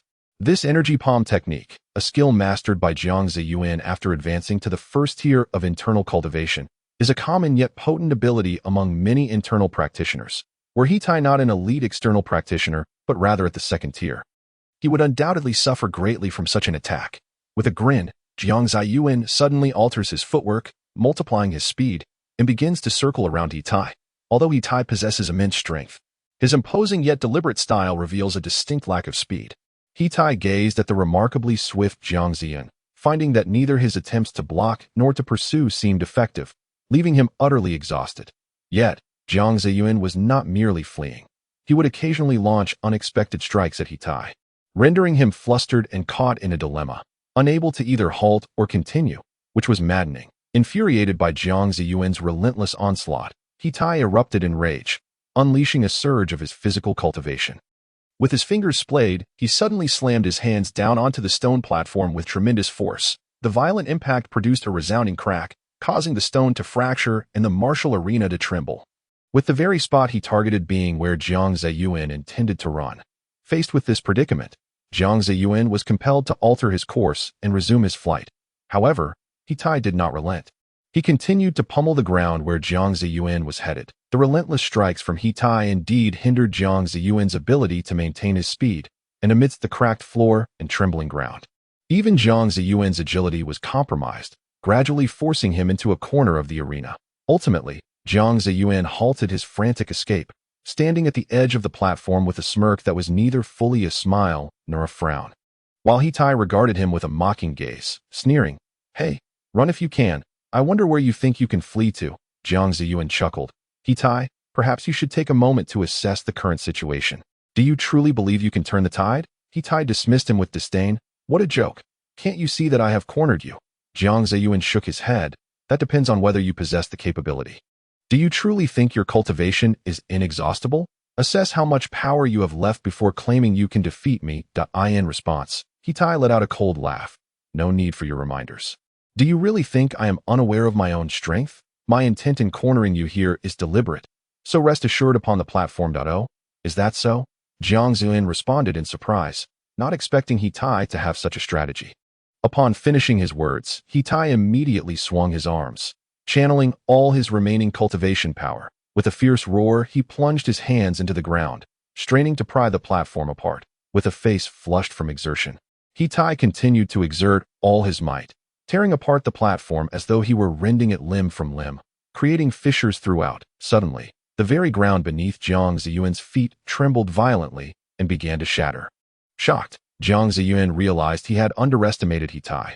If the platform were to be shattered in such a manner, he would indeed be in danger of being thrown off. Nevertheless, mere brute force would not suffice against Jiang Zaiyuan. Possessing not only profound cultivation but also exceptional agility, he suddenly leaped into the air, spinning gracefully. He then executed several backflips before landing securely behind Hitai. Enraged, Hitai cursed vehemently, charging at Jiang Zaiyuan. It was infuriating that his most potent attack, fueled by every ounce of his strength, had been effortlessly countered, leaving him feeling utterly depleted and disheartened in comparison to his opponent. Hitai charged forward with an intimidating presence. Jiang Zaiyuan merely smiled nonchalantly. Observing Hitai's running form, he noted the evident fatigue and lack of strength in his legs, completely devoid of any sense of pressure. In such a state, Jiang Zaiyuan discerned that Hitai's energy had been utterly depleted. You should save yourself the trouble, Jiang Zaiyuan remarked with indifference, then lifted his foot and delivered a decisive kick to Hitai's forehead. With a resounding thud, Jiang Zaiyuan's kick was rather unceremonious. Hitai could only manage a muffled groan before collapsing unconscious to the ground. The martial arts arena's coach promptly declared Jiang Zaiyuan the victor, casting a slightly surprised gaze upon him. Although the bout between Jiang Zaiyuan and Hitai appeared intense, the coach could easily see that Jiang Zaiyuan had not exerted his full strength. Hitai, a practitioner at the peak of the first tier, was a formidable opponent capable of ranking within the top 100, and yet he had been vanquished so effortlessly by Jiang Zaiyuan. Truly a stroke of misfortune for him. The coach shot a sympathetic glance at the unconscious Hitai and instructed, "Someone, carry Hitai off the stage. Jiang Zaiyuan, you may also step down. The next match is about to commence." Upon hearing this, Jiang Zaiyuan calmly descended from the stage. Previously, his victory over a practitioner of the second tier had merely caused surprise. But now, having triumphed over a first-tier disciple, the impact was markedly different, and Jiang Zaiyuan's reputation began to spread anew. Below the stage, 3 platforms away, Li Xingfeng and Zhang Yun, along with a few others, gathered together. Li Xingfeng sneered at Zhang Yun and remarked, "Brother Zhang, did you see? This fellow has grown even stronger since our last encounter." Zhang Yun replied with a smile, "It's been nearly 2 years. If you can grow stronger, why couldn't he?" At this point, Zhang Yun suddenly asked Li Xingfeng, "Do you feel confident? After all, this guy possesses a technique that rivals the Yisheng Jue." Li Xingfeng chuckled, "Rest assured, Brother Zhang, this time, I have diligently trained in the Yisheng Jue. The reason for my previous defeat was simply that I had just mastered it. The power of the Yisheng Jue extends far beyond what it demonstrated last time. I shall redeem myself." Zhang Yun nodded. "Well, it's good to hear you have that confidence. Our honor rests upon your shoulders." While Li Xingfeng and Zhang Yun discussed Jiang Zaiyuan, others nearby were similarly engaged in conversation regarding him. Gengshi watched Jiang Zaiyuan as he descended from the stage, astonished. Last time, he managed to defeat Zhang Yun, which was already surprising enough, but now he has also triumphed over Hitai. This guy is proving to be quite a formidable figure for us. Meng Xinli nodded in agreement. Indeed, Hitai is a master at the first tier. With his strength, entering the top 100 or even 50 should have been a given. Yet, encountering Jiang Zaiyuan, he could go no further. Upon hearing this, Gengshi gazed thoughtfully at the distant Jiang Zaiyuan and mused, "This fellow is increasingly earning my respect. Who is this guy, capable of defeating Hitai? Even I must exert my full effort against Hitai." Yet he fell so easily to this individual, remarked a strikingly handsome young man, tall and clad in the white garb of an internal cultivation disciple, as he pointed at Jiang Zaiyuan in astonishment. His name is Jiang Zaiyuan, and he has already made quite a name for himself at the 6th martial platform. There are even those who wish to place him on the leaderboard now. Lin Piao, you should be cautious. He is now your formidable rival. Another man, dressed in white and equally handsome, remarked. Lin Piao is indeed the most prominent figure in this selection, and even he has noticed Jiang Zaiyuan's presence. Humph, Wu Li, we are all in the same boat here. You should tread carefully as well that I cannot guarantee your victory against him. Lin Piao retorted coldly. Both Wu Li and Lin Piao are renowned personalities in this selection, and it is surprising to see them gathered together. Wu Li chuckled. I have no intention of competing with you as long as I can secure a spot in the top 10. That is sufficient for me. Before I enter the top 10, I shall not concede to anyone. With a cold tone, he turned away from Lin Piao and departed alone, entering the top 10 without losing to anyone. Hee, Wu Li, your aspirations seem rather modest. As for me, Lin Piao, I shall accept nothing less than first place. Lin Piao murmured grandiosely, unbeknownst to Jiang Zaiyuan, who has already caught the attention of those with ulterior motives. He finds himself observing a rather challenging contest at this moment. This is the 8th martial platform, where both competitors are disciples of the first-rate internal cultivation stage. Point 1 wears a flowing white robe, with long hair cascading down his back. Wielding a sharp sword, he possesses a stern demeanor and stands tall, exuding an aura of authority. The other, clad in ordinary white attire typical of internal disciples, appears unremarkable, yet he shares a similarly tall stature with his opponent. He grips a half-meter-long blade, his deep-set eyes reflecting a profound mastery of internal power. The two seem evenly matched. However, through Jiang Zaiyuan's violet eyes, he perceives that the man with the sword possesses a significantly stronger presence than the one wielding the shorter blade. For the first time, Jiang Zaiyuan feels a sense of pressure emanating from this individual, prompting him to ponder, who is this guy? Chapter 42. Advancement into the top 100. As the coach of the 8th martial platform observed that both contenders had taken their positions, he commanded, begin the match. Upon hearing the coach's command, the blade-wielding man's eyes flashed with intensity. He swiftly swung his short blade, sending a wave of blade energy hurtling towards the sword-bearing man. The latter remained unfazed, merely stepping to the left to evade the incoming energy. The blade-wielding man, seeing this, altered his gaze and propelled himself forward, unleashing several more waves of blade energy aimed at his opponent. Realizing he could not evade these attacks, the sword-bearer swiftly moved his hands, summoning an invisible energy that swirled between them. The incoming blade energy, upon encountering this unseen force, began to orbit around the sword-bearer. With a flick of his wrist, he sent the swirling energy flying back towards the blade wielder. The latter's expression shifted, and he instinctively dodged. Acknowledging the sword-bearer's formidable prowess, the blade wielder began to engage in close combat, occasionally launching blade energy attacks from a distance. What technique is this? Jiang Zaiyuan marveled at the display of skill exhibited by the sword-bearer. This is one of the core secret arts of our sect, the Sanyuan Ju, intended for the internal cultivation of disciples. A tall, handsome man dressed in white, with his hair tied back, stood beside Jiang Zaiyuan and explained.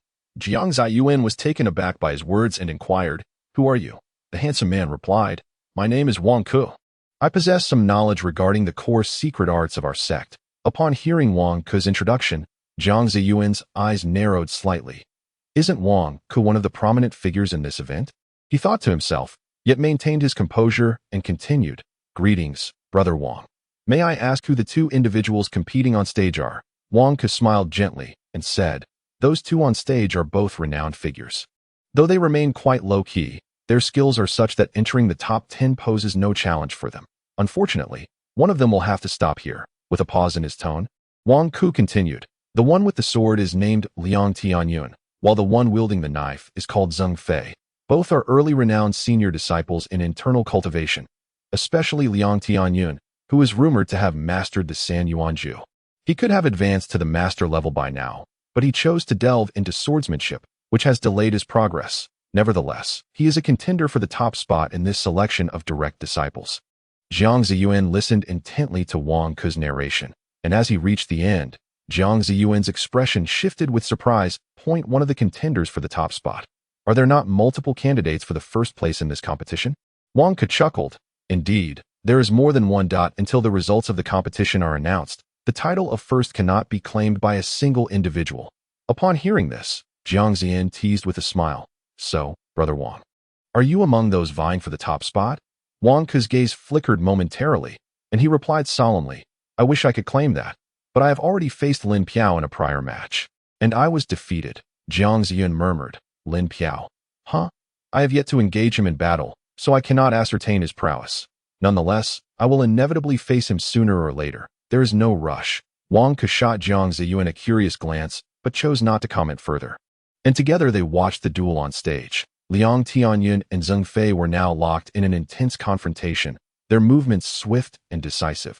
Zheng Fei's dagger sliced through the air, the blade's energy seemingly inexhaustible. Akin to a celestial maiden scattering flowers, relentlessly targeting Liang Tianyuan. In contrast, Liang Tianyun deftly utilized the San Yuan Ju to counter Zheng Fei's assaults, the long sword at his back remaining untouched, leaving one to wonder whether he was either fully confident in his strategy or overly self-assured. Zheng Fei, growing increasingly anxious as his attacks were consistently thwarted by Liang Tianyun, decided to close the distance.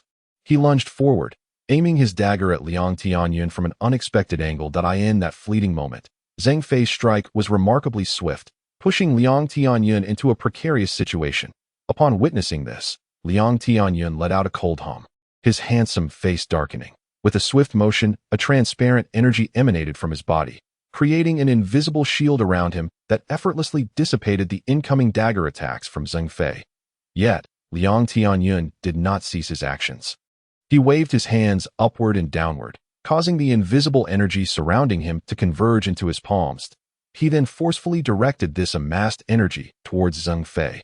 Instantly, a tremendous pressure of energy enveloped Zheng Fei, sending him crashing off the martial stage, and the spectators below were also affected.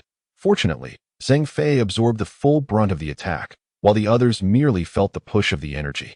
Sustaining no significant harm, Zheng Fei, having been thrust from the stage, lay on the ground, struggling to rise, blood trickling from the corner of his mouth. Thankfully, he remained conscious, albeit temporarily incapacitated for battle. Jiang Zaiyuan observed Liang Tianyun's move, noting its resemblance to his own stunning demon strike. Though he believed his technique possessed greater power, the three-element technique, he mused, could not possibly surpass his ability to defeat the alien-born technique. Jiang Zaiyuan, brimming with confidence, cast a deep gaze at Liang Tianyun, as the overwhelming pressure he exuded ignited the combative spirit within him. Sensing scrutiny, Liang Tianyun turned to see Jiang Zaiyuan fixated on him, his expression resembling that of someone eager to engage in a fierce contest, prompting Liang Tianyun to glance askance. The two maintained their gaze for a moment, after which Liang Tianyun chose to disregard Jiang Zaiyuan's provocative stare and descended from the martial stage. It seems Brother Jiang is quite eager to spar with this Liang Senior. Wang Ke chuckled. Startled, Jiang Zaiyuan inquired, "Do you know me?" He was certain he had not introduced himself. Wang Ke replied with a grin. "I can't say I know you well, but your reputation precedes you. I believe you'll soon find yourself on the strength rankings. Do take a look when you have the chance." With that, Wang Ke departed. Left in contemplation, Jiang Zaiyuan pondered Wang Ke's words, but ultimately left with a calm demeanor, as he had yet to complete his matches, with 3 more to go.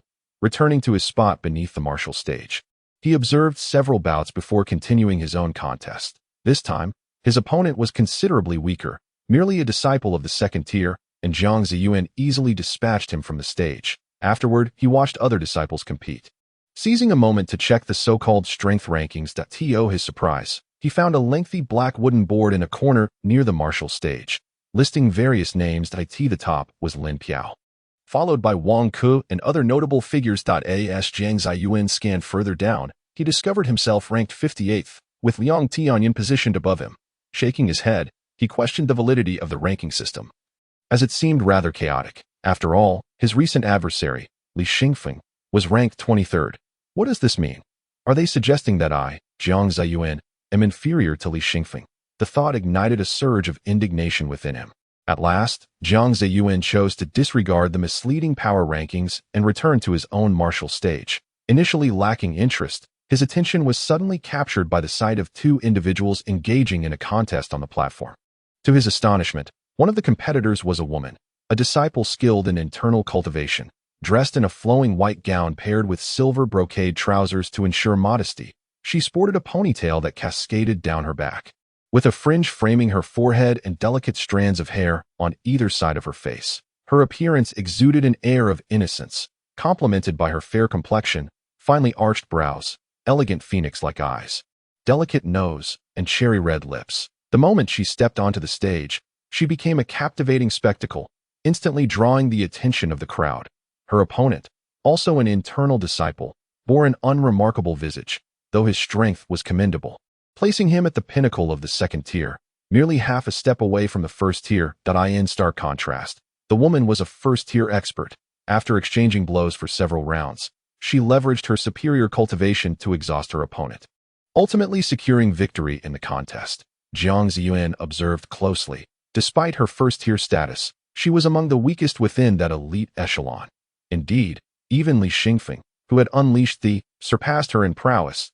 He silently hoped that this woman would not cross paths with him on the sixth martial stage, for it would surely lead to her defeat. With a bemused expression, Jiang Zaiyuan watched as the victorious woman descended from the platform, her radiant smile illuminating her face. Upon her arrival, two tall men exuding an imposing aura flanked her, resembling bodyguards intent on keeping others at bay, effectively blocking any male disciples who sought to engage her in conversation. Jiang Zaiyuan regarded this scene with intrigue, although the woman's strength seemed unimpressive to him. Her accompanying guardians were anything but ordinary. He sensed an authoritative presence about them, akin to that of seasoned coaches. In that moment, he began to speculate about her identity. Having two coach-level bodyguards suggested that her standing within the Six Paths sect was quite extraordinary. Yet, no matter how he pondered, he could not discern her true identity, leading him to abandon the thought and concentrate on his own upcoming matches. Shortly thereafter, Jiang Zaiyuan participated in two more contests, both against disciples at the second tier. True to form, he emerged victorious with ease, securing a place among the top 100. The matches within this tier were scheduled for the following day, and feeling he had no further business in the arena, he decided to take his leave. Just as he exited the square designated for the martial platforms, he encountered three individuals approaching him: Geng Shi, Meng Xianli, and Jiang. And noticing them, Jiang Zaiyuan inquired, "Do you three require something?" As he spoke, his gaze lingered on Geng Shi, the first beauty he had encountered, making her particularly memorable in his mind. Upon catching Jiang Zaiyuan's intense gaze, Geng Shi arched an eyebrow playfully and responded with a melodic laugh. "What brings us to seek you, if not matters of great importance?" Taken aback by her words, Jiang Zaiyuan's expression shifted to one of surprise, and he queried, "Might I inquire what urgent matters you wish to discuss with me?" Geng Shi, taken aback, exclaimed, "You are unaware? Surely you must know that the upcoming competition among the 100 will no longer take place in the arena." Jiang Zaiyuan replied, "Of course I am aware. It is merely a knockout competition held within the Seven Peaks Forest. What is so significant about that?" The Seven Peaks Forest, located in the southern region of the Sixth Dao sect, derives its name from the seven towering mountains that loom over the woodland. The direct disciples vying for a place among the 100 must enter the Seven Peaks Forest, engaging in duels until only a select few remain, deemed worthy, while the rest proceed to the final competition. Such details are common knowledge, and even someone as uninformed as Jiang Zaiyuan cannot be oblivious to these widely recognized rules. This time, Geng Shi refrained from responding, and instead, Meng Xianli interjected, "Since you are aware, you should understand that once you enter the Seven Peaks Forest, it is no longer a matter of one-on-one confrontations, although you are indeed formidable after all. Two hands cannot contend against four. A brave individual cannot withstand a multitude of wolves." Meng Xianli's words had become quite clear at this point.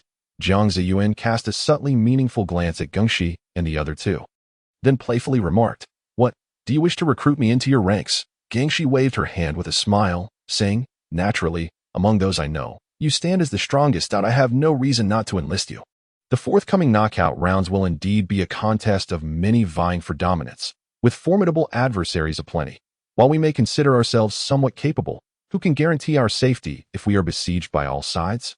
Upon hearing this, Jiang Zaiyuan paused to contemplate, for Geng Shi's words held merit. After observing several matches, he recognized that there were indeed individuals against whom even he would struggle to prevail. Thus, Geng Shi's invitation to join forces could very well prove advantageous. Having come to this realization, Jiang Zaiyuan nodded in agreement, saying, "Very well. Since Miss Geng has extended the invitation, I shall accept." Geng Shi, delighted at Jiang Zaiyuan's acceptance, exclaimed, "Splendid. With Brother Jiang joining us, I am confident we shall navigate this trial successfully." Geng Shi, having joined the sect before Jiang Zaiyuan, found no issue in addressing him as a junior, and Jiang Zaiyuan tacitly accepted this designation. He then inquired, "Might I ask where we shall gather tomorrow?" At that moment, Jiang responded, "You need not worry about that. I shall personally come to fetch you tomorrow." Jiang Zaiyuan nodded, clasped his fists in gratitude, and said, "Very well. Until tomorrow." Gengshi echoed, "Until tomorrow." With that, Jiang Zaiyuan took his leave, while Gengshi and her companions remained, silently watching him depart. Once he was gone, Meng Xianli joyfully proclaimed, "Wonderful. With his addition, we shall no longer fear Pei Lily and her cohort." Gengshi nodded slightly, a cold smile gracing her lips as she remarked, "That wretched Pei," thinking she is assured of victory with Li Xingfeng at her side. "Now that we have enlisted Jiang Zaiyuan, I wonder how she will continue to flaunt her prowess before us." The following day, having completed his morning ablutions, Jiang Zaiyuan stepped out of his home, only to find Jiang and waiting patiently outside. Surprised, Jiang Zaiyuan remarked, "Brother Jiang, since you have arrived, why did you not announce your presence? Others might think me lacking in proper etiquette."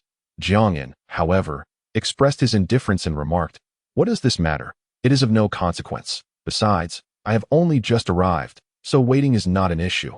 Let us proceed. The second round of the competition is imminent." Jiang Zaiyuan cast a reluctant glance at Jiang En, and seeing his nonchalance, decided to acquiesce. Thus, Jiang Zaiyuan and Jiang En made their way towards the Seven Peaks Forest in the south. Before long, they arrived at the entrance of the Seven Peaks Forest, where they found a gathering of over 100 individuals.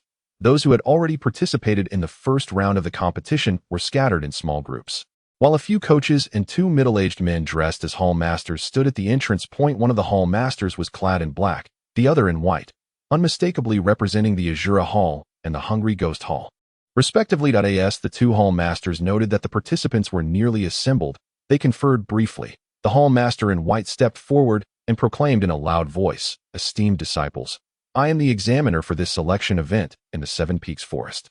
My name is Gu Zhenmu. Before you enter the forest, I must elucidate the rules. This selection test will proceed as an elimination round. Each of you will be given a token upon entry, and you must collect 2 tokens to pass the test. This means that out of the 100 of you, at least half will be eliminated. You will have only 3 days. After 3 days, you are to regroup at the other end of the Seven Peaks Forest. Should the time elapse, and some of you have collected 2 tokens but fail to reach the designated location, I will have no choice but to consider you eliminated. Now, please come forward one by one to receive your tokens. Remember, we, along with the coaches, will monitor your actions. You are free to engage with other disciples, but do not bring your opponents to the brink of death. Otherwise, I will hold you accountable for harming your fellow students. If you understand, please step forward to collect your tokens." Upon hearing this, the crowd began to line up, each participant making their way to the entrance of the Seven Peaks Forest. At this moment, Jiang Ziyan stood with Geng Shi and a few others, positioned in the middle of the line. It wasn't long before their turn arrived. Jiang Zaiyuan received the token from the coach, discovering it to be a copper plate the size of a coin, engraved with the characters Lu Dao. After accepting the copper plate, he entered the forest alongside the other disciples. Upon entering, he noticed a few disciples waiting at the edge of the entrance, presumably awaiting their companions. Before long, Geng Shi and Meng Xianli arrived. Jiang Zaiyuan was momentarily taken aback and inquired, "Where is Jiang?" Geng Shi paused, then chuckled, "Look at your expression. You seem quite surprised. Jiang did not participate in this selection, so he naturally did not enter with us. Moreover, given his capabilities, he wouldn't have qualified to win the first round." Meng Xianli nodded in agreement. Indeed, all those who made it among the top 100 are exceptional disciples. Even the several second-tier disciples beside me were all eliminated in the first round. "Oh," Jiang Zaiyuan suddenly realized and awkwardly said, "It seems I was mistaken. I thought Jiang was following you all and assumed he was among the top 100 as well." Geng Shi waved his hand and replied, "Enough of that. We have now entered the Seven Peaks Forest. Although those who can enter are all disciples at the first-class stage, there are still distinctions in strength among them. I believe that with our capabilities, acquiring 2 micro-tokens should pose no challenge. Our primary concern should be those who oppose us." Upon hearing this, Jiang Zaiyuan inquired, "Are those you speak of the same individuals from Zhang Yun's group last time?" Meng Xianli chuckled, "That is merely one of them. There are others as well. Once we delve deeper into the Seven Peaks Forest, you'll understand. Among them are a few whom even I would prefer to avoid." Jiang Zaiyuan furrowed his brow and remarked, "You mean individuals like Lin Piao, Wang Ku, and Liang Tianyan?" Geng Shi and Meng Xianli exchanged surprised glances before Meng Xianli said with a smile, "It appears you are not entirely uninformed. You are aware of these 3 formidable figures." Jiang Zaiyuan waved his hand dismissively. I have merely heard of their reputations and witnessed their prowess on the martial stage. Thus I recognize they are formidable opponents. Gengshi responded, since you are aware of their presence, contemplate how to handle them when you encounter them. However, you have overlooked one individual. Jiang Zaiyuan asked, who is it? Ming Xianli and Gengshi replied in unison. Long Duanshui.to the east of the Seven Peaks forest stood a tall man clad in white, his appearance unremarkable, perched upon a rock with a folding fan in hand, wearing an enigmatic smile as he gazed at the two before him. The two individuals facing him were also dressed in white, though neither matched his height. They appeared significantly more handsome. If Jiang Zaiyuan were present, he would undoubtedly recognize them as Lin Piao and Wang Ku. Lin Piao cast a cold glance at the white-clad man on the rock and softly demanded, Lung Duanxue, why are you obstructing us? This man, holding the folding fan, was indeed the fourth formidable figure referred to by Gengshi and Ming Xianli, Lung Duanxue. His long hair was casually tied at the ends, nearly brushing his thighs. With a flick of his hair, he grinned and said, do you not know the rules, Lin Piao? Each person must collect 2 micro-tokens, and as I happen to be one short, I must take one from either of you. However, acquiring 2 tokens wouldn't be a problem for me. Upon hearing this, Lin Piao sneered, is that so? Do you wish to settle this with me right now, Lung Duanxue? Lung Duanxue swiftly opened his fan with a flourish and gently waved it in front of his chest, speaking nonchalantly, why else would I be here? If not for the fun of it, am I so bored? All right, I have long wanted to test my skills against you. Make your move, Lin Piao declared. Lung Duanxue clapped his left hand with the fan and replied with an air of indifference. You two can come at me together. I'll handle it. Lin Piao's expression darkened with anger. Lung Duanxue's words were a blatant dismissal of his capabilities that he couldn't help but shout. One of me is more than enough to deal with you. Prepare yourself. Upon Lin Piao's utterance, he surged forth like a darting arrow, his hands sweeping through the an invisible energy coalesced between his palms, embodying the essence of the core technique known as the 3-yuan decision. Practiced by disciples of internal cultivation, wielding this ethereal force, Lin Piao danced through the air as if entwined with dragons and serpents, launching an assault upon Lung Duanxue that in response. Lung Duanxue chuckled softly, swiftly shifting his stance, vanishing from the rocky terrain. When he reappeared, he had already positioned himself 5 meters to Lin Piao's left. With a disdainful snort, Lin Piao thrust one hand forward, bellowing a command. Suddenly, a wave of palm energy surged from his outstretched hand, slicing through the air towards Lung Duanxue. The latter, upon perceiving the attack, let out a quiet huff, unfurling his fan with a swift flick, redirecting the palm force and rendering it formless. Chapter 44. The distinction between the otherworldly decision and the 3-yuan decision. As Lung Duanxue neutralized Lin Piao's palm strike, he turned his gaze to the spot where Lin Piao had stood, only to find it vacant. Alarm flashed across Lung Duanxue's face as he sensed a gust of wind surging from behind. Acting on instinct, he crouched low and swiftly shifted to the right. In the very spot he had just vacated, Lin Piao executed a swift hand strike, narrowly missing him by a heartbeat. Yet, the encounter was far from over. Lin Piao quickly regained his composure and, with a flick of his right hand, radiated an invisible energy that spread outward. Clenching his fist and pulling inward, he compelled Lung Duanxue, who had been retreating 5 meters away, to be drawn towards him as if hooked by an invisible line. With a cold smile, Lin Piao gestured with his left hand, launching a palm strike directed at Lung Duanxue, who stood 3 meters away. An unseen wave of force surged forth, aimed at him. Lung Duanxue, however, merely blinked, his expression remaining composed, seemingly unperturbed by the imminent threat. With a smile, he remarked, your mastery of the 3-yuan decision is commendable. Even at this distance, you can still exert control over me. Yet, those who can wield the 3-yuan decision are not limited to you alone. As he spoke, Lung Duanxue's pupils contracted, his demeanor shifting dramatically. An invisible force emanated from him, countering Lin Piao's energy. He halted his movement and swept his fan, releasing a formless wave that collided with Lin Piao's approaching strike, resulting in a resounding clash that dissipated their powers. I've mastered the techniques of attraction and severance. But can you execute the third technique? Lung Duanxue quipped, glancing at Li Xingfeng with a grin. Lin Piao retorted with a cold smirk, since you've grasped the first 2 techniques, do you truly believe I would allow you to be disappointed with the third? Proceed. No sooner had he spoken than he raised both hands, causing the surrounding invisible energy to surge and swell. ready to explode outward. It was at this moment that Lung Duanquo's complexion shifted dramatically as he exclaimed, "Vacuum style, you indeed possess the third technique."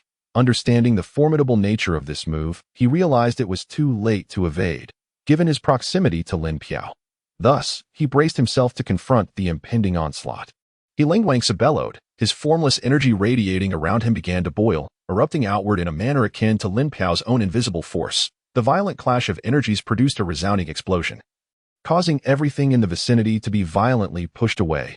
Even Wang Ke had to retreat to a safe distance. From the epicenter of the explosion, waves of energy fluctuations continued to emanate, indicating that neither party had yet exhausted their power in this confrontation. Wang Ke, his face a mask of astonishment as he gazed at the center of the explosion, murmured, "Both are employing the vacuum technique. This is truly my first encounter with such a spectacle." As time passed, the power clash between Lin Piao and Ling Duanxu gradually diminished. Ultimately, when the dust settled, both combatants found themselves pushed nearly 50 meters apart by the force of the earlier explosion. Though slightly breathless, neither appeared overly fatigued. Observing Lin Piao's ability to maintain parity with him despite employing the vacuum technique, Ling Duanxu was momentarily taken aback before erupting into hearty laughter. Well, I never anticipated that among our inner disciples, besides myself and Liang Tianyuan, who have mastered the third form of the Sanyuan Ju, you, Lin Piao, would emerge as well. It seems this cohort of inner disciples will certainly overpower the outer disciples. Farewell." With a respectful clasp of his fist, Ling Duanxu took a light step and departed.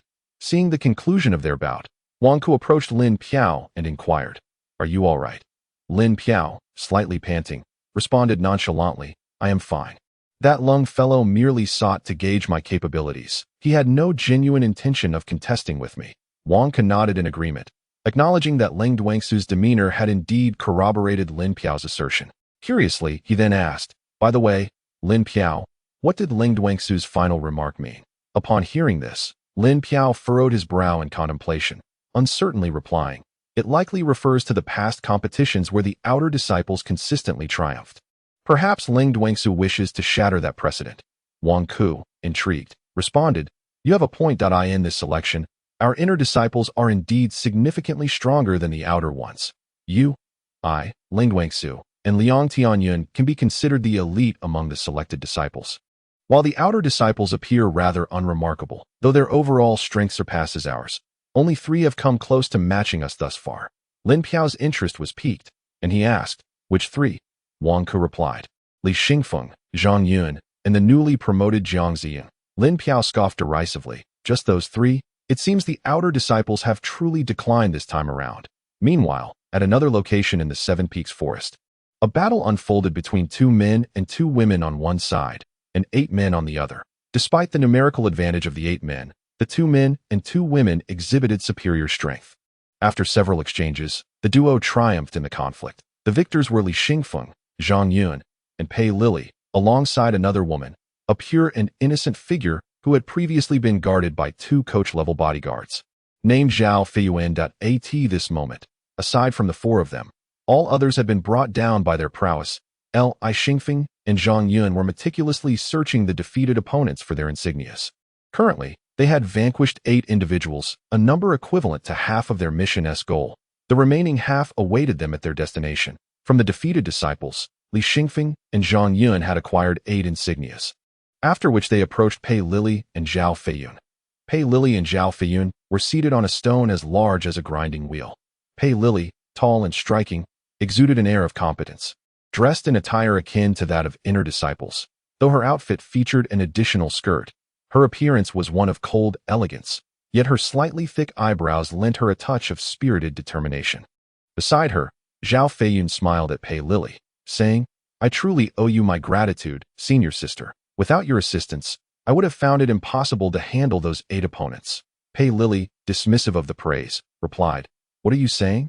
Zhao Shimi, you and I are of the same lineage. In fact, my master and your parents are siblings within the same sect, so it stands to reason that our families should look out for each other." Zhao Feiyun chuckled, "You have a point, senior sister." Just as they finished speaking, Li Xingfeng and Zhang Yun approached them. Pei Lili greeted them with a smile. "Brother Zhang, junior brother Li, you both have worked hard."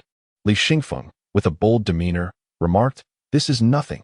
Although these individuals are disciples of the first tier, they truly pose no real challenge that I wonder how they managed to get through the ranks. Jiang Zaiyuan.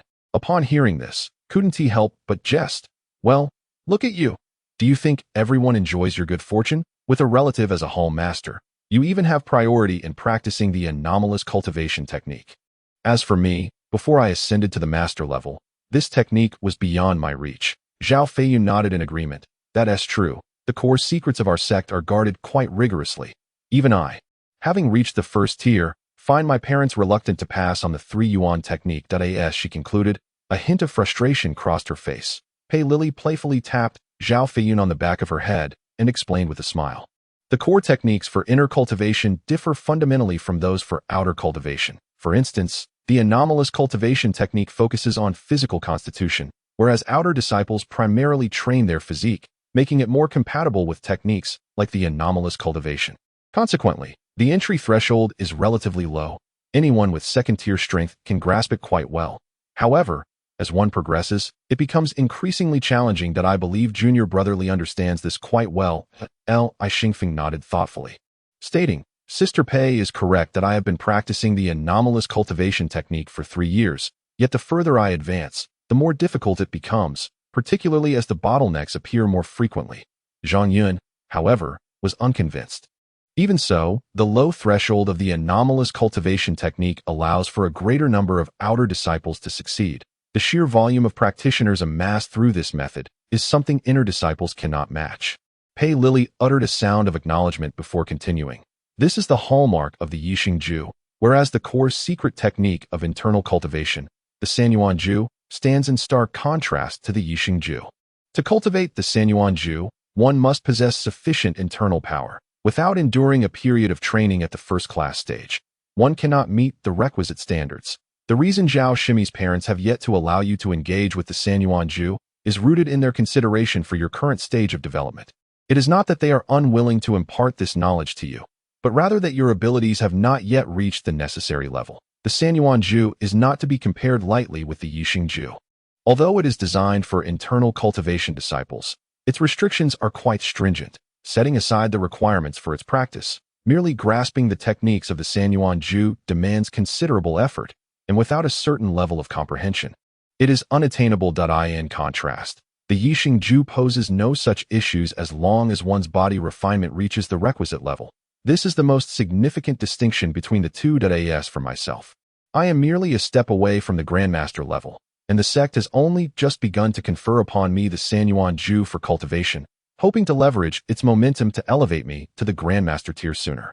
Li Xingfeng, after absorbing Pei Lili's explanation, inquired, while the Yisheng Jue and the Sanyuan Jue differ in nature, their techniques are consistent. May I ask, how far have you progressed in your practice of the Sanyuan Jue? Senior Sister Pei? Pei Lili, upon hearing this, could not help but smile wryly. Before I undertook the cultivation of the Sanyuan Jue, I did not regard it highly. It was only after I began my training that I realized just how challenging it is to master. I have invested considerable effort into the first technique alone, and even now, I have yet to fully comprehend it. In comparison to senior brothers Lung Duanxue and Liang Tianyun, my progress is indeed quite lacking. At this juncture, Pei Lili turned to Li Xingfeng and asked, Junior brother Li, to what stage have you advanced in your practice of the Yisheng Jue? Li Xingfeng chuckled. Rest assured, Senior Sister Pei, I have already reached the second technique of the Yisheng Jue. Among the external cultivation disciples, I doubt there are many who can rival me. The second technique, you say? Pei Lili murmured to herself, then spoke earnestly to Li Xingfeng. Junior brother Li, do not mistake my words as discouragement. Although your proficiency in the Yisheng Jue is commendable, should you encounter Lung Duanxue and Liang Tianyun, it would be prudent to concede. Li Xingfeng, taken aback, retorted, Why should I concede? I have not even faced them in combat. Why should I surrender without a fight? Indeed, it was not only Li Xingfeng who felt perplexed. Even Zhang Yun and Zhao Feiyun, who were nearby, bore expressions of confusion. Pei Lili, her demeanor serious, explained, though it may seem disheartening to others. These two individuals are the most exceptional disciples of this cohort. Both are adept practitioners of the Sanyuan Jue and have mastered all 3 techniques. Do you truly believe you stand a chance against them? Li Xingfeng, Chapter 45. Gathering the Micro Metals. Chapter 46. Jiang Zaiyuan versus Liang Tianyun. Jiang Zaiyuan was enveloped in a purplish-red mist, rendering his form indistinct, save for two brilliantly glowing purple orbs that were clearly visible. The formidable power of the King Kong demon body technique that Jiang Zaiyuan unleashed surpassed even the aura emanating from Liang Tianyun, leaving Meng Xianli and Geng Shi in a state of stunned amazement. Geng Shi could be excused, considering it was their first encounter. However, Meng Xianli was not only astonished, but also wore a look of disbelief, for he had previously witnessed Jiang Zaiyuan unleash the formidable King Kong demon body technique. And this time, it was evidently far more powerful, stretching beyond the limits of his comprehension. Geng Shi, with her large, striking eyes, inquired of Meng Xianli, "Is this what you spoke of, the secret techniques possessed by Jiang Zaiyuan?" Meng Xianli nodded in affirmation, prompting Geng Shi to continue. "In comparison to our sect's alien birth technique, why do I feel that Jiang Zaiyuan's secret technique is even stronger?" Meng Xianli shook his head and replied, "I cannot say for certain. Our sect's alien birth technique is a branch of the three-instrument realm's malevolent arts, a cultivation method practiced by the leader himself. If Jiang Zaiyuan's technique lacks subsequent stages, then it would not surpass the malevolent arts of the three-instrument realm." As Geng Shi and Meng Xianli conversed, Jiang Zaiyuan and Liang Tianyun gradually drew closer. Liang Tianyun observed Jiang Zaiyuan's increasingly formidable aura with a complex expression. The pressure radiating from Jiang Zaiyuan had now completely eclipsed him. Liang Tianyun could distinctly sense a chilling, oppressive force emanating from Jiang Zaiyuan, evoking both astonishment and an intense desire to engage in battle with his opponent. Since activating the King Kong demon body technique, every combative cell within Jiang Zaiyuan had awakened, manifesting an unrestrained battle intent, when the distance between the two was reduced to a mere 6 meters. Jiang Zaiyuan, unable to contain himself, launched the first strike. A flash of purple light ignited in his eyes as his right palm surged forth, unleashing a ferocious strike aimed at Liang Tianyun from afar. A crimson-purple palm force swiftly attacked Liang Tianyun. With a flicker of his gaze, Liang Tianyun waved his right hand, dispersing the incoming palm force with a counterstrike. However, rather than displaying any sign of relief, he leaped into the air, only to find Jiang Zaiyuan executing a horizontal kick toward him from his original position. Liang Tianyun had not anticipated the astonishing speed of Jiang Zaiyuan's attack. Had he not maintained a heightened sense of vigilance, he might have already been struck. Conversely, Jiang Zaiyuan was equally surprised by Liang Tianyun's nimble reflexes. His attempt to catch his opponent off guard was thwarted. Yet, Jiang Zaiyuan's assault did not cease there. With one failed strike, he swiftly regained his footing and leaped into the air, demonstrating remarkable agility as he closed the distance to Liang Tianyun. Following this, a flurry of punches and kicks rained down upon Liang Tianyun. Jiang Zaiyuan's relentless offensive bewildered Liang Tianyun. Such prowess was hardly characteristic of an ordinary individual, bordering on the absurd. Fortunately, Liang Tianyun was no pushover. After the initial shock, he engaged fully, countering each of Jiang Zaiyuan's attacks with adept precision. Yet, the more he deflected, the more astonished he became, for the sheer ferocity of Jiang Zaiyuan's strikes was terrifying. Liang Tianyun found his hands aching from absorbing the majority of Jiang Zaiyuan's onslaught, and he surmised that he could not endure much longer. Recognizing that this approach was unsustainable, Liang Tianyun hastily retreated as they descended from their aerial skirmish.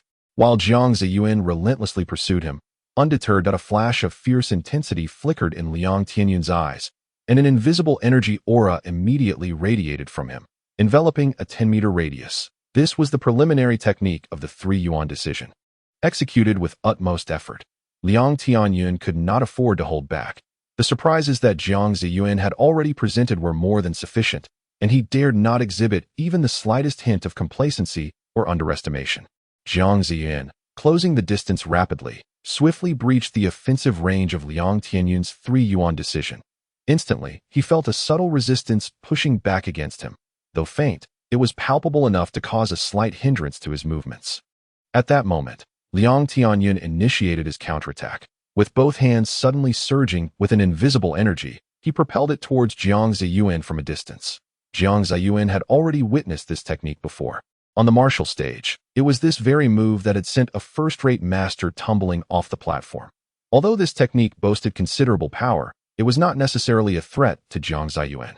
With a cold smirk, Jiang Zaiyuan raised his arms defensively in front of him, the the purplish-red mist surrounding him thickening in preparation to withstand Liang Tianyun's assault. At that moment, Liang Tianyun unleashed his formidable energy attack. The invisible energy stream surged forth with explosive force, engulfing Jiang Zaiyuan and barreling outward, sweeping up a substantial cloud of dust as if a tempest were raging. Geng Shi and Meng Xinli stood by, utterly astonished. They had never before witnessed such a level of combat, even lacking the opportunity to intervene. Geng Shi exclaimed in disbelief, "Are they truly of first-rate strength? They seem even more formidable than master-level practitioners." Having witnessed master-level strikes, Meng Xinli understood the strength of disciples at that level.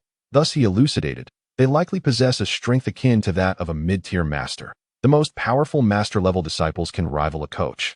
Yet Jiang Zaiyuan and Liang Tianyun still possess a notable gap between them. Hearing this, Geng Shi couldn't help but inquire, "What do you think will happen to Jiang Zaiyuan? Can he withstand it?" Meng Xinli shook his head, replying, "I cannot say. Their level of combat has transcended our capacity to influence, and I cannot make an accurate judgment. In the midst of the battle, Liang Tianyun's move was the second strike of the 3 yuan decision. Executed with full force, within the energy's enveloping range, this technique could unleash tremendous power, but once it exceeded that range, its potency would diminish. At that moment, Jiang Zaiyuan stood firmly within Liang Tianyun's energy domain. Thus this strike was indeed at its full strength. As the dust began to settle, a figure gradually emerged before Liang Tianyun's eyes. His expression flickered with uncertainty as he scrutinized the gradually revealing silhouette. Suddenly, Jiang Zaiyuan crossed his arms defensively, standing unscathed in place, as the dispersed purplish-red aura once again enveloped him. Humph! Jiang Zaiyuan lowered his arms, a cold smile etched across his face as he regarded Liang Tianyun. Indeed, Liang Tianyun's strike was powerful, but it might suffice against ordinary external disciples. However, for an anomaly like Jiang Zaiyuan, who had undergone a transformation of his physique, it proved woefully inadequate. Initially, Jiang Zaiyuan found himself resisting the onslaught with great difficulty. His form being displaced several meters away, nearly swept aside. However, as the relentless force continued, it gradually weakened, until it became almost devoid of power, merely a gust akin to a hurricane that failed to budge his physique. Liang Tianyun's expression was one of astonishment, disbelief etched across his face that in the past, whenever he employed this technique, even if he could not vanquish his opponent, it was inconceivable that someone like Jiang Zaiyuan could emerge unscathed.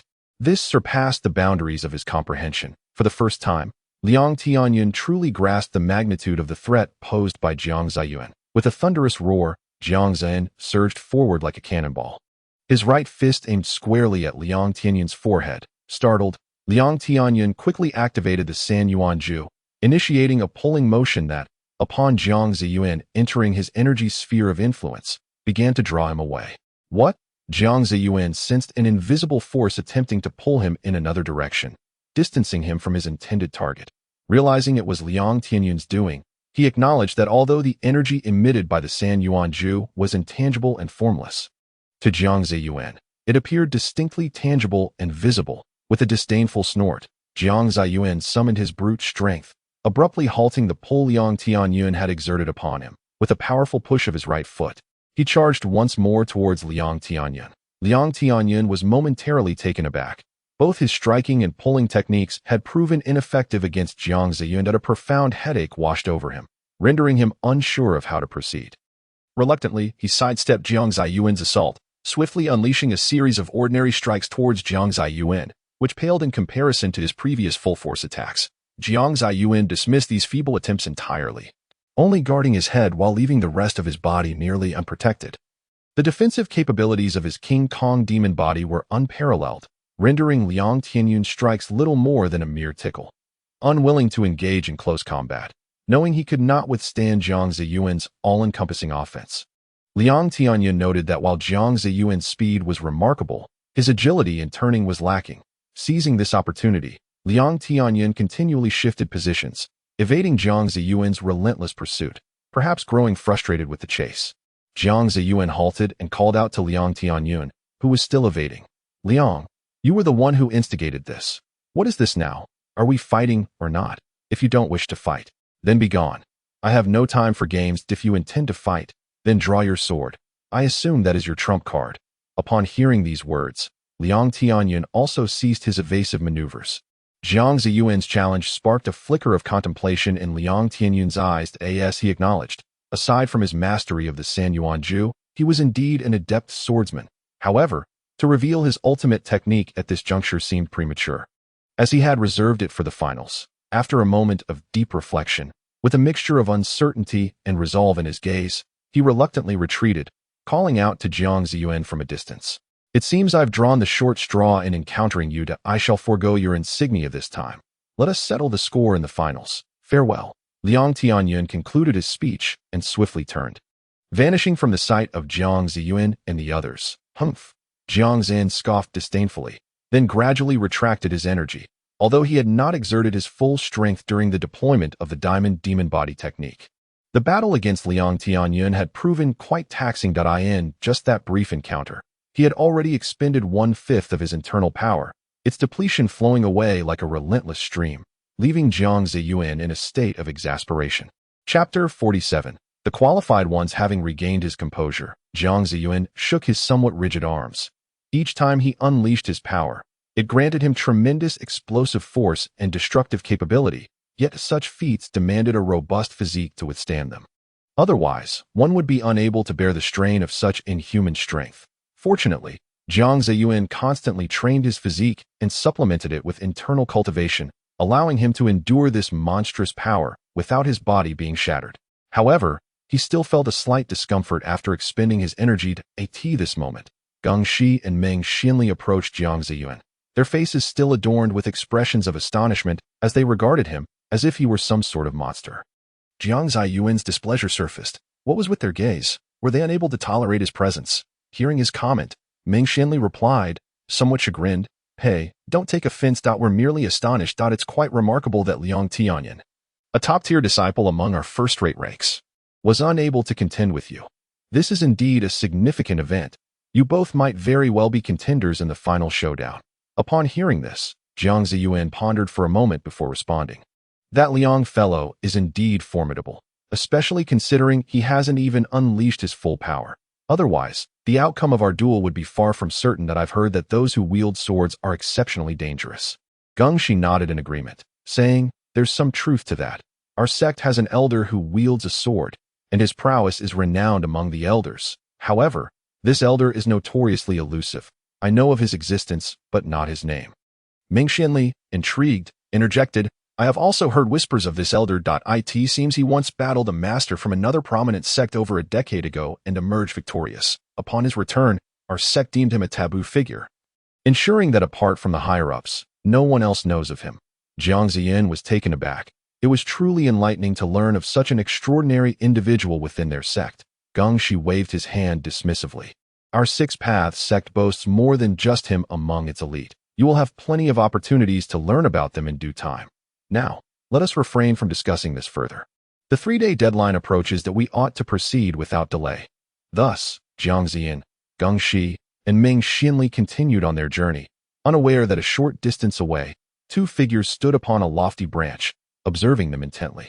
These two individuals were none other than the hall masters responsible for overseeing this trial, Gu Zhenmu of the Shura Hall and Zhong Zai of the Hungry Ghost Hall. Zhong Zai is an exceptionally robust man, a characteristic not uncommon among the disciples of the Hungry Ghost Hall, who are primarily composed of external cultivators. He sports a hairstyle reminiscent of a Char Siu Bun, his complexion slightly dark, yet his countenance is quite handsome, albeit with a hint of resoluteness. His eyes, bright and piercing, exude a formidable aura as if they could illuminate the surroundings. The intangible presence emanating from him surpasses that of Gu Zhenmu, a member of the Azura Hall, by a notable margin, indicating that his prowess is indeed superior to Gu Zhenmu's. But to Zhong Zai's surprise, Gu Zhenmu remarked, "Brother Zhong, this junior cultivator of yours is truly remarkable. The techniques he possesses are on par with Liang Tianyun's Sanyuan Ju, rivaling even our sect's Yisheng Jue. I had thought this cohort of external disciples was destined for decline. Yet here emerges such a promising young talent." Upon hearing this, Zhong Zai retorted with irritation, "Do refrain from your sarcastic remarks. While the number of external disciples may still be greater, it is undeniable that the elite among them are predominantly internal cultivators. Conservatively estimated to number 4 or 5, the only external disciple of note is this one named Jiang Zaiyuan. The rest are humph. Zhong Zai seemed quite dissatisfied with this batch of external disciples. Maintaining a stern demeanor throughout the examination, as if everyone owed him a debt, Jiu Jinmu waved his hand dismissively, saying, "Come now. Having won is already commendable. You must remember that in the past, it was your external cultivators who consistently dominated. Can we not have this opportunity for our internal cultivators just this once? Have a little compassion for us." Despite Gu Jinmu's words, Zhong Zai remained sullen, responding curtly, "It's easy for you to say. If you have the capability, why not relinquish a quota for the Guizhen Ru Jing disciples to my hungry ghost hall? Please." "No." Gu Jinmu quickly gestured, a wry smile on his face. "Brother Zhang, your appetite is indeed vast. The quota for Guizhen Ru Jing disciples is not something a mere newcomer to the Azura Hall like myself can determine. Oh, not jest with me. If you have grievances, take them to the 2 hall masters. Humph, enough of your prattle. Time is of the essence. Let us proceed to await these qualified disciples," Zhong Zai declared, and in an instant, he vanished like a gust of wind. Gu Jinmu chuckled softly, and with a flash of white radiance enveloping him, he transformed into a beam of light, swiftly disappearing into the horizon. While matters here had concluded, battles continued to rage elsewhere. A long-haired external disciple wielded a cleaver, engaging 3 other disciples in combat. His strength was formidable, as he managed to gain the upper hand against 3 opponents single-handedly. With a resounding impact, 2 of the disciples were knocked unconscious by an invisible force. The assailant being Liang Tianyun, who bore a long sword on his back. In another location, Lung Duanxue lightly fanned herself, a smile gracing her lips as she gazed toward her target, while beneath her feet lay 4 fallen disciples.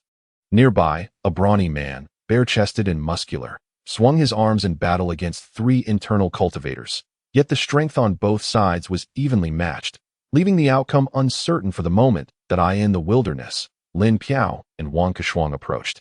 Drawing nearer to the exit, surrounding them were several disciples on patrol, all of whom were aware of Lin Piao and Wang Ke's esteemed reputations, making them hesitant to offend. Instead, they averted their gazes to other disciples. And thus, a chaotic melee ensued. Not far from their destination, Li Xingfeng, Pei Lili, Zhang Yun, and Zhao Feiyun strolled leisurely, having encountered several groups of disciples over the past couple of days. However, they had already gathered sufficient insignias and wished to avoid unnecessary conflict. Consequently, as long as they weren't targeted, they preferred to remain indifferent, making their journey relatively smooth. As the 4 companions neared the exit, Li Xingfeng's expression shifted, prompting him to glance to the right. The others, noticing Li Xingfeng's unusual behavior, turned their attention in astonishment. Approaching them were Jiang Zaiyuan, Meng Xianli, and Geng Shi, each wearing a look of surprise as they regarded Li Xingfeng and his companions. None had anticipated encountering one another at this juncture. Pei Lili, unable to restrain herself, remarked sarcastically to Geng Shi, "Geng Jr. sister, you have finally arrived. I was beginning to think you had perished along the way." In response to Pei Lili's jest, Geng Shi, who already held a disdainful view of her, retorted sharply, "If senior sister has not met her end, how could I, as a junior, dare to do so? Would that not leave you rather lonely?" Pei Lili replied with a cold smile, "If you truly did perish, it would not trouble me in the least." Geng Shi scoffed, "You shall be disappointed then, for I would never allow you to feel lonely. Ha ha, let us be off." With a grand flourish, Geng Shi led Jiang Zaiyuan and Meng Xianli past Pei Lili and her companions, inciting Pei Lili's ire. Zhao Feiyun tugged at Pei Lili's sleeve, her voice trembling as she inquired, "Senior sister, what troubles you? It seems you are at odds with them." Pei Lili replied indifferently, "This is a matter between me and them. You need not concern yourself with it. Focus on your own affairs." Zhao Feiyun appeared ready to speak further, but was cut off by Pei Lili's dismissive wave. "Junior sister, please do not involve yourself in my issues. Otherwise, Master will hold me accountable. Spare me the difficulty." Pei Lili spoke earnestly to Zhao Feiyun.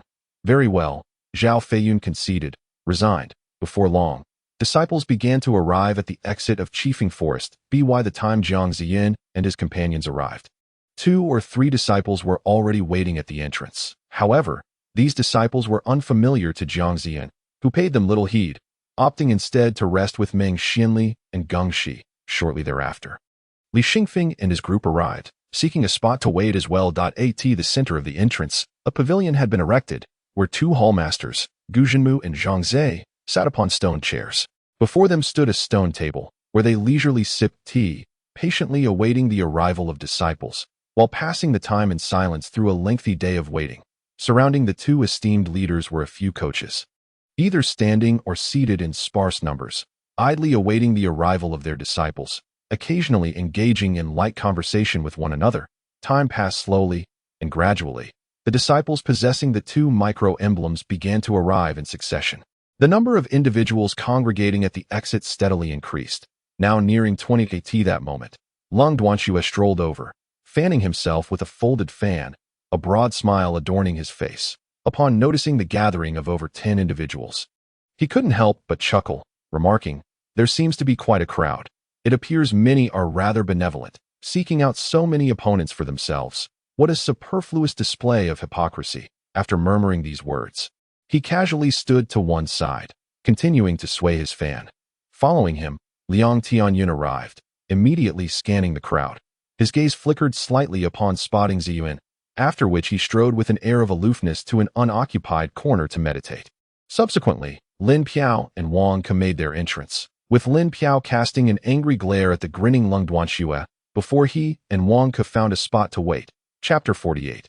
The finals. As time meandered on, dusk settled in, and over 30 disciples had gathered at the exit of Qifeng Forest. However, no additional disciples had arrived for the past 2 hours. At this juncture, Gu Zhanmu and Jiang Zaiyuan, leisurely sipping tea in the pavilion, suddenly rose and descended. The surrounding coaches, witnessing the leader's movements, promptly followed suit. Gu Zhanmu and Jiang Zaiyuan surveyed their surroundings, recognizing that the disciples present were indeed all that had arrived, and with time nearly elapsed, it was unnecessary to wait any longer. Thus, Jiang Zaiyuan gestured to Gu Zhanmu, who stepped forward and addressed the assembly.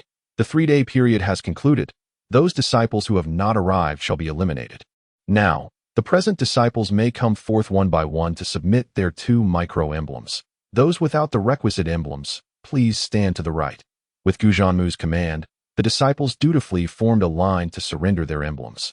Though a few who had failed to gather the required emblems stood disheartened to the side, the coach responsible for collecting the emblems maintained a stern expression as he took the micro-emblems from each disciple who approached, relieved that all in line possessed the necessary tokens, thereby averting any unforeseen incidents. Before long, the original group of over 30 had dwindled to just 24, representing the most elite of this cohort.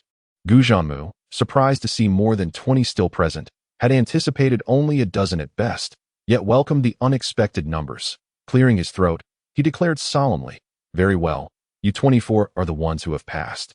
Tomorrow at noon, assemble at the martial arena in Ludao Town. If you have understood, you may disperse." Upon hearing this, the disciples erupted into a flurry of movement, each returning to their respective quarters. After bidding farewell to Zaiyuan, Gengshi, and Meng Xianli, they parted ways. With a relaxed demeanor, Jiang Zaiyuan strolled towards his residence, oblivious to the pair of piercing gazes that fixed intently upon his retreating figure. The owners of these scrutinizing eyes were none other than Liang Tianyun. Tall and imposing, Liang stood out in the crowd like a crane among chickens, arms crossed over his chest as he silently observed Jiang Zaiyuan fade from view. At that moment, Lung Duanxue, fanning himself with a handheld fan, approached with a smile. Upon noticing Liang Tianyun's unwavering gaze ahead, he paused in surprise, turning to look, but finding nothing amiss, that he jested, "Liang brother, what has captured your attention so thoroughly?"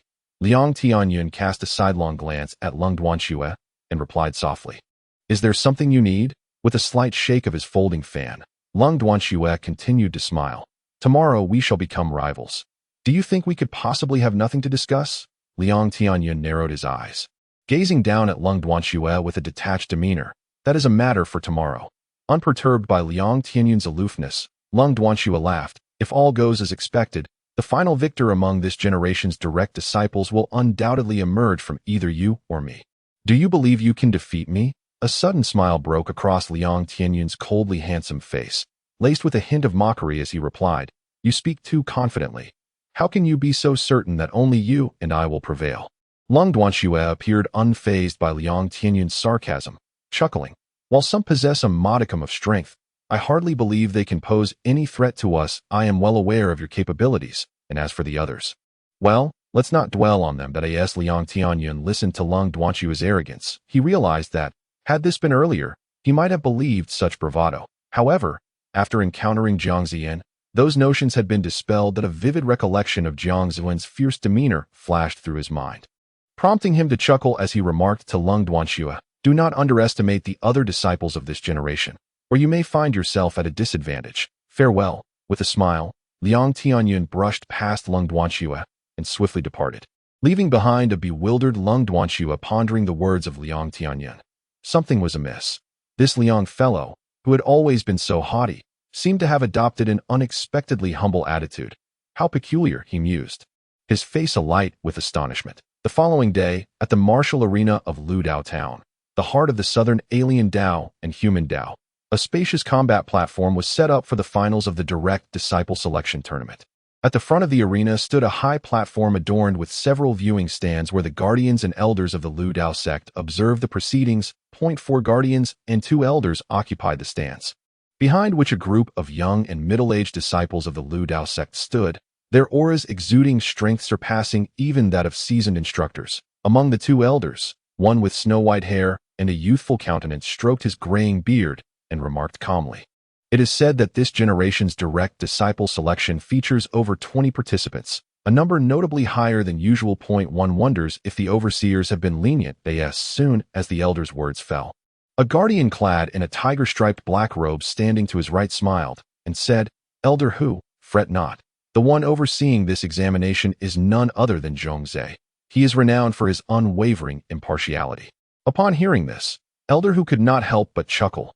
"Oh, it's that lad. In that case, there shall be no leniency. It seems our Six Paths sect will not lack successors." That moment, another elder dressed in a golden robe interjected with a smile. "Very well. All the disciples participating in the finals have gathered. There is no need for you to indulge in such musings. Whether we have successors or not will only be revealed as they persist in their endeavors. Otherwise, it would be in vain." Elder Hu shook his head with a wry smile. "You never change, do you? Isn't it a good thing that our sect has many disciples? All right, let them begin now." "Your words suffice. I shall proceed to preside over the event," replied a robust man clad in a snake-patterned black robe, who then vanished and reappeared in the center of the martial stage.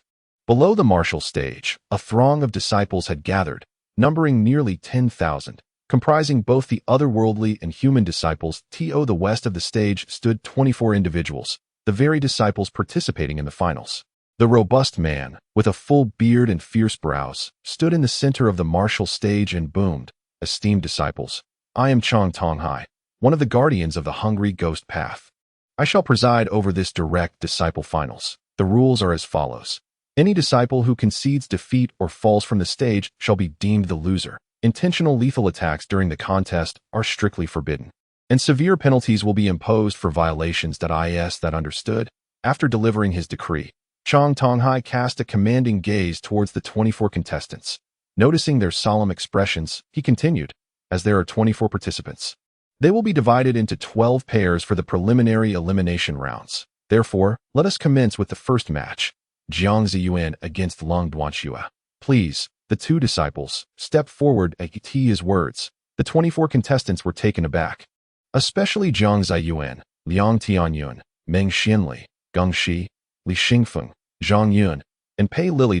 In contrast, Lung Duanxue appeared unfazed, casually fanning himself with a folding fan and sporting a broad smile as he surveyed his fellow competitors. Unacquainted with Jiang Zaiyuan, he curiously observed the other participants until he soon spotted Jiang Zaiyuan stepping forward, looking rather ordinary. Lung Duanxue's eyes widened in surprise as he regarded Jiang Zaiyuan, who did not exhibit the remarkable prowess of the newly minted prodigies like Lin Piao and Wang Ku, and thus he regarded him with a degree of disdain. With a slight smile, he lightly propelled himself off the ground, gracefully leaping onto the martial stage, prompting an uproar of cheers from the crowd below. Observing this, Elder Hu inquired, "Who is this disciple? He appears quite confident." A middle-aged man standing behind Elder Hu smiled as he explained, "Master, this disciple is named Lung Duanxue, the young master of the Lung family from Beishuang City. This individual possesses extraordinary talent. At the mere age of 22, he has mastered all 3 levels of our sect Sanyuan Ju, making him one of the top contenders in this competition. I believe his victory is all but assured."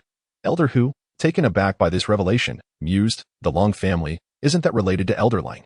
To have such an exceptional descendant emerge from his lineage is indeed a stroke of fortune. As Lung Duanxue ascended the martial platform, Zaiyuan followed suit, both assessing each other from a few meters apart. The elder in the golden robe, noticing this, inquired, "Who is the disciple competing against the one surnamed Lung?"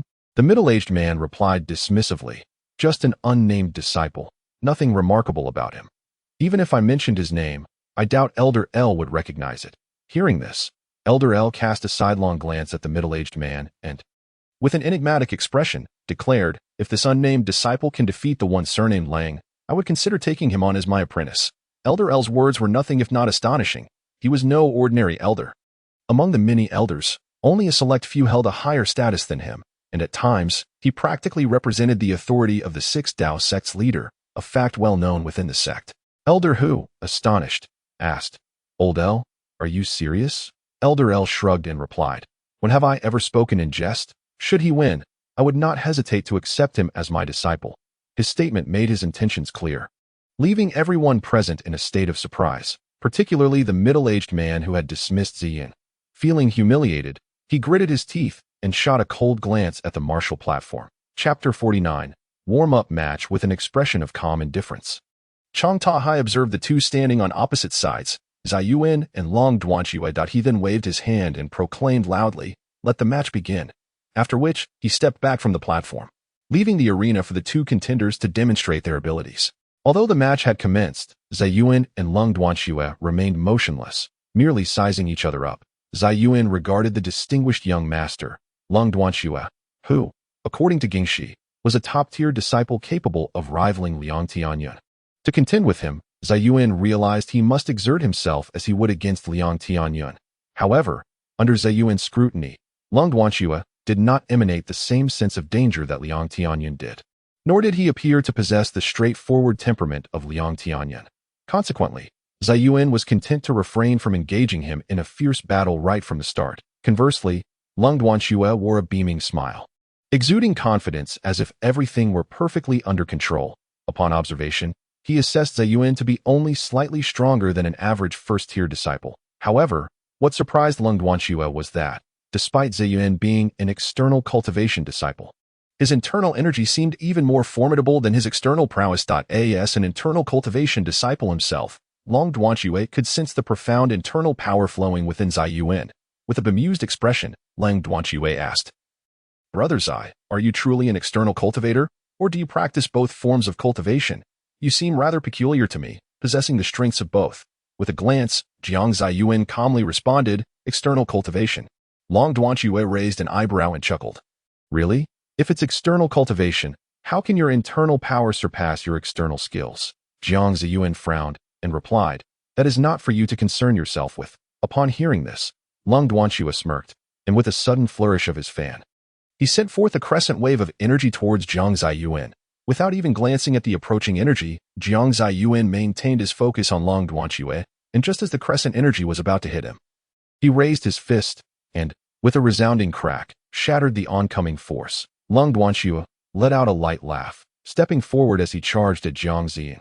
With a swift motion, he unfurled his fan, wielding it like a razor-sharp blade aimed directly at Jiang Zaiyuan's chest. A flash of purple light sparked in Jiang Zaiyuan's eyes. Before Lung Duanxue could strike, he suddenly slammed his fist into the ground, creating a thunderous impact that caused the earth beneath him to sink and crack. The ground trembled, disrupting Lung Duanxue's momentum and nullifying his attack. At that moment, Jiang Zaiyuan combined both his external and internal powers, his aura surging as he launched a counterattack against Lung Duanxue. With less than half a meter separating them, Jiang Zaiyuan closed the distance in a single stride, his powerful right fist, infused with both body-forging energy and internal strength, aimed at Lung Duanxue's abdomen. Surprised, Lung Duanxue swiftly leapt, kicking towards Jiang Zaiyuan's incoming fist. A sharp expression crossed his face as he felt pain shoot through his foot, realizing that Jiang Zaiyuan had unleashed his full strength while he acted hastily, resulting in his disadvantage. Nevertheless,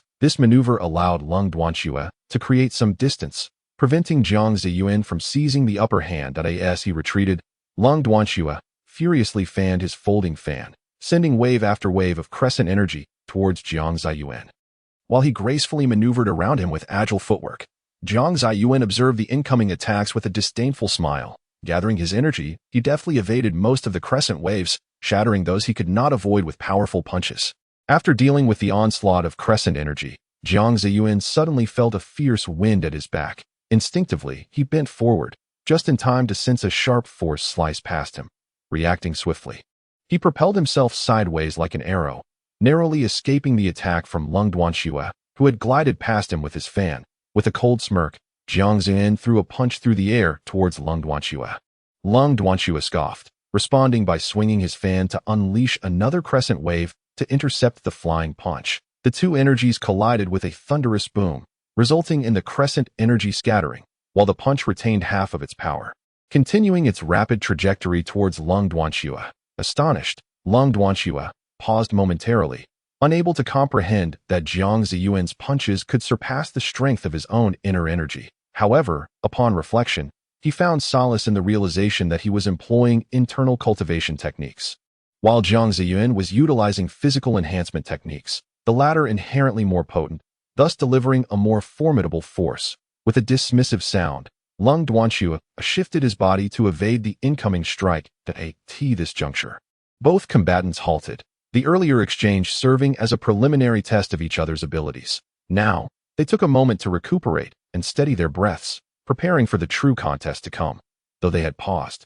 The spectators outside the martial arena were anything but calm, particularly those unfamiliar with Jiang Zaiyuan, who exhibited visible anxiety on the viewing platform. Elder Hu, stroking his beard with a jovial expression, remarked to the middle-aged man behind him. Shui, it appears you have misjudged. This lad named Jiang Zaiyuan is no ordinary disciple. The middle-aged man, named Hu Shui, who was Elder Hu's most esteemed disciple, smiled awkwardly yet maintained his stance, saying, while Jiang Zaiyuan may not be an ordinary disciple, Lung Duanxue has yet to unleash his full potential. Did you not notice he hasn't even resorted to the Sanyuan Ju? Elder Hu nodded in acknowledgement, but refrained from further comment.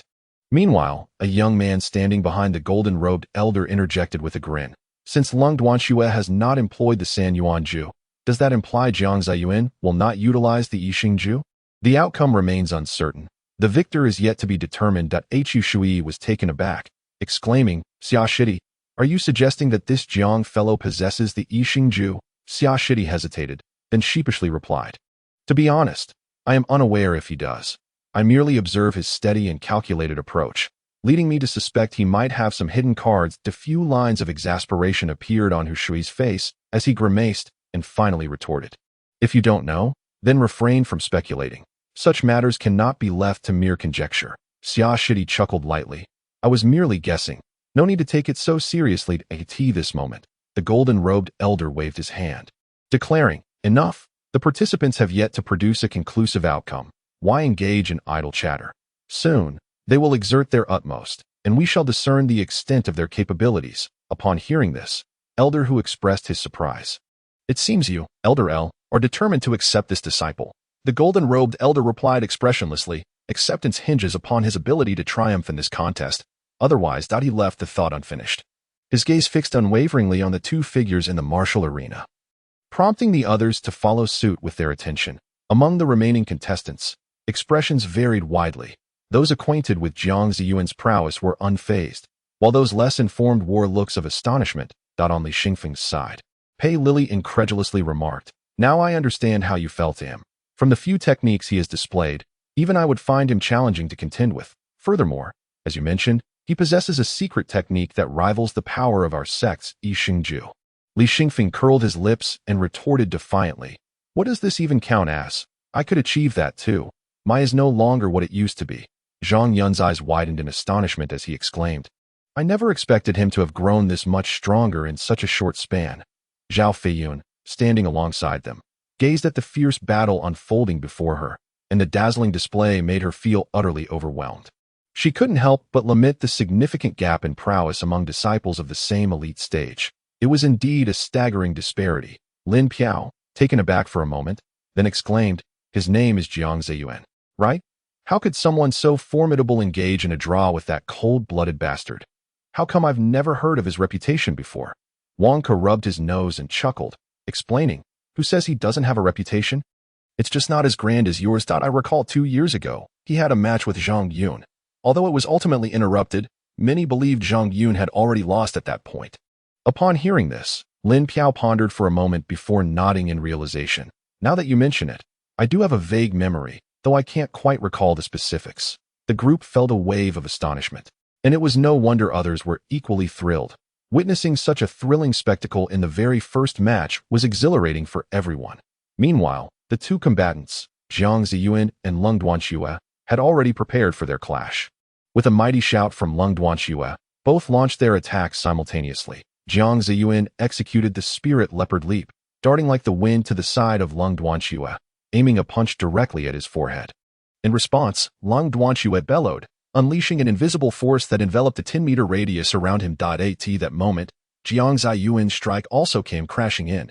With a disdainful smile, Lung Duanxue casually swept his left hand, seemingly gliding sideways, while Jiang Zaiyuan felt as though his body was ensnared by invisible wires, restricting his movements. It was reminiscent of his struggle during his battle with Liang Tianyun, though back then he had activated the Diamond Demon Body technique, limiting the constraints he faced. Now, without any cultivation, he found himself in a far more challenging predicament. Just as Jiang Zaiyuan grappled with this difficulty, Lung Duanxue seized the offensive, coldly stating, "Humph, is that all you can do? Time to step down." With a soft yet forceful shout, Lung Duanxue struck with his right palm, producing a resounding thud as a wave of palm energy surged forth, striking Jiang Zaiyuan squarely in the chest. Jiang Zaiyuan let out a muffled groan, sent flying by the sheer force of the blow. Chapter 50. Each unique in their own right, Jiang Zaiyuan collapsed onto the ground, clutching his abdomen and groaning in pain. Feeling as though his stomach had been struck by a hammer, the agony within him churned like a tempest, yet fortunately, it was merely pain without any lasting injury. Otherwise, he would undoubtedly be in a far worse state.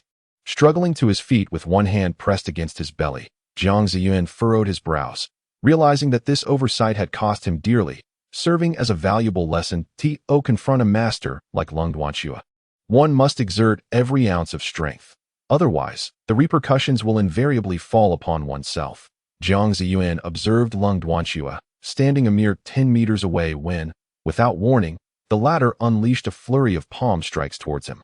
Jiang Zaiyuan's eyes flickered with violet light as he swiftly executed his lightness technique, promptly vacating his original position. Just as he departed, several invisible palm energies surged forth, producing a cacophony of explosive sounds. Leaving behind a series of indentations where he had stood, Jiang Zaiyuan raised an eyebrow in surprise, although the speed of these palm strikes was formidable. Through the lens of his violet pupils, he discerned that their potency was significantly amplified within the realm of Lung Duanxue's invisible energy, while outside of it, they diminished considerably. Thus, Jiang Zaiyuan retreated continuously, seeking to avoid being drawn into Lung Duanxue's energy field. However, Lung Duanxue was no fool. He quickly perceived the weaknesses of the Sanyuan Ju and Jiang Zaiyuan's strategic intentions. As Jiang Zaiyuan withdrew, Lung Duanxue charged towards him. Jiang Zaiyuan was momentarily taken aback, and as he saw Lung Duanxue approaching, he racked his brain for a solution. Yet, within mere seconds, Lung Duanxue was upon him. Disdainfully, Jiang Zaiyuan quickened his pace, his form becoming light as he deftly slipped away just as Lung Duanxue closed in. "Humph, attempting to flee. Let us see how you handle this," Lung Duanxue scoffed, his palms moving in rapid succession to unleash a series of devastating strikes toward Jiang Zaiyuan. In an instant, Lung Duanxue executed the second form of the Sanyuan Ju, launching these strikes like cannonballs towards Jiang Zaiyuan. Observing this, Jiang Zaiyuan raised an eyebrow and hastened his steps, swiftly repositioning himself to evade the onslaught. He pushed the techniques of the spirit leopard to their utmost limits, continuously running and leaping across the martial platform, gradually attuning himself to the rhythm of Lung Duanxue's. Suddenly, a strike, twice as powerful and moving at incredible speed, hurtled towards him. Jiang Zaiyuan's violet light flared as he propelled himself to the right with the speed of an arrow. The force of this was tremendous, creating a half-meter-wide crater upon impact with the martial platform. Jiang Zaiyuan silently thanked his quick reflexes. Had he not evaded in time, he would undoubtedly have been struck. This recent attack was not only stronger but also 3 times faster than the previous ones, qualifying it as an enhanced version of the. While contemplating this upgraded strike, Lung Duanxue unleashed several more enhanced. "How excessively aggressive," Jiang Zaiyuan muttered under his breath. After engaging with Lung Duanxue for an extended period, he had initially managed to hold his own. However, once Lung Duanxue activated the Sanyuan Ju, the tide had swiftly turned in his favor, rendering Jiang Zaiyuan increasingly passive. That a stream of purplish-red energy began to emanate from Jiang Zaiyuan's body as the King Kong demon body technique finally activated, albeit not yet fully. While deftly maneuvering to evade Lung Duanxue's incoming, Jiang Zaiyuan silently initiated the King Kong demon body technique, knowing that it was the only method capable of countering Lung Duanxue's Sanyuan Ju, making it the most effective strategy against the few disciples proficient in the Sanyuan Ju within the arena. Standing at a distance, Lung Duanxue observed the purplish-red mist emanating from Jiang Zaiyuan. Signaling something unusual, he hastily activated the Sanyuan Ju, launching his strikes with the swiftness of arrows aimed directly at Jiang Zaiyuan. In that moment, Jiang Zaiyuan, quick-witted and agile, deftly dodged to the left and right, evading Lung Duanxue's assaults. Whenever he could not evade, he retaliated with a punch, shattering the incoming strikes. Fortunately, Jiang Zaiyuan maintained a distance of 10 meters from Lung Duanxue, significantly diminishing the impact of the latter's attacks, thus making it manageable for Jiang Zaiyuan to defend himself. Seeing Jiang Zaiyuan handle his onslaught with such ease, Lung Duanxue furrowed his brow. With a cold snort, he charged forward, waving his fan with a flourish, summoning a powerful gust of wind that surged toward Jiang Zaiyuan. With no way to escape, Jiang Zaiyuan felt the fierce wind slice against him like blades, causing him to grit his teeth in pain. However, as he noticed Lung Duanxue rushing toward him, Jiang Zaiyuan instinctively dodged to the side, inadvertently increasing the distance between them. Yet, just as Jiang Zaiyuan had barely retreated a few meters, he found himself inexplicably drawn back toward Lung Duanxue. His expression shifted to one of alarm. He recognized the treachery of Lung Duanxue's Sanyuan Ju, having previously suffered from this very technique. Dismissing the threat, Jiang Zaiyuan felt the power of his King Kong demon body technique surging within him, an endless reservoir of strength and unparalleled explosive force that made him want to roar at the heavens. Unbeknownst to Lung Duanxue, who continued to manipulate the Sanyuan Ju to draw Jiang Zaiyuan closer, a wave of energy began to coalesce within his fan. However, Jiang Zaiyuan, empowered by the King Kong demon body technique, was no longer subject to the constraints of the Sanyuan Ju's pull. His violet eyes flashed with intensity as his already augmented physique strained against the binding force, tearing free from Lung Duanxue's grasp. Lung Duanxue was taken aback. This was the first time he had encountered someone capable of breaking free from his binding technique merely through sheer physicality. While Lung Duanxue remained astonished, Jiang Zaiyuan propelled himself forward like a cannonball, launching himself at Lung Duanxue. Startled, Lung Duanxue swiftly waved his arms, maximizing the pull of his technique. Yet Jiang Zaiyuan felt as though he were ensnared by mere threads, which did little to hinder his advance. With a cold smirk, Jiang Zaiyuan unleashed the purplish-red mist, accelerating toward his target. His clenched right fist resembled a hammer of immense power, ready to crush all in its path. As it descended heavily upon Lung Duanxue, the latter's expression shifted to one of shock as he raised his fan to block the impending punch. However, upon impact, the fan shattered into fragments, and Jiang Zaiyuan's mighty strike landed squarely on Lung Duanxue's chest, sending him flying. The force of the blow compelled Lung Duanxue to cough up blood, landing heavily on the ground, with his chest visibly caved in, likely fracturing several ribs. Groaning in pain, he spat out more blood. But his indomitable will kept him conscious. Had it been an ordinary person, they would have succumbed to unconsciousness by now. Although Lung Duanxue survived Jiang Zaiyuan's devastating strike, he bore the consequences of severe. Lung Duanxue shakily rose from the ground, his face a portrait of astonishment as he gazed at Jiang Zaiyuan. He was at a loss to comprehend the secret technique employed by Jiang Zaiyuan. However, the evident potency of its effect left him nearly reeling from the impact. Yet, he was not alone in his astonishment. The onlookers surrounding the arena wore expressions of sheer disbelief. Liang Tianyun furrowed his brow as he observed Jiang Zaiyuan, recalling their previous encounter, which had granted him some insight into Jiang's capabilities. Witnessing Lung Duanxue's current state, he could not help but feel a sense of relief for having exercised caution at that time, for had he received such a blow from Jiang Zaiyuan, he would likely fare no better. The others were equally dumbfounded, especially Lin Piao, Wang Ku, and Pei Lily, who appeared utterly incredulous. In the observation stand, Elder L, clad in golden robes, stroked his chin with a smile. clearly intrigued by Jiang Zaiyuan's remarkable display. Conversely, Elder Hu exhibited an expression of astonishment, exclaiming, "What secret technique is this young man employing? It seems our sect possesses none quite like it. The sheer force could rival the core techniques of our sect, particularly the from the San I Ching's sinister arts." These words, the middle-aged man, He Shui, standing behind him, altered his expression but chose to remain silent. In the midst of the arena, Jiang Zaiyuan, witnessing the effectiveness of his strike, could not resist mocking. "You seemed quite formidable before, but now you realize my true prowess." Lung Duanxue, upon hearing this, could only manage a wry smile as he discarded the broken handle of his fan and prepared himself with utmost vigilance against Jiang Zaiyuan. He fully unleashed the San Yuan Ju, subtly forming a domain of influence around him. Observing Lang Duanxue's actions, Jiang Zaiyuan merely scoffed. His Vajra demon body technique was far less convoluted than Lang's San Yuan Ju, and his methods of attack were characteristically straightforward. With a powerful push of his right foot, Jiang Zaiyuan surged toward Lung Duanxue with incredible speed. Instead of throwing a punch, he executed a mid-air spin, delivering a kick to Lung Duanxue's head. Lung's expression hardened as he swiftly gestured with both hands, activating his pulling technique in rapid succession. Although Jiang Zaiyuan found himself ensnared by strands resembling threads, their hindrance was negligible, failing to impede his advance. "Get away!" Lung Duanxue exclaimed, channeling his energy to unleash a formidable strike, a force akin to a raging torrent directed at Jiang Zaiyuan. The tremendous power surged forth, propelling Jiang Zaiyuan into the air, momentarily destabilizing his balance and causing him to plummet back to the ground. Seizing the opportunity, as Jiang Zaiyuan fell, Lung Duanxue shouted, propelling his arms in a circular motion.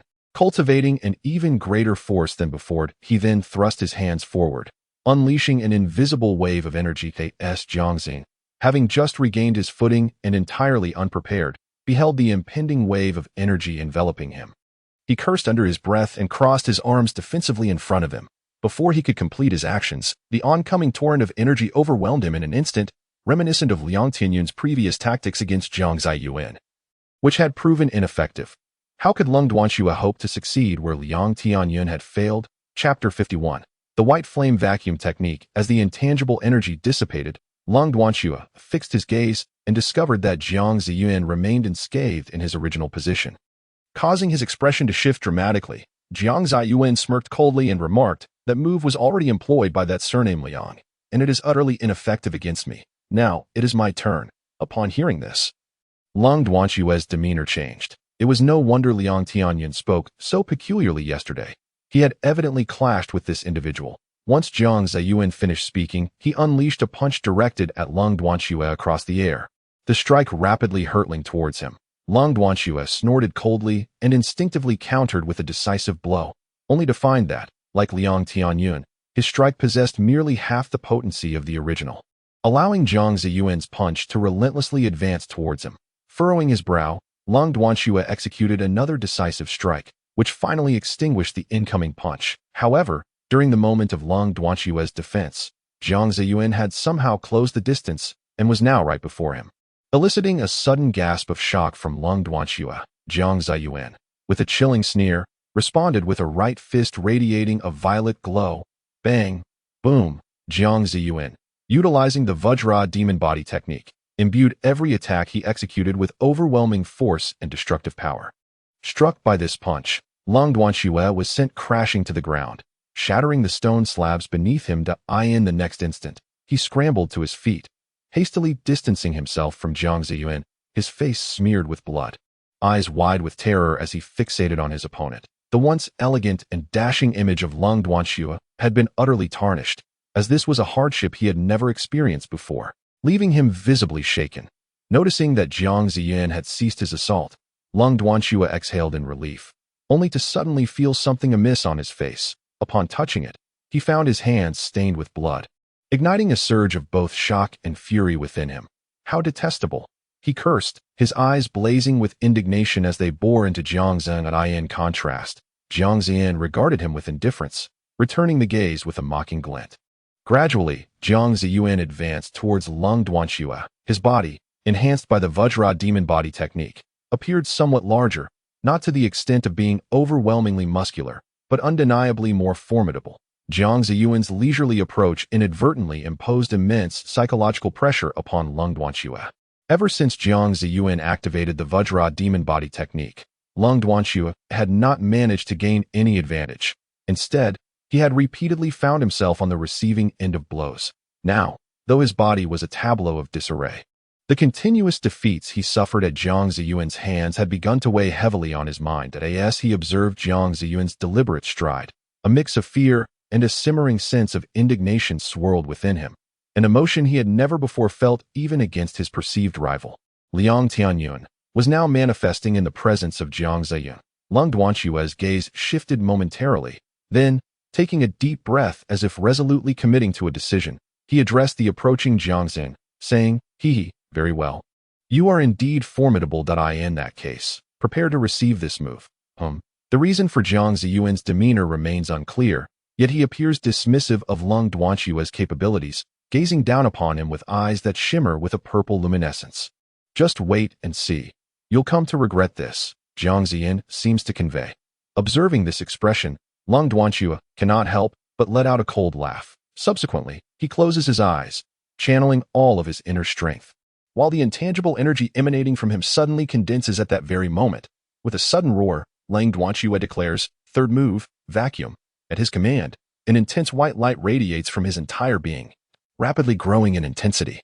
This white light represents the energy of the Sanyuan Ju within a 10-meter radius, which, upon Lung Duanxue's invocation of the vacuum technique, erupts spontaneously, expanding outward with a thunderous force, transforming from a brilliant white glow into white flames that scorch everything in their path. Jiang Zaiyuan, wishing to evade, finds the approach of these white flames alarmingly swift and their coverage astonishingly vast. He barely manages to raise his arms to shield his forehead when the flames suddenly engulf him entirely. The vacuum technique, the final move of the Sanyuan Ju, is incomparably more potent than the version exhibited by Lin Piao, for Lung Duanxue channels all his strength into executing this formidable move, rendering it exceptionally powerful. The breadth of this vacuum technique envelopes not only the entirety of the martial stage, but also extends 3 meters beyond its confines. Chang Tonghai, presiding over the event, furrows his brow as he witnesses the oncoming white flames generated by the vacuum technique. With a swift gesture, he conjures a thin protective barrier that halts the advancing flames, which then come to a standstill just outside the shield. Chang Tonghai murmurs, "Such desperation. If this move fails to vanquish your opponent, it may very well spell your end." The repercussions of employing such a technique are not easily borne. All the disciples outside the arena watch in astonishment, particularly Lin Piao and his fellow finalists, who display expressions of sheer shock. Lin Piao, his gaze uncertain, recognizes the vacuum technique of the Sanyuan Ju, but the version wielded by Lung Duanxue eludes his grasp. He contemplates the implications of standing amidst those engulfing white flames, his mind clouded with uncertainty. Liang Tianyun watches intently, his eyes occasionally flickering, though his thoughts remain inscrutable. Meanwhile, on the observation platform, He Shui, witnessing this spectacle, remarks with a grin, "It seems this match is destined for Lung Duanxue's victory." This indeed marks the second stage of the vacuum technique. Aside from master-level external disciples, I have yet to see anyone withstand such a move. Elder LV responds with a hint of profundity. Just because it has not happened before does not mean it cannot happen now. He Shui, taken aback by this, retorts, "Elder LV, it seems you harbor some skepticism." Elder LV shoots He Shui a sidelong glance, asserting, "The outcome is yet to be determined. Why rush to conclusions?" Elder Hu, intrigued, interjects, "Elder LV, why do you seem so invested in this Jiang fellow? Surely, it cannot concern you personally." Elder LV chuckles heartily. "What connection could there possibly be? I merely find him somewhat intriguing." Elder Hu, "Merely intriguing? Elder L, certainly." Elder Hu cast a penetrating glance at Elder L, noticing his reluctance to delve deeper into the matter. He refrained from pressing further and turned his gaze towards the martial arena. The white flames blazed fiercely for a brief moment before gradually dissipating. The first figure to emerge was Lung Duanxue, whose face was etched with exhaustion, appearing on the verge of collapse due to overexertion.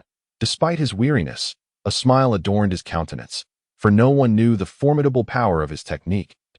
He had previously tested this move in a river, where the intense white flames nearly evaporated the water, instilling him with unwavering confidence in its efficacy. However, as the white flames began to fade significantly, A shadowy figure became discernible, and Lung Duanxue recognized it as Jiang Zaiyuan.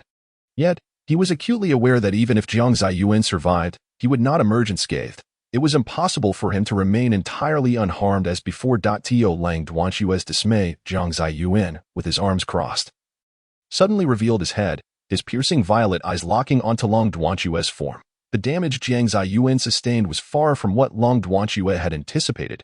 He appeared largely unaffected, seemingly no different from before. Lang Duanxue's face contorted in disbelief as he stammered, "Why you?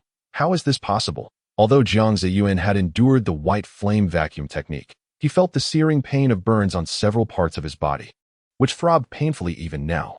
This was while he was utilizing the Vidra demon body technique, granting him some degree of resistance. He knew that if he were to dispel this technique, he would be left with extensive burns and endure further suffering. Observing Lang Duanxue's incredulous expression, Jiang Zaiyuan scoffed, "Your technique is indeed powerful. I nearly succumbed under its pressure. However, this is the outcome. Do you still believe you possess the capacity to contend with me?" Gradually, Jiang Zaiyuan released the Vajra demon body technique. After all, Lang Duanxue was devoid of any internal energy at this moment, rendering him nearly indistinguishable from an ordinary person. There was no need for Jiang Zaiyuan to continue expending his strength to maintain the technique. Yet, as he dispelled the technique, he immediately felt several areas on his body ignite with a fiery, stinging sensation. Unable to suppress a cry of pain, he gritted his teeth and endured. "No, I will not lose. I cannot allow myself to be defeated by you." Lang Duanxue, unable to reconcile with this reality, let out a powerless roar and staggered towards Jiang Zaiyuan, unwilling to accept defeat.